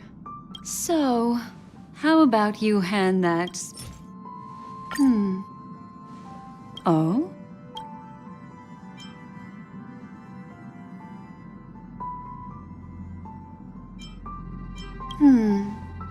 Never. I just... stumbled upon a Before I explain, I would like to apologize to you.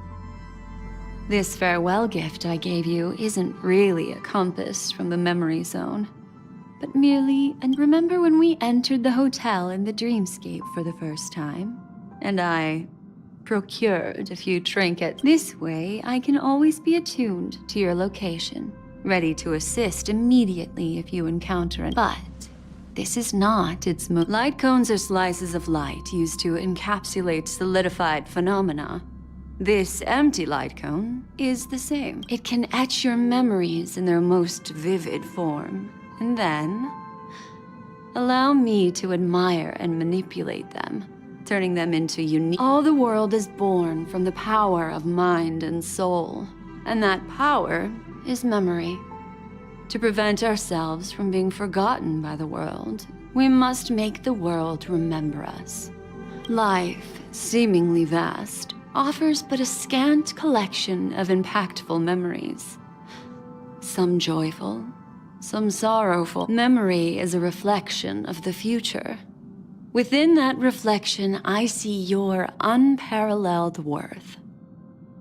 You have the power to craft memories that can captivate the world. And that memory will be as scintillating as the star clusters.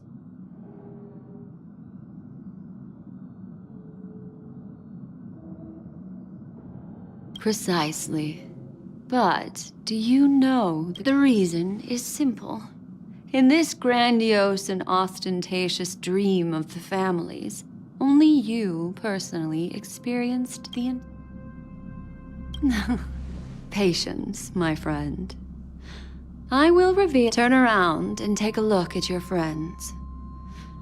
Every one of them is reveling at the arrival of their next destination, all filled with hopes and expectations of their own present and future. I'm looking for an opportune time, a time when you're totally at ease.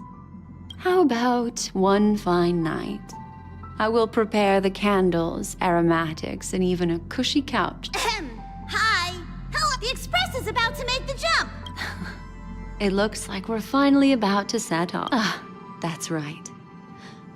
As a small token of compensation for playing that little trick on you with the empty light cone, life is akin to a winding labyrinth where memories... You'll remember these words. In the year 2158 of the Amber Era, the first year of the new epoch, the universe resumed its intended trajectory. The kindling of conspiracy smoldered in Penacony, the land of the dreams.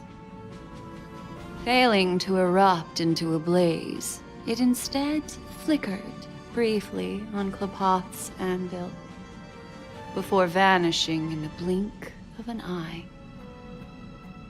The dead and those fated to die remain in their eternal slumber, while the living find solace in deep sleep.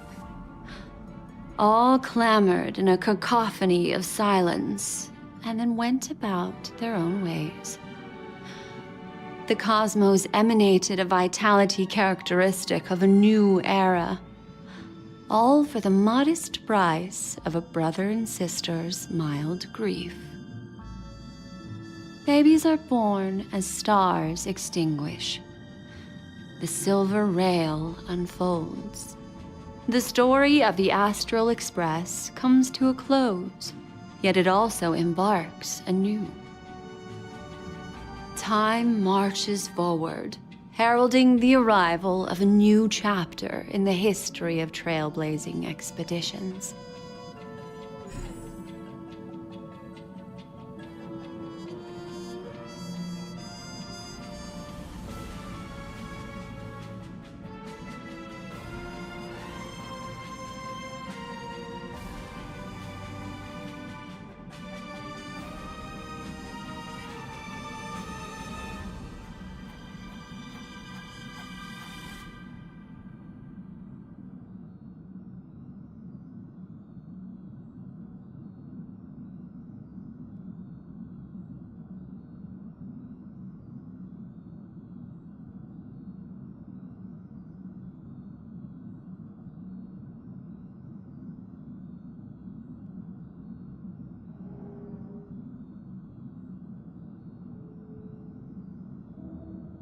countless shooting stars streak the sky tonight.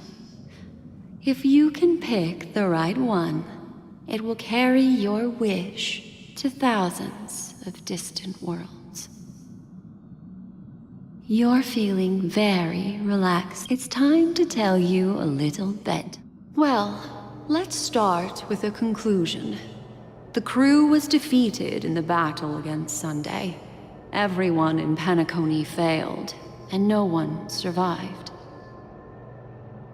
But don't panic. The truth, as horrifying as it may be, is not yet irreversible.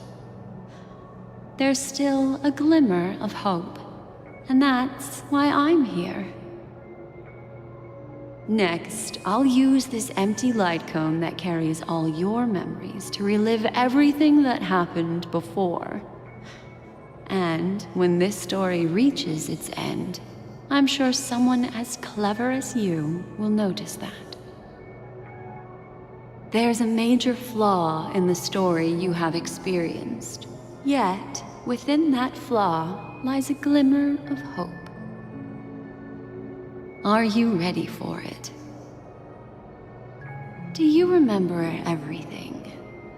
When the clock turned back, the Express started a warp jump, sending you to a strange dream. You were bewildered back then, and then a Galaxy Ranger named Acheron showed you a way out. When you arrived at the Reverie Hotel, you met the doorman Misha and had a confrontation with Aventurine, an IPC representative. Thankfully, Acheron appeared again and helped you. After that, you saved Firefly and explored Penacony together. During the tour, you ran into Sparkle disguised as Sampo and accidentally entered a child's dream. There, I rescued both of you from death, but Firefly didn't return to reality. She realized the truth and tried to involve you in her plan, but that resulted in an accidental death. Even more unsettling, you soon encountered another murder. The 2 cases of death prompted you to investigate the truth behind the sweet dream. Despite your efforts to gather information about the 2 victims, you didn't make much progress. But you did learn about the watchmaker from Gallagher. Meanwhile, Aventurine was secretly carrying out his scheme, in which you were one of the pawns. In the midst of a fierce battle, Acheron revealed her true identity as an emanator of the Nihility and unsheathed her sword. That strike foiled Aventurine's plan and opened a passage between the sweet dream and the original memory zone. Upon your arrival at Dreamflux Reef, you learned the truth that death was actually dormancy, as well as the truth about the dreamscape, the Stellaron, and the bellboy, Misha. You split up with Sunday and Robin, looking for a way to seal the Stellaron. However, finally the story reached its... This marks the end of the thrilling... The major flaw, which contradicts all the known. Little Misha. He's only a segment of memory in a dream bubble, but Misha is a rather special memory zone meme, and he was granted power by the trailblazers. A life born in the memory zone could never manifest in real. The answer is simple. He is the one fatal flaw that contradicts all our known information. Are still trapped in the dreamscape. Wake up, sleepyhead. Break free from this eternal dream and return to the real world. The train is about to make the jump. 5, 4, 3, 2...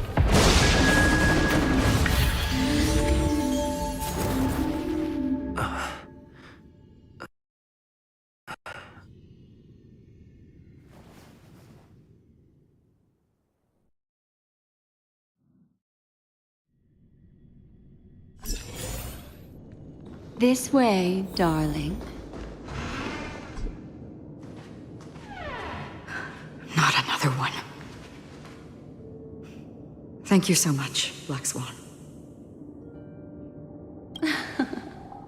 Finally, I can breathe a sigh.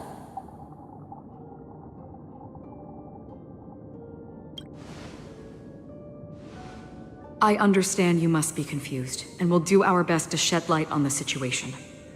However, before that, this place is the rift between dream and reality. A place reserved only for those who have awakened from Enna's dream.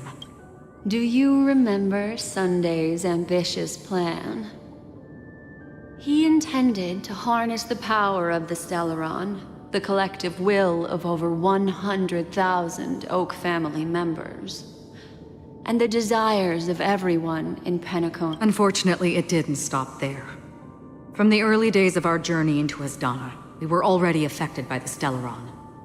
That strange dreamscape where we met.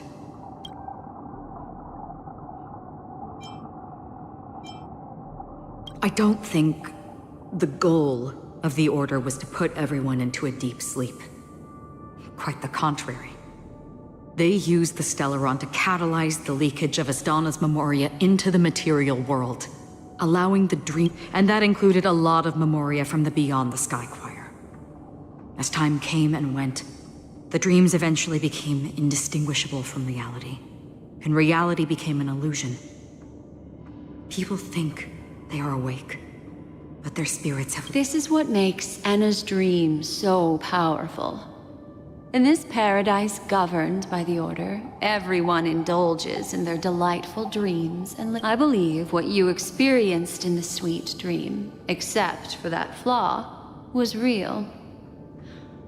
Only in this way could you reach the destination, lifting the crisis in Penacony and embarking. If it wasn't for Acheron's plan, we might have been trapped in the... Fortunately, while the path of the Order governs all things, it can't affect the Nihility.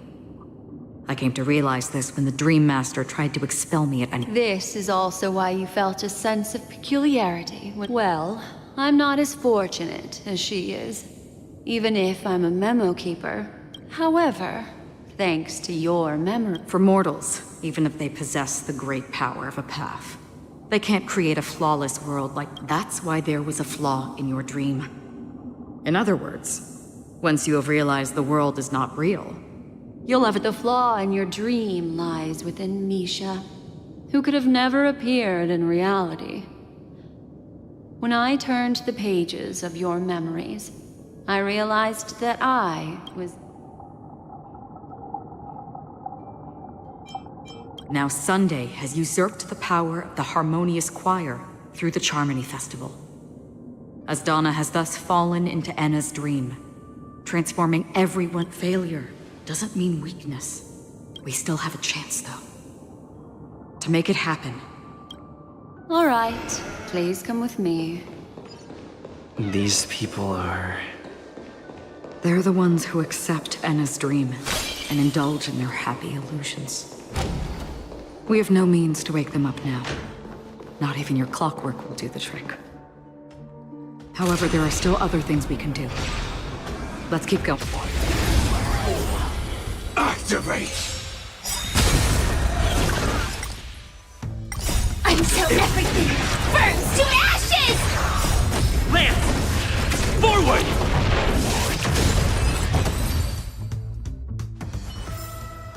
Every victory is hard won.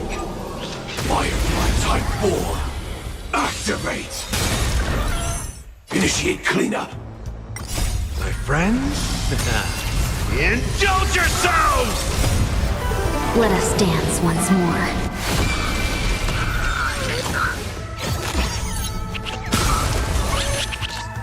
Attack! Until everything burns to ashes! Set the seas ablaze!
Activate! Until everything burns to ashes!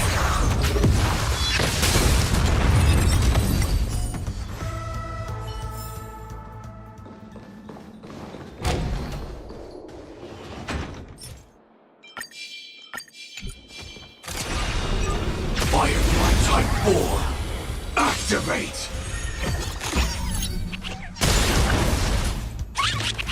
Joining the battle! Attack! Let's seize this fine moment. Share good fortunes. Step up, Lieutenant, mix things up! Support received. I won't hold back anymore.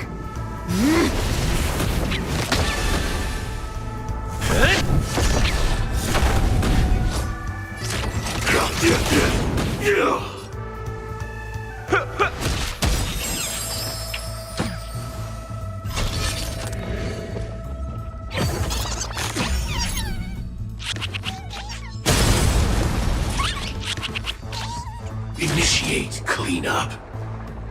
Like fireflies, I will fight for myself. Until everything burns to ashes! I shall set the seas ablaze!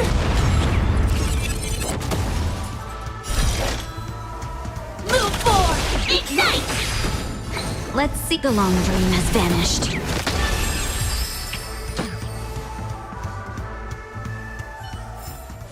Every victory is hard won.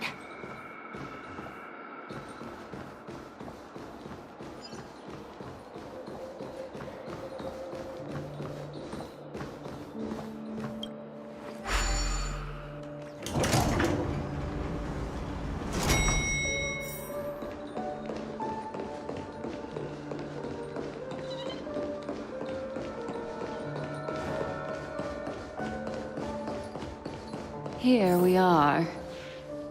It's... Finally, you've arrived. Let me introduce you to Robin. She woke up from Anna's dream by her own will, and it's this tough lady who led us here with her song. I woke up for the same reason as all of you. In the dream, I experienced something that could never... Are we going to lock it up in a cage? Without us, this bird would be too fragile to survive on its own.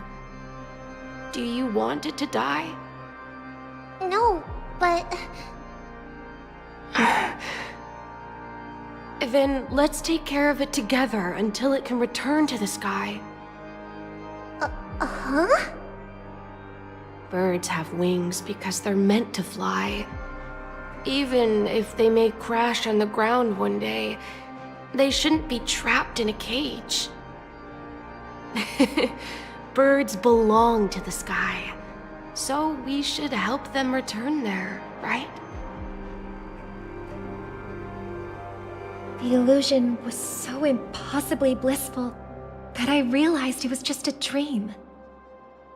And this is our final hope. Anna's dream is founded upon the harmonious choir, namely everyone's shared wishes. It will only materialize once the aspirations of all beings in Penacony merge as one. At present, it has become impervious due to people's desire to remain slumbering within the dream.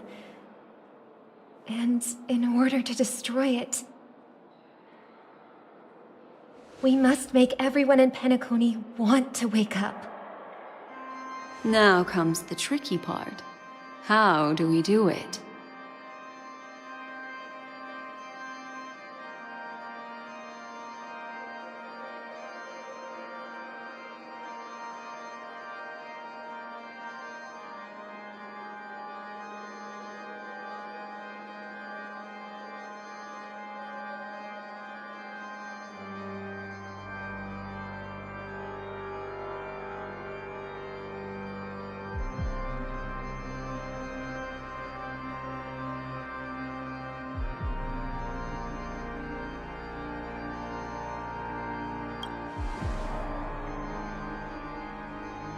Humans yearning for sweet illusions borders on obsession. leading them to subconsciously resist the harsh reality. Therefore, I carefully selected a moment where he was completely unguarded, guiding him to uncover the truth himself to make him regain his consciousness. However, to wake up everyone in Penacony and get them to share the same determination, that would be nearly impossible. Indeed. I'm afraid it's almost as difficult as resurrecting an Eon. But we can't just stay here and do nothing. This is a critical moment for the whole universe. Who cares about some dumb number?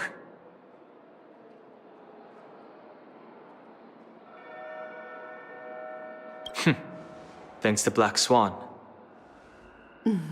You're welcome. And thanks to the Memo Keepers in Penacony, too. I believe your partners have also awakened from their dreams. This is the first step of our plan. With the assistance from the Garden of Recollection, those who possess a strong will, like you, will gradually awaken from the dream. These free wills are the discord that will sway Anna's dream.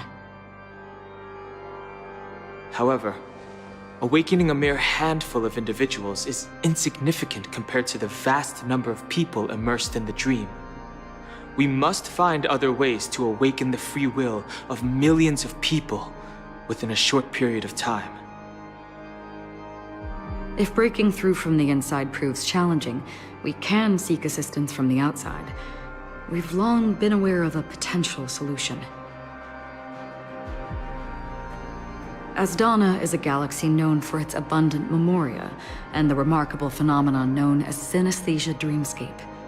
When people first enter this place, they often find themselves and others sharing a collective dream.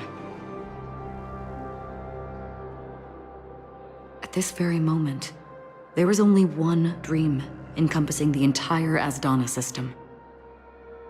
So, you mean, if we can attract a large number of outsiders to this system, their free will would intertwine with this dream and shake it to its core? However, those outsiders might also succumb to the dream and become the foundation of the Order instead. The real challenge is, how can we gather a huge number of people as determined as you within a short period of time? Looks like the Jade Abacus of Allying Oath will be the only solution. No need for that. Keep your once-in-a-lifetime treasure. We don't need to bother the Cienjo Alliance for such a tiny request. You want thousands of people with unwavering free will? That's easy. Just leave it to us Galaxy Rangers. You can gather Galaxy Rangers? Outsiders may see Galaxy Rangers as elusive and disconnected individuals, and actually, they're right. And that's why we have a tacit understanding among us. Do you know what it is, Acheron? It's the relic I returned to you. Exactly. Its owner must have told you that it's meaningless to anyone other than a Galaxy Ranger, and that it can only fulfill its purpose when returned to its rightful owner. Because it's a burial artifact, worthy only of a hero who has served the Galaxy Rangers with honor. When its light illuminates the universe, it means the fall of a hero. And in the direction it falls, countless meteors will streak across the sky.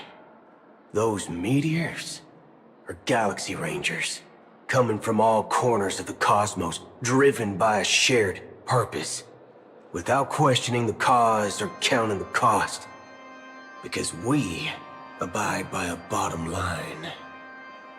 The shooting stars of the hunt only descend on the longest night, and with them comes the dawn. We've stayed silent for far too long. Now, it's time to remind all the cowards, oppressors, and villains of the universe of our presence. I'll be the one to ignite the first spark. Once the dreamscape is swayed, I'll complete the second step. I'll fine-tune the slumbering souls with the Song of the Harmony, interrupting them with the discord of Trailblaze, and guiding them towards reality. It's true that some people are born strong, and others are born weak. If the Trailblaze is the target of heroes, then the Harmony will guarantee that the strong help the weak. Only the people of Penacony themselves can be the saviors of their homeland. Their path of happiness should be forged by themselves. While I may not be a nameless, I'm willing to instill courage in all those who need it. This includes my brother as well. Anna's dream is too cruel for him and everyone else. Your plan sounds well conceived, but still, it appears somewhat idealistic and romantic. The flaws rooted in human nature can't be eradicated overnight. Do you believe these efforts alone are enough to convince everyone to choose the right path? I agree with you, Black Swan. That's why the most critical aspect of this plan is not to convince everyone to choose the right path, but to inspire them to save themselves. So, you're the key in the end, I assume? The Harmonious Choir possesses the power of an emanator. To overcome it, you'll need the same level of power. The final step in destroying the sweet dream will be my responsibility. That's a relief to hear. Now that our roles are assigned, let's get to our battlefields and pose a grand finale. May I have a moment alone with you? There's one more thing I need to explain to you. This grand festival is drawing to its close. This is the starting point for the ultimate stage of our journey, just as it marked the beginning of all the stories in Penacony.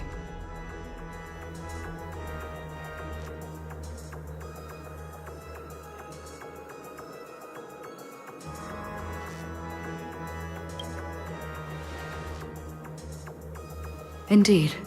She was the first to discover the world beyond the shores of death, and shared this truth with all of us. There's something you should know. We were able to locate you within this boundless dream, and find the key to breaking free from the dream. All because of one person's unwavering dedication.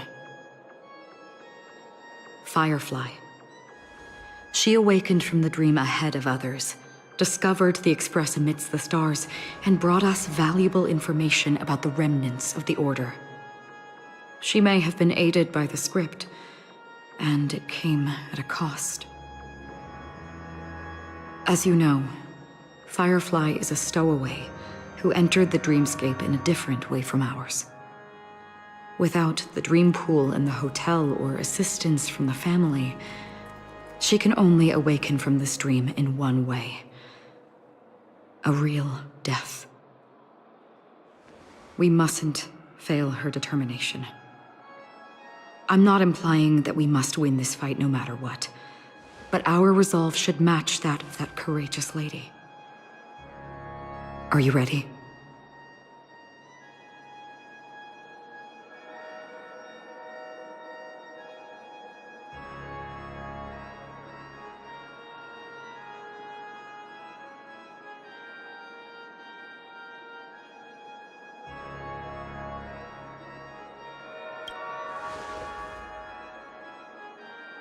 Very well. Now, please close your eyes.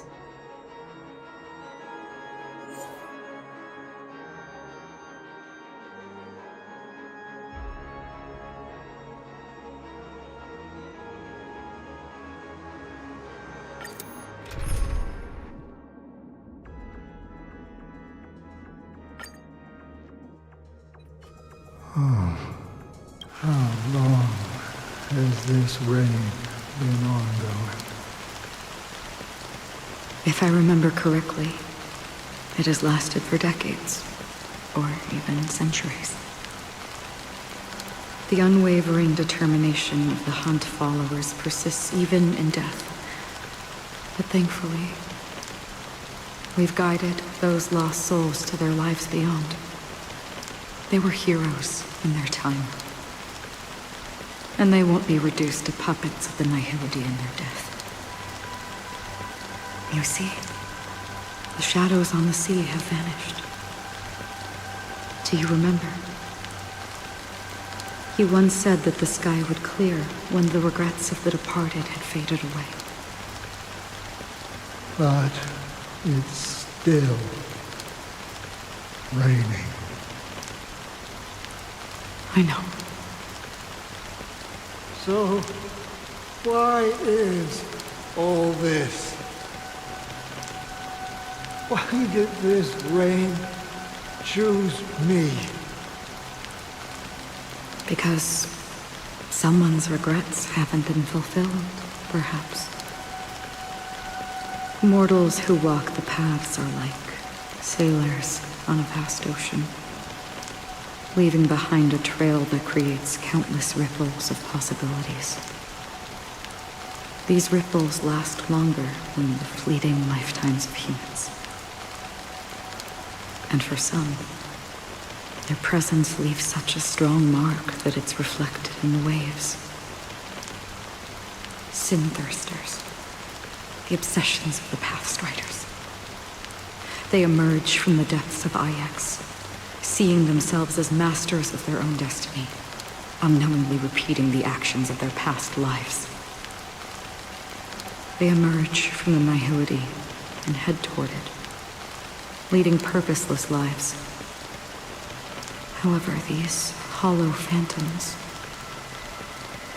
they have journeyed with me for such a long time.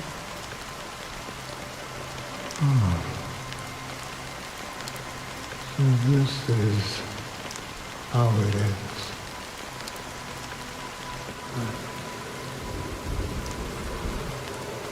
I'm already dead. Yes. Are you watching over me? This is my duty as the Watcher of the Acheron. I'm guarding the path to the abyss of the Nihility, guiding every soul reluctant to become one with it. But if this is what the departed ones expected... I don't know. But someone once told me that when the inevitable, someone would stand at his grave and place a bouquet of flowers. Even if... Some tasks have to be done, even if they are pointless. Please extend your hand. I'll carry your wish with me and fulfill it. Only then will I be able to put an end to the final regret. Will I? Yes, because it was you who told me about the Express, your two former companions. The expedition cut short by the swarm, your narrow escape from death, and your encounter with the Galaxy Rangers. And Penacony, the hometown to which you could never return. Yeah. For countless times, I got rejected by the but I knew that my companion, Mikhail... Take my hand and come with me. You'll embark on a long, long journey, shrouded in darkness. That's the color of existence. Thank you. May death be the end of your boundless dream, guiding you back to the waking world.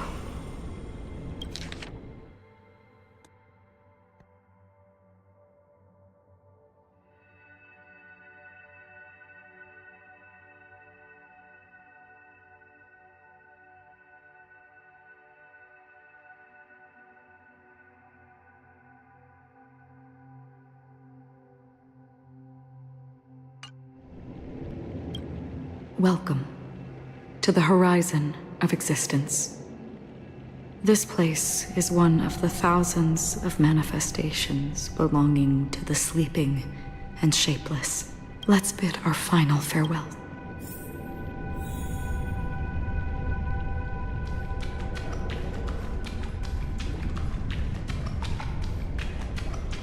Always distinguish between reality and imagination.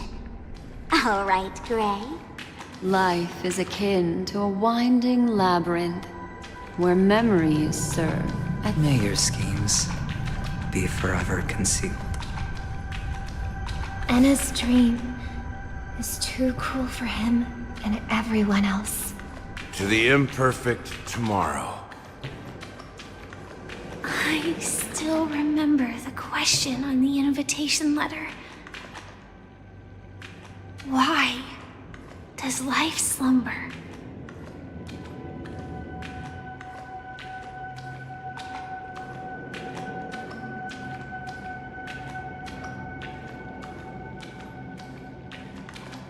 Why does life slumber? We don't know or perhaps such is the answer itself. Leave this place. Return to where...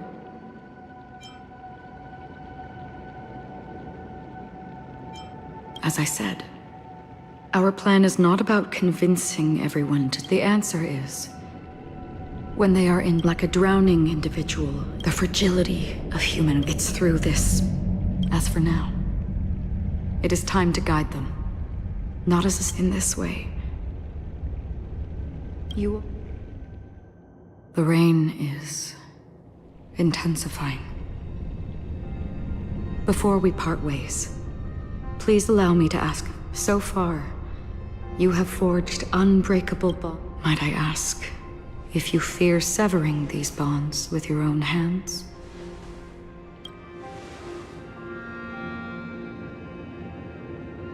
If there is a vast, lifelike dreamland that is virtually indistinguishable from reality, a realm without death, where everyone can attain the happiness and fulfillment they deserve, living blissfully ever after, I would ask, would you wish to stay? Imagine if this splendid dream were fated to fall apart. Friends, families, everyone, and every face they remember. I would ask, would you still embark on? I'm glad. The answer itself doesn't matter. Listen, touch, and ponder. And therein lies the sensation. Cherish it, because that's what makes us exist. Such is the only answer humans can offer. If the nihility represents the primal fear of life, rendering any lofty convictions insignificant under their imposing, then behind this shadow, there must exist the most fervent. Just as every life that edges closer to death fervently approaches the end of the nihility, we must pursue that primordial light. Now come to think that you exist in the nihility, and you watch over others to depart it. Such a task is absurd and meaningless.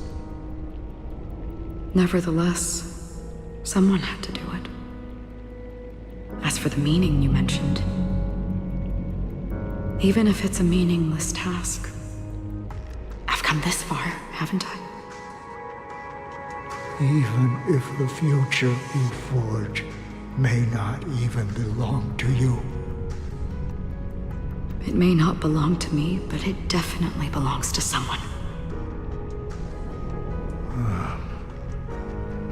What hardships you must have experienced. In that case, allow me to do something meaningless too. Please, tell me your name.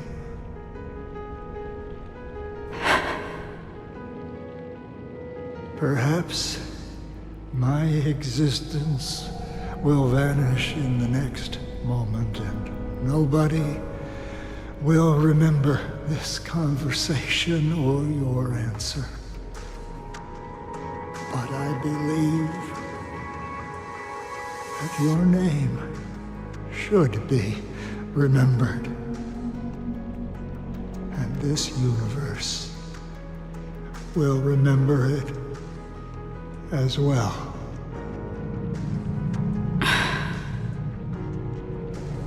For me, some things are difficult to recall. Yet there are others that I find challenging to forget. Such is memory, a creation of the past that blossoms into significance in the distant future. I remember that marks the start of my journey. The origin of the vibrant red hue in my life, and the most fervent element amidst every tempest. That's my name.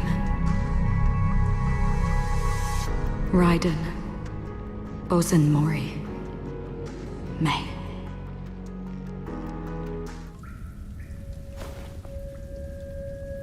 The Golden Dream is getting restless. In the coming long nights, I'm afraid you will face many setbacks and witness many tragedies. And in the end, you will only see in black and white. But please believe me, that in that monochrome world, there will be a glimpse of fleeting red.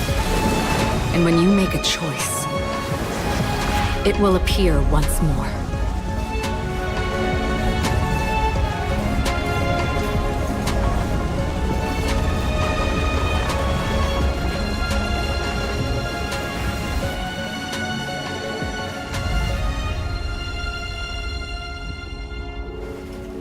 What you must do is ponder its significance, then return to the waking world.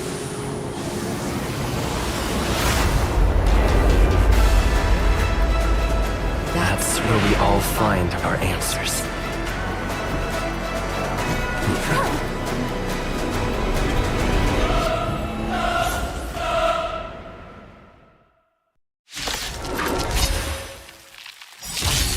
Have you broken free from the dream of order?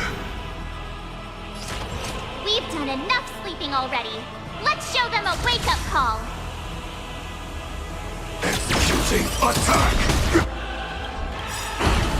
Like fireflies to a flame, I will fight for myself until everything burns to ashes! This is more than a battle. Live to fight! Fight to live!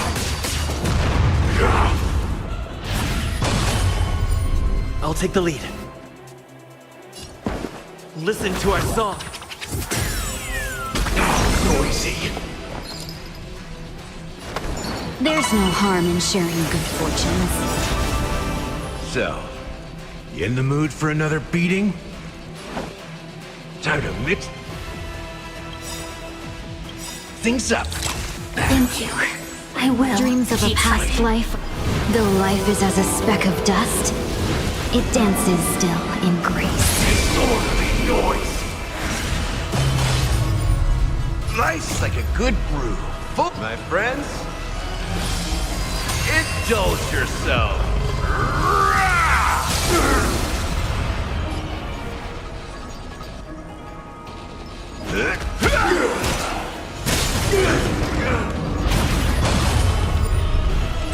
I will claim victory for my shall set the seas ablaze!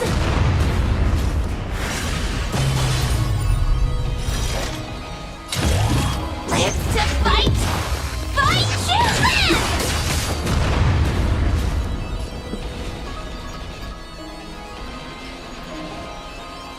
Awaken from your dream! Firefly, type 4, in position. Disorderly noise. The long dream has vanished. Disorderly noise. So,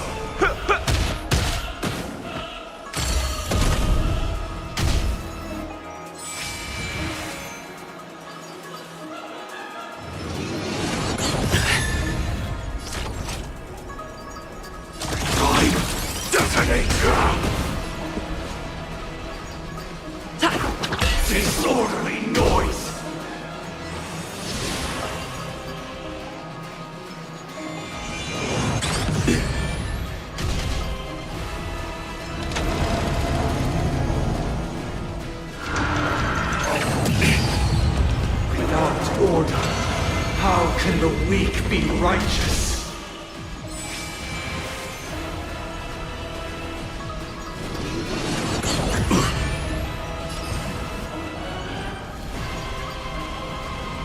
Clouds are easily scattered.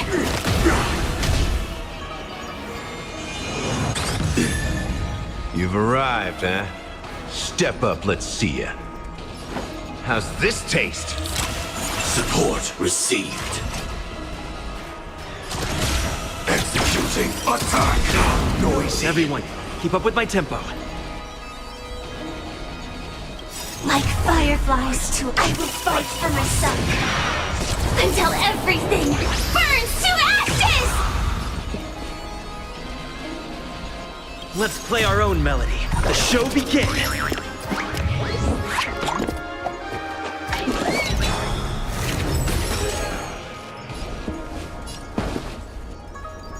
Listen to our song.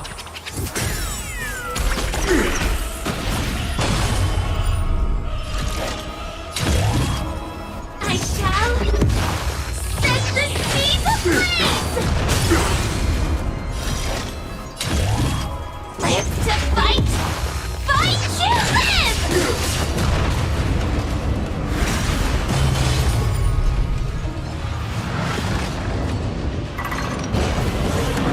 7,336 notes.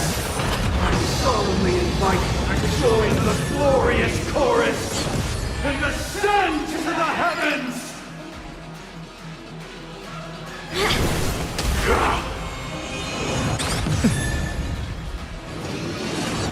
Attack detected. I shall set the seas ablaze! Disorderly noise!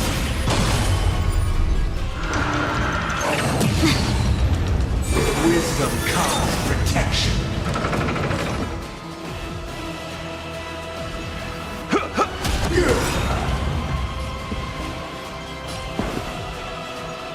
It's my turn. How noisy.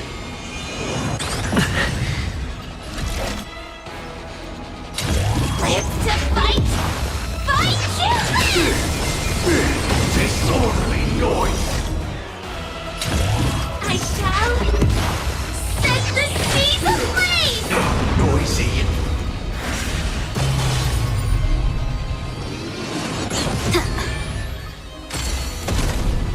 Have we met before? Shall we unite our goals? All things are part of the melody! If the dreamscape is indistinguishable from reality, can it still be called an illusion? Awaken from your dream! Joining the battle. Time, detonate!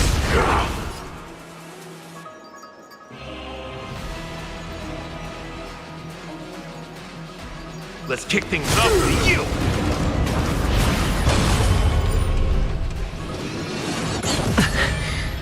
Initiate cleanup. Executing attack.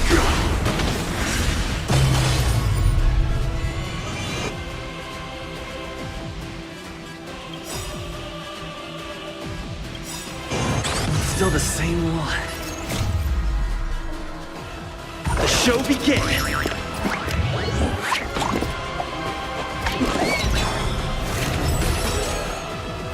Like firefly, I will fight for myself. Until everything burns to ashes! Dreams of a past life are now all gone. Though life is as a speck of dust, it dances still in grace. Disorderly noise! Life's like a good brew. My friends, indulge yourself.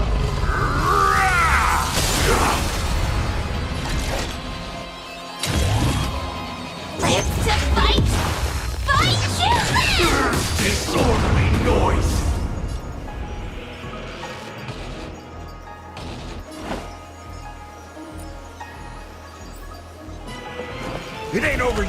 disorderly noise!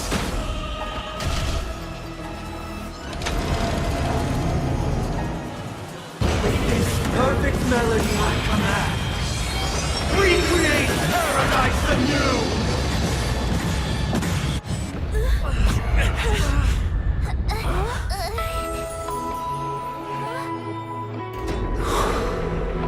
Music.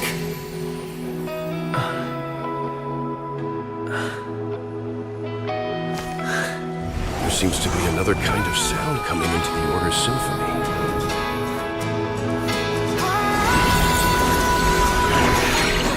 Penacony's first and last disharmony.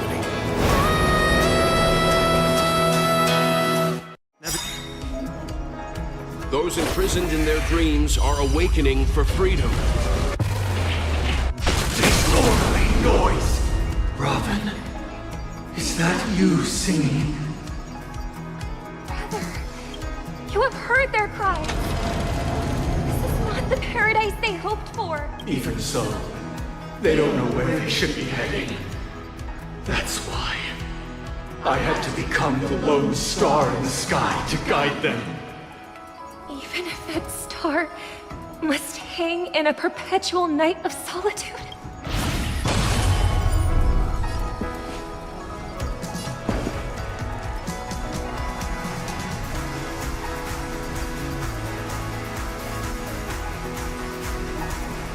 Listen to our song. Have we met before? Shall we unite our goals? Let's play our own melody. The show begins!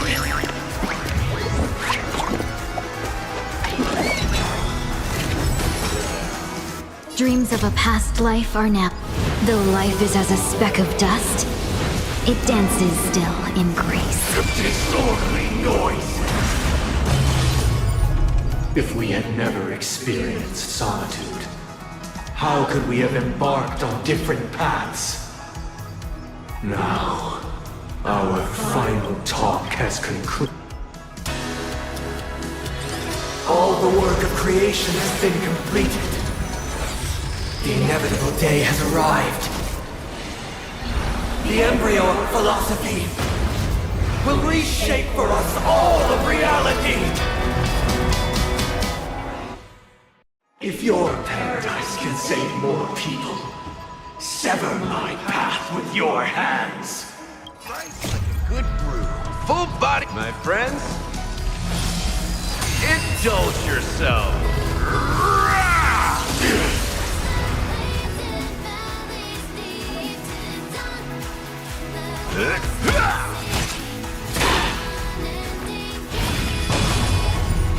I swear on truth. This is more than a battle. I shall set the sea ablaze! How insolent! Oh, may I honor you? Awaken from your dream!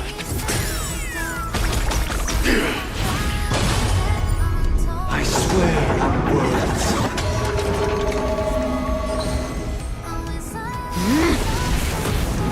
How insolent! With this 7-day vow, I command you to heed my summon. Uh-oh. I have a bad feeling about this. Firefly, type 4, in position. Live to fight! Feixiao!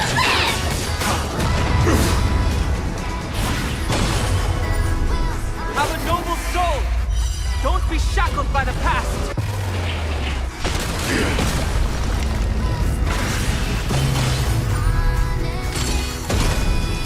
We will never choose to run.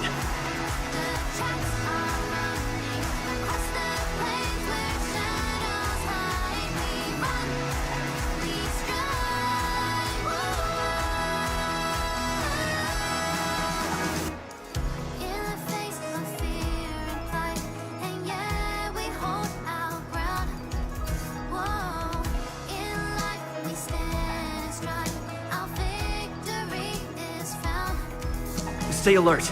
And don't let his tune distract you.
listen to our song.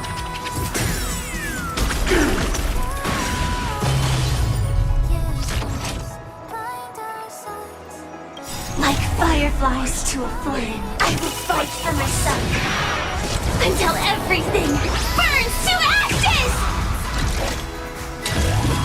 Live to fight!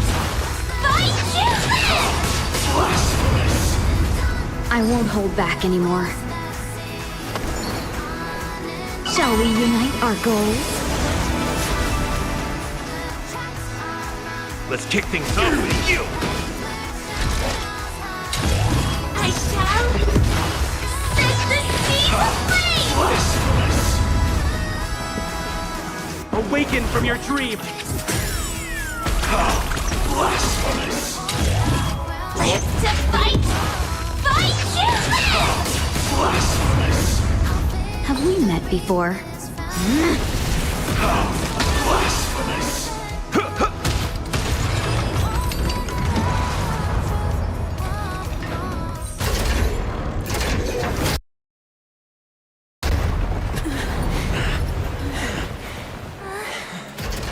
So, why does life slumber? Because someday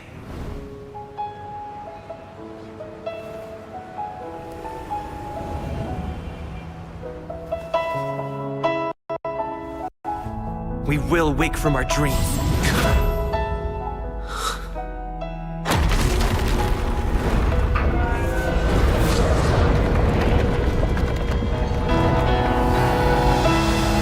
The night is still too short.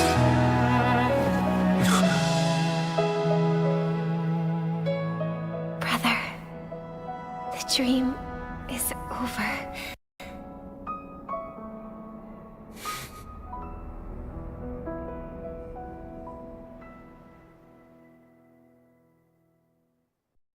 In the first year of the AE 2158, a fiery conspiracy erupted in the land of the dreams, but soon faded in chaos and destruction. Whispers carried the tale of those fateful 48 system hours, when a sun teetered on the precipice of collapse. A paradise stood on the brink of destruction, and a world was poised to surrender to its new master. Amidst it all, a body decayed, a pack of vultures gathered, and a brother and sister were doomed for long separation. And so, an eon succumbed to slumber once more.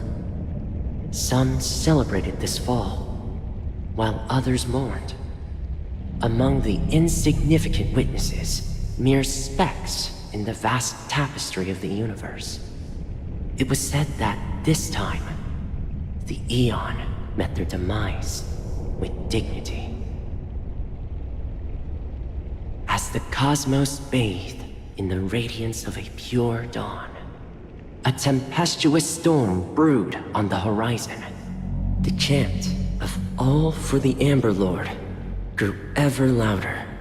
Yet, no matter how one contemplates it, time inexorably swings Klapot's colossal hammer in eternal cycles. The tale of the Astral Express reaches both its conclusion and a new beginning. Time marches forward, heralding the arrival of a new chapter in the history of trailblazing expeditions. Brother, do you think the stars will fade away? Where did that come all of a sudden? Because the constellation that looks like a bird, the Torrent Eagles, looks a bit dim lately. It's the Torment Eagles. Don't worry, it's still there. It's just it's located in the inner ring of Penacony and can only be seen when spring and summer overlap. As for the question you asked, I think stars do die, just like people. But do you know, sister? No star actually belongs to the present. The light we see from them is from a long time ago. Even after the stars perish, their light will travel millions of light years, spanning countless years, to illuminate the night sky of another world. In our paradise, I believe there will be a star like that, shining with the same light. Its radiance will last forever, and its name will be happiness. No, not just one star. We should have 2 stars. Or maybe even more. Yeah, you're right. It's a deal. It's a deal, then. This is our promise, and nothing will sway our ideals. Yeah, you bet.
It's a pleasure to hear your voice again.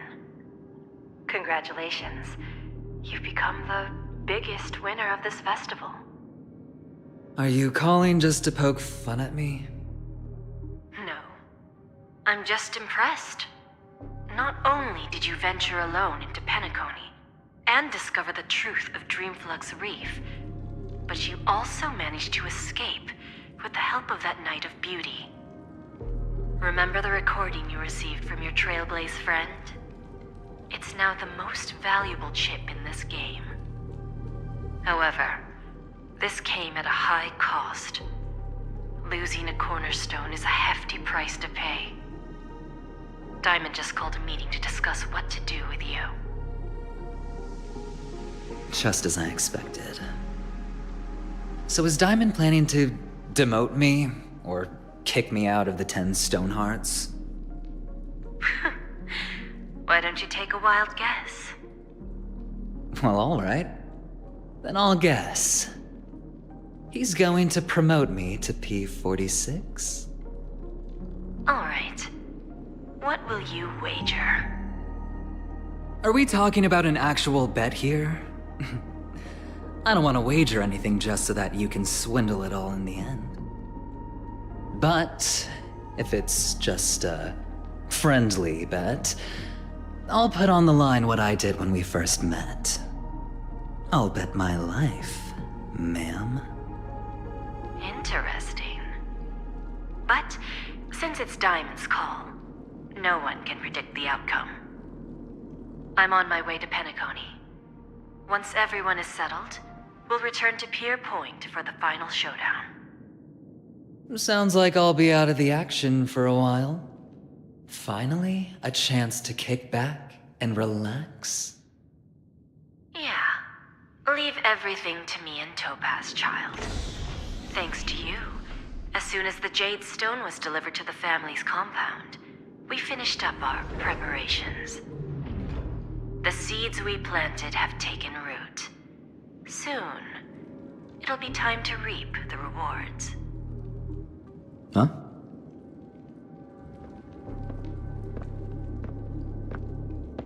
Let's wrap it up for now. Looks like I've got a visitor here.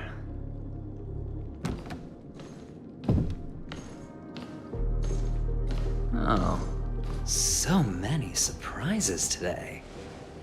Didn't expect a Galaxy Ranger and wanted criminal to show up here. One who managed to take out 2 IPC members under the noses of our fleet. Do you understand what that means? Screw wubba boo, I just put him to sleep. Don't try to intimidate me with that nonsense. Besides, I've taken down more IPC lackeys than the residual value you squeezed. And I don't mind adding a few more zeros to my wanted poster. I have a question for you. Be honest now, or I won't think twice about putting a bullet in your fudging head.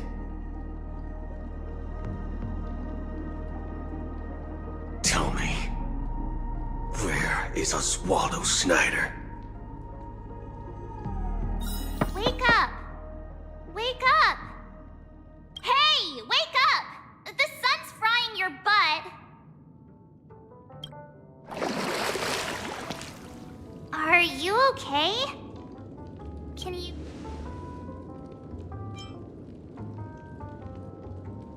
What are you talking about? Are you even though it's been a day, I still break into a sweat when I'm so jealous that you got a good night's sleep. I was traumatized. The Stellaron was sealed while you were sleeping. The ordinary people in Penacony have no idea what the family's officials. Now all the major everyone's waiting for you. So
After all this craze...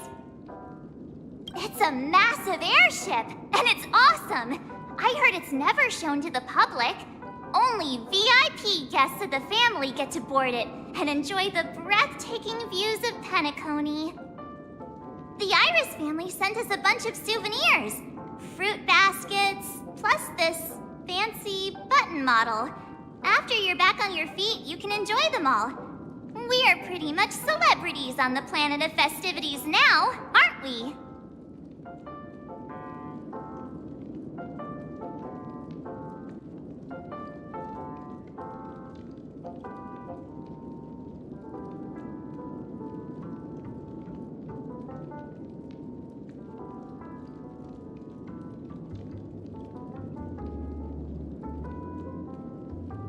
The Stellaron was sealed while you were sleeping. The ordinary people in Penacony have no idea what happened. They just feel like something's missing from their memories. The family's official statement was like, "The Charmony Festival was attacked by an unidentified Stellaron and came to a halt." After all, they can't just reveal the truth about the Order. Now, all the major lineages, except for the Oak family, are dealing with the aftermath. The family has invited the crew to the Radiant Feldspar as witnesses for an important meeting.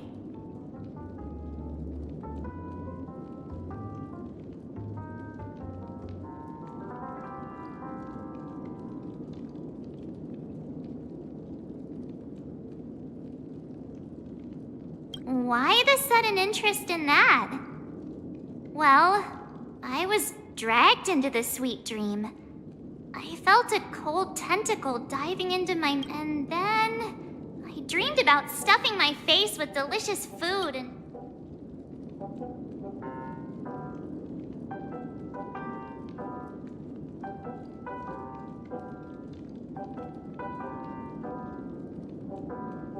Yeah, let's go! We've got...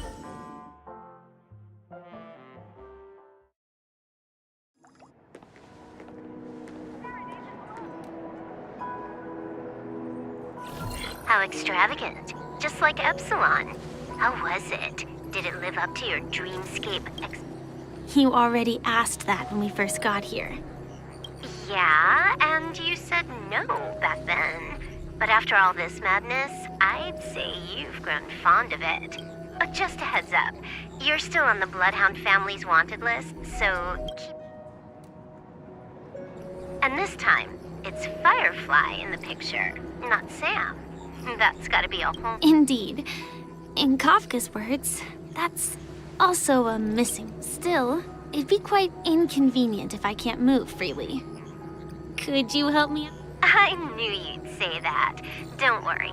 I've hacked all the systems and left no trace. Don't do anything that may draw attention, and don't talk with guards. They might recognize you. Keep these 2 points in mind, and you can go wherever... Thank you. No problem, Miss Samuel. I love this fake name. Now that we're done here in Penacony, what will you do in your free time? I hear the Genius Society is here. How about we go stir up some excitement? Well, you know my script isn't over yet. I didn't bring you back to hear an answer like that. Don't worry. The script says that I'll experience 3 deaths, but also receive an unforgettable reward on the planet of festivities. How will I know if I don't try? All possibilities exist until the outcome actually happens. You may not realize it, but you have a bad habit. Whenever you seem to be asking a question, you've already made up your mind, and no words will dissuade you. Anyway, Kafka asked me to pass on this message. If you see anything fabulous in Penacony, get one for me too. Just swipe my card. She didn't specify anything, but I guess she means a dress, coat, sunglasses, or something else. You know better about fashion than... Sure, I'll keep an eye out. There's tons of options at OT Mall. Do you think she'll like trinkets, like a hair accessories or brooches. Those sound more like something for young girls. Oh, by the way, Blade wanted you to be more careful. He didn't explicitly say it, but I think he was trying to say something like, temptation will show up again in Penacony. He's always... Got it. He was just worried about me. Relax, Silverwolf. You know me. I won't do anything crazy. I just want to wander around and see more of the world for myself. I want to buy some oatcake rolls. I've had a cake roll every day since I arrived in Penacony, from the first day to the last. But today, I'll buy 2 and give you 1. And if you don't like them, I'll enjoy double the pleasure. Or I can bring one to Kafka, as she never refuses. Or maybe I'll give it to Blade. He'll appreciate it. That's not written in the script, right? But as you see, I have added new footnotes to my destiny.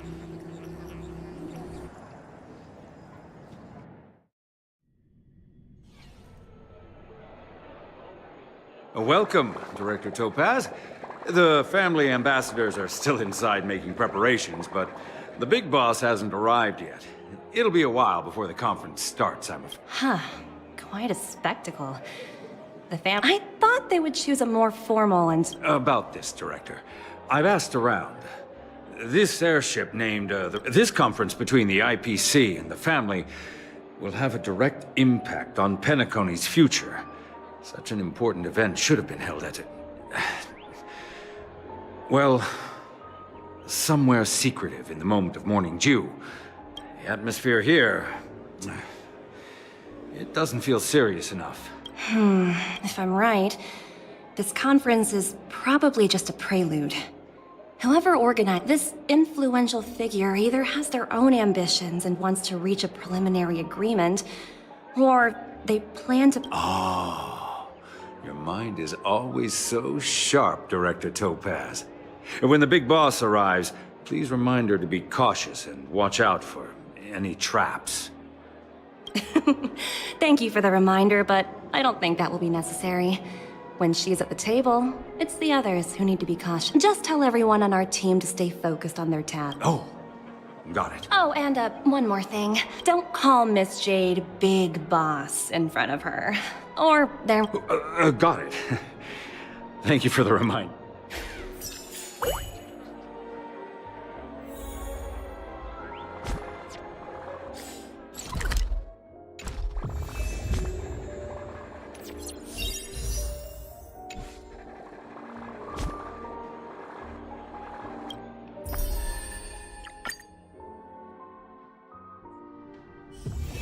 Let me stay here a little longer in this body.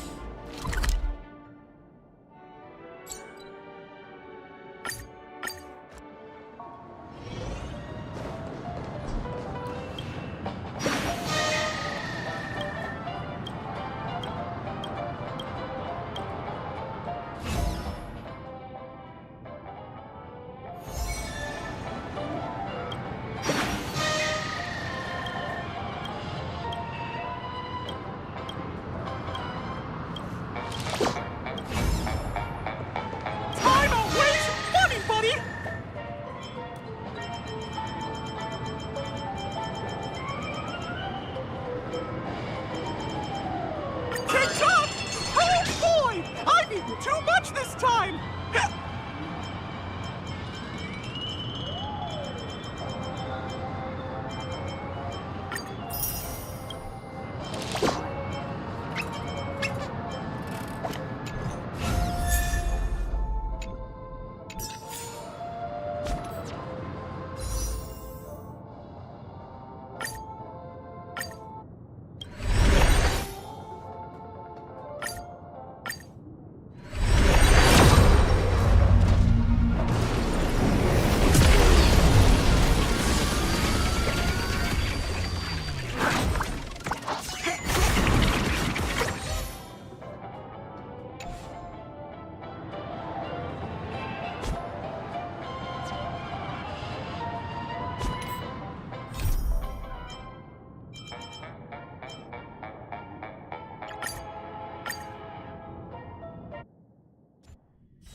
Time for a break.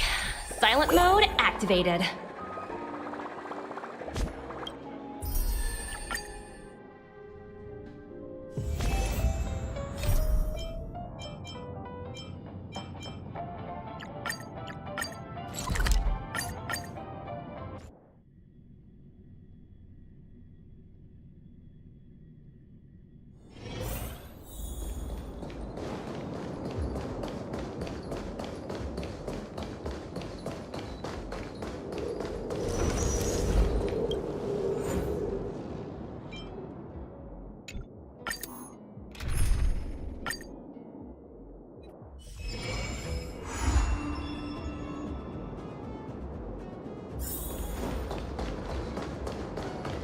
Danger ahead.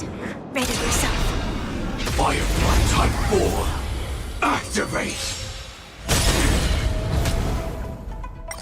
Target sighted. All units on the prime. Detonate! Share good fortunes. Like fireflies until everything burns to ashes! I shall set the seas ablaze! I'm on guard. That's all you've got? How's this taste? Thank you.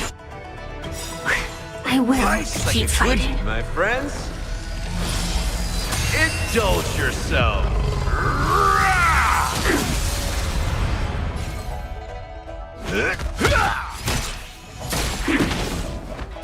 Firefly, time live to fight! Fight you live! Have we met before? The long dream has vanished. Lance at the ready. You've arrived, huh? Let's kick things off with you! Every victory is hard won.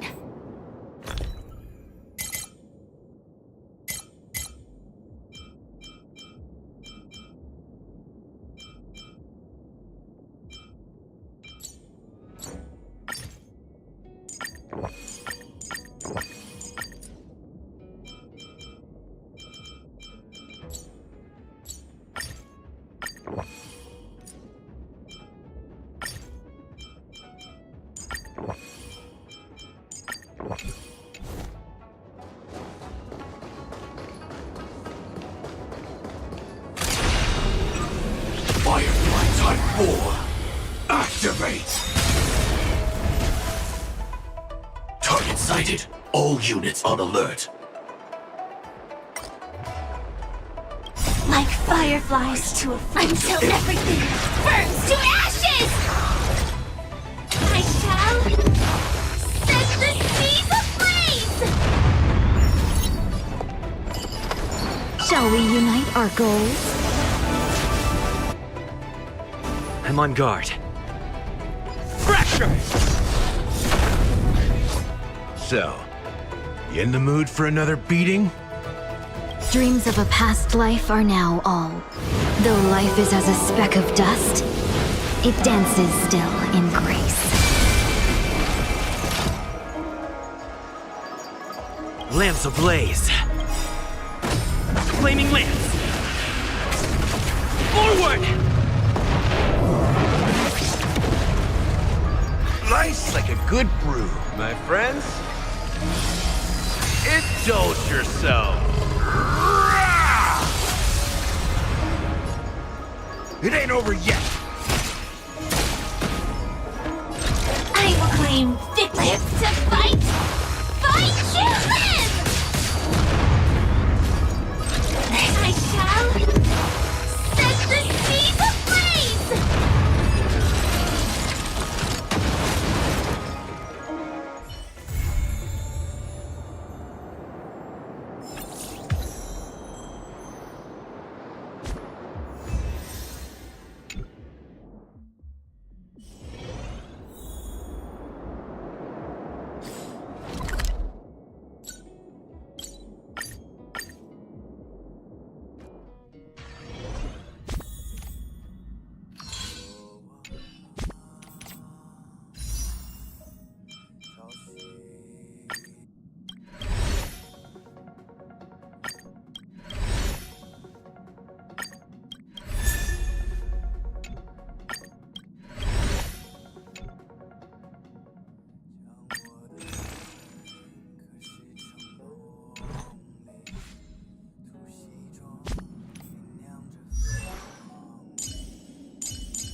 Every star is a miracle.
Until everything burns to ashes!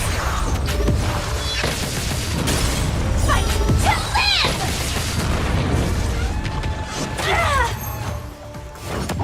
Not a scratch. Share good fortunes.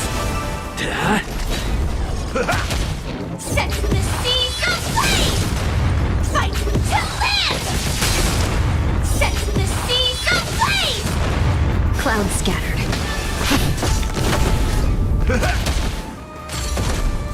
Attack! Dream vanished. Detonate! Until everything burns to ashes!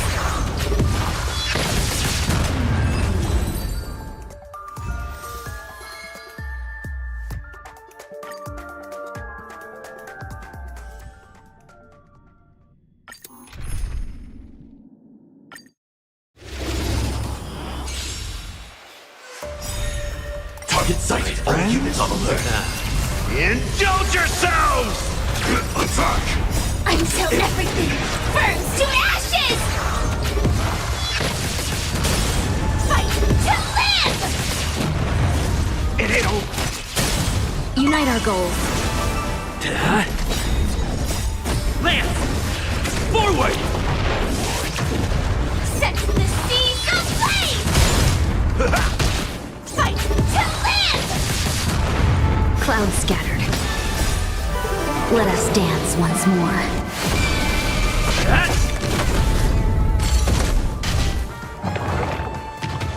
I'm okay. Detonate! Dream vanished. Attack! Until everything burns to ashes!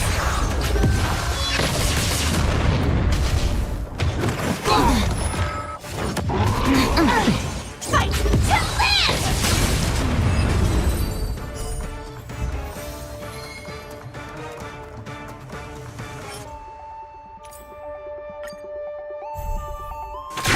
Detonate! Until everything burns to ashes! Fight to live! Not a scratch. My friends?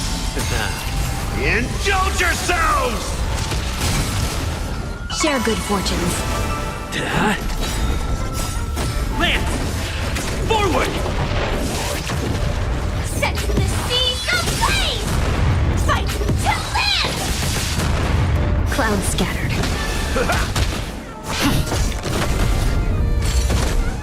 Attack! Dream vanished. Detonate! Until everything burns to ashes!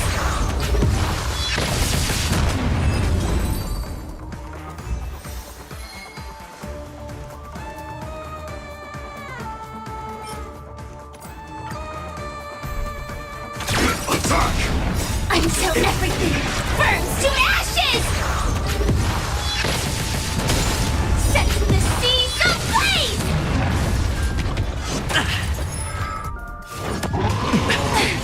Unite our goals. Let us dance once more. My friends? Indulge yourselves! Fight to live! Set the seas ablaze! Clouds scattered. Lance! Forward! Detonate! Dream vanished. Attack! Until everything burns to ashes!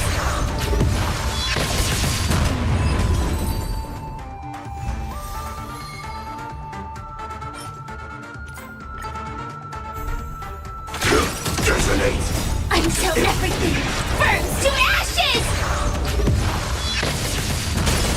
Fight to live!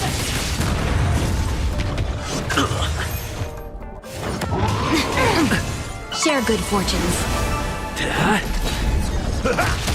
Set the seas ablaze!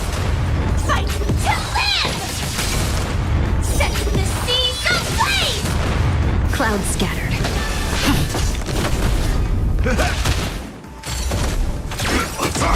Dream vanished. Let us dance once more. Get! Lance! Forward! Detonate! Until everything burns to ashes!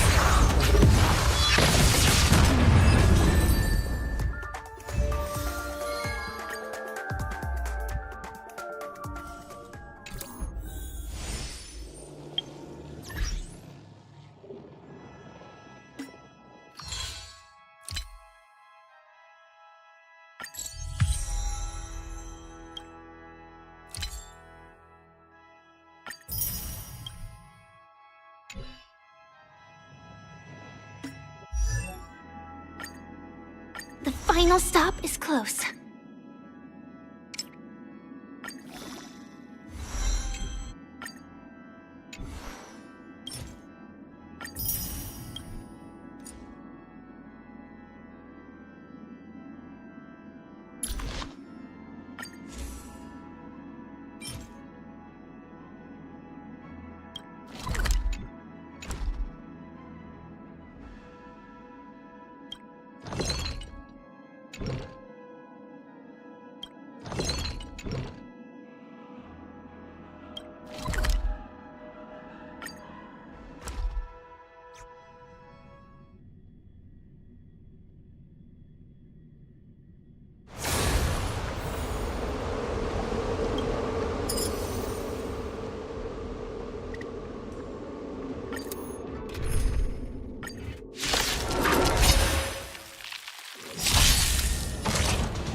Friends?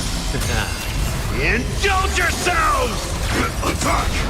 Until everything burns to ashes! Fight to live!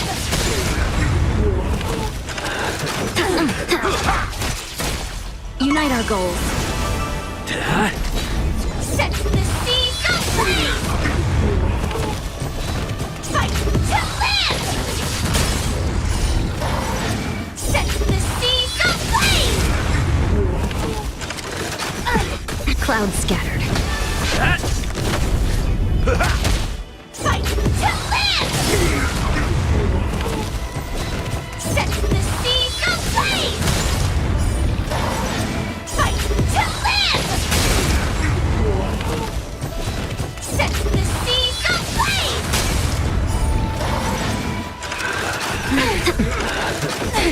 Dream vanished. Fight to live! Set the seas aflame! Fight to live! Share good fortunes. Let us dance once more. Lance! Forward! Set the seas aflame! Fight to live! Set the seas aflame!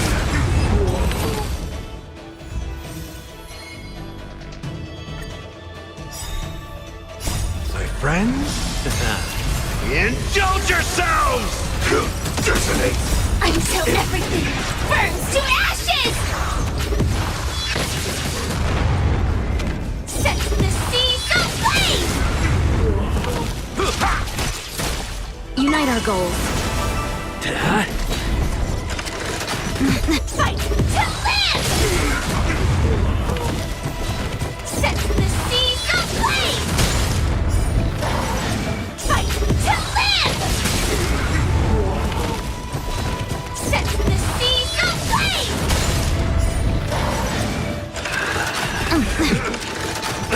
Clouds scattered. How's this taste? Fight to live! Set the seas aflame! Fight to live! Attack detected! Dream vanished. Let us dance once more. Get! Lance! Forward! Set the seas aflame!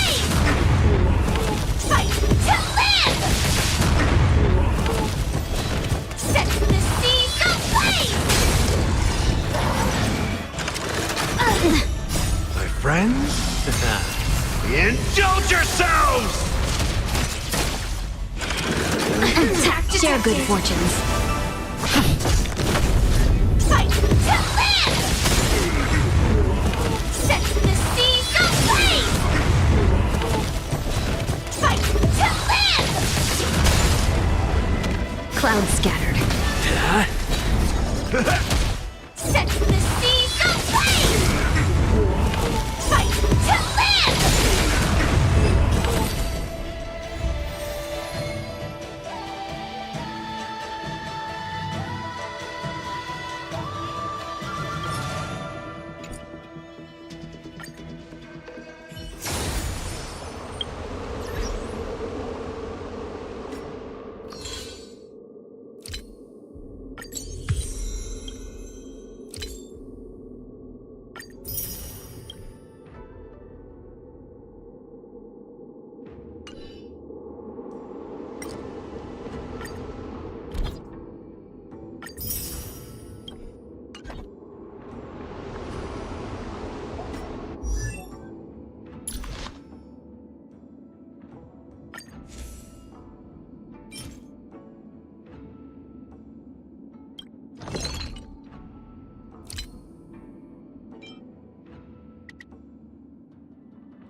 for a break. Silent mode activated.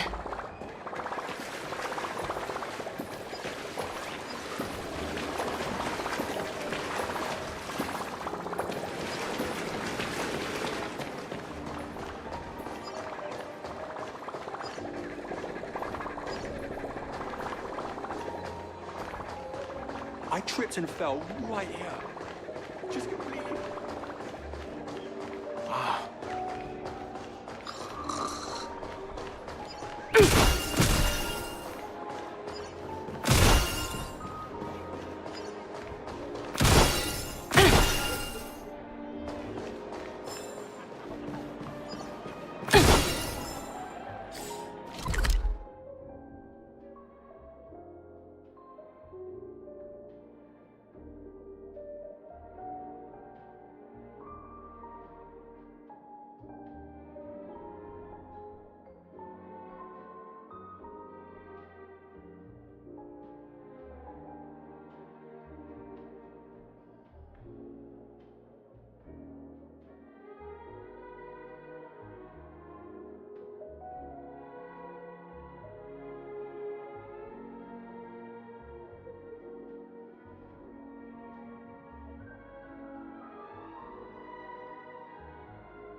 None of the important figures have arrived yet. Huh. Looks like the conference won't be starting for a while. Such a bustling place. I think I'll take a little walk around.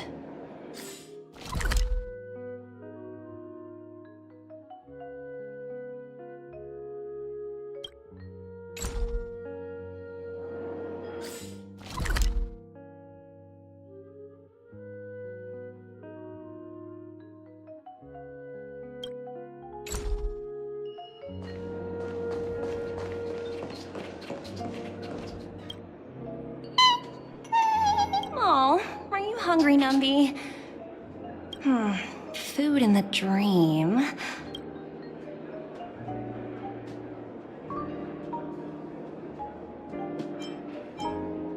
Numby!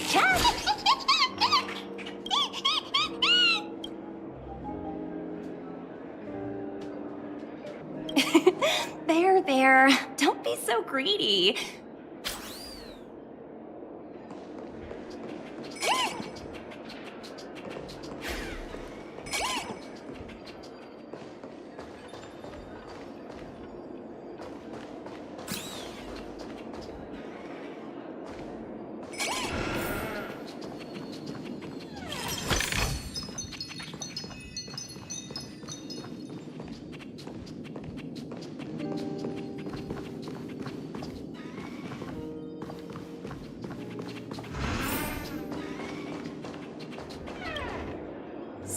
buttons.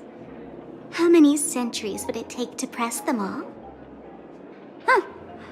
Didn't expect those pooches to actually recycle them all. Huh? What are these? For your safety, please stay away from those objects. For my safety? Are these Not exactly. Lately, there's been a prankster in the Sweet Dream who's been handing out strange button devices to anyone he... According to those involved, he said something like, just press this button and all of Penacony will... Luckily, no one believed him. Still, the Bloodhound family collected these buttons just to be on the safe side. What will happen if you press... Well, perhaps you don't know much about Penacony? All the guests here have one thing in common. They're terrified. Anyway, the family will deal with these things. Please.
Oh, free stuff.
Greetings, madame. Hello. Could you tell me more? I assume you are the ambassador of the eyepiece. The Radiant Felspar is owned by Mr. Odie Alfalfa, head of the Alfalfa family. Mr. Alfalfa invested a significant amount in building this luxurious airship an Ember era ago, and it has been sailing across the 12 hours of the dreamscape ever since. Oh, so it's owned by old Odie himself. No wonder the ship is so lavishly decorated. Indeed. Mr. Alfalfa has impeccable taste. Only the most prestigious guests are invited by the Alfalfa family to board this airship. Please allow me to continue my introduction. The Radiant Felspar had been cruising over the Sea of Dreams in Penacony for an entire Ember era. But its voyage was temporarily halted due to the recent reverberation. Reverberation? Such a I apologize. Following the previous reverberation in the Sweet Dream, the Radiant Felspar had to suspend its voyage temporarily. Thankfully, the factors that disrupted the dreamscape have been resolved. However, due to, well, certain special reasons, the Charmony Festival, originally scheduled at the Penacony Grand Theater, had to be temporarily postponed. So, Mr. Alfalfa suggested relocating the Charmony Festival to the Radiant Felspar, taking this opportunity to announce the resumption of the airship's voyage. Ah, well, that would meet the family's needs and also create momentum for Mr. Alfalfa himself. Quite fitting for a legendary tycoon like him. Thank you for explaining matters to me. Goodbye.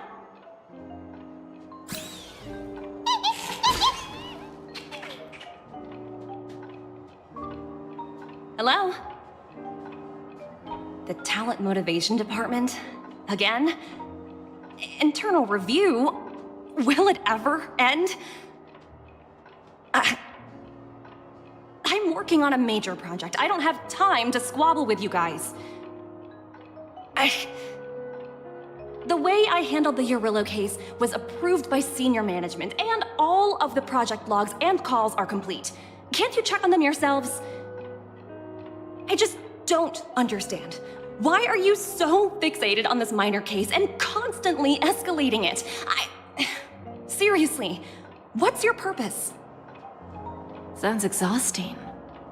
Why not just hang up? In my opinion, you handled that project quite well. A little ball of ice in exchange for the Astral Express's good favor.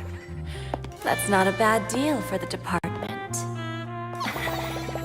It's been a while, little Yelena. I've been looking forward to working with you.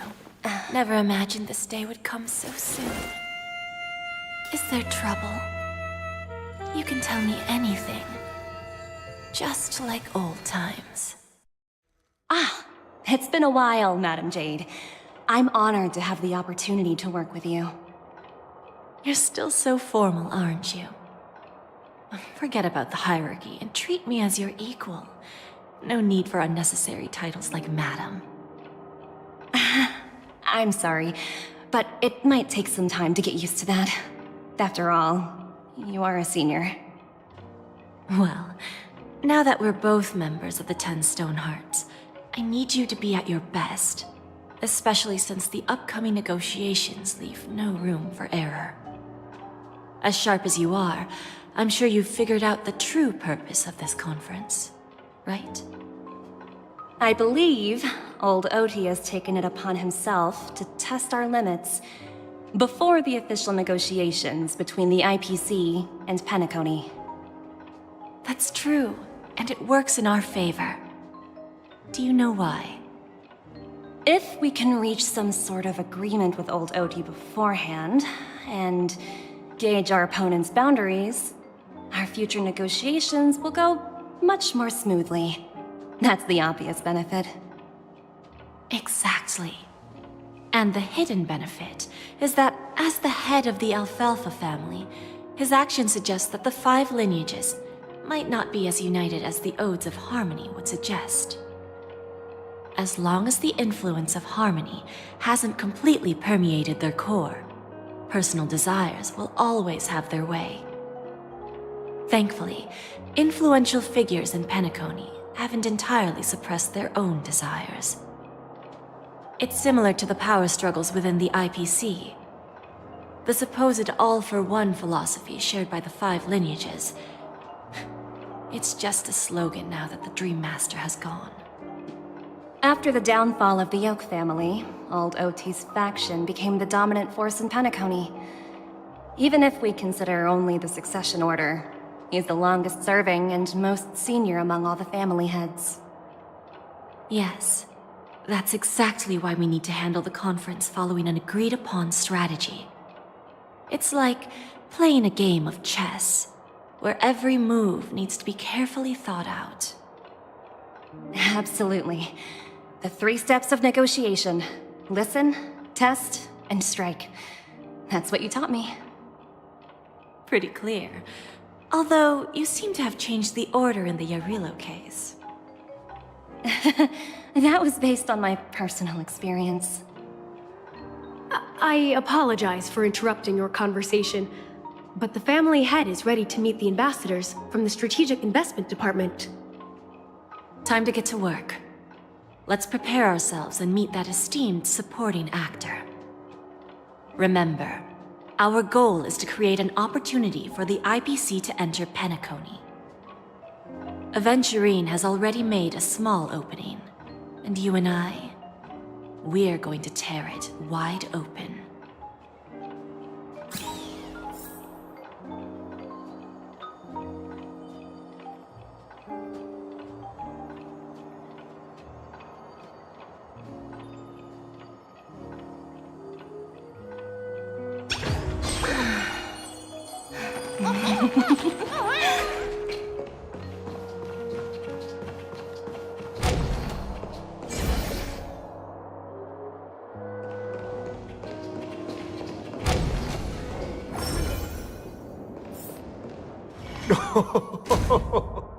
Welcome aboard my ship, the Radiant Feldspar. Smart and charming ladies.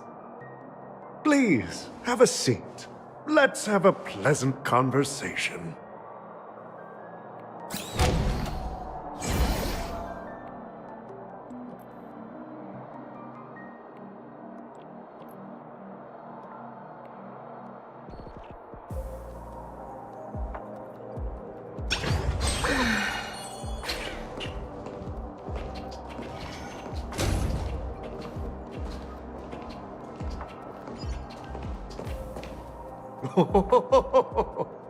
Welcome aboard, my dear ladies. Forgive me for any lack of attentiveness that might have led to a lengthy wait outside. No problem at all, Mr. Alfalfa. It's my honor to meet you in person. You may not be aware, but the book Odie Alfalfa, the biography, is a must-read for all Strategic Investment Department employees. After all, to many, you are the legendary figure who single-handedly built the Penacony economy. I expected no less from the 10 Stonehearts from the Strategic Investment Department. You're definitely skilled in the art of conversation. I always enjoy talking to smart people because we don't have to beat around the bush. We can just get straight to the point instead. Since I invited you IPC ambassadors on board, I'm sure you've figured out the topic I'd like to discuss, yes? The future of Penacony, if I'm not mistaken. Precisely.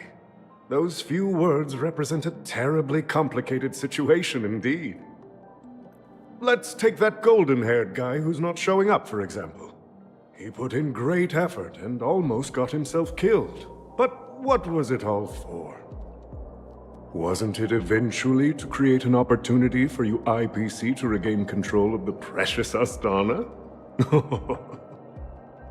The wisdom and experience you've accumulated over 10 Amber Eras are truly impressive. Let's assume your assumptions are correct, Mr. Alfalfa. How would you respond to the IPC's actions? I appreciate your composure, Miss Jade. You must have witnessed much in your worldly experiences. However, perhaps you don't know much about Penacony. Old Oti won't sit idly by when faced with a greedy wolf.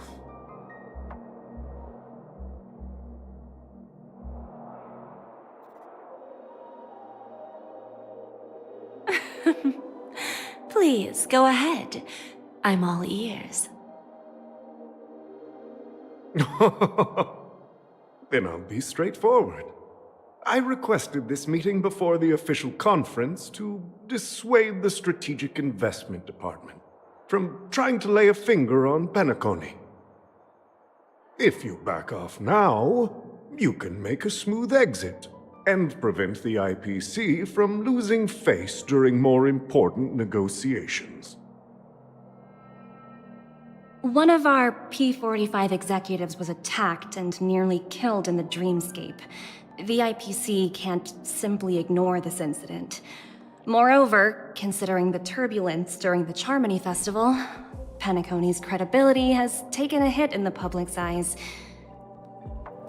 Despite your determined attitude, the issues plaguing Penacony are real, are they not? You used the term real, Miss Topaz, but let's not forget that this is the realm of dreams. If you want to succeed here, you need ambition and unconventional thinking. Curious about how I plan to respond to the IPC? Well, I don't mind sharing. My actions will help Penacony take a significant step forward by self-listing and going public. Going public? If I'm not mistaken, you want to bypass the IPC and go public on a universal scale. Precisely. Instead of watching the IPC gnaw away at Penacony, I'd prefer to open the doors of the sweet dream to the entire universe. Starting today, anyone in the cosmos can become a shareholder of the Land of the Dreams. This is the path of harmony I'll choose.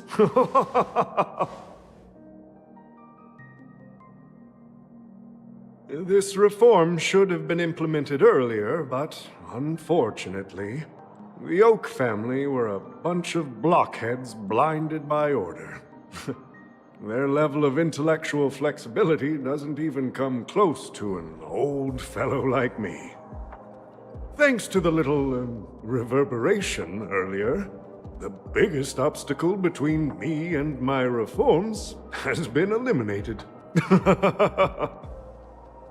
The Alfalfa family will publicize the financial results of Sweet Dream Paradise, so that the entire universe can see that despite the catastrophe, Penacony still holds immense potential and opportunities, and that the family remains confident in its future.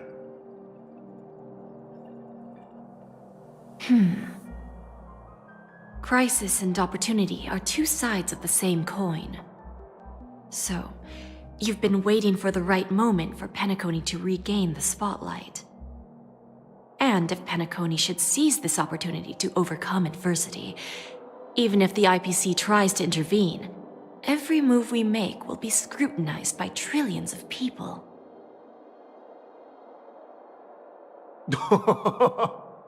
Now I'm convinced that you've indeed familiarized yourself with my biography, Miss Jade. So, about your next move. Please, consider it carefully. Indeed. We need some time to digest such a wealth of information. I suggest we conclude the first half of our conference, Mr. Alfalfa. Please allow Topaz and me to confer privately for a few moments, and to respond on behalf of the IPC later. Of course. Take your time, dear ladies.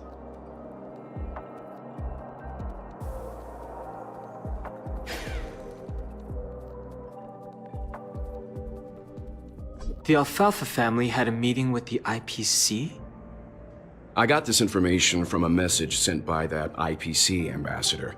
He said it was to return the favor. It's not hard to imagine. Penacony today is pretty much like the frontier prison it once was, with external forces casting greedy eyes and the undercurrent of order lurking within.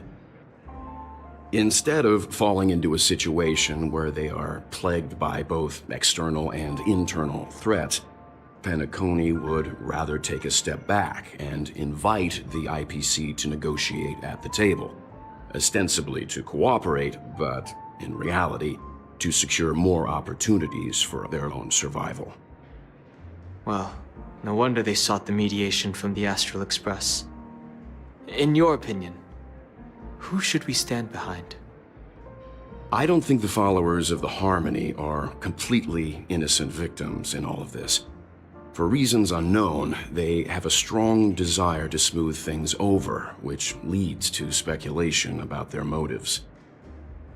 If either the family or IPC were to assume full control of Penacony, it would return to its previous illusory dream of hedonism, and the efforts of those previous nameless would once again go to waste. There you are. Did you rest well? I didn't disturb you since you were in a deep sleep.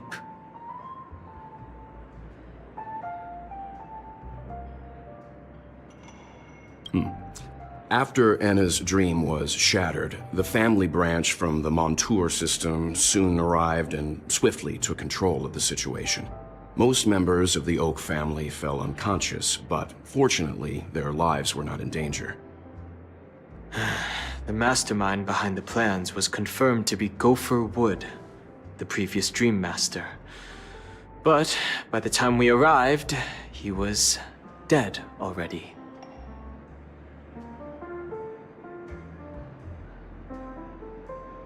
He'll face a trial. As for further details, the family would rather not disclose them. Ultimately, the public perceived the incident as an attack by evil forces targeting the Charmony Festival. They believe the family failed to safeguard the Sweet Dream, significantly eroding their credibility in the process. While quite different from the truth, this appears to be the outcome with the least impact. After all, you don't know who's awake and who's pretending to be asleep. Well, they'll open their eyes in the face of danger.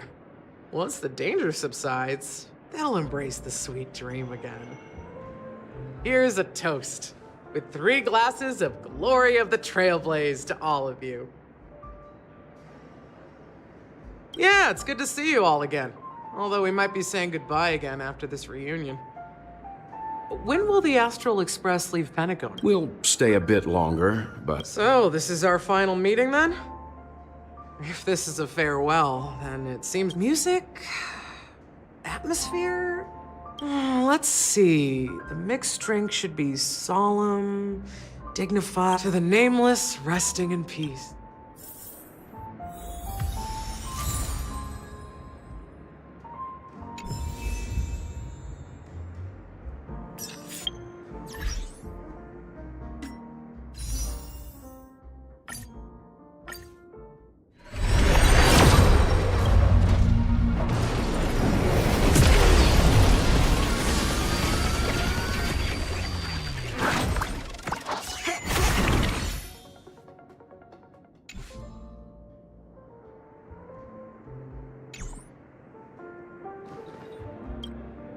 This trailblazing expedition has been thrilling and memorable.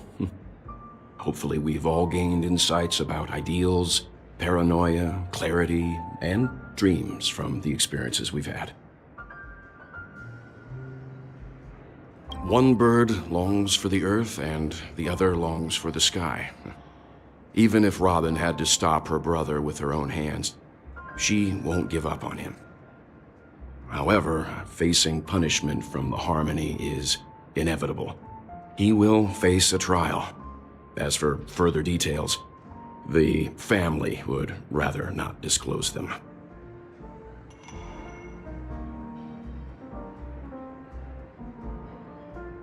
Since the family took up residence in Penacony, the Order has been hiding in plain sight under the guise of the Oak family, using the Stellaron's power to strengthen their hold on the Sweet Dream, which eventually resulted in disaster. That's the claim the family makes. Whether they were truly unaware of all this is a delicate matter.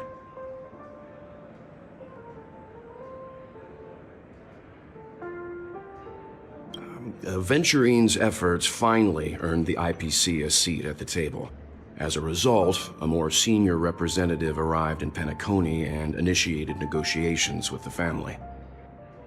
As far as the Astral Express is concerned, the IPC will make for an invaluable ally during the negotiations to prevent Penacony returning to its former ways.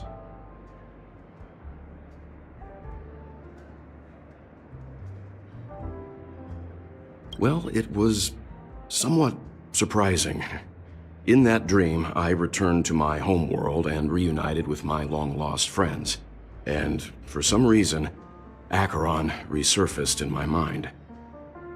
When I realized that her conclusion was not preserved in memories, I became aware of the bitter truth.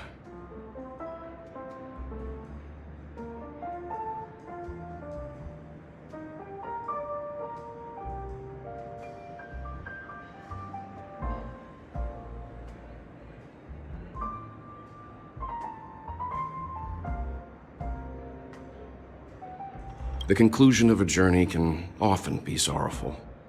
All we can do is to try to make sure it ends on a happy note.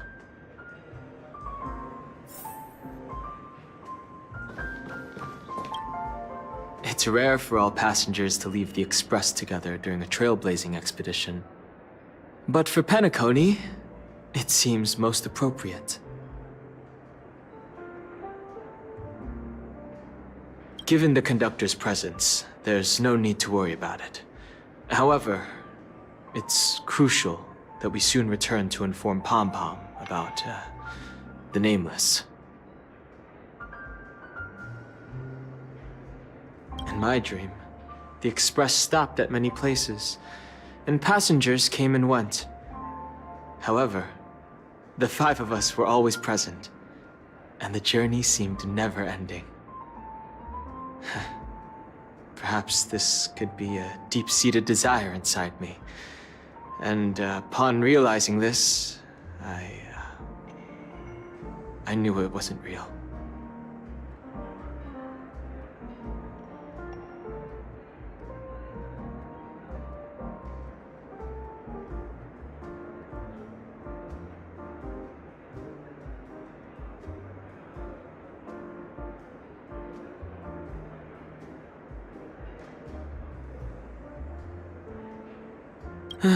No related records exist in the databank, but I have a theory.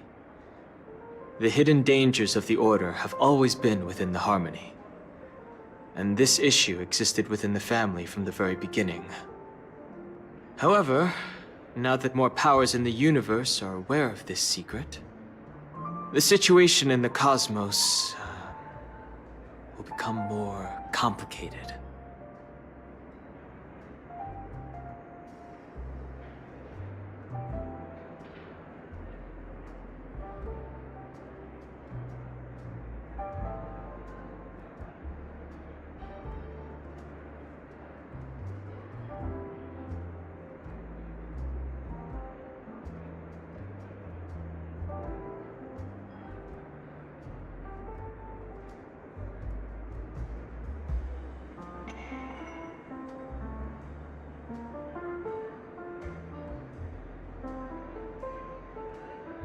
Like I said, we'll go and see. Once we've packed everything, we should head to our next destination.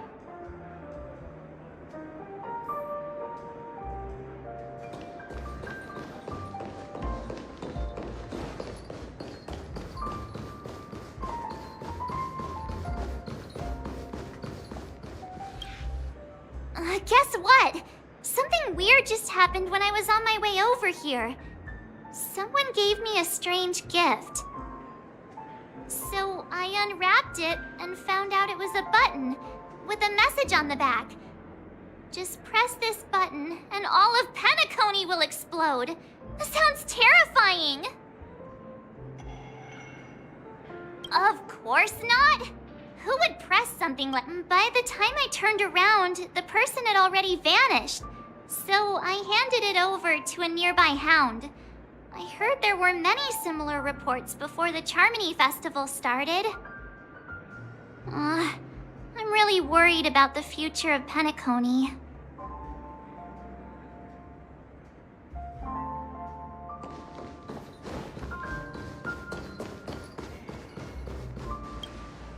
Ready to mix your drink? I'm not sure. I haven't seen him since our last meeting at the lounge. Come to think of it, he always did come and go quietly. We used to discuss everything here. But every time he'd leave, I'd realize that I didn't know him at all. Such is the mystery that is Gallagher. I have a hunch. Perhaps he's already fulfilled his wishes and won't be coming back.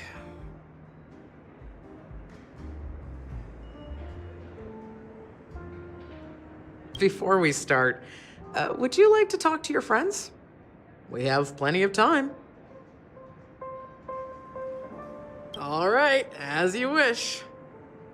I think I have an idea about what drink to make. Would you like it bitter or sweet? It's up to you. Choose the flavor that suits you best at this moment. Drowning sweetness. One of the most challenging drinks to make. A slight imbalance in the ingredients can result in an overwhelmingly viscous sweet. However, with the right ratios, you get a uniquely sweet drink with not a bad choice. Let's start.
Words always fall short. If you want to bring closure to past events at this lounge, there's no better way than mixing a drink. Blend all your memories and emotions together and stir them well. Through the filter of time, what remains in the glass is something to savor. Well, it's done. Here's to the Nameless resting in peace, and to my friend Gallagher. The spirit of freedom will spread far and wide among the stars, and its legacy will be more timeless than a pastoral song. We're not accepted by the outside world, so we've gathered here. And one day, our souls will return to the same place. Cheers.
Oh, are you leaving?